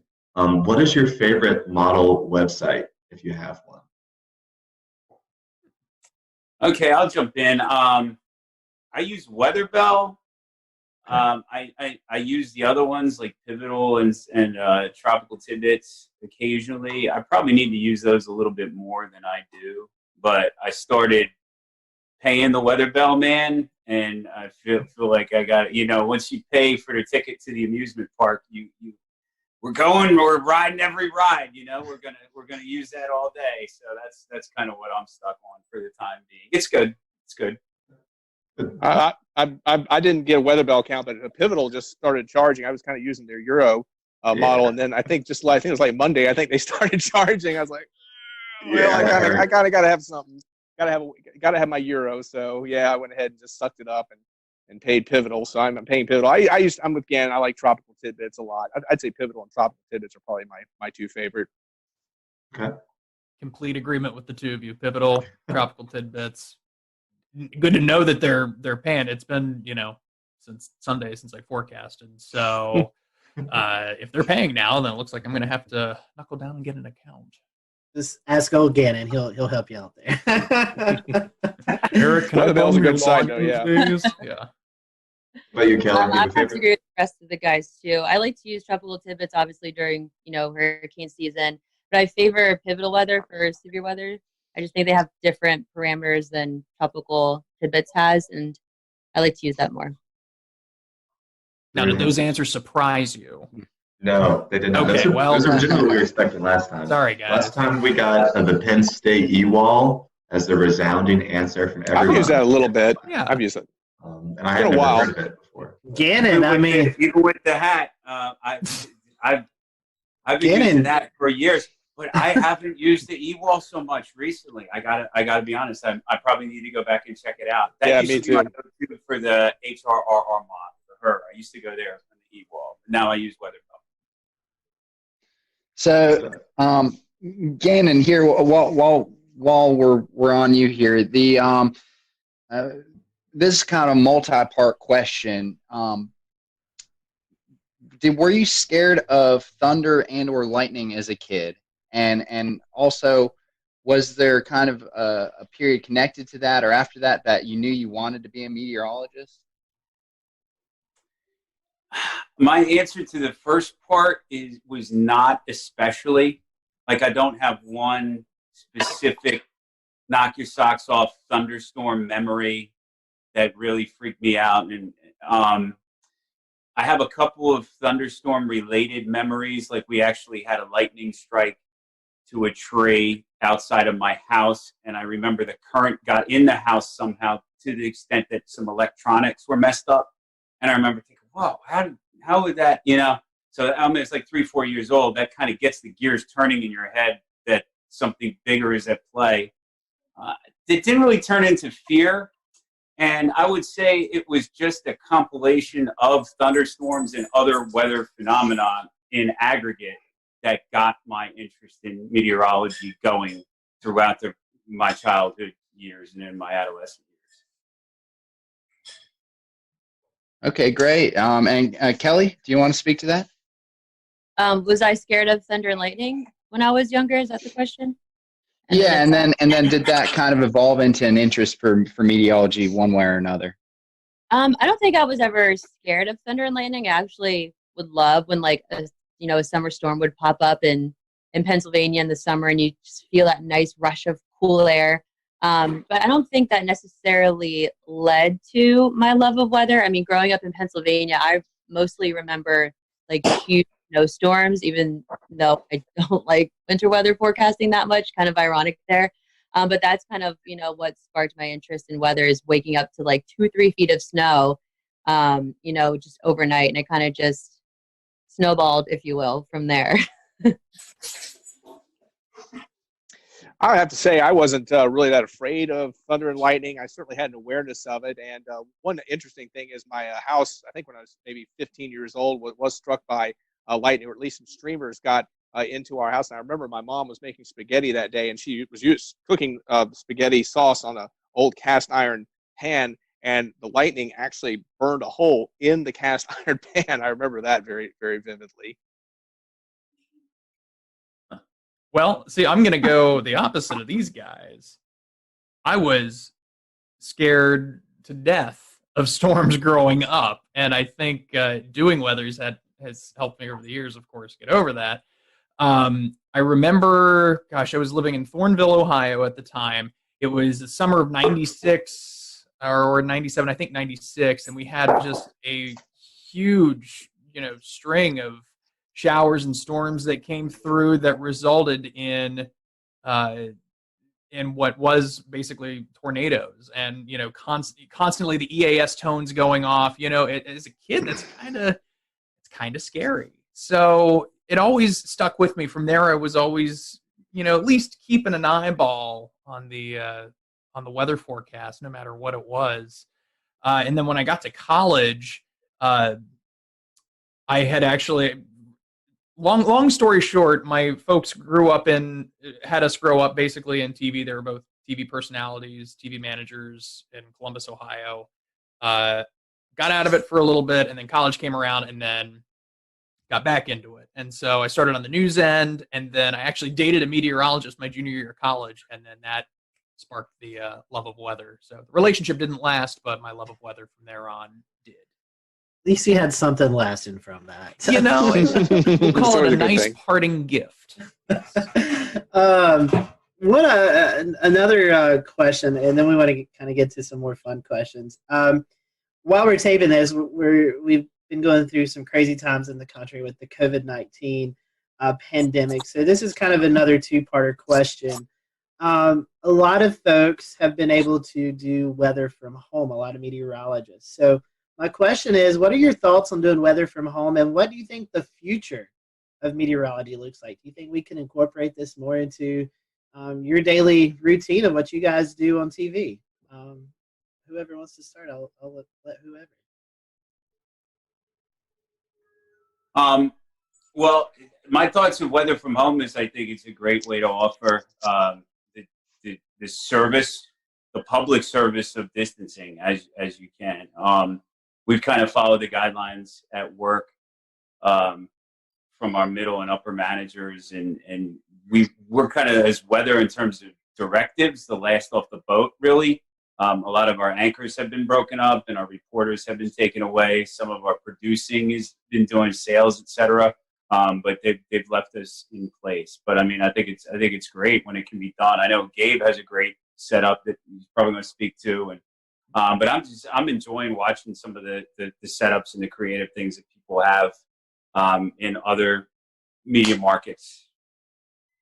Every little bit helps, I suppose. Yeah, Gannon's right about that. I for sure think that this entire outbreak is going to change the landscape. Are we going to be doing this completely at home from now on? No, but certainly we have a baseline of what to do in the event that we can't be at the station. I mean, it's really no different than doing live shots, but the key is going to be for stations to help as much as they can their meteorologists, their anchors, reporters, utilize the technology they have, or provide them with the technology they have that is comparable to what they would have if they were in the building. Yeah, I kind of agree with Gabe. Again, I think it is incumbent upon the stations to make sure that the meteorologists have the tools that they need, the computers, the broadcasting equipment they need to broadcast from home. I love the idea. Of course, I think you always run into the issue, of course, is probably severe weather. It's probably a little easier to obviously broadcast from home on a quieter weather day, but when you start getting a severe weather situation, especially, it kind of feels like it's more incumbent to be at the station where you have all of the tools that you would really need to do a broadcast, especially on short notice. Yeah, just to piggyback off what they were saying, I have personally seen a lot of very impressive work from home setups. And I think, at least for me, going in, you normally think you're a broadcasting major. Everything that you do needs to be done from the studio. And now that we, kind of are taking that step forward to work from home, there's so many different opportunities and doors open on how much can you expand this? What more can you do from home? And then you also think, how long is this going to last for? And, if it's, trends to be something that pops up more in the winter or in the summer or whatever it would be, would people just start to transition to working from home during that, time where people would more likely get sick than, during the off season, if you will, from that coronavirus? It's amazing how many different setups there are too. I mean, I even saw a picture of someone using augmented reality in California and their weather hits. It's impressive. So transitioning away from some of the weather talk, and Kelly, I'll put this right back to you. What are some of your favorite non-weather hobby? Well, I've recently started painting at home just to keep myself busy. And I've also realized that I'm pretty good at doing puzzles, since that's kind of one of the only things that I can do now. But I also love doing anything at the beach. Anybody who knows me knows anything coastal or nautical or ocean related. Like, my name is just all over it. I really want to start surfing. That's like the next thing on my list. Are you able to get to the beach right now? I know. Well, Ganna said there's parking in Carolina Beach, so I'm going to try and get down there like ASAP, because I usually go probably like 3 days out of the week, and I haven't been in like 2 months. So I'm starting to go a little stir crazy there.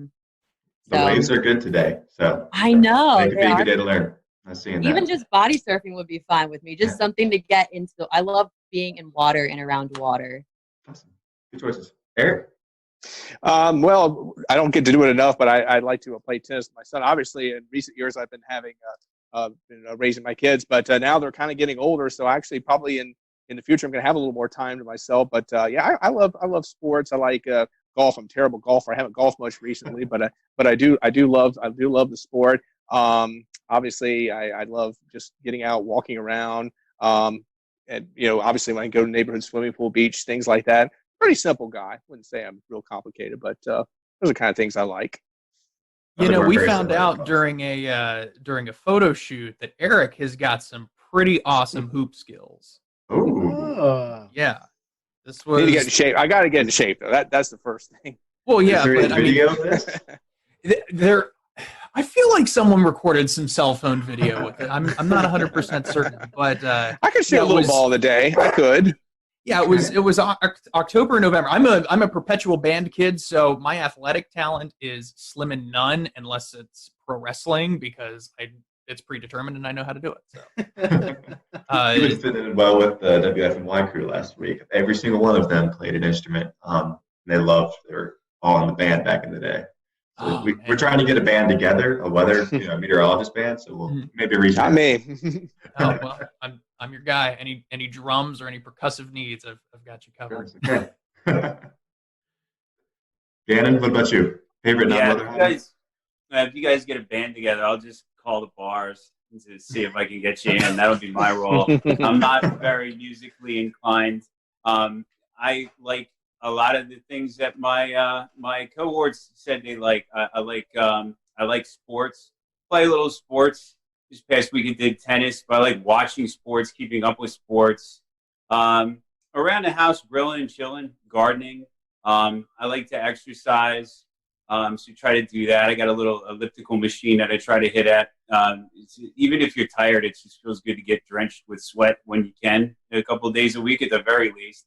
And then just the salt water, having that, I really like it. I'm with Kelly. Made it down to the beach yesterday.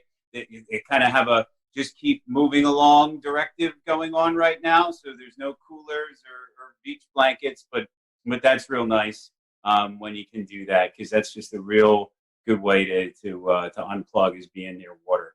I've always found that to be the case. Very nice. Well, in a similar light, is there what makes this city that you live in so great? And do you have any favorite spots to go to? Anything you can recommend to the viewers? I'll say Wilmington is great in its variety of things to do for a city of its size. I think it's a relatively small city, and you might pick something out of Charlotte or Atlanta or Washington, D.C. that Wilmington wouldn't have had a chance of even having. So, I mean, I know there's scale to be had, but there's plenty to do. And then the variety of landscape with the different water bodies, the ocean, the intracoastal, the river, so close, that naturally lends itself to a lot of different things to do. I'd say one of my favorite spots is the part of the downtown riverfront and historic district portion of Wilmington. It's all within a few city blocks of each other, and it's extremely walkable. And there's just a variety of places to dip into and eat and drink. It's a good vibe down there. Wonderful. Do you want to jump in, Kelly? I was gonna say I love Wilmington. I'm not a city person at all, but visiting from time to time is cool, I guess. But Wilmington just has beautiful downtown features. They have the Riverwalk, numerous different kind of restaurants you can go in. They have a raid room. They have again, what did we do the one time? The knife throwing thing. Oh, you can throw axes. Axes Yeah, and Throw allies, axes. multiple axe throwing opportunities in Wilmington. Yes. Axe throwing. Then you have the beaches. Any beach you go to is going to be a beautiful beach. I love how the people here really take care of the beaches. Like, I rarely ever see any trash on the beaches, and it's great. People pick up after themselves there, and we keep our beaches clean. And not too far away from here, you can go to Raleigh. You have Myrtle Beach to your south. It's just a really good location, and being in a southern coastal town, for me, it's something that I've always wanted to experience living in, and I'm glad I did it.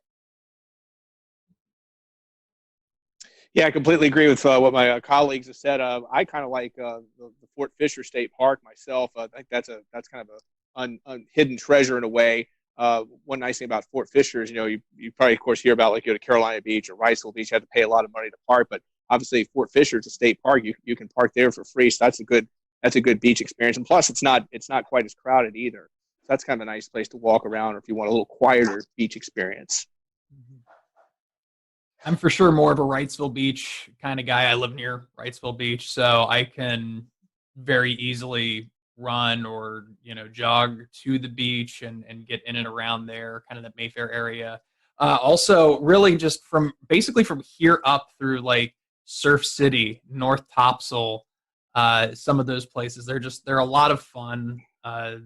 I don't want to say a lot of folks my age, but 30-somethings, you're going to find some 30-somethings, in that neck of the woods. So it's pretty cool to get out there. And yeah, most people keep to themselves. And the one thing that was remarkable when I came down here 5 years ago from Ohio, I was just floored at just how nice everybody is. You don't get that kind of niceness in Columbus, Ohio, when you walk past somebody in Walmart.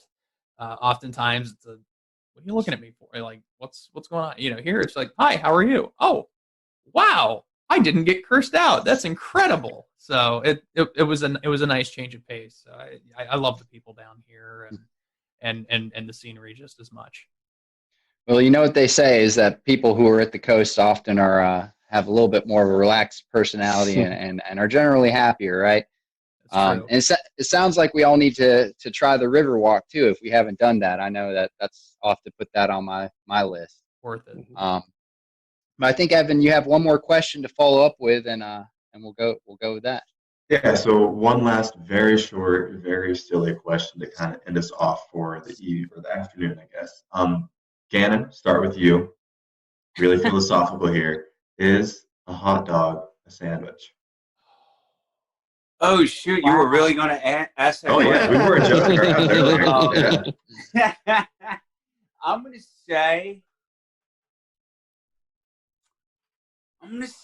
say yeah. Like a square is a rectangle, but it's a square. What goes on? What goes on your hot dog, Gannon? Tell us what's your toppings. Oh man, I haven't had hot dog in years, but I had like brats, so same kind of thing. It's mustard and then sometimes pickle relish, but definitely mustard. I like the rectangle is a square is a rectangle, whatever. That's good. That's good logic. I got mathematical on you. I'm going to say yes, because if it's between two pieces of bread, in my mind, that qualifies as a sandwich. Very, very simple criteria. If I have to have a hot dog, I'd probably say chili, mustard, and some onions. Got to throw some onions on there too. Okay. Well, by that criteria, quesadilla is a sandwich too, then, right? Oh, sure. Yeah, that's for bread, the next bread. show. It's got to be bread. Hot dog That's loves kind of it's a bread. parallelogram. Gabe, Kelly? I'm stumped. Would never consider a hot dog a sandwich, but I guess if you think about it, kind of. Yeah. I don't know. You know, in elementary school, when, they'd send out the list of what's for lunch or whatever, they actually would have, for us, hot dog sandwich, which is, okay, small town Ohio, great. But I guess it would be considered a sandwich in that regard. I mean, if that's the same thing with, with a hamburger. I guess it's technically a sandwich between two pieces of bread, like Eric said. So, We'll return to Best of the Carolina Weather Group in a moment. Now your Carolina weather forecast. Here are today's forecast high temperatures for North Carolina. Here are the forecast lows for tonight for North Carolina. Here are tomorrow's forecast high temperatures. And here's forecast rainfall across North Carolina tomorrow. Here are the forecast highs for the day after tomorrow.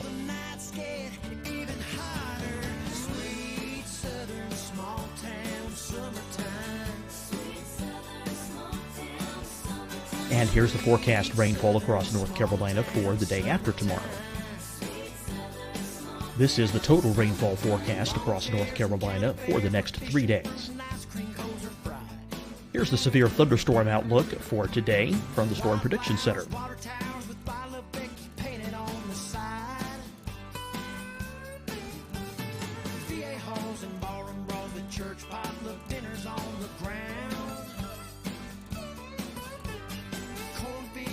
Here are the forecast high temperatures for today for South Carolina.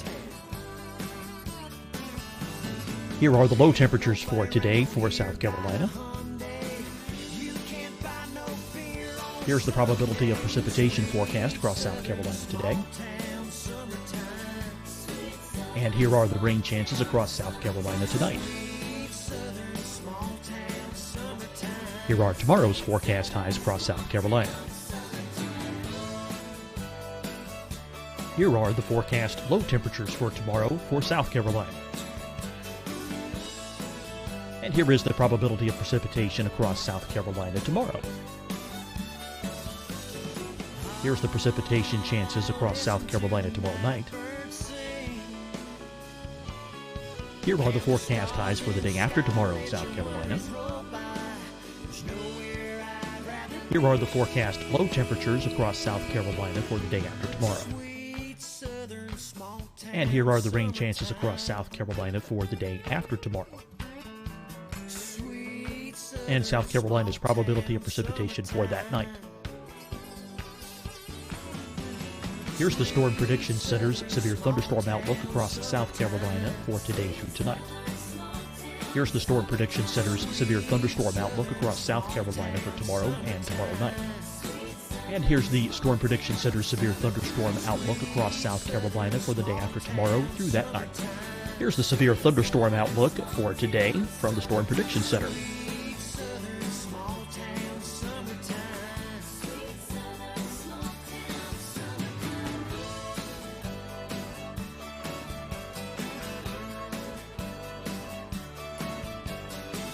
And now here's a live look at weather radar across the southeast.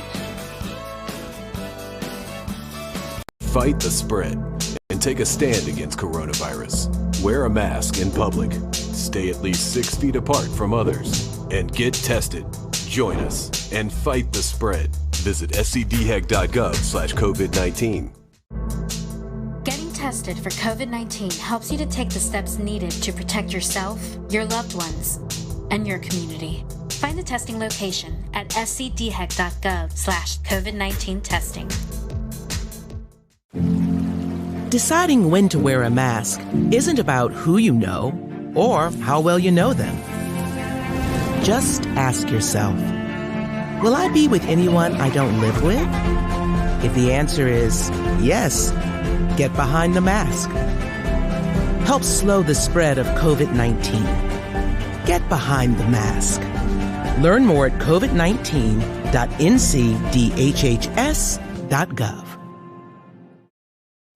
Hi, everyone. I'm Dr. Mandy Cohen, Secretary of the North Carolina Department of Health and Human Services. And when you follow the 3 W's, you protect your family and your neighbors from COVID-19. When you leave your home, practice your W's. Wear a cloth face covering, wait 6 feet apart, wash your hands often. Wear, wait, wash. We're in this together. Stay strong, North Carolina. You'll see your Carolina weather forecast at 25 and 55 past. And now back to the best of the Carolina Weather Group on the all-new Carolina Weather Net. So I like chili on my hot dog, and I am a cheese fiend. So whether it's nacho cheese, cheddar cheese, you name it, load it on there. Good to go. So Gabe, on my hot dogs, I do the cheese rotel dip. You know, you can mix the rotel and the cheese to get with a little bit of chili. It's good. Oh yeah. Oh, and bacon too. Duh. We're planning in my front. A little bit of bacon on there, just for some taste. Kelly, what's on your hot dog? I'm still figuring out if a hot dog's a sandwich over here. I haven't even gone past the first question. But I guess, I don't know, kind of just a classic hot dog kind of gal, you know, onions, mustard, ketchup. What's that one hot dog place in Southport that's now in Wrightsville Beach, guys?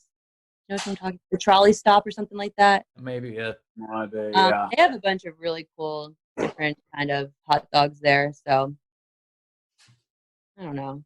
Is a hot dog a sandwich, though? This is a question that's going to have to come back every time we do this now. I bet like y'all's answers. These were good. I bet for you guys watching, you never thought we was going to talk about hot dogs on this show. But we are going to start to close up, so I would love to give each and every one of you the opportunity, if our followers and listeners find themselves in Wilmington, how can they find you on the social media platforms so they know what the weather's going to be like when they're visiting the Wilmington area? Gannon, I'll start with you. Thanks, Scotty, and thanks, guys, for the opportunity to hang out. I'd like to revise my answer on the hot dogs to include chili, first of all.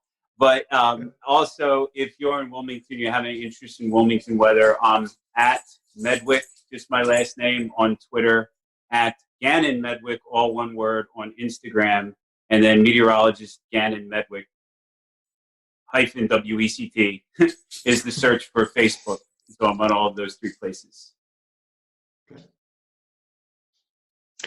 Forgot my Instagram. I'm gonna have to remember that. But on Twitter, I'm at Eric Davis, WECT, ERICDAVIS, WECT. Meteorologist Eric Davis -WECT. You can find me on Facebook. I'll have to get back to you on the Instagram. I forgot for the moment. I have it, Eric. It's WX Eric D 10. WX Eric D 10. There you go. That's Instagram. Thank you, Gabe. Quick search. My Twitter is at Kelly_WX. And for those that may be watching that doesn't know what WX means, it means weather. And my Facebook is just meteorologist Kelly McLinn. So if you do come to the Wilmington area, you won't be disappointed. And hopefully you won't be disappointed in what the weather is that day. But otherwise, it's a beautiful place. I try to make all my social media as consistent as possible, so you can find me on Facebook, Twitter, Instagram, at TV's Gabe Ross, TVS Gabe Ross, GABEROSS, YouTube, and all the other fun stuff you can find on that too. Well, and I just want to say too, I'm not like other Kellys who spell their name with a Y. Oh yeah. My name is Kellie, so that may help you find me too. All right. There you go. Well, we appreciate you you all joining us this afternoon. For everyone who is watching, thank you for joining us, and catch us next time as we wrangle up another group of meteorologists and ask them these silly questions. Have a good day.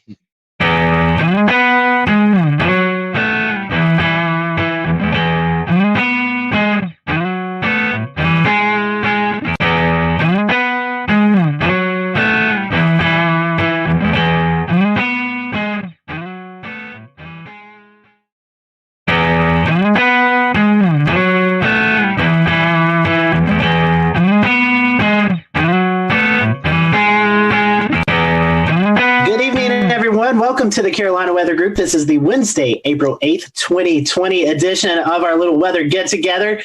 We hope you are all staying safe out there. Tonight we're going to be talking about storm chasing and COVID-19. We know that the pandemic is ongoing throughout the United States, and we are entering severe weather season. So we're going to talk to some storm chasers tonight, some familiar faces and some new faces. We want to welcome in Kevin Smith. He's with the National Weather Service in Pocatello, Idaho.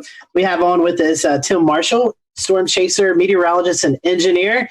If you are familiar with the weather community, you know Tim goes out and performs damage surveys after these big tornado events. So happy to have Tim on and let him talk a little bit about that towards the end of the show. And our good friend Mike Olubinski is with us. He's back with us, storm chaser, videographer, located out in Arizona, and goes out throughout the plains throughout the storm season, capturing all the sounds and the sights of tornadoes and severe weather. So we're happy to have Tim and Mike and Kevin on with us. We may be joined by an additional guest later on in the program. But bring in our guests. I want to bring in Tim Marshall, Mike Olubinski, and Kevin Smith with us tonight. Gentlemen, welcome to the show. We're happy to have you. How's everyone doing this evening? I'm still alive. Well, that's good. We like to hear that. Doing Tim, great. Thanks for having us on. Yeah, Mike. Great to be here. Thank you. Thank you for that. Tim, we'll start with you. You are in Texas right now. Tell us a little bit for your first-time guest. So tell us a little bit about your weather history, your weather background, how you got caught up in this crazy weather community that we're all involved in. Yeah, we've come a long way, haven't we? Many, many years. Well, I've always been interested in the weather. Ever since I was small, I really kept weather records in my house. My parents asked me what I wanted for Christmas. I told them a barometer. They said, "What's that?" And I go, "It's a device that measures barometric pressure, air pressure." And I got a barometer, so I kept daily records. I wrote to TV weatherman. They wrote me back in those days. And then Ted Fujita was at the University of Chicago, and I was in a suburb of Chicago, Oak Lawn. I got hit by a F4 tornado on April 21, 1967. I was about 9 or 10. And I knew right then and there I wanted to study tornadoes the rest of my life and figure out what these things are. And I didn't realize at that time I was going to chase them down, but that came later. But I wanted to go to school and learn about tornadoes, and that's what I did. That's awesome. And Tim, we want to get more into what you do after the tornado later on in the show. Let's bring in Kevin Smith. He's with the National Weather Service in Idaho. Kevin, currently in Idaho, but you also have some ties here to North Carolina. Tell us a little bit about you. Yeah, so great to be on, and thanks for having me on the show tonight. So grew up in central New York, Syracuse area, right in the middle of New York State, and right on the edge of the lake effect snow belts, which might have helped spur a little bit of my early interest in the weather. And I'm not really sure what really got me into it. You know, a lot of people have stories of a big tornado or a big storm or some trigger for them that really launched them into their meteorology careers, their storm chasing careers and whatnot. And not sure really what it was for me, but ever since elementary school, knew I wanted to be a meteorologist, and was particularly interested in the National Weather Service, just for the public service side, public protection side of everything. So went to college down in NC State, Raleigh. So there's my connection to North Carolina. Started in 2007, working on my meteorology degree, and was there for 4 or 5 years. So, got to know a lot of great people down there. And Dan Whitaker and I believe we met possibly doing some local chasing back during that time when I was in college. Got some exposure at the Raleigh Weather Service office, doing some volunteer work there, whatnot. And I got involved in the ham radio side of weather spotting and the Skywarn programs there in Central North Carolina as well. And so graduated in 2012, and just like a lot of people are facing, very competitive these days to get into the National Weather Service. And it took several years of applying and kind of refining my credentials and gaining some more experience in different areas. And during that time, I spent some time actually firefighting and doing private security as my paid job during that period. So a little bit of a break, and then was able to get a job offer at the National Weather Service out here in Pocatello, Idaho, just a little over 3 years ago. And I've been out here ever since. Do you know one of my best friends out there? I'm sorry? Do you know one of my best friends out there, Jeff Hedges? Yes. Jeff was there when I first started. He's retired now, but I was able to work with him for, I believe, a little bit over a year out there. Yeah, Jeff and I went to school together at NIU. Yeah, so small, tight-knit community in this meteorology world we live in. Yep. So, and I have about 12 or 13 years of storm chasing experience as well that I've continued on the side. So. Do you know Elizabeth Padian? I have met her. I believe she is or was working at the Boise Weather Service office. And I've met Boise. Her. Oh, that's what it was. Okay, yeah. I shot her wedding like years ago, and she was always, she said she was up from one of those offices, and for some reason, Pocatello always seemed to be where she was from or something in my head. So that's why I remember. Yeah. No, I have met her as well. Well, Mike, I'm going to start off with first question for you. Our guests may remember you from December. But I want to ask all three of you guys your different roles. Each one of you have a different role in storm chasing, a different agenda, idea of what you want to do. So, Mike, I'll start with you. Kind of tell us, you live in Arizona, so you make the trek out to the plains every year. Kind of tell us about the role that you want as you're out storm chasing. I was just talking to someone today. They were saying something about, I bet you'd probably still go chasing if you didn't have a camera. And I was like, I don't know. Like, I would love to watch a storm if I didn't have a camera, but chasing it and going out to the plains and all that stuff, my big thing is I love to capture that stuff. Photos, time lapse, and share that stuff. That's kind of what, drives me. So my whole kind of motivation every year is to go out and do that. And it's, my job has kind of evolved since I've been, started doing this over 10 years ago out here. And I'm, from Arizona, we get amazing monsoon thunderstorms. And that's what I grew up loving out here, was lightning and dust storms and all that. And so, of course, once I saw a supercell and a tornado, I was like, well, that's the next best thing. So, but my job has kind of evolved where I'm out there mainly for me to get footage, but I've also turned into taking people along on tours. I kind of, do more like, I guess I would kind of call them private tours, where there's 1 or 2 or 3 people coming along, try to keep them small because I still want to get, the footage I want to get.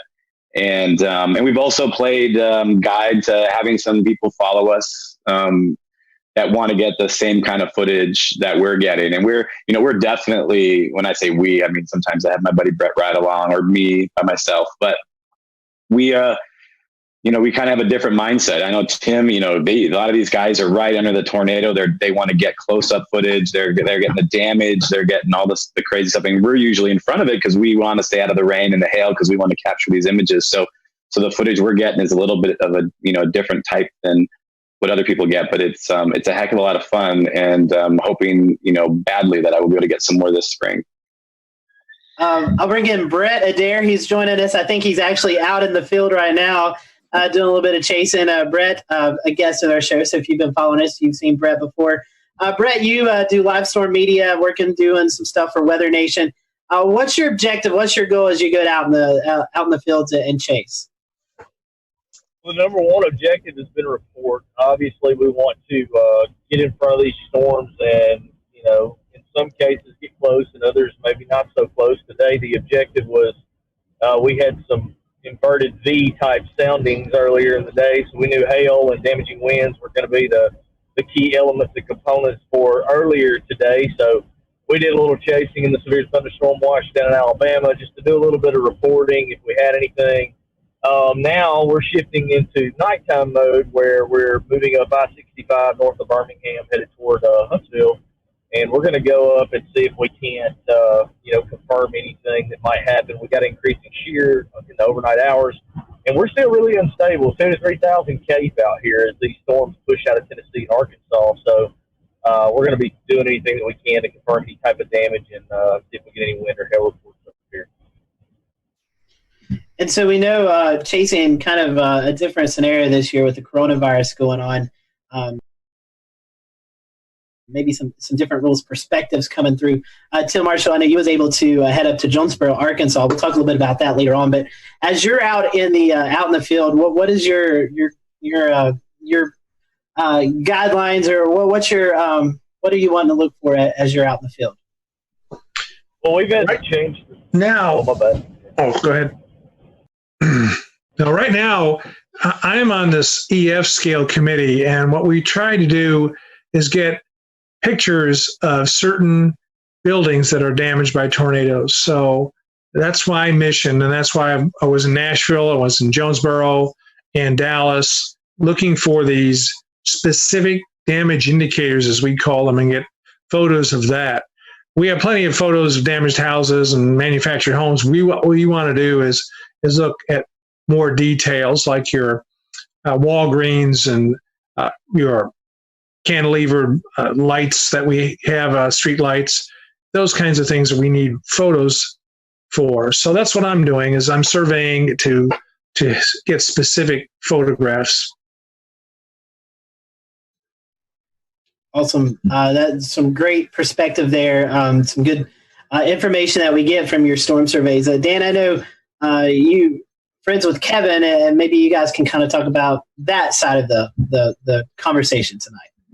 Right. Yeah, definitely. So it's nice to have a great round view of perspectives here of all the different types of chasing that the people here do, as well as the professional associations with their job in storm chasing. It's one of the perspectives that I thought was really important to have tonight was bringing on Kevin Smith, who's a meteorologist at the National Weather Service. I've known Kevin for a while. We've ran in storms together. We've in North Carolina, we both would end up on some of the same storms as we were chasing it. He's always been someone who has thought very critically to spotter reports and reports to be used for the National Weather Service. So that being said, kind of Kevin, what do you think, just for you to speak to it, your overall kind of perspective on storm reports and the importance of those and how those are used for the National Weather Service?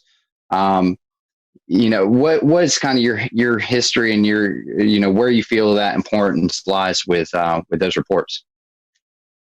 Yeah. So going back to before I was in the Weather Service, my focus chasing has always been on reporting. And I know, we all chase for different reasons. There's research applications. There's chasing with tour groups as a means of making money and whatnot. Obviously, a lot of research going on and whatnot. People looking for photos and videos. My focus has always been on the public reporting side, just because I knew back in the day that it had a lot of importance for the local Weather Service offices. And I'm also personally very driven by things that help people. So putting on my Weather Service hat, now that I'm working out in Pocatello, spotter reports are huge. And, there's this distinction. There's skywarn spotters, there's storm chasers. A lot of people kind of put them in two different bins. And there is a difference. Spotters are usually going about their daily life and just when they happen to come across something, when they happen to see something going on in their neighborhood or on the way to work or on the way to their family, they'll go ahead and report that. Whereas chasers put more time and money into following storms over great distances, counties and states and whatnot. And again, sometimes for different reasons. So from the Weather Service perspective, ground truth reports are huge. They are not going away. The importance of spotter reports are not going away. We talk about all these great advances these days in radar technology, dual pole radar, phased array radar. We have satellite imagery that's incredible resolution now with even 1 minute updates if we want that type of data during severe weather. And even with these advances, there's nothing that's come along, and probably nothing that's going to come along in any of our lifetimes that's going to replace ground truth reports. So the Skywarn program, the practice of calling in reports, whether it's to the media or directly to the Weather Service offices, remains incredibly important for our operations at the Weather Service. And I think that's going to remain incredibly important going forward, even with the advances. Well, thanks for explaining that really well. I guess kind of the purpose of tonight's conversation, how everything kind of comes back around is, how things are going to change this storm season with the threat of coronavirus and the way things are going this storm season already. And hopefully that changes in a few weeks or a month, and, staying ultra optimistic that by late May or June, things will be a lot closer to where they were, before all of this. But that's just the optimistic storm chaser in me.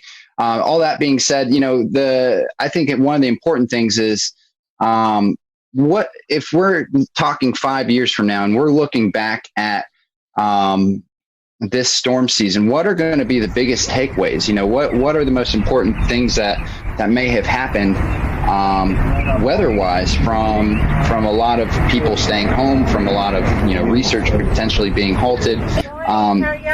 So that being said, Kevin, kind of back to you about this reporting, just kind of starting there, as we're all trying to make sense of severe weather and try and figure out the best way to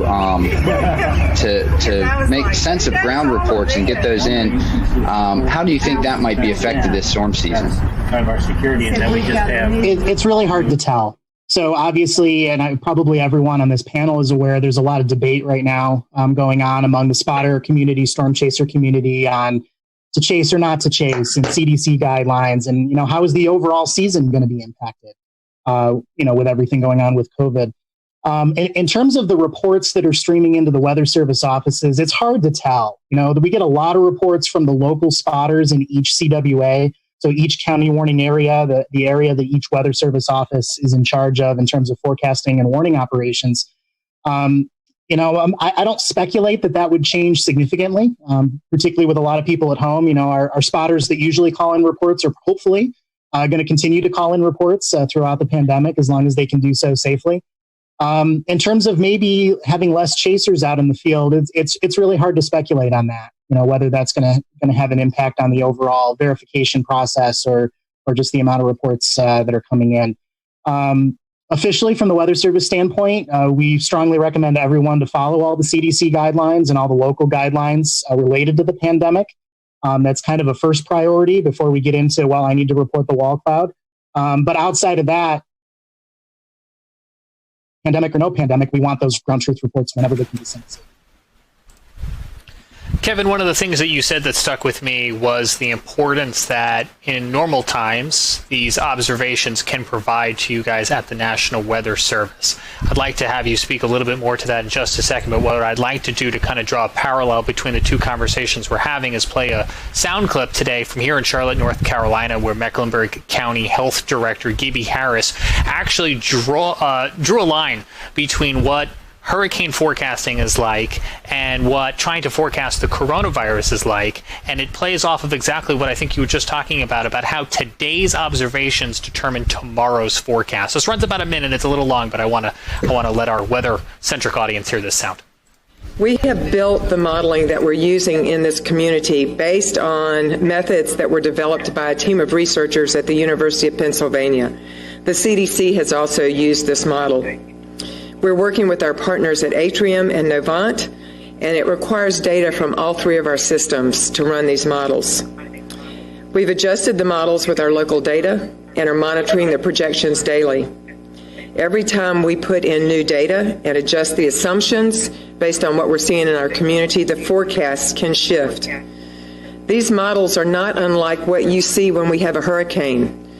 When you see models from a hurricane, you see where the hurricane is and then the cone that goes out from the hurricane. That means that it could happen anywhere within that cone based on the modeling that they're able to do. And the further you go out with the modeling, the wider that cone becomes. That's what we're dealing with in this situation. We have limited data, and we're using what we're seeing in other communities to help us with that modeling. But you have to know that this is a moving target for us, and we're doing the best we can with what we have.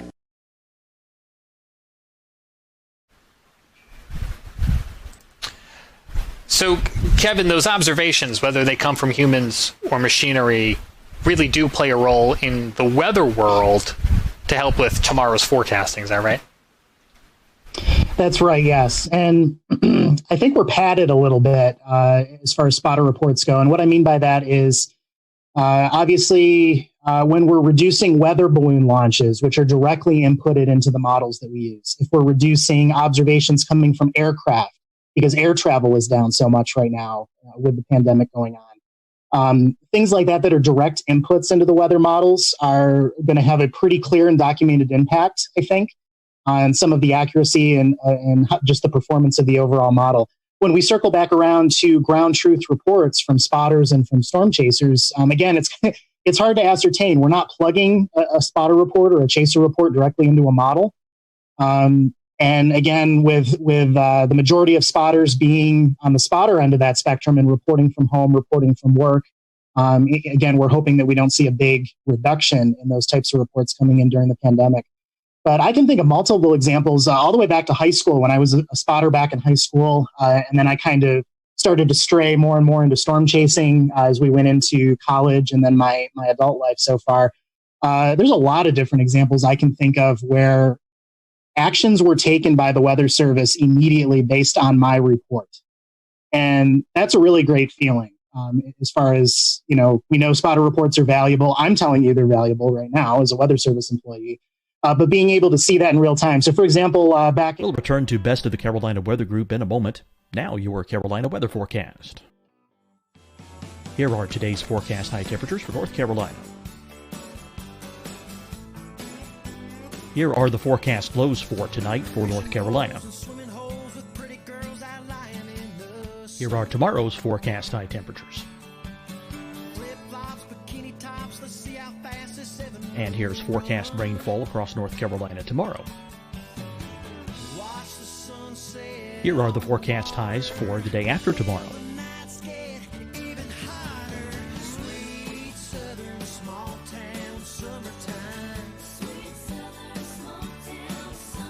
And here's the forecast rainfall across North Carolina for the day after tomorrow.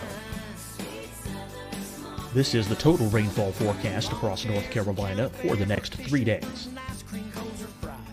Here's the severe thunderstorm outlook for today from the Storm Prediction Center.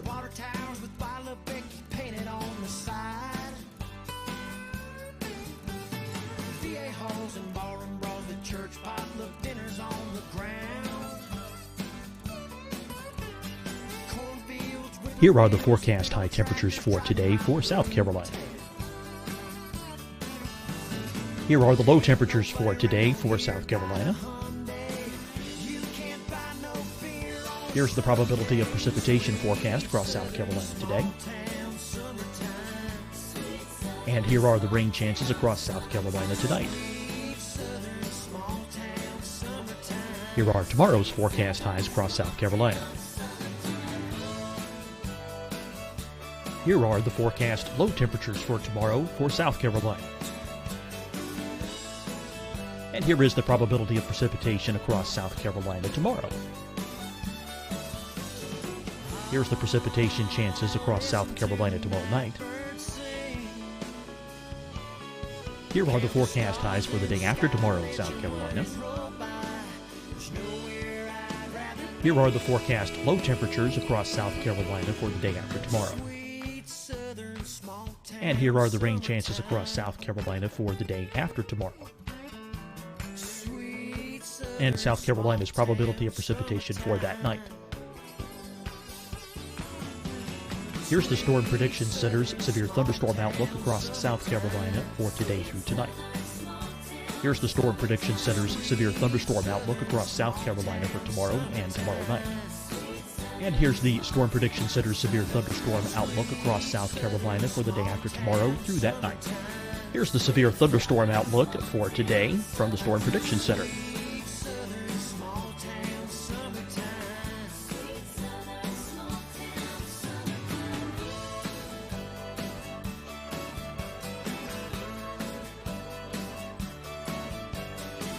And now here's a live look at weather radar across the southeast.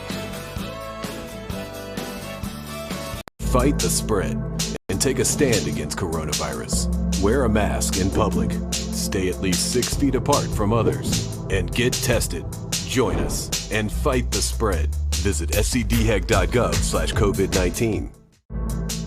Getting tested for COVID-19 helps you to take the steps needed to protect yourself, your loved ones, and your community. Find the testing location at scdhec.gov/COVID-19 testing. Deciding when to wear a mask isn't about who you know or how well you know them. Just ask yourself, will I be with anyone I don't live with? If the answer is yes, get behind the mask. Help slow the spread of COVID-19. Get behind the mask. Learn more at covid19.ncdhhs.gov. Hi, everyone. I'm Dr. Mandy Cohen, Secretary of the North Carolina Department of Health and Human Services. And when you follow the 3 W's, you protect your family and your neighbors from COVID-19. When you leave your home, practice your W's. Wear a cloth face covering, wait 6 feet apart, wash your hands often. Wear, wait, wash. We're in this together. Stay strong, North Carolina. You'll see your Carolina weather forecast at 25 and 55 past. And now back to the best of the Carolina Weather Group on the all-new Carolina Weather Net. The Syracuse area. Called in my rain gauge observation one day. This was back, I believe, toward the end of high school, and said, hey, we've had a thunderstorm. Our total accumulation over the last 45 minutes was measured as this much. And this is what I'm seeing in terms of minor flooding around the neighborhood. And within 3 minutes, an urban and small stream flood advisory was issued. And when you read into the text of the advisory, it said, at such and such a time, a trained weather spotter reported this much rain fell in 45 minutes. The weather spotter reported there is street flooding in Cicero. And multiple examples like that over my time as a spotter, where you can see that direct effect that report has. So I think it's kind of in a different category. Regardless of how the weather models are responding to changes in the data inputs right now due to the pandemic, I think spotting is always valuable. Calling in reports, whether you're a spotter or chaser, is always valuable, pandemic or no pandemic, and hopefully that's going to continue uninterrupted as we go forward this year. And Kevin, one more question for you before we move over to Brett, Mike, and Tim. As a forecaster at the National Weather Service, if come May, some of these stay-at-home orders haven't been repealed and we can't get storm spotters out in the field, how will that affect the warning process? Yeah, so again, hard to say. I think the majority, my impression from my experience is the majority of our local Skywarn spotters that report into each weather service office, again, are local. And so I don't think there's going to be a huge interruption in general in terms of their ability to report what they're seeing in their backyard, the type of weather that's impacting their neighborhood and whatnot. And again, it's hard to categorize, if people are not going out as much as they would, if some of the local spotters are not driving the neighborhood looking for damage, maybe because of the pandemic, or if we're cutting down on the chaser presence out in the field, just from the storm chasers, whether they're local or coming in from another state. It's very hard to tell what type of impact that would have. But the final thought on that, again, is whether you're a storm chaser, whether you're a spotter, whether you're someone looking to get involved in that process, these reports matter a lot. We use them every single high impact weather event and operations at all the weather service offices, and it's a great thing to get involved in. And if you want me to at some point, I can speak a little bit more to that and how to get involved as well. Yeah, actually, Kevin, near the end of as we after we talk about some more things, we'll be talking about that specifically. And for any of the listeners, it would be great for us to give them things to do they can that they can do from home to become involved with better reporting and stuff like that. So we'll be actually speaking to that. I think it's a great and very useful thing that we can all kind of try and figure out what we can all do while we stay at home. So, but over to you, Brett. You're out in the car. You're pursuing storms right now. Just as a kind of overall question, what is so important about today and about what you're doing that you're in the car and following these storms right now? What from a media perspective and from a meteorologist's perspective is the reason you're out there, and why is that so important? Yeah, Dan, I mean, it's one of those situations where now, some people are definitely scared to go on the field because, the advisement has been to stay at home in most states. For us, we're still essential. We still have to report. We still have to, give the news, whether it be the news or weather news. And we're having to take really drastic steps to change things in the field ourselves. Normally, when we go out, we do this, we're, covering the storms, and then we may be covering damage. And then in most cases, we're going to go and, try to find a place to have a meal, try to find a place to sleep for the night, get ready for the next day, or get ready to head home. For us, over the last month and a half, my wife already has a bit of an issue with lupus. So she has an underlying condition.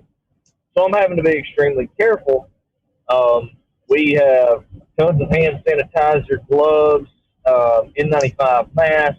We've been sleeping in tents on air mattresses at campgrounds that were open. Now we're going to likely have to do some primitive type camping when we go out for the next month or 2 months or however long. We also are having to bring our own food because in many cases we just don't, either A, you don't have restaurants open to do curbside when we're finished with our day, or B, the comfort level of trying to get food right now is just not there because personally I think you could easily spread a virus through, food contamination. So, I mean, we're just having to be extremely careful wiping down gas pumps before we use them, wiping down credit card readers because we've still got to pump fuel.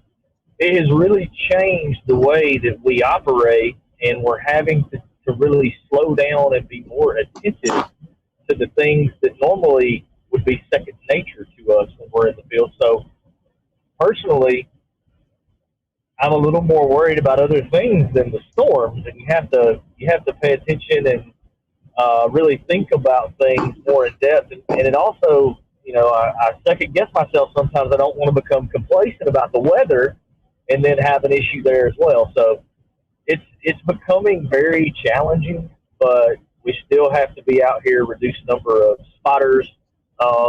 One thing that has not happened yet, and luckily for all of us it hasn't, what if we had a radar failure during, a time of this where we don't have as many spotters and eyes out in the field on storms if we had severe weather? Luckily our equipment hasn't failed us yet. Let's just continue to hope we get through this without any of those type of issues as well. Yeah, that's right. So,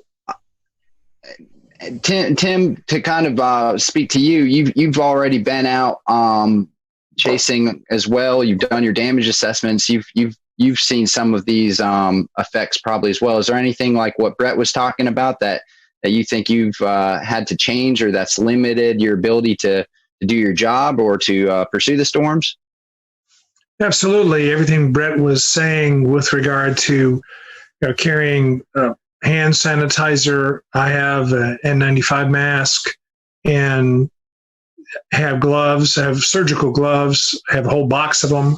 So every time I go to fuel up, I put on a surgical glove and then go ahead and proceed to use that and then throw it away after I fill up the vehicle. Fast food is the order of the day, obviously, and that's not good for my health. My doctor would certainly frown on that, but that's the way chasing is. So some of the fast food restaurants are still open fairly late at night, and even the Sonics we found were open, and not my first choice to go eat there, but if it's the only thing around, you want something warm there you go. Hotels, I have not found to be a problem yet. I've been finding that many hotels welcome to have a visitor because they don't have hardly anybody in the hotels. So I'm not too concerned about that. So far, we've done pretty well. We've had a couple chases already, and it's been fun.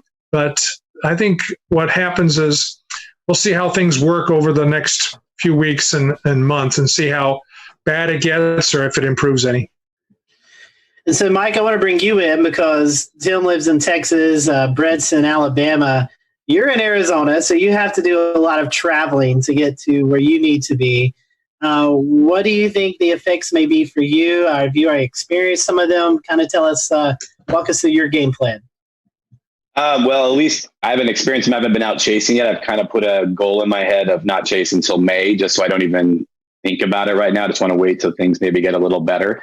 Plus, I have 3 kids. They're out of school, and my wife works at our church where there's only a couple people working, so she still goes in every day.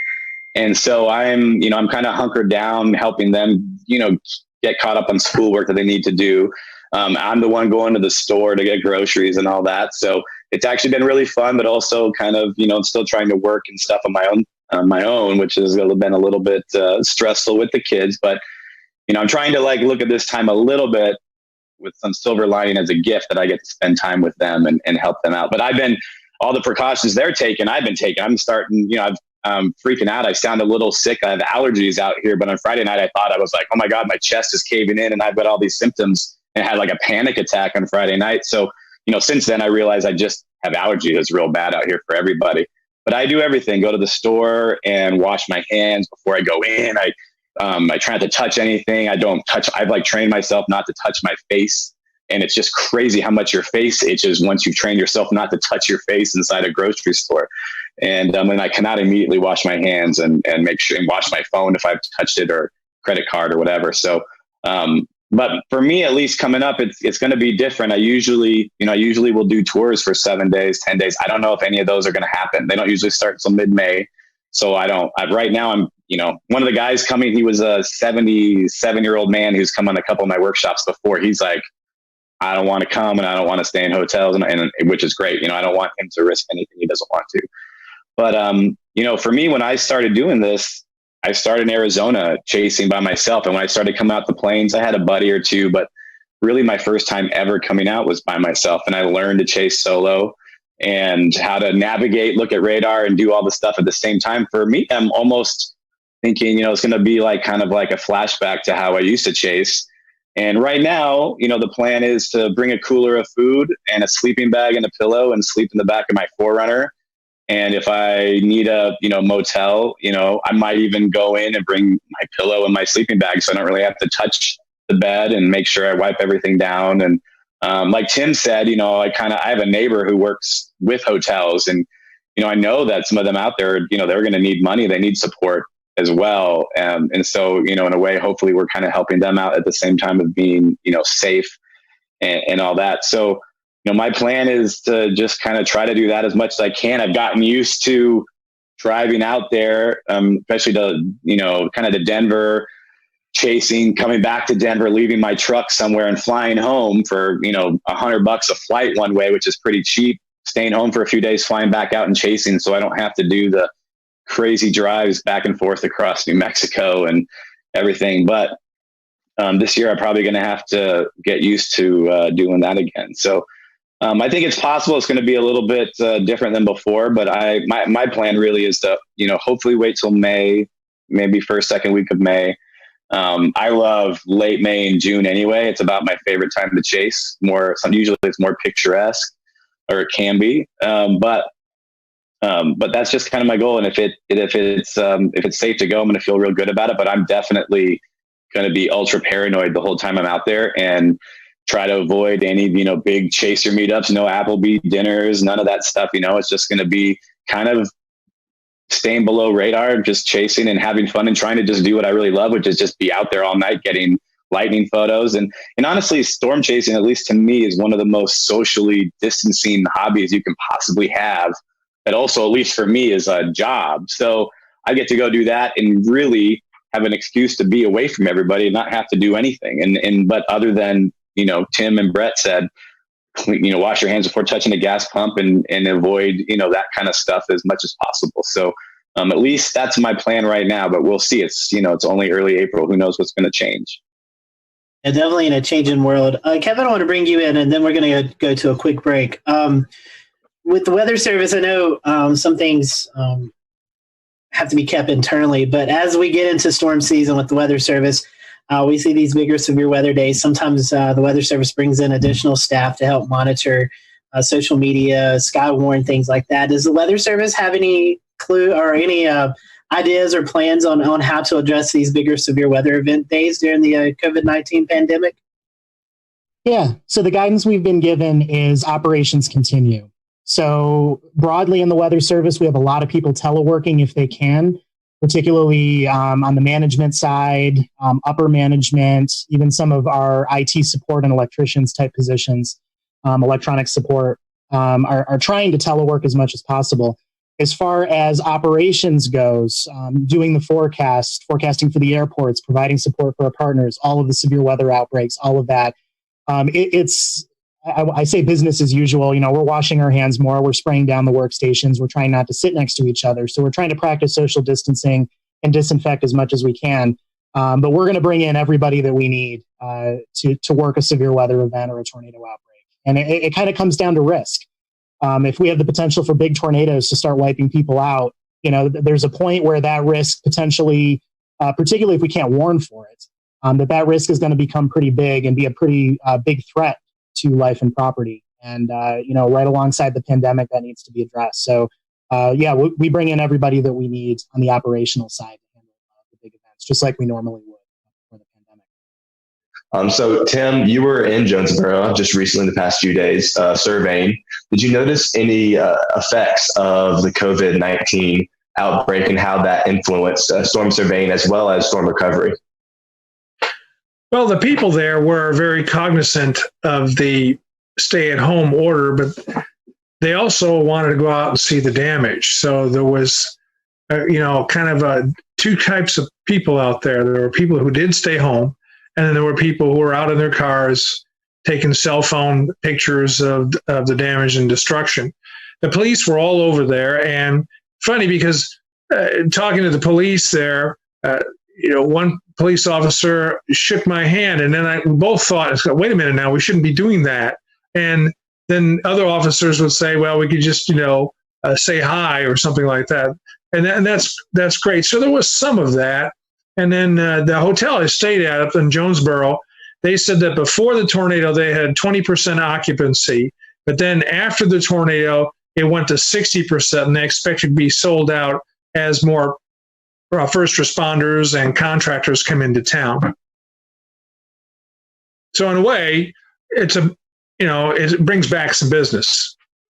Absolutely. Wow, that's scary stuff. It's the worst case scenario that a major tornado goes through a populated area at a time like this. And obviously that's awful no matter when, even when there's no virus wreaking havoc through the world. But that's just awful for those folks. Over to you, Scotty.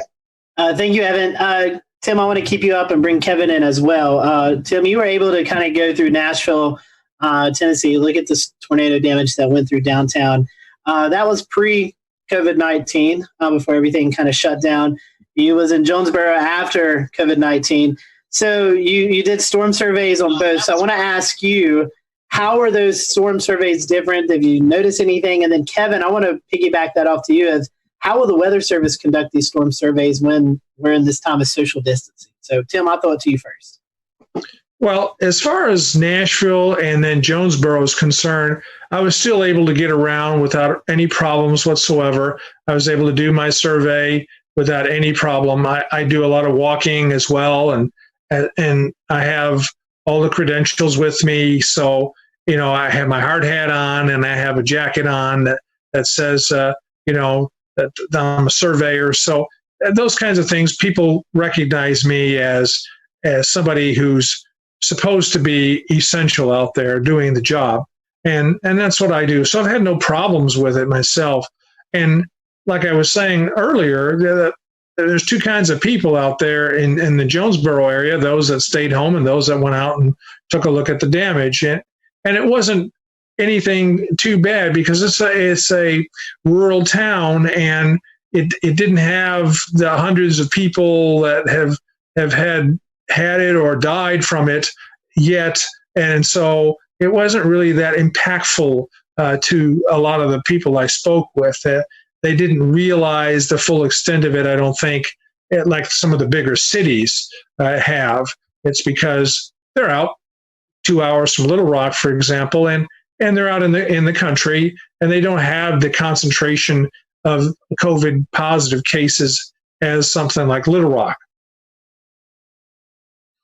And Kevin, with you guys doing out National Weather Service storm surveys, I know you got the credentials and stuff, but sometimes you maybe interview or interact with homeowners and business owners and things like that. Is there any guidelines that are changing during this COVID-19 period? Yeah, so luckily we haven't had anything to survey yet out here in Idaho. Certainly less severe weather than the plains, which makes it a little bit nicer. But, storm surveys are a responsibility of the Weather Service, usually a lot of times in conjunction with local emergency management and some other partners. And as they fall under operations, we're going to proceed forward with what we need to do. Certainly there's going to be social distancing. There's going to be an increased emphasis on safety and disinfecting and masks and things like that, just like everyone else is doing. So that's the main difference there, is that type of stuff is going to come into play in a pretty big way as we go out and do that. But storm surveys will continue. I'll mention too, since it relates to chasing and spotting, we've had to cancel our outreach. A lot of Weather Service offices are essentially locked down. We're not letting contractors in anymore. We're not we're not interacting with people who are delivering packages. We're not allowing tours or visits or any in-person meetings of any kind. And that includes the outreach we do out in the field, like Skywarn classes to train new spotters. So a lot of that has been canceled, and actually just about all outreach across the country for the Weather Service has been canceled or postponed until things get better in the course of this pandemic. We have increased, most offices have increased their virtual presence. Some offices are doing more virtual online Skywarn classes that people can dial into live. So there's been a little bit more of an emphasis there. And that's a trend that's been going on for years. A lot of offices have been starting to do that anyway. But that's certainly taken on a bigger role here during the pandemic, since we're avoiding all of that in-person contact. So Kevin, if I was, let's say this was my first year trying to get involved with severe weather, whether that's the information or the spotting or and I have to do most of that from home. What other things would you recommend that I could get into to be able to kind of enhance my knowledge and also my ability to report from my local area for home? Things such as CoCoRaHS or MPing, anything like that you can think of? Yeah. So there are two ways to look at this. One, business as usual as far as reporting for local spotters. If you're going to work, if you're at home, you see severe weather. Before we wanted to know about it, we still want to know about it. And it's certainly, a safe social distancing activity as far as reporting electronically or over the phone. CoCoRaHS is great. We use that data at the Weather Service offices across the country routinely for precipitation events. So getting involved in CoCoRaHS, whether the pandemic was happening or not, is certainly something that's encouraged. Getting involved in your local Skywarn program and becoming a spotter, certainly encouraged. And then there's other technologies out there such as Spotter Network and MPing that are both pretty popular among the spotter and chaser community. And those are fair game as well during the pandemic. So if you haven't gotten involved in Spotter Network, there's a little training that you can take online to get involved there, and that's a way to submit reports. And those reports do process into a lot of our systems at the Weather Service offices, like NWS Chat and some of our other systems. And then on the MPing side, MPing, it can be a little less useful at times depending on the category you're using. In terms of whether we can directly use that for storm verification. So, for example, if you're reporting quarter-size hail in MPing, perfect. A lot of Weather Service offices have started using that data on a regular basis in an official capacity. Some of the wind damage categories in MPing are a little more binned. They're a little more broad and not very specific, and that isn't always the most helpful as far as verification goes. But remember, MPing is being used for research by the NSSL, by OU, and I believe SIMS is involved in well. So outside the Weather Service, there's a lot of applications for the MPing data. So that's still a great, valuable way to report. And they're still looking to really push that and get more and more reporting through MPing. Utilizes crowdsourcing to really provide its value. So all of these are on the table, regardless of whether there was a pandemic or not. And we certainly encourage people to continue to take those routes and get involved if you're interested in getting Tim, in years past, you've been involved in projects such as Vortex 2 and more recently Rotate. How might this diminish travel and being more careful about what you do while you're out chasing? How might all of those things affect severe weather research this season?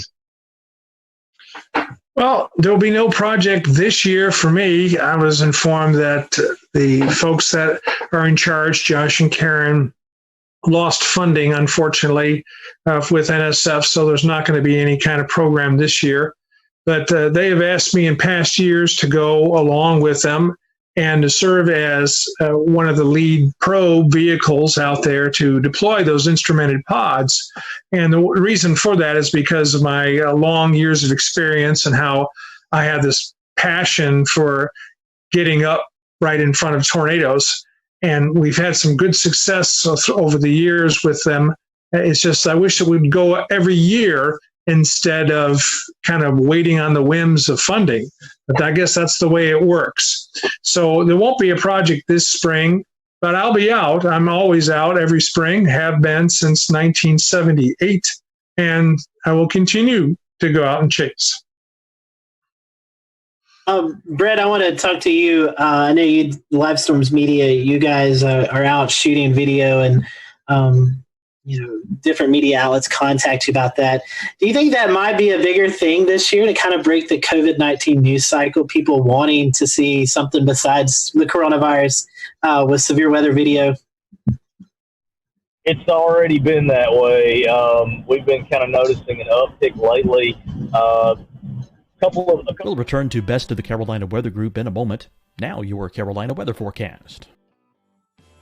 Here are today's forecast high temperatures for North Carolina. Here are the forecast lows for tonight for North Carolina. Here are tomorrow's forecast high temperatures.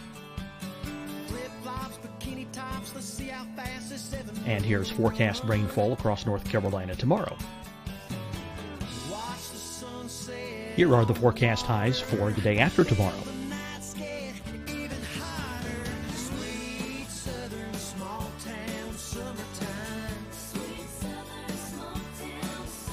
And here's the forecast rainfall across North Carolina for the day after tomorrow. This is the total rainfall forecast across North Carolina for the next 3 days. Here's the severe thunderstorm outlook for today from the Storm Prediction Center.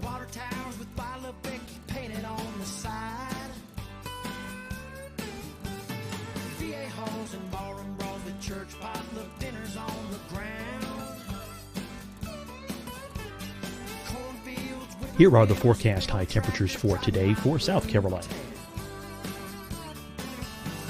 Here are the low temperatures for today for South Carolina. Here's the probability of precipitation forecast across South Carolina today. And here are the rain chances across South Carolina tonight. Here are tomorrow's forecast highs across South Carolina. Here are the forecast low temperatures for tomorrow for South Carolina. And here is the probability of precipitation across South Carolina tomorrow. Here's the precipitation chances across South Carolina tomorrow night. Here are the forecast highs for the day after tomorrow in South Carolina. Here are the forecast low temperatures across South Carolina for the day after tomorrow. And here are the rain chances across South Carolina for the day after tomorrow. And South Carolina's probability of precipitation for that night. Here's the Storm Prediction Center's severe thunderstorm outlook across South Carolina for today through tonight. Here's the Storm Prediction Center's severe thunderstorm outlook across South Carolina for tomorrow and tomorrow night. And here's the Storm Prediction Center's severe thunderstorm outlook across South Carolina for the day after tomorrow through that night. Here's the severe thunderstorm outlook for today from the Storm Prediction Center.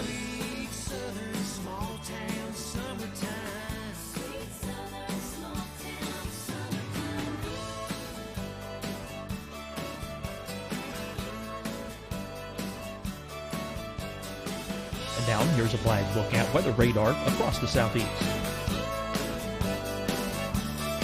Fight the spread and take a stand against coronavirus.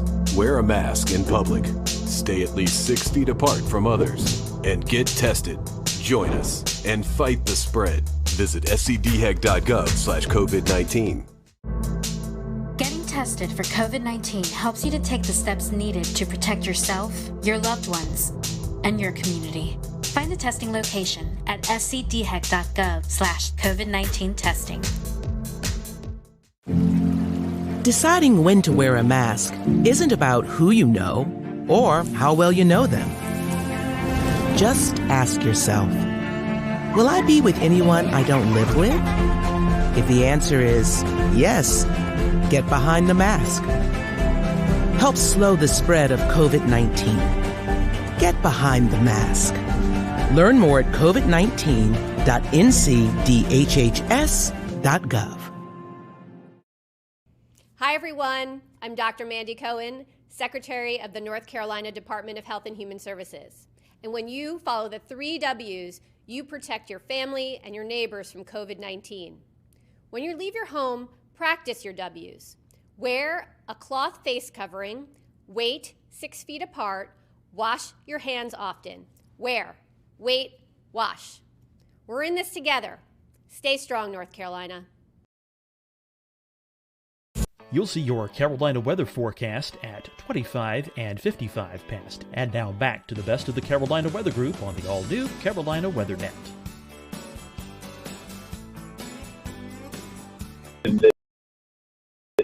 Unfortunately, some of our clients, particularly within the CBS News headquarters in New York City, have actually died of COVID. So it has created internal challenges on the administration side for the bigger networks, as you can imagine, treating their people and covering the story as much as they can. Another issue that we have actually ran into this year is we covered the Eufaula, Alabama tornado last week as it roared through. And, you know, your first thoughts are to get out and check on people, number one. Number two, when people start talking to you and coming up and telling you about how the storm was, and then, you know, from my media background, my perspective is, okay, well, would you like to do an interview? And it's very, very hard for me to try and retrain myself. Wait, you know, I can't mic this person up, or we're going to have to take a different approach. We're trying to stay 6 feet back. Well, the boom mic pick up the audio, you know, those type of things. So the actual coverage element has had to change overall as well due to COVID. But back to your original question, yes, we've seen an uptick in weather video. I think really and truly, you know, there's so much doom and gloom with the curve and the number of fatalities nationwide, the number of cases, that anything that is different that's going on television, people are kind of glued to, because they know the seriousness of the situation, but they're getting burned out on hearing about it. Definitely so. Well, I know we're running up on the hour. I want to invite you guys to stick around for just a little bit more. We're going to do a weather roundtable. But before we do that, I'd love to give you an opportunity to promote any website, social media that folks can follow you on. Mike, I'll start with you first. How can people keep track with you as we get into the storm chasing season? I mean, pretty much, unless it's something called TikTok, which I've never understood what that is, you can find me. So Twitter and Instagram and Facebook, and my name for my website and all that. But if you Google my name, you'll probably find it. I think we may see Mike on TikTok before long. Tim, how about you? Well, I'm on Spotter Network. When a storm gets going, then I put my beacon on, but not until my target storm is going. So people cannot follow me until there's a target storm there. And I'm on Facebook. That's the only social media I'm on. Even though I do have a Twitter handle of Tornado, I don't really post very much on Twitter. So it's best to follow me on Facebook. I put out a forecast in the morning if I'm going chasing, and I show kind of the setup and show you my target. So that's not done by too many other chasers, but that's what I do. So at least they have an idea of where I'll be in the afternoon. I always enjoy seeing your Facebook posts, drawing the target area of where you are headed towards. Brett, how about you? How can we follow you? Yeah, we're on Facebook. Obviously, I have a personal Facebook, but Live Storms Media, you can see all kind of cool videos, and then the YouTube channel, Alabama Storm Tracker on Twitter. And if you got an iPhone, Android device, which most people do these days, the live chasing app. That's one thing where people are going to be able to get some entertainment. We're going to have a lot of new live streamers streaming storms this year. And we're going to be running on livestormchasing.com. Also, lots of cool new features coming as we go through the season. And then, Kevin, if we find ourselves in Idaho up in your area, how can we follow you? Well, unfortunately, with my focus always being on calling in reports, and that's been, always been kind of my core focus. I haven't really dabbled much into having social media pages for people to follow me on. So not super helpful there. I have a personal Facebook page. I post some photos and video, mostly for friends and family. And I'm on Spotter Network. So for the chaser community and the spotter community, you will see my beacon moving around when I'm out on chases on Spotter Network. I'll toss out there too, since I don't have a personal page that's public. The last question I kind of said, well, there's two different things here.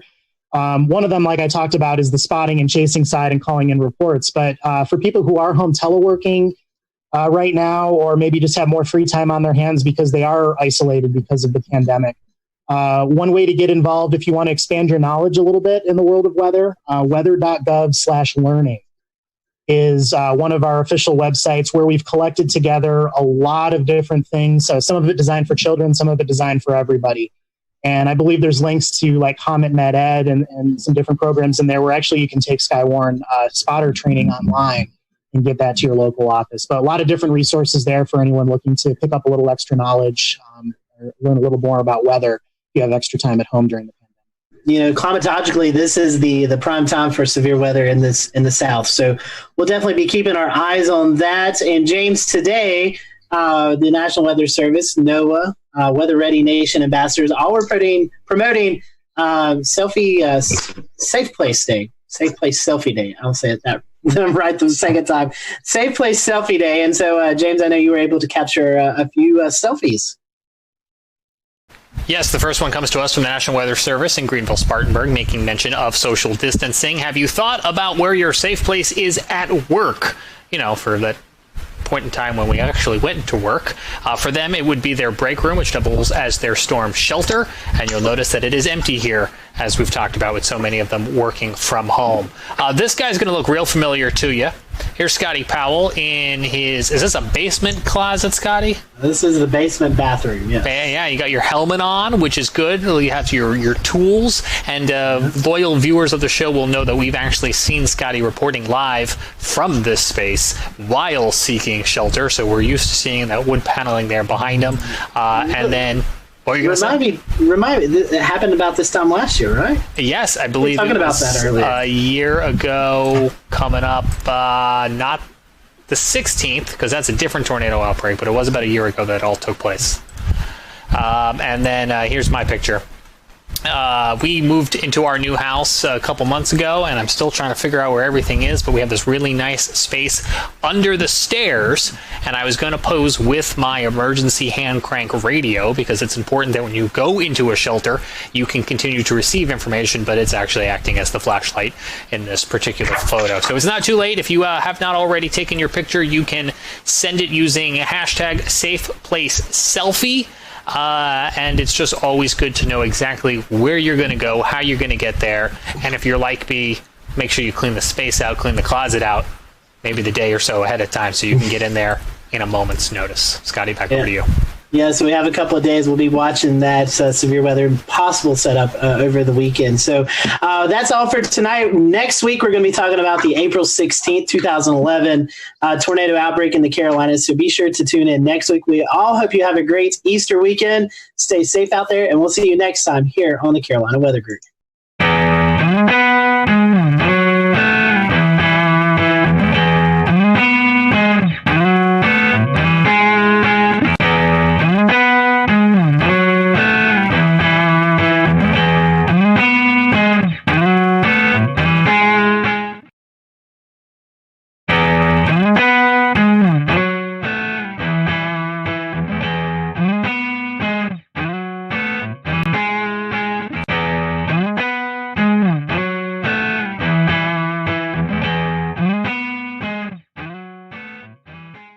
Hello, everyone. Welcome to the Carolina Weather Group. We're happy to have you on this Wednesday evening. We're going to be talking with Dr. Phil Klotzbach, meteorologist and professor out at Colorado State University, as well as Mr. Carl Schreck, who works for NC State University. You've also probably heard him associated with NOAA up in the Asheville office. So, Carl, a fellow North Carolinian on the show tonight, and we're going to be talking about some research that they've put together, and they are trying to get a little momentum behind of this theory of classifying hurricanes not by the traditional way of wind speed, but more of surface pressure. And that is something that we've seen over the past couple of years with, you guys know, living here in the Carolinas, we've had our fair share of tropical weather. So as always, we appreciate you following along. And if you have any comments throughout the show, feel free to drop them in the respective outlets that you're watching on tonight. So, Phil, we've had you on the show several times. We're happy to have you back. Carl, this is the first time for you, so I'll start with you first. Kind of give us the background of your weather history, and then Phil, I'll turn it back to you since and let you kind of give our audience a little bit of background behind you too. So, Carl, I'll let you go first. Yeah, thanks for having me on the show tonight. So I grew up right down there in Raleigh, North Carolina, and one of my pivotal moments was in high school when Hurricane Fran made landfall in Wilmington, followed I-40 right up to Raleigh, and just the power of that storm and all the damage that it caused and the power outages and missing school for 2 weeks, which seems like nothing now, but back then that was a big deal. So decided to go on to grad school, and to this day my parents don't understand why I went from North Carolina up to Albany, New York to study tropical weather. But Albany is actually kind of one of the hot spots for tropical meteorology. And I did my PhD, master's and PhD in tropical meteorology up there, mainly large scale things, equatorial waves and the Madden-Julian oscillation on subseasonal scales. And then managed to find my way back here to North Carolina, where I got a postdoc out here in beautiful Asheville, working for NC State University, but at the National Climate Data Center at that time, NCDC. It's since been renamed the National Centers for Environmental Information. Yeah, we're kind of like the research arm of NCEI, doing some of the more fun researchy stuff. And Phil, for those who may have not caught you on a program that you've been on with us before, you study hurricanes, but out in Colorado, so kind of tie all this together and let us know a little bit about you. Yeah, so I grew up in Massachusetts, right on the coast in Plymouth, and so when I was 5 years old, Hurricane Gloria came into Connecticut. But even though it was about 150 miles away from where I grew up, it still had pretty significant impacts there, and that was I've always been kind of really fascinated by the weather, but that's really what got me focused more on hurricanes. And then I did my undergraduate at Bridgewater State in Massachusetts in geography, and then I'd done some research on seasonal prediction as an undergraduate, and so I applied to go to CSU, where Bill Gray was, and he accepted me, and I was very, very, very excited to go work with Bill Gray because he's kind of a legend in the field of tropical meteorology and everything. And I went out to CSU in 2000, and I've been working at CSU ever since. So I've been doing seasonal forecasting part of the team for 18 years now. And if you were to ask Bill Gray why forecast hurricanes in Colorado, he would say it's because the storm surge can't get you at 5,000 feet. That is very true. That is very true. Well, Dan, I think you're going to kick off the topic, so go ahead. We want to talk a little bit about surface pressure in relation to how hurricane damage is assessed. Currently, hurricanes are based mostly on wind speed, but it would be great if you could tell us a little bit more about how the pressure is actually related to the hurricane damage assessments, or how that comes into play at all, other than just forecasting. Yeah, so this was some work, and some of this actually came a little bit motivated from me growing up in the Northeast U.S., where the Hurricane Center has been reanalyzing all those historical hurricanes, and all my major hurricanes from New England are gone. They're taking them away. They know they're only Category 2s by wind speed. And so, if you look at hurricanes hitting in the East Coast, especially from, say, like Georgia northward, the Carolinas, especially as you head up in New England, their structure is somewhat different from a canonical hurricane like the ones you normally see, like a hurricane hitting Texas or Florida. As these hurricanes move further up the coast, they tend to get somewhat elongated. They're a little less symmetric looking. Sometimes they're not particularly, they're not. You wouldn't have those on your wall behind you framed as a picture of what a hurricane looks like. But these kind of big sprawly hurricanes often have a significant amount of damage associated with them. And so basically, if you're thinking about a hurricane, and I think Sandy's probably the best example. I know Sandy was officially post-tropical when it made landfall, but up to about 2 or 3 hours before, it was still classified as tropical. It was a Category 1 by wind. Wind's only about 65, 70 knots, but the pressure was down around 942, 943 millibars, which is an incredibly low pressure. And so the reason the winds weren't that strong was because basically you had a very low pressure in the center, but Sandy, as you know, was an enormously large storm.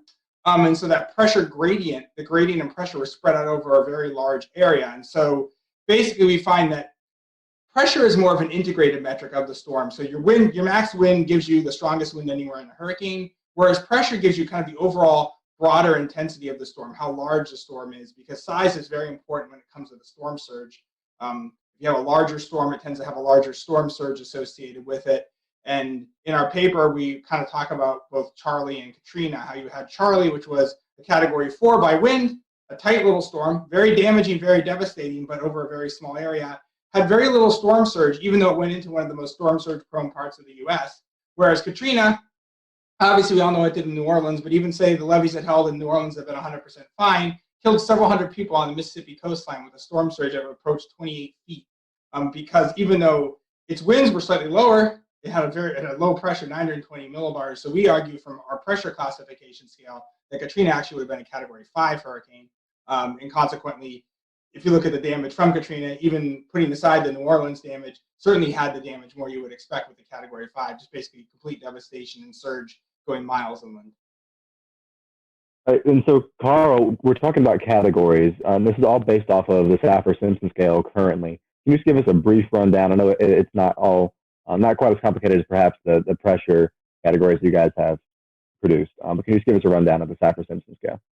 Yeah, so the Saffir-Simpson scale was developed back in the I think it was the 60s, based mainly on damage assessments, and it was tied very much to the wind speed. Originally, it was set for wind speed, pressure, and storm surge, but as the decades went on, they started to realize that those aren't always one-to-one. So the Hurricane Center is really narrowed in on using just the wind speed to define each level of the scale, going from 1 to 5.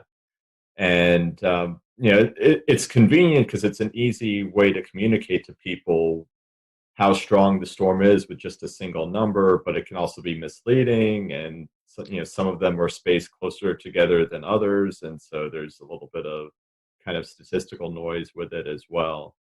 And so that was all part of why a lot of folks have really been starting to turn away from this really simple, just based on the maximum wind speed. Folks have been trying to come up with better and better metrics to identify different hazards like the rainfall or the storm surge that aren't really well captured by the winds. And also it's the winds at the center of the storm or the strongest winds in the storm, and that doesn't really, give you an idea of the size of the storm. And so, one of the most popular alternatives to just using the wind speed is something called IKE, or integrated kinetic energy, that takes kind of the whole disk of the storm and kind of adds up all of the wind speeds throughout the size and really takes into account that size. But the issue there is that you need to know the full wind field, and that's very rarely possible, especially as you go back farther. So that's one of the reasons why we really like the pressure. I mean, no single number is going to give you a great estimate of how strong a storm is, but we think if you've got to use a single number, that the pressure seems to integrate a lot more things and is a lot easier to calculate than some of the alternatives. But the nice thing with pressure is we measure it every time we fly a plane through a hurricane. We measure the pressure, and we have that number in real time. So basically, the nice thing is someone who's TV meteorologist or emergency manager can see, here's the current pressure, look at the scale and know what it is exactly, as opposed to having to wait for a model analysis for IKE. And that's the thing, is we need something we have in real time. And basically in real time, Hurricane Center has wind and pressure. And we argue also you can measure pressure a whole heck of a lot better than you can measure wind, both with aircraft and especially on the ground during a hurricane. Obviously, we all know anemometers tend to crash and burn in strong winds right when we want them. So your research, is this at the point where we could see this becoming the new scale in the near future?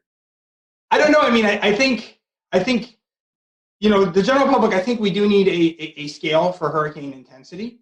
I think you need a 1 to 5 scale. I mean, you look at whether it's a hurricane, a tornado, or even just like storms, your CTV stations will categorize it under 1 to 5. I think really what we find is that it gives you an overall better indication of, one, how much damage the storm is likely to cause. If you look at the historical relationship between wind and damage versus pressure and damage, pressure works better. And we've seen that. You see it also with fatalities. The storms with lower pressures have higher fatalities compared with the storms with lower. I mean, higher winds cause more fatalities too, but the relationship is better with pressure than it is with wind. When it comes to storm surge in general, lower pressures, you're going to see higher storm surges, even with a stronger relationship than you do with wind. And one of the big things we've seen is a pushback against Saffir-Simpson in the last, say, 10 to 12 years, as with these large storms like Ike and Sandy doing a lot more damage than we would expect from the category. But if we were categorizing them by pressure, we wouldn't necessarily have that strong pushback, because they've actually worked pretty well. When you look at the pressures, they correlate really well with the damage. And obviously, all we're looking at is the storm itself. We're not looking at where the storm is making landfall, because obviously if a storm makes landfall in a major metropolitan area like Miami or Houston, it's going to do more damage than if it makes landfall in a much sparsely populated area. So just simply looking at the pressure, we can explain about 55-60% of the variability in the damage, not even knowing where the storm is going to make landfall. So for a rapidly intensifying hurricane, would this provide any more any better communication tools, or how would this apply to a storm perhaps like Michael that was rapidly intensifying as it approached the Florida coastline? When it comes to rapidly intensifying storms, it should work about equally whether you're using wind or pressure. I would say typically your pressure is going to, you may see the pressure fall. The pressure often will fall just ahead of where the winds pick up, so it might give you a little bit of extra notice. I think a lot of what you find is that pressure works well for these storms. I would say that pressure is going to work a little more robustly than wind when you have an eyewall replacement cycle. Because when you have an eyewall replacement cycle, the storm grows in size, the winds come down, but the pressure will maybe go up a scooch, but it's not necessarily going to go up. You're not going to see as big a dramatic a variation in the pressure as you do the wind. And so often when these storms go through eyewall replacement cycles, it's like, oh good, the winds are coming down, but the pressure is staying the same or even going down at the same time. And so it's not, things are getting better, it's the storm's getting larger. And basically, kind of the way I always figure it is that the pressure's falling, there's other things that come into play, but in general, if the pressure's falling, the storm's either the winds are picking up, the storm's getting larger, or a combination of both, all of which is bad. We saw this a bit with Hurricane Dorian last year, is that once it emerged from the Bahamas, it was kind of, it had weakened, the winds had come down, and the pressure had gone up. But then we had a few hours where the winds were still coming down, and the pressure was actually dropping at the same time. And so you kind of see the wording that the Hurricane Center was using, where it's like, okay, the category may have come down, but the storm is growing in size, so it's not like the risk is getting is getting any lower. And so I think that's why we argue it's a smoother and more continuous function than is the wind overall. It's a lot less volatile. And again, I think really one of the key things is we measure it a whole heck of a lot better too. Well, and you touched on earlier how the winds were, they're always going to be concentrated kind of in a smaller area. The strongest winds, as where the wind field itself can be a lot larger and still be very damaging. And how does, assigning a number to a hurricane, a category number, obviously, when it comes to research purposes, you're going to be able to look at a lot more factors. But when it comes to emergency management and assisting funds that are associated with these storms, can either of you speak to, how putting a number to that storm might affect that system if you have a 4 versus a 2, and how many funds you would be able to get from that, and why it would get better to have a better rating system? Yeah, so I'm not sure exactly how the numbers are used in that scenario. I know that like the Hurricane Center has been increasingly trying to kind of de-emphasize the Saffir-Simpson scale. So like if you look at the warning graphics, the cone of uncertainty, nowhere on there, you have to really dig pretty hard to find the Saffir-Simpson category. It may not actually be in there usually. They usually just give the wind speed and the pressure.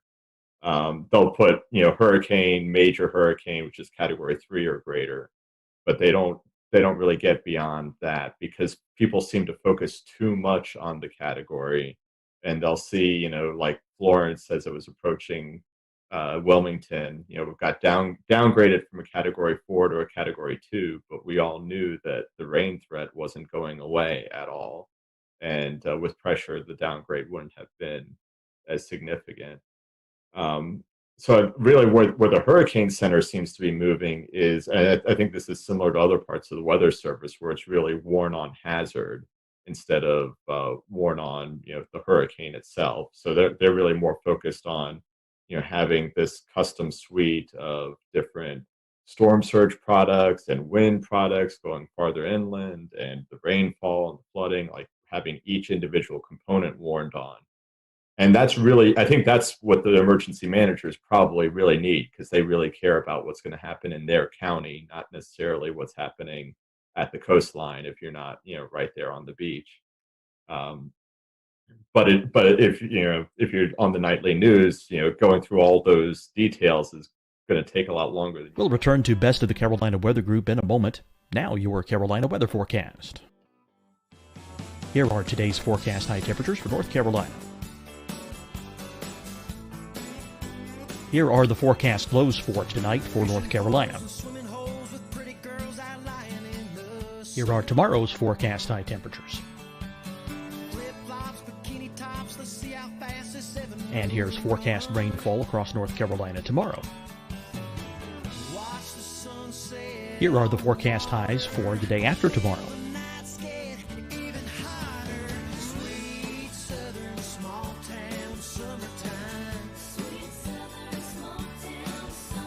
And here's the forecast rainfall across North Carolina for the day after tomorrow.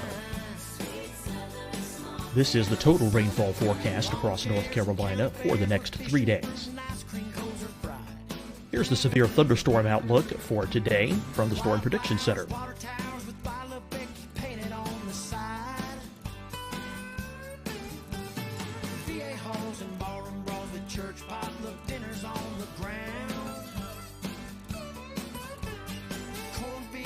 Here are the forecast high temperatures for today for South Carolina. Here are the low temperatures for today for South Carolina. Here's the probability of precipitation forecast across South Carolina today. And here are the rain chances across South Carolina tonight. Here are tomorrow's forecast highs across South Carolina. Here are the forecast low temperatures for tomorrow for South Carolina. And here is the probability of precipitation across South Carolina tomorrow. Here's the precipitation chances across South Carolina tomorrow night. Here are the forecast highs for the day after tomorrow in South Carolina. Here are the forecast low temperatures across South Carolina for the day after tomorrow. And here are the rain chances across South Carolina for the day after tomorrow. And South Carolina's probability of precipitation for that night. Here's the Storm Prediction Center's severe thunderstorm outlook across South Carolina for today through tonight. Here's the Storm Prediction Center's severe thunderstorm outlook across South Carolina for tomorrow and tomorrow night. And here's the Storm Prediction Center's severe thunderstorm outlook across South Carolina for the day after tomorrow through that night. Here's the severe thunderstorm outlook for today from the Storm Prediction Center.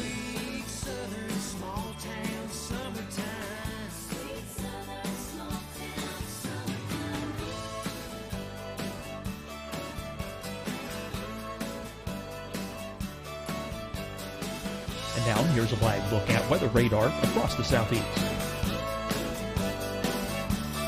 Fight the spread and take a stand against coronavirus. Wear a mask in public. Stay at least 6 feet apart from others. And get tested. Join us and fight the spread. Visit scdhec.gov/COVID-19. Getting tested for COVID-19 helps you to take the steps needed to protect yourself, your loved ones, and your community. Find the testing location at scdhec.gov/COVID-19 testing. Deciding when to wear a mask isn't about who you know or how well you know them. Just ask yourself, will I be with anyone I don't live with?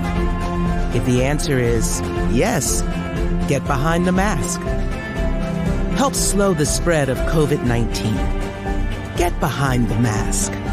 Learn more at covid19.ncdhhs.gov. Hi, everyone. I'm Dr. Mandy Cohen, Secretary of the North Carolina Department of Health and Human Services. And when you follow the 3 W's, you protect your family and your neighbors from COVID-19. When you leave your home, practice your W's.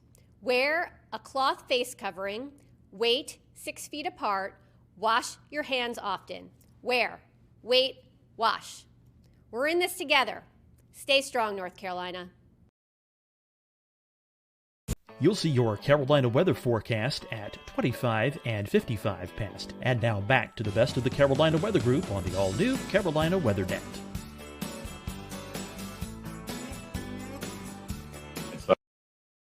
That's why boiling things down to just one number still is valuable. It's just a matter of trying to figure out what one number is going to be the best for it. And we think this is a better solution, but we'll see how quickly people pick up on it. Have you guys looked at applying this to typhoons in the Pacific or any other basin?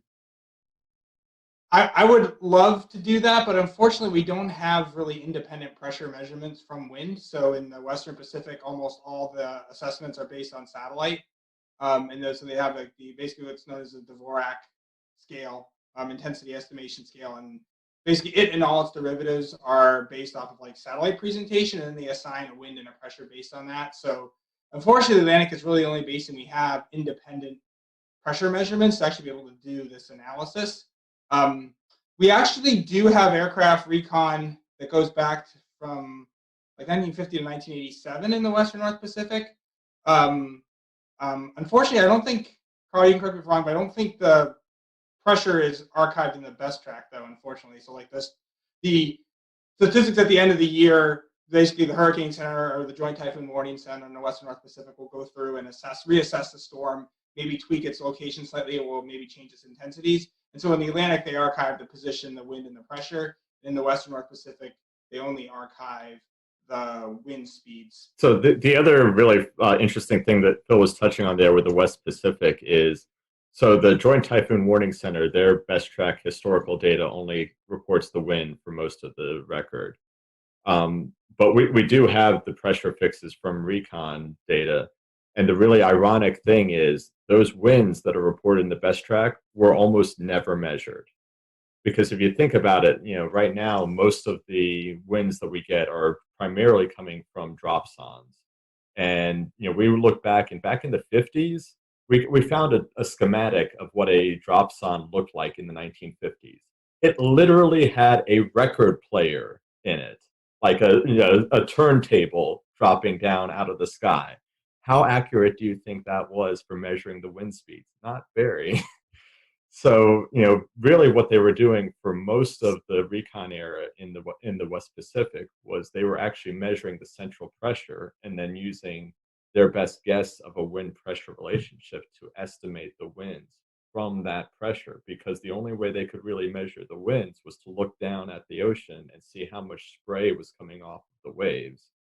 And again, not a very accurate way to do things. My, how the technology has changed. You guys have poured a lot of time and effort into this research. If some of our followers who are watching tonight, they want to kind of look at the research, where can they find that at? Where's the best spot? So it's been accepted. It's currently in early online review or early online for publication. So you can view it. It's currently the way it was accepted, the way it's currently formatted. They'll actually put a nice new formatting on it. It was supposed to come out in April, but I still haven't seen like the final version. So I suspect it's now going to be May. We have some other stuff going on in the world, so a lot of stuff has been delayed. If you search Phil Klotspot, Carl Schreck, and wind pressure, you'll definitely find it from that. There's not a lot of us roaming around. Well, gentlemen, we certainly appreciated your time tonight talking about this as we get into the tropical season.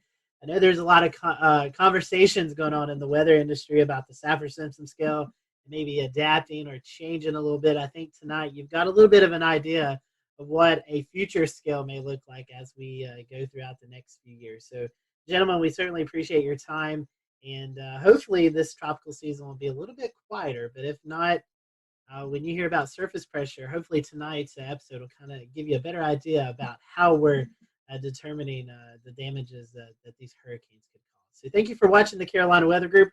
Hope you have a great evening, and we will see you back here next time.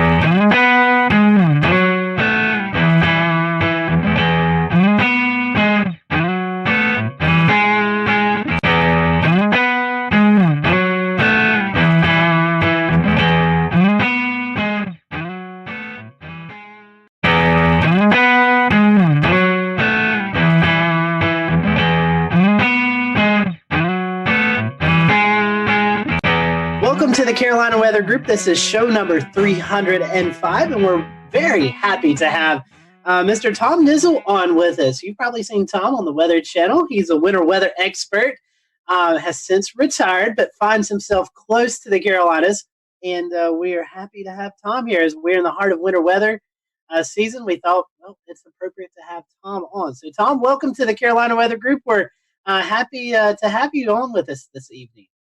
It's great to be with y'all, and I'm originally from up north in Buffalo, New York, but now I'm right next door to you, just across the border in a place called Roan Mountain, Tennessee.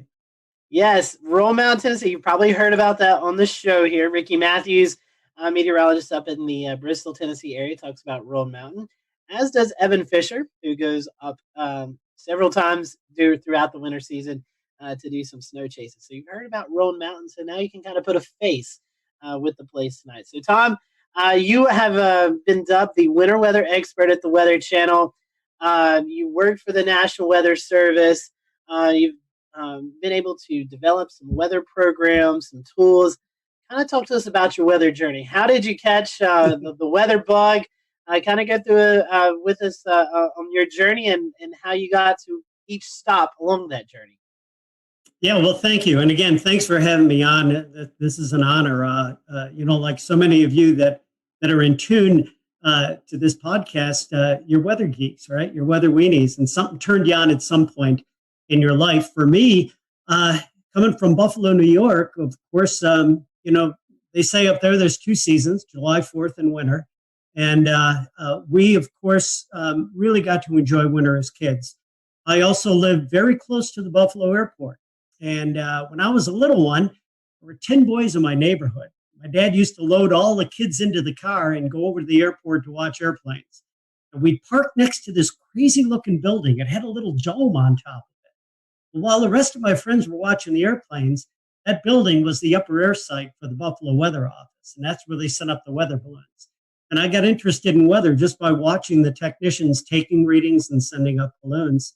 And my love of winter weather, of course, was in my DNA, because when you live in Buffalo, you learn to enjoy the snow and get out and play in it. So it's kind of my beginnings.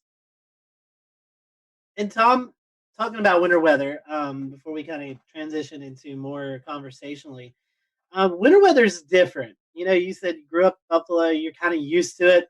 Now you live here in the South in Tennessee, where the mountains of Tennessee obviously sees more snow than when, let's say, you lived in Atlanta, Georgia. So can you talk a little bit about the differences of how people perceive snow maybe in Buffalo compared to here in the Southeast?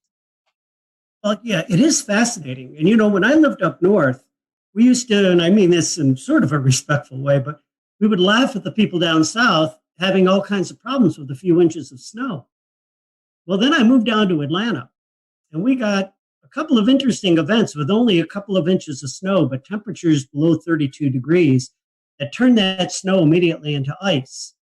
Atlanta's a pretty hilly area. I came from flatlands up in Buffalo, and I very quickly found out that when there's no salt to salt the roads and treat the roads, and you're in hilly conditions, I don't care how good a driver you are, you're going to be stranded. You can't get around in that kind of weather.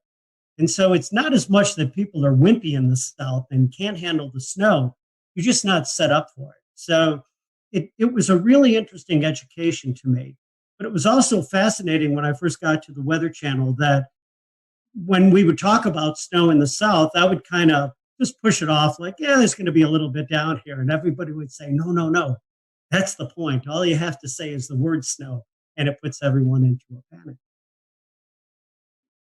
Ain't that the truth? You know, the time, you know, that we're talking about this, we just recently had a snow scare here in Charleston. Somebody, a snowflake showed up on the app and everybody freaked out. So it's, I get it. I lived down here a long time, and it just freaks everybody out. So let's talk a little bit about you started, you know, you really got your big time in weather before you came to the Weather Channel. You were at the National Weather Service up in Buffalo. You were up there, did a lot of really, you know, a lot of really cool things that we're going to talk about here later in the show, such as Buff Kid, and but also naming winter storms was something that came out of the Buffalo office, as I recall.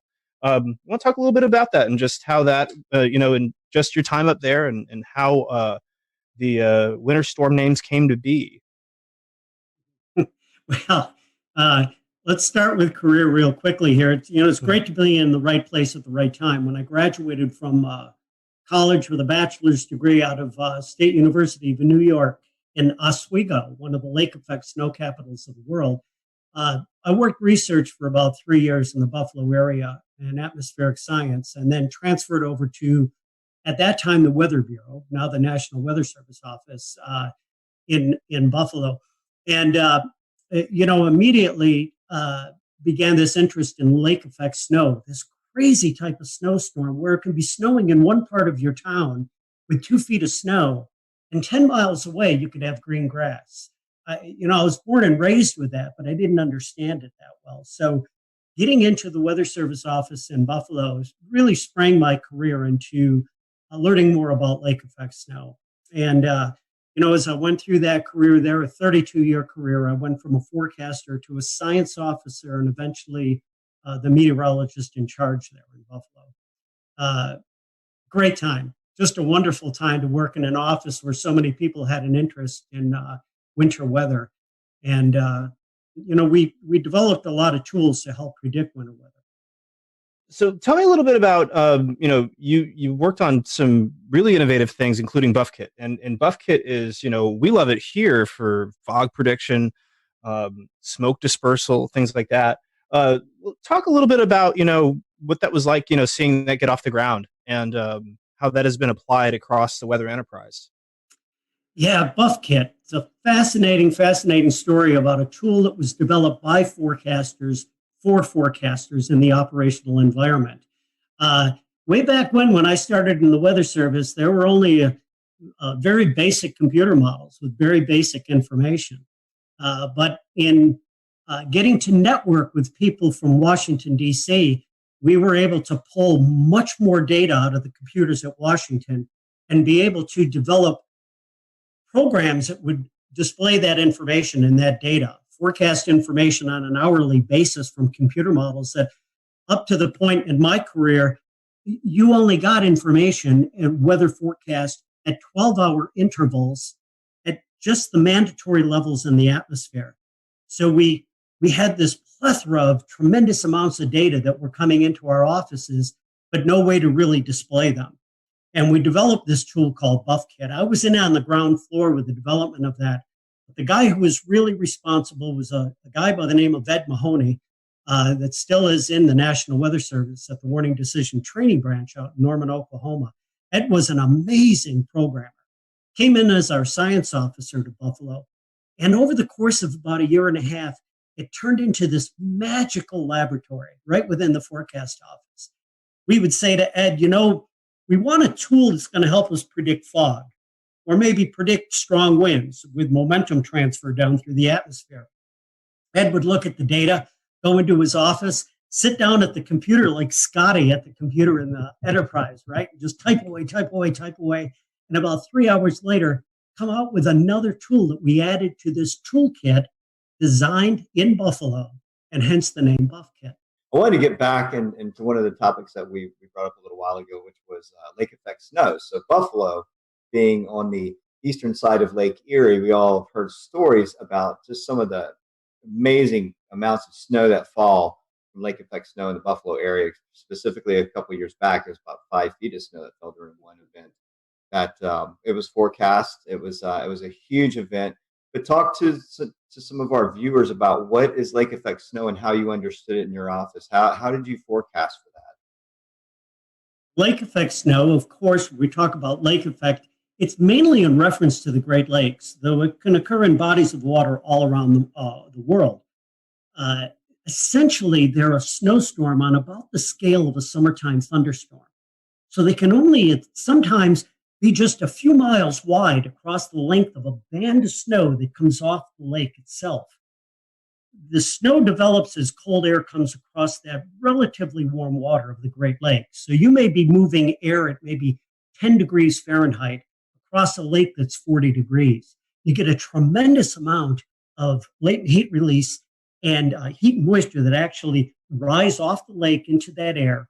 And as it continues to rise, it cools, condenses into snow. And then the wind direction is what determines where that snow falls. So as the winds change direction, the snow band will move downwind of that. And that's what the big challenge is to predict lake effect snow.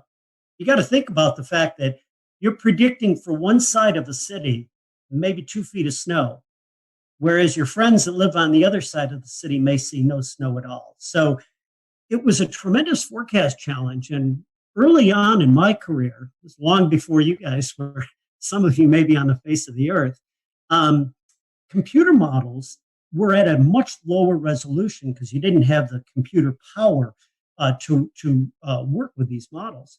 And some of these early models did not even see the Great Lakes. That is, the Great Lakes weren't even an input into the model. So they wouldn't even recognize the ability to predict or simulate a lake effect snowstorm. So early on, we actually had forecast methods that we used to predict these snows. And again, you see the Great Lakes there. These are huge bodies of water. I mean, they compose 20% of the fresh water in the world. I think about that. And I read a statistic on that. If you take all the water in the Great Lakes and you spread it across the entire United States, it would be 9 feet deep. So put that in your head and think about it. These are huge volumes of water, and they actually control the weather, and not only on a local scale, but on a regional scale across the eastern United States. And yes, and we may touch on this a little later, if you get the right wind direction off the Great Lakes, you can actually see lake effect snow down along the Appalachians. Very, very interesting. So a little bit, I just want to dive a little bit more into this, right? Because we touched on what the lake effect snow is. Wind direction for Lake Erie. If you look at the length and the width of the lake, not so much the depth or the longitude, but the latitude, you think west-southwest winds. And then how do you forecast the time that it's going to occur, say, like you said, 10 degree Fahrenheit air moving over 40-degree waters, at what point does that stop? We're looking at what kind of difference in the for maximum occurrence to happen, and then for how long is this going to occur? How do you know when the valve shuts off? Yeah, it's a very interesting and important question there. I like the question. The question is, how long is it going to last? What's the intensity going to be, in addition to where it's going to occur? What's important is you need cold air moving across the Great Lakes, but that cold air has to be deep enough to allow clouds to grow to a great enough depth to produce snowfall. If the cold air is really, really shallow, like that cold air that dams here on the east side of the Appalachians and is really shallow, you're not going to develop the clouds to produce lake effect snow. So that's a very important parameter. As far as how long is it going to last, once again, once that layer of cold air becomes shallow enough that it gets squeezed out by high pressure that moves across the area and begins to produce subsidence, that will cut off the lake effect snow. But in any particular locale, any location, it's the wind direction that determines where the snowband is going to be. So that snowband may be going like crazy over your little suburb, your area, and as little as a 10-degree shift in wind, just like that, will kick the snowband 10 or 15 miles north of you or south of you, and you'll go into clear skies at times. So it's a very, very intricate set of parameters that produce lake effect snow. Again, temperature difference to get that heat and moisture off the lake, the depth of the cold air to allow clouds to grow, and then the wind direction, which determines where that will all occur. And if you put all those parameters together and keep the winds in one direction for a long period of time, then you get pasted with snow. If you're under that snow band, think about the fact that it can produce 4 to 6 inches of snow an hour. Put that snow band over you for about an 8-hour period, and you're looking at anywhere from 32 to 36 inches of snow. Very insightful. Thank you for those answers. I got one more topic to ask you about, and then I'm going to hand this off to Scotty. Tell us about some of your most memorable winter events. Being from up north, you probably can give you one a year from up there. But, and again, many of you too young to remember this, but one of the coldest winters on record in the eastern United States was back in the winter of 1976-77. And in January of 1977, everything came together in the right or wrong place, depending on how you would define it, at the right place at the right time into upstate New York, western New York off of Lake Erie, and produced a 5-day blizzard known as the Blizzard of 77 in Buffalo, New York. Unfortunately, 29 people died during the blizzard. Many of them were found frozen in their cars that had gotten covered over by snowfall from 5 days. And think about this, 5 days of blizzard conditions. Blizzard conditions that stranded people on roadways. Back then, you didn't have cell phones. You couldn't get on that phone and just call someone to help you. The conditions occurred with temperatures down near the freezing or the zero mark and wind chills down to 20 to 30 below zero. Anyone caught outside in that storm was in peril. And again, unfortunately, there were many, many people that died from that. That was probably the benchmark storm for me because the intensity and the duration of that event. But we've had other really interesting lake effect snow events that have occurred. Back in Christmas week of 2001, I was working at the office in Buffalo, and during that week, we picked up 82 inches of snow. And this wasn't in mountainous areas or areas that were not populated. It was right across the city of Buffalo, and that really put the city at a standstill for several days. Tom, when you had a chance to go to the Weather Channel, your area of responsibility grew from upstate New York to the entire country. What was that learning curve like? Oh man, what an education to go from forecasting for, several counties in a portion of the state, and then all of a sudden ending up being responsible for forecasts across the entire nation. At any one point in time, and I've had this happen more than once in my career there, I'd be covering a storm coming into the West Coast, pasting the Sierra with heavy snow, a second weather system that was developing a lee cyclogenesis coming off of the Rockies, and maybe a third weather system that was working up the East Coast to produce a Northeast snowstorm.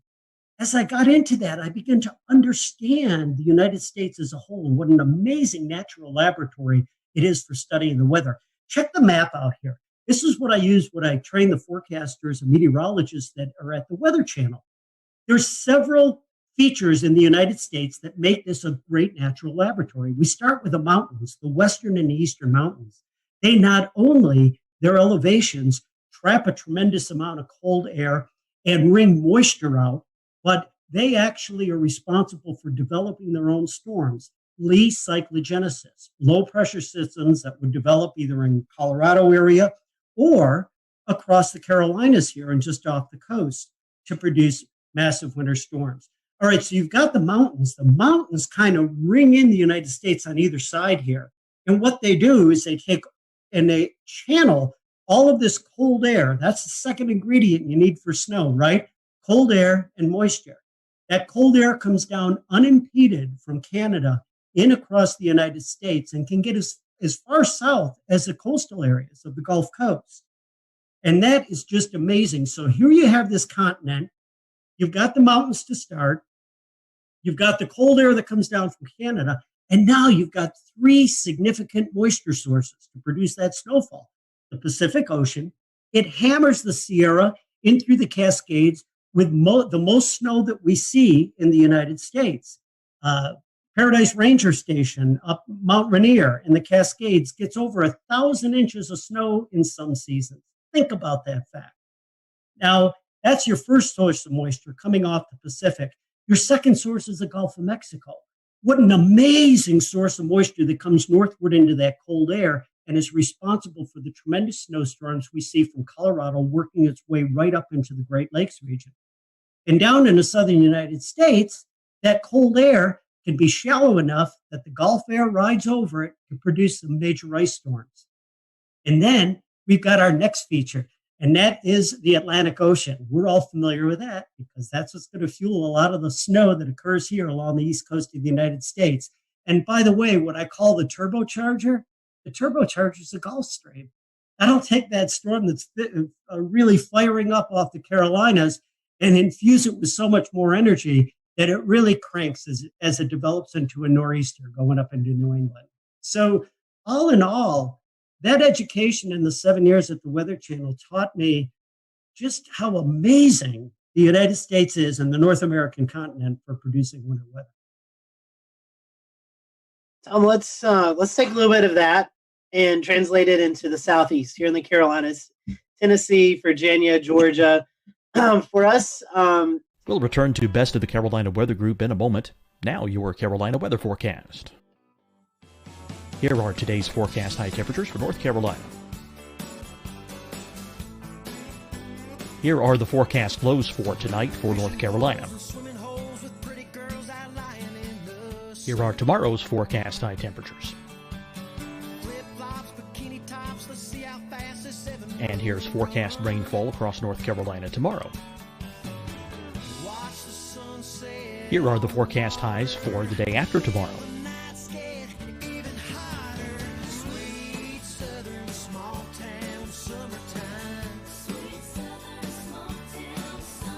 And here's the forecast rainfall across North Carolina for the day after tomorrow.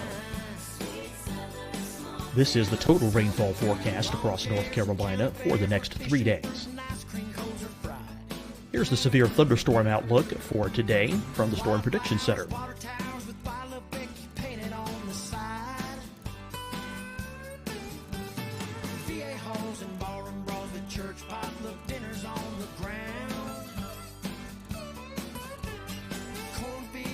Here are the forecast high temperatures for today for South Carolina. Here are the low temperatures for today for South Carolina. Here's the probability of precipitation forecast across South Carolina today. And here are the rain chances across South Carolina tonight. Here are tomorrow's forecast highs across South Carolina. Here are the forecast low temperatures for tomorrow for South Carolina. And here is the probability of precipitation across South Carolina tomorrow. Here's the precipitation chances across South Carolina tomorrow night.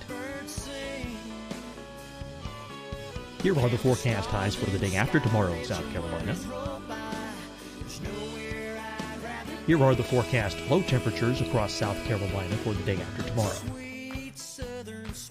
And here are the rain chances across South Carolina for the day after tomorrow. And South Carolina's probability of precipitation for that night. Here's the Storm Prediction Center's severe thunderstorm outlook across South Carolina for today through tonight. Here's the Storm Prediction Center's severe thunderstorm outlook across South Carolina for tomorrow and tomorrow night. And here's the Storm Prediction Center's severe thunderstorm outlook across South Carolina for the day after tomorrow through that night. Here's the severe thunderstorm outlook for today from the Storm Prediction Center.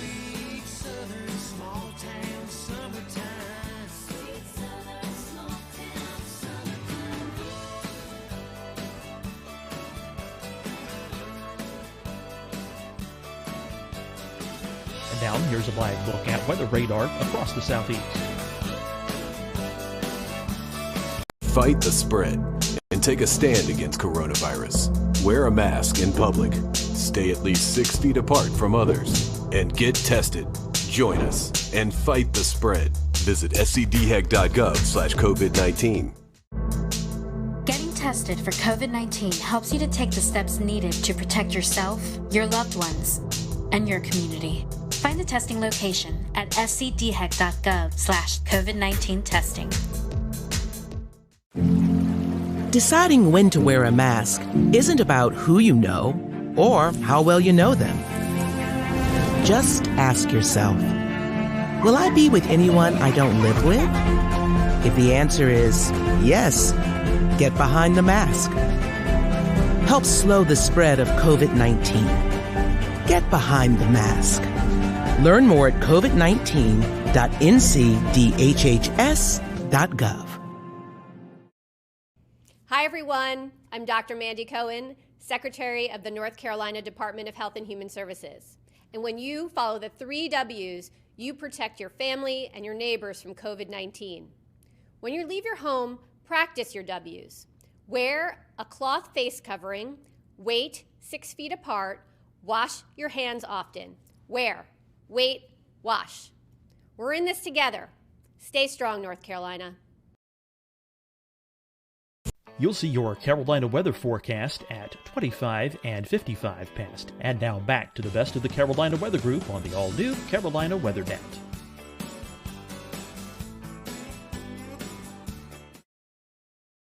You kind of talked a little bit about the CAD situation. What are our typical setups? We hear Miller A, Miller B systems. Talk to us about what we need to see here in the Southeast to get a winter storm. Well, again, I always talk about 2 ingredients, right? You need cold air and you need moisture. And it doesn't have to be exceptionally cold air. It just has to be cold enough. But my gosh, that temperature profile in the atmosphere, where the air is cold and where the air is warm, means everything as to the type of precipitation you get. Now, you get across the Carolinas in the Southeast, you're east of the Appalachian Range.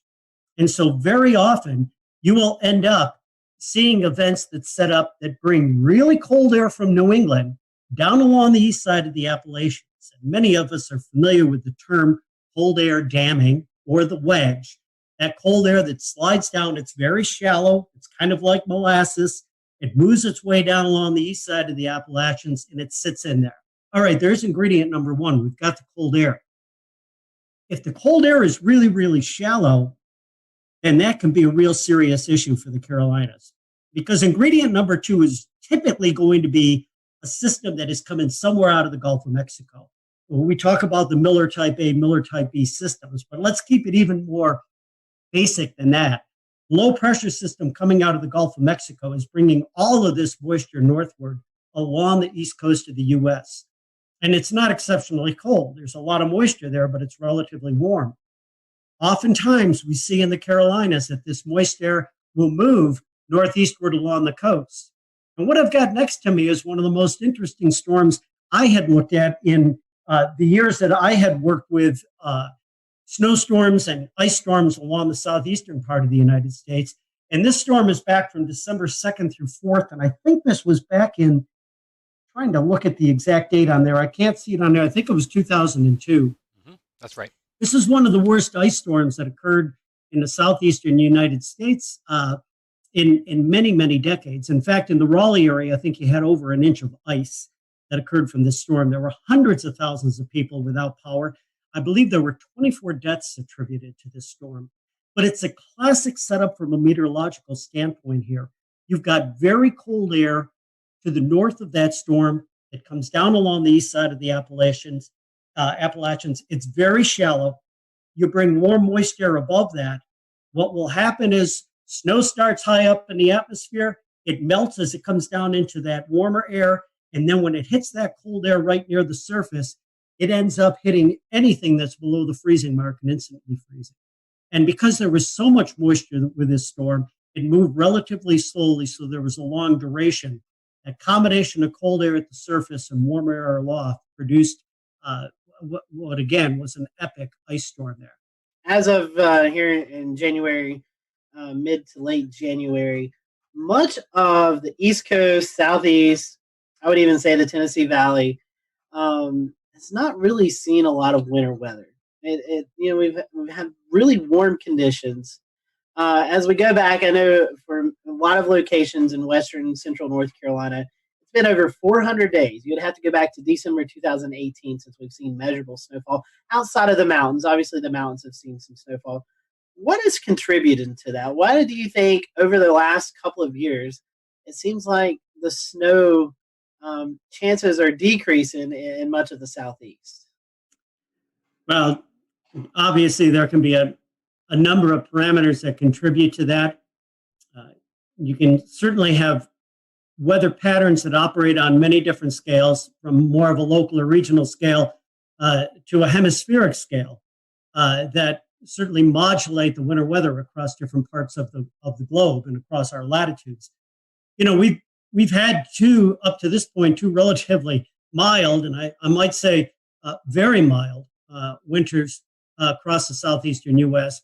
We've had a jet stream that has been defined by oftentimes a trough in the western U.S. and a ridge over the eastern U.S., which is not allowing much in the way of cold air to get down into this part of the world. But you can't neglect the fact that all this is occurring on a background of a warming globe.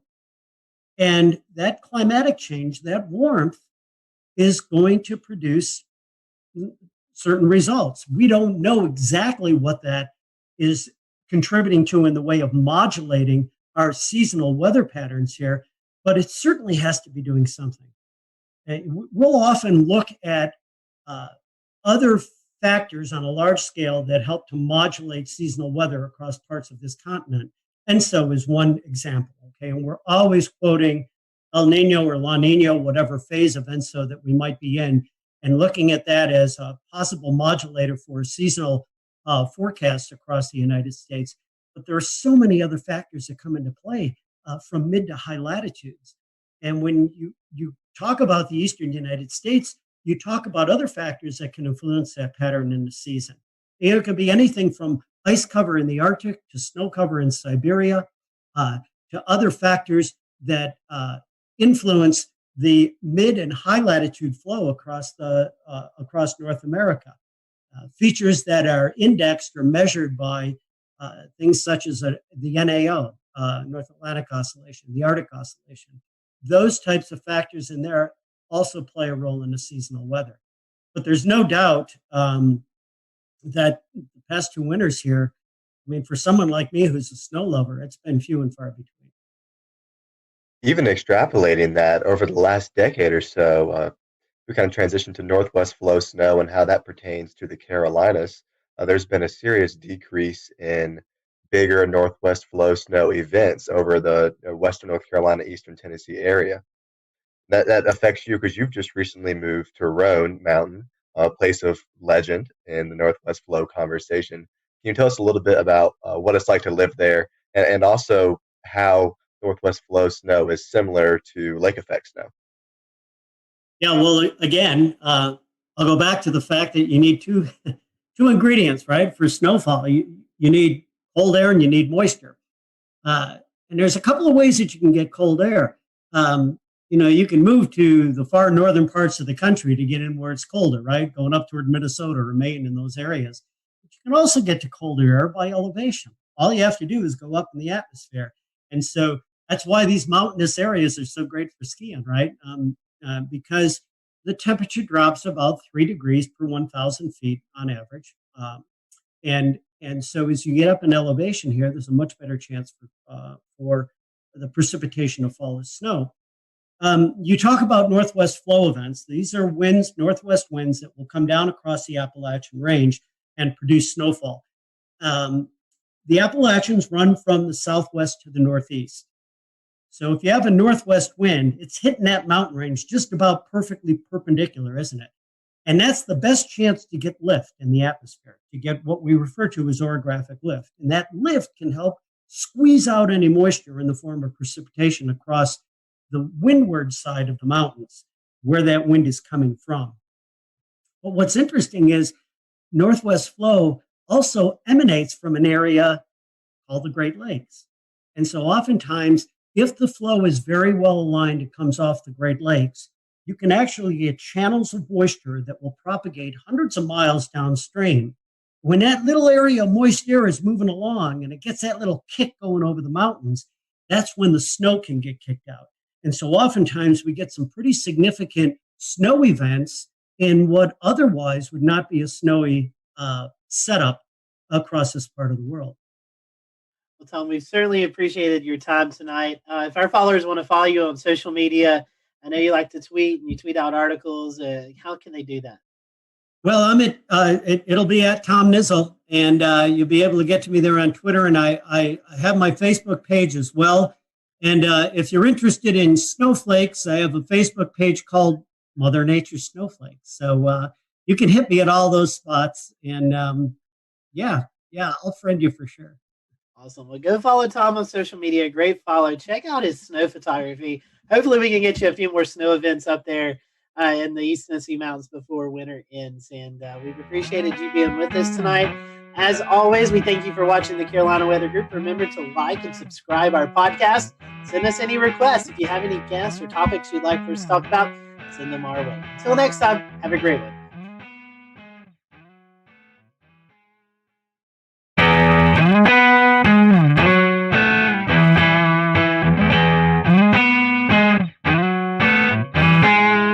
Hello, everyone. Welcome to the Carolina Weather Group. We're happy to have you this evening, and we're going to be talking about winter weather. It's getting cold outside, and eventually we're going to be talking about some of those wintry precipitation events that likes to kind of rear its head here in the southeast, here, especially in the Carolinas in the wintertime. So with us tonight is Trish Palmer.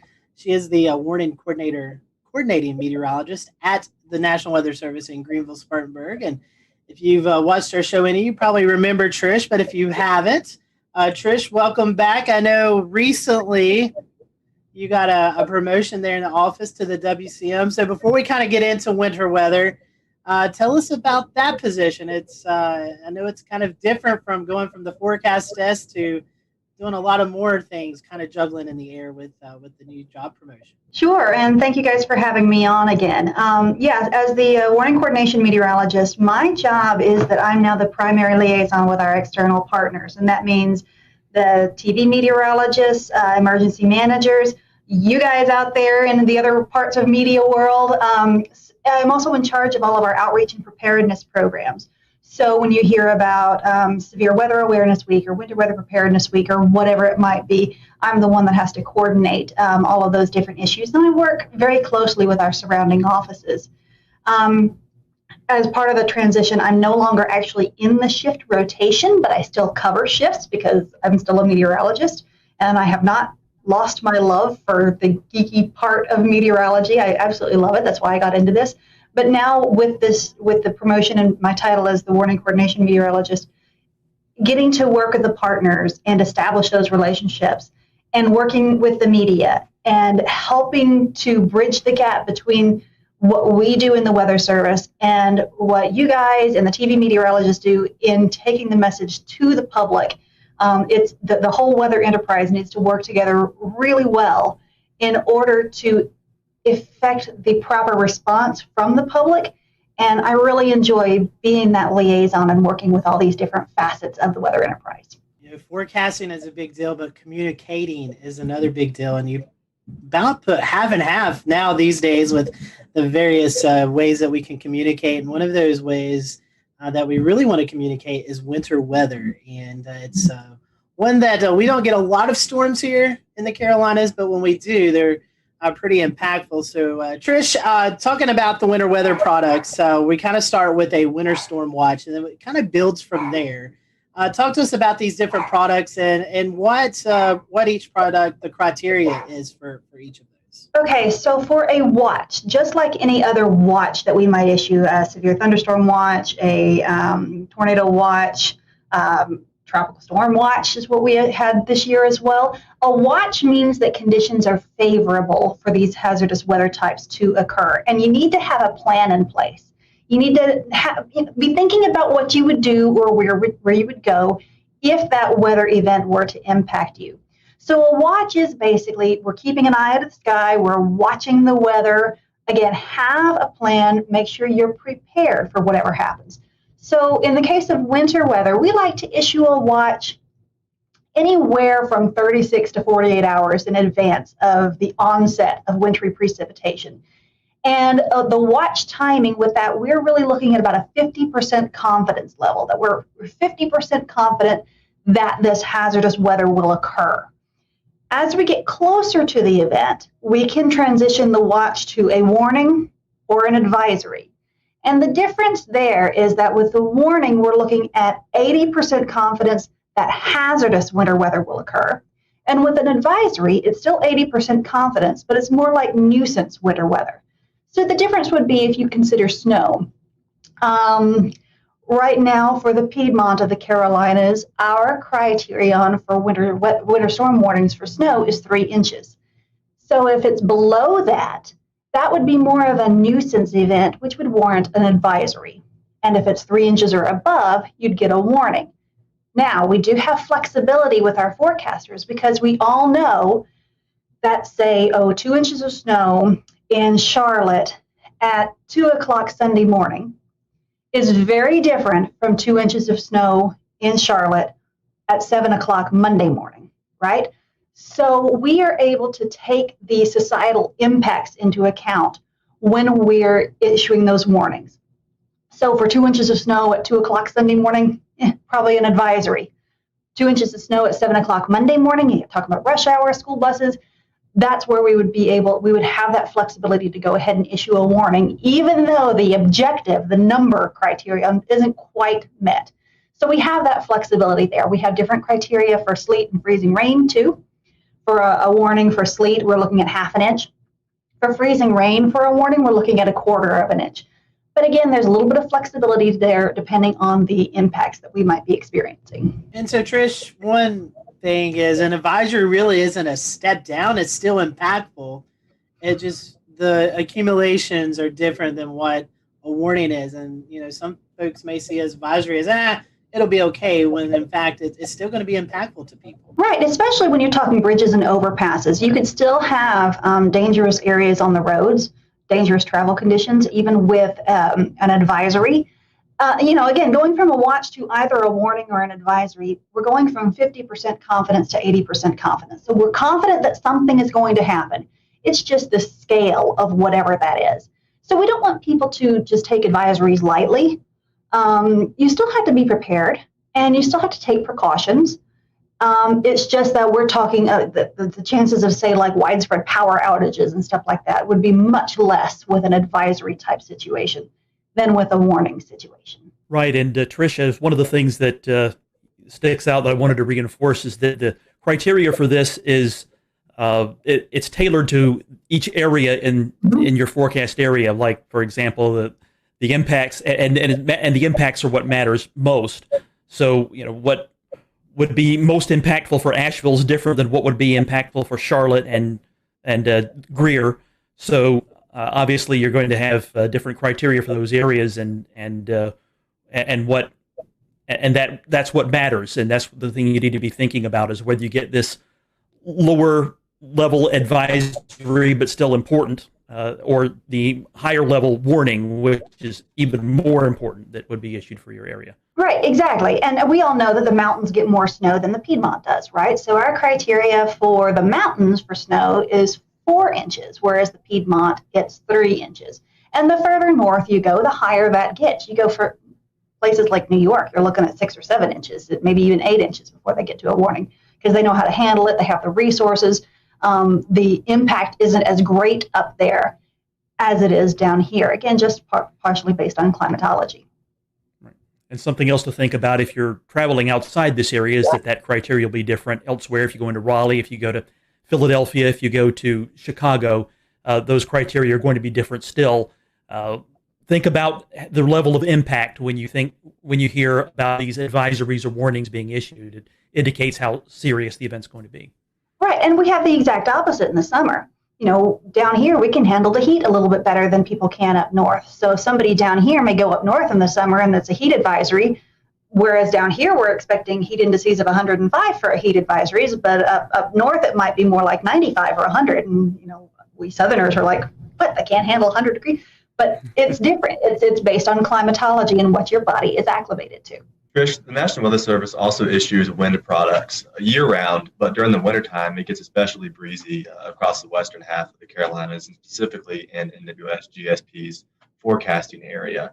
That's maybe not a winter weather type that most people think about, but it can definitely drive wind chills down and cause widespread power outages. So can you talk a little bit about the criteria for wind products in general? Sure. Well, we've got the wind aspect, and we've got the wind chill aspect. And then, of course, we have the winter weather aspect.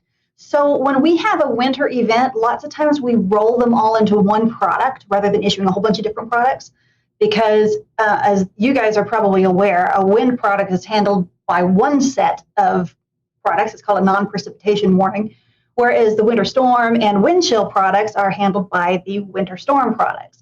So it can get very confusing. So we often wrap these in together. And so we can sometimes tweak our criteria to make it match what the weather is looking like. And again, just to make more sense to the residents across the Western Carolinas and Northeast Georgia. So for example, when we issue a high wind warning, that's when we're expecting frequent gusts over 50 knots or 58 miles per hour. That's not uncommon in the northern mountains in the middle of the winter, because we have the jet stream coming down. We've got some really tight pressure gradients that set up often. And anybody who's watched the weather at Grandfather Mountain knows it can get very, very, very windy up there. So you'll see those products a lot. The step down from there is a wind advisory. And that's really when we're expecting winds, 30 to 39 miles per hour with frequent gusts over 40 to 45 miles per hour. Again, we have the flexibility to adjust that. It's been kind of a wet season, so maybe we might issue a wind advisory at wind speeds just a little bit lower. We also know that once we get to wind speeds that are over 35 miles per hour, school buses have a real hard time driving in that. So we're trying to line up our products a little bit more with what the schools are needing from us. And that's part of the communication between us and those decision makers. So they let us know what they need, and we tell them what the weather is going to be. And sometimes it's just easier for us to issue a product based on those more widespread impacts. So when we take the wind and the temperatures into account, then we get the wind chills on top of that too, right? So once we're looking at wind chills below 0 Fahrenheit, that's when we're going to start looking at wind chill advisories, wind chill warnings. Again, it's going to be a little bit lower in the mountains than it would be in the Piedmont. But again, we're not going to, during a winter weather event, we're not going to issue a winter storm warning for 4 inches of snow and then a separate product for -5 wind chills and then a separate product for 40-mile-per-hour winds. We're going to all roll them into one product and then just outline it there in the text. And so, Trish, one more thing, and we'll kind of transition out of the warnings. There is a few more that we've not talked about. And that's the ice storm warning. We've had those occasionally here in the Carolinas. Can you tell us a little bit about that product? Okay. Well, again, it gets kind of complicated with all these different types of products. But we have a winter storm warning and we have an ice storm warning. The difference is that a winter storm warning is considered, either a mix or a mostly sleet or snow event, whereas an ice storm warning is mostly freezing rain. The difference is, again, in the impacts. When we have snow, we don't have quite as many widespread power outages as we might with a freezing rain event, because the freezing rain is accumulating on the power lines, whereas snow doesn't always accumulate on the power lines. The difference is, like, if we could look back to December of 2018, that was pretty kind of an earlier snow event. So there were still some leaves on the trees that hadn't fallen off. And so we had more widespread and prolonged power outages just because, the leaves were brown, but they hadn't all fallen off. So there are some, again, impact-based issues that we're dealing with there. But freezing rain can often be a bigger hazard for travel than snow can, because if we can get the roads treated for snow, lots of times the road crews can keep up with it. But ice is a totally different beast, because you've got the power lines, you've got the tree issues, you've got bridges and overpasses. Sometimes you can't even walk. Whereas with snow, you get a little bit of traction just based on the snow itself.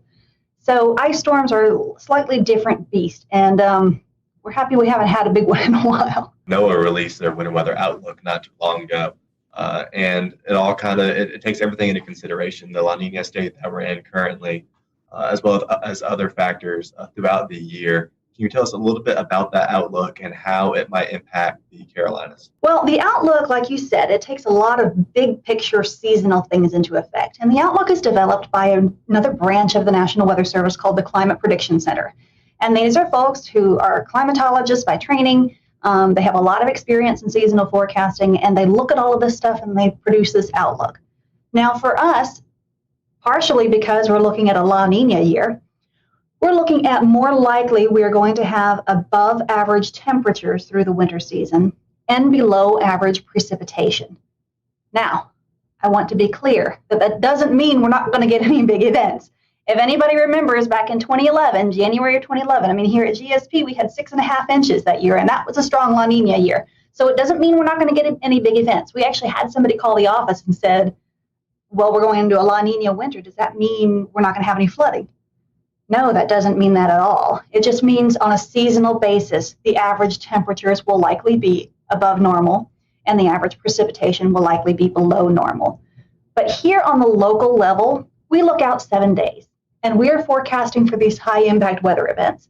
And we're going to issue watches and warnings no matter what the seasonal outlook is, because you could still have an extreme event any time of year. Very important to consider when we live in the South here that one snowstorm can bring you double your normal snowfall in a year. So even though on average we're likely to see a warm and dry winter, it only takes a 1 week long cold pattern to give you above normal snowfalls. So keep that in mind, because what's normal is actually not much. We'll return to Best of the Carolina Weather Group in a moment. Now your Carolina weather forecast.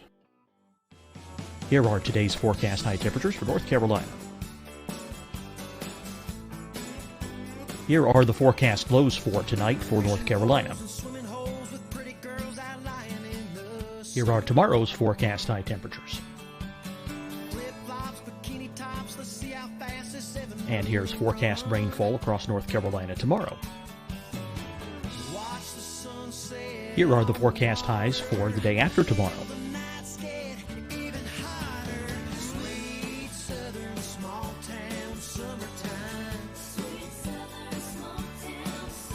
And here's the forecast rainfall across North Carolina for the day after tomorrow. This is the total rainfall forecast across North Carolina for the next 3 days. Here's the severe thunderstorm outlook for today from the Storm Prediction Center.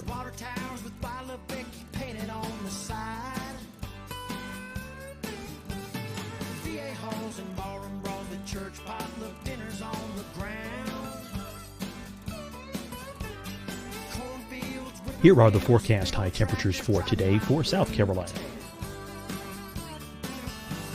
Here are the low temperatures for today for South Carolina. Here's the probability of precipitation forecast across South Carolina today. And here are the rain chances across South Carolina tonight. Here are tomorrow's forecast highs across South Carolina. Here are the forecast low temperatures for tomorrow for South Carolina. And here is the probability of precipitation across South Carolina tomorrow. Here's the precipitation chances across South Carolina tomorrow night. Here are the forecast highs for the day after tomorrow in South Carolina. Here are the forecast low temperatures across South Carolina for the day after tomorrow. And here are the rain chances across South Carolina for the day after tomorrow. And South Carolina's probability of precipitation for that night. Here's the Storm Prediction Center's severe thunderstorm outlook across South Carolina for today through tonight. Here's the Storm Prediction Center's severe thunderstorm outlook across South Carolina for tomorrow and tomorrow night. And here's the Storm Prediction Center's severe thunderstorm outlook across South Carolina for the day after tomorrow through that night. Here's the severe thunderstorm outlook for today from the Storm Prediction Center.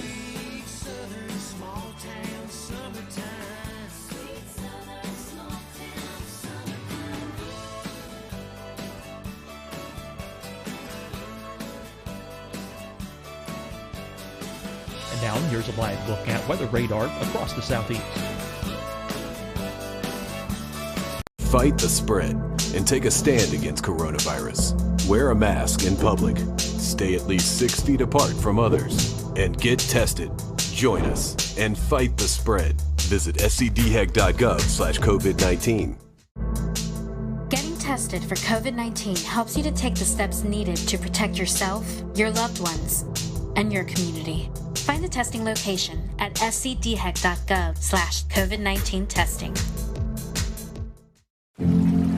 Deciding when to wear a mask isn't about who you know or how well you know them. Just ask yourself, will I be with anyone I don't live with? If the answer is yes, get behind the mask.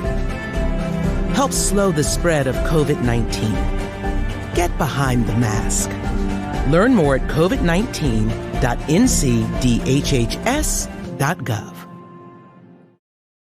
Hi, everyone. I'm Dr. Mandy Cohen, Secretary of the North Carolina Department of Health and Human Services. And when you follow the 3 W's, you protect your family and your neighbors from COVID-19. When you leave your home, practice your W's. Wear a cloth face covering, wait 6 feet apart, wash your hands often. Wear, wait, wash. We're in this together. Stay strong, North Carolina. You'll see your Carolina weather forecast at 25 and 55 past. And now back to the best of the Carolina Weather Group on the all-new Carolina Weather Net.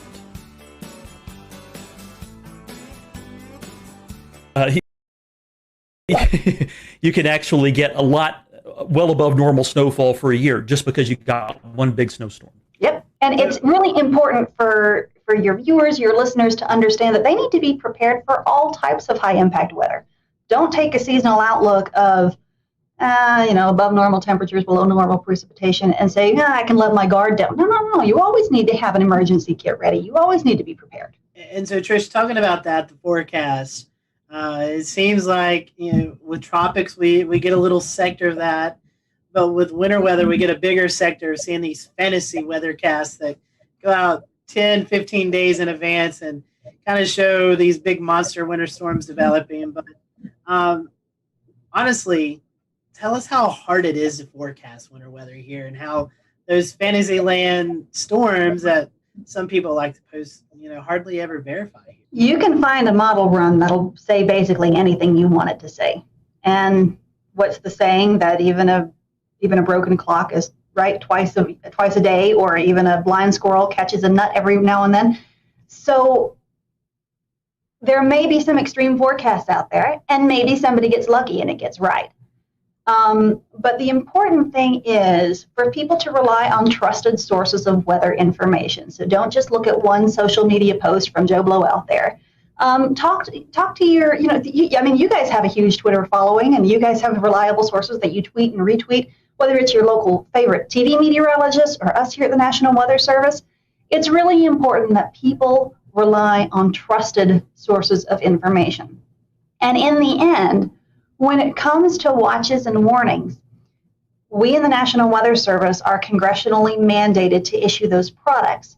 And then we rely on you guys on the media side of things, whether it's TV media or internet media or whatever, to get the word out there to the public. I mean, some people will get it through our website. But our interface is more working with the media and emergency managers. So we really rely on you guys to be the go-between between us and the public. So again, we're the ones that are issuing the watches and warnings, but often it's you guys in the media that are communicating that to the public. So that back and forth interaction is really important. And when it comes down to some random social media post with some random forecast, anybody can be right every once in a while, and a lot of that is just clickbait. They want people to click on them to get likes or followers or whatever. And there's really no point in scaring people with crazy forecasts all the time. Again, go to your reliable, trusted sources of weather information. Absolutely. Know your meteorologist. If you're finding weather information from someone you don't know who is actually posting it, it's some anonymous type of weather site, you may want to take that with a grain of salt. Exactly. If it's the National Weather Service, a company like the Weather Channel or AccuWeather, or a local meteorologist, those are the ones you can trust, especially if you're hearing the same or similar message from all of them. Trish, we were talking about that. Obviously, winter weather gets everyone excited. But there's also some aspects here in the Southeast where we could see severe weather in the wintertime. We have seen, severe weather aspects. And even when you mention La Nina, you in the back of your mind, late winter, early spring, you think of potential of an active fire season. So there's other things that we're looking at in the wintertime besides snow, sleet, freezing rain, and high winds. Yes. We live in a very active portion of the country. We don't really get a break here. There's not really much of a down season. Sometimes October, early November can be kind of quiet. It's actually kind of quiet out there this week. But certainly recently it hasn't been. We've had a lot of rain and some big flooding events. So there's always something that could be happening. So like you said, winter, we're going into winter weather. That doesn't mean that there's not going to be tornadoes at some point. February 6th of last year, we had a pretty big event back then, this past year. We had tornadoes back in January of 2020. So tornadoes can happen any time of year. And again, that's why people need to be watching the forecast, be prepared for anything. And you mentioned fire weather. We've been lucky in the fire weather aspect, and that we haven't had much of a fire weather season in the past few years. It's been 2016 since we've had a really big one, and that was a bad one. To avoid fire weather, we've got to have a lot of water, right? So you get 6 of one, half dozen of the other. But that is certainly an issue before the leaves start greening up, the big spring green up. As we get into late winter, we still got leaves on the ground. It's not quite as wet anymore. We still got some big wind systems that are coming in that'll continue to dry us out. So yeah, fire weather in the early part of the spring is a big issue. This time of year also, in the late fall, it's also a big issue because all the leaves are falling down. So it's also always important to be monitoring fire weather conditions as well, especially if you need to do some outdoor burning. Check with your local officials to find out if there's a burn ban. Please do not burn a brush pile without checking the forecast. I have personal experience with this. A few years ago, our neighbors did not check the forecast and went to burn a brush pile. And they left, there was one guy there with a tractor to watch it, and it got out of control. And we noticed more and more smoke. We all happened to be home that day. There was more and more smoke coming by our windows. Our baby girl was up taking a nap. And so my husband goes, he looks, and there's a fire in our yard. So we actually had to call 911, and there were 2 different units that had to come out. We had a 2-alarm brush fire around our house. And then they're first concentrating on a propane tank. And, in the heat of the moment, you don't think about it. But looking back, if I had realized that if I had put the 2 and 2 together, fire, propane tank, I would have completely panicked. In that case, they got the fire out, but it could have been a devastating situation because our mulch was on fire. It was very scary. Our little boy was terrified. Little baby slept through it all, but you've just got to be careful. You've got to watch what you're doing and pay attention to the forecast. So, Trish, what are some of the sensible safety precautions that the public can take? We talk about putting together a kit so that you can be prepared, but what would go into that and really tailored towards winter weather? Well, it'll depend on what you're doing and what you need to be doing and your life situation. So if you're at home and we have a winter storm warning and you don't need to be anywhere, and hopefully not, you're going to want to have your standard a gallon of water per person per day in case you lose power and can't get water, especially if you're on a well. You're going to want to have any medications. You're going to want to have non-perishable foods, and make sure you have a manual can opener for any cans that you have. You're going to want to have extra blankets and stuff nearby. If you're using something like a kerosene heater or something, or propane gas fireplace or something like that, you need to be aware of carbon monoxide issues. And always have a way to vent the carbon monoxide out. And if you've got the best thing is to have a carbon monoxide detector in your house, because that is truly a silent killer. Because people go to sleep and they never wake up. They have no idea, they don't know what happened. So again, have a way to stay warm, have a way to stay fed, and have plenty of water. If you have babies, make sure you have plenty of baby supplies with you. Again, your medications. If you need oxygen or something like that, maybe you need to have some extra supplies with you there. If you have pets, that's another thing. You need to have a way for your pets to have water and food and maybe bring them inside. Or if you have like farm pets, make sure that they're taken care of. If you need to be out on the road for any reason, if you must be out on the road, we've got a lot of first responders that have to be out on the road. Make sure you have a bag of kitty litter or ice melt or something like that in your vehicle. Make sure you have an ice scraper. Make sure you have a blanket in case you get stuck. Make sure you have some food and some water.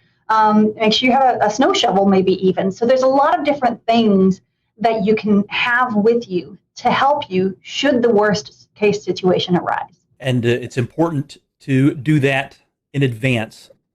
Yes.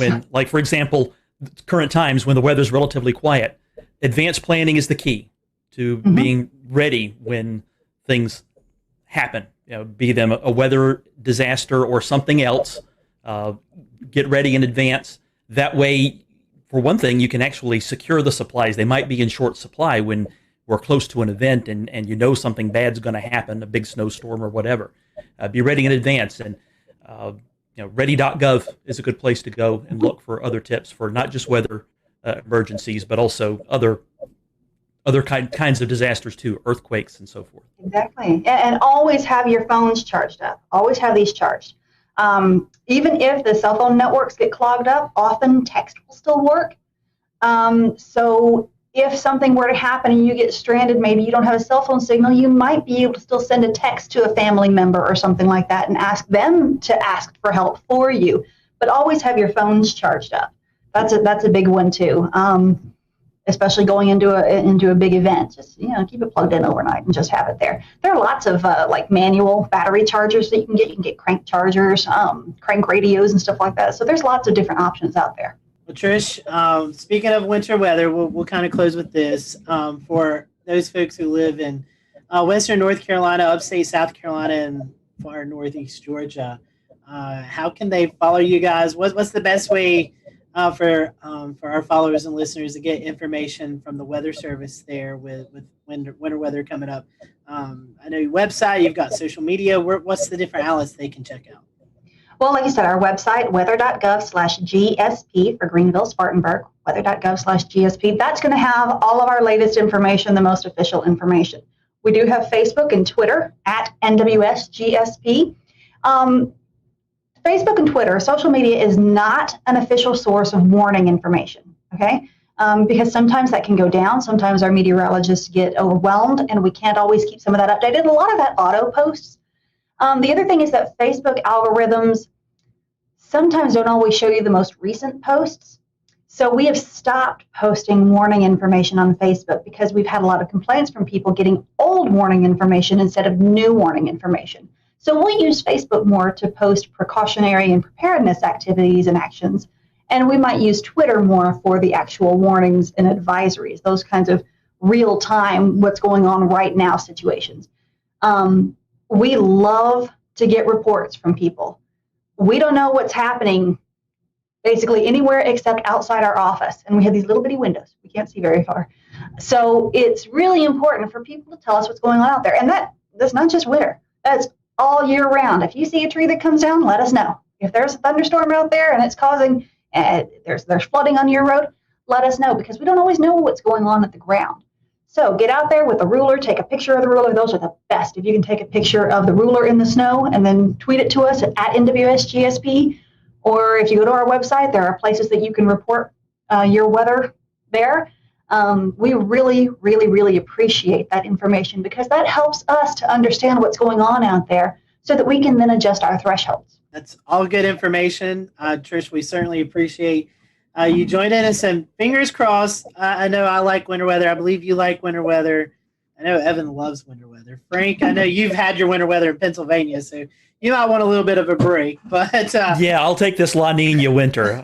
Hopefully it's at least 60 degrees every day for now through March. I'll be fine with that. But for the rest of us who are wanting winter weather, we hope that we'll get some. And Trish, we thank you and your crew down at GSP for all you do. I know it's been a very busy year, and maybe we can get one or two winter weather events and then let you guys get a little bit of a break. Maybe we can. And we really appreciate you guys, because like I said earlier, we really rely on you guys in the media, whatever type of media it is, whether it's television or social media or podcasts and videocasts and all of this stuff. Again, we rely on you guys to be the go-between between us and the public. And we appreciate the efforts that you guys make to help in that regard. We're honored to do it and honored to help you all out any way we can. And we thank you guys, our followers. Give us a like on this podcast. Let us know if you found this information valuable to you. And be sure to follow GSP on Facebook and Twitter, and let them know what you are seeing this winter season. So for everyone here at the Carolina Weather Group, hope you have a great evening, and we will talk to you soon.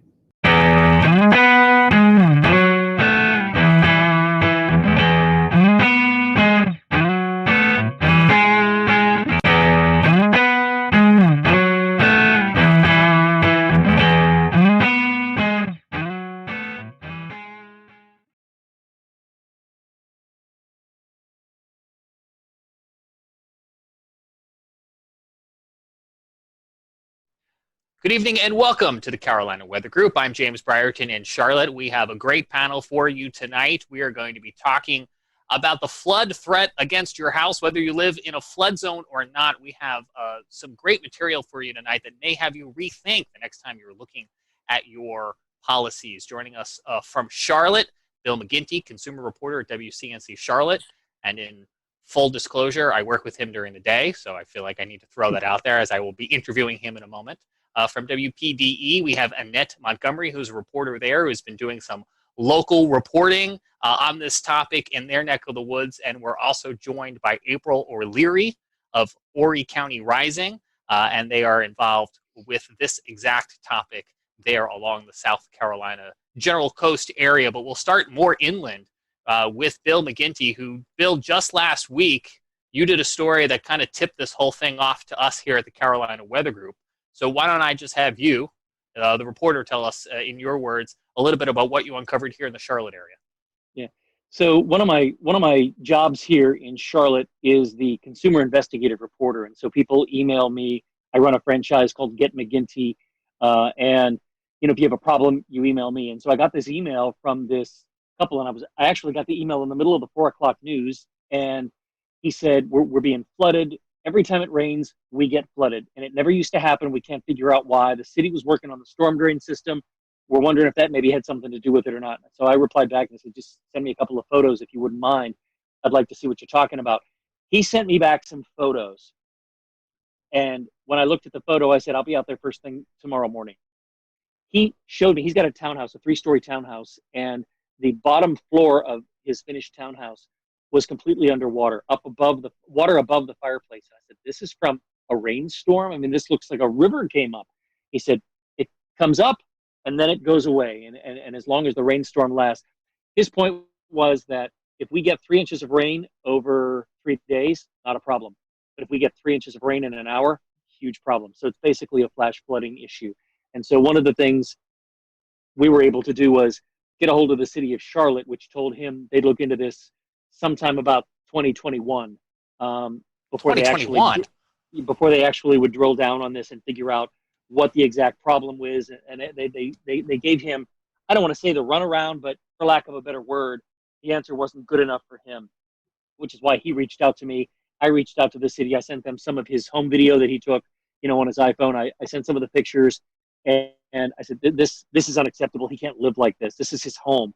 And so within a week, they had some digging equipment out there, and what they found was a couple of blockages in those pipes. And so just before we came on, and I mean literally just before we came on, within the last half hour, I got a text from him. They got some rain here in Mecklenburg County tonight, and he said, so far so good, fingers crossed, we haven't flooded.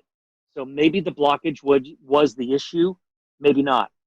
It's going to take a couple of more rainfalls before we know for sure. So I'm crossing my fingers that maybe we have solved this issue.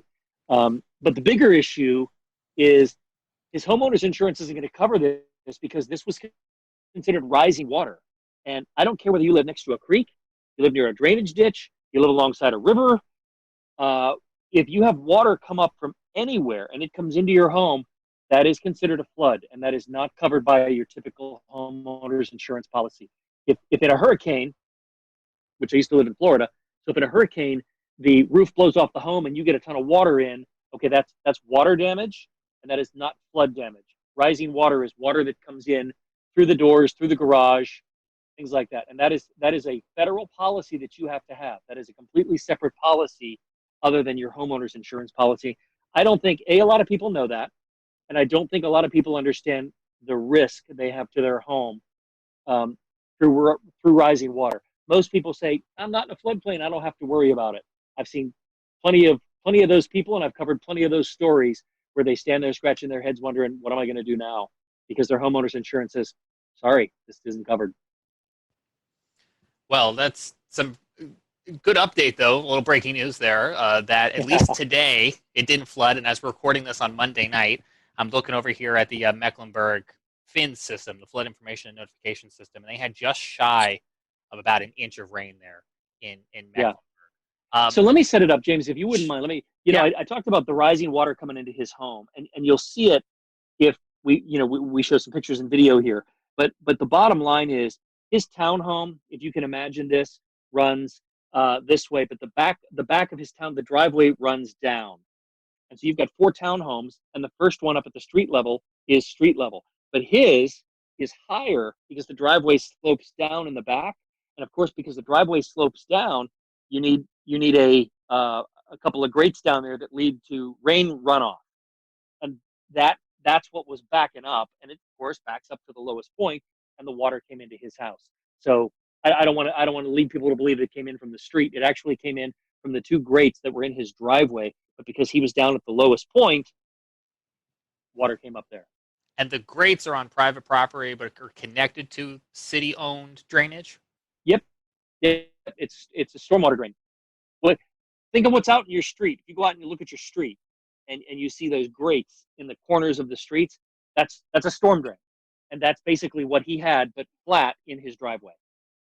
And people will probably know from looking at those, you'll sometimes see the little placard on them that says, do not drain liquid oil and such down into those, because they're connected to the streams and the creeks and the waterway. 100%.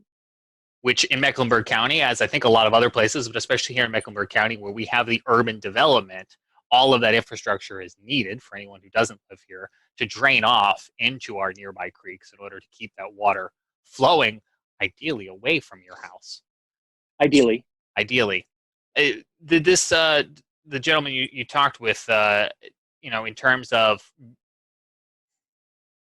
repayment, is the city offering anything in terms of mitigating this flood damage to his home?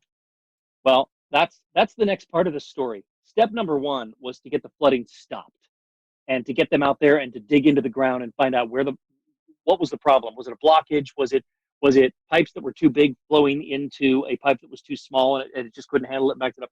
So step number 1 was getting the flooding stopped. But to answer your question, that's where the lawyers get involved, and that's where the city's legal department gets involved.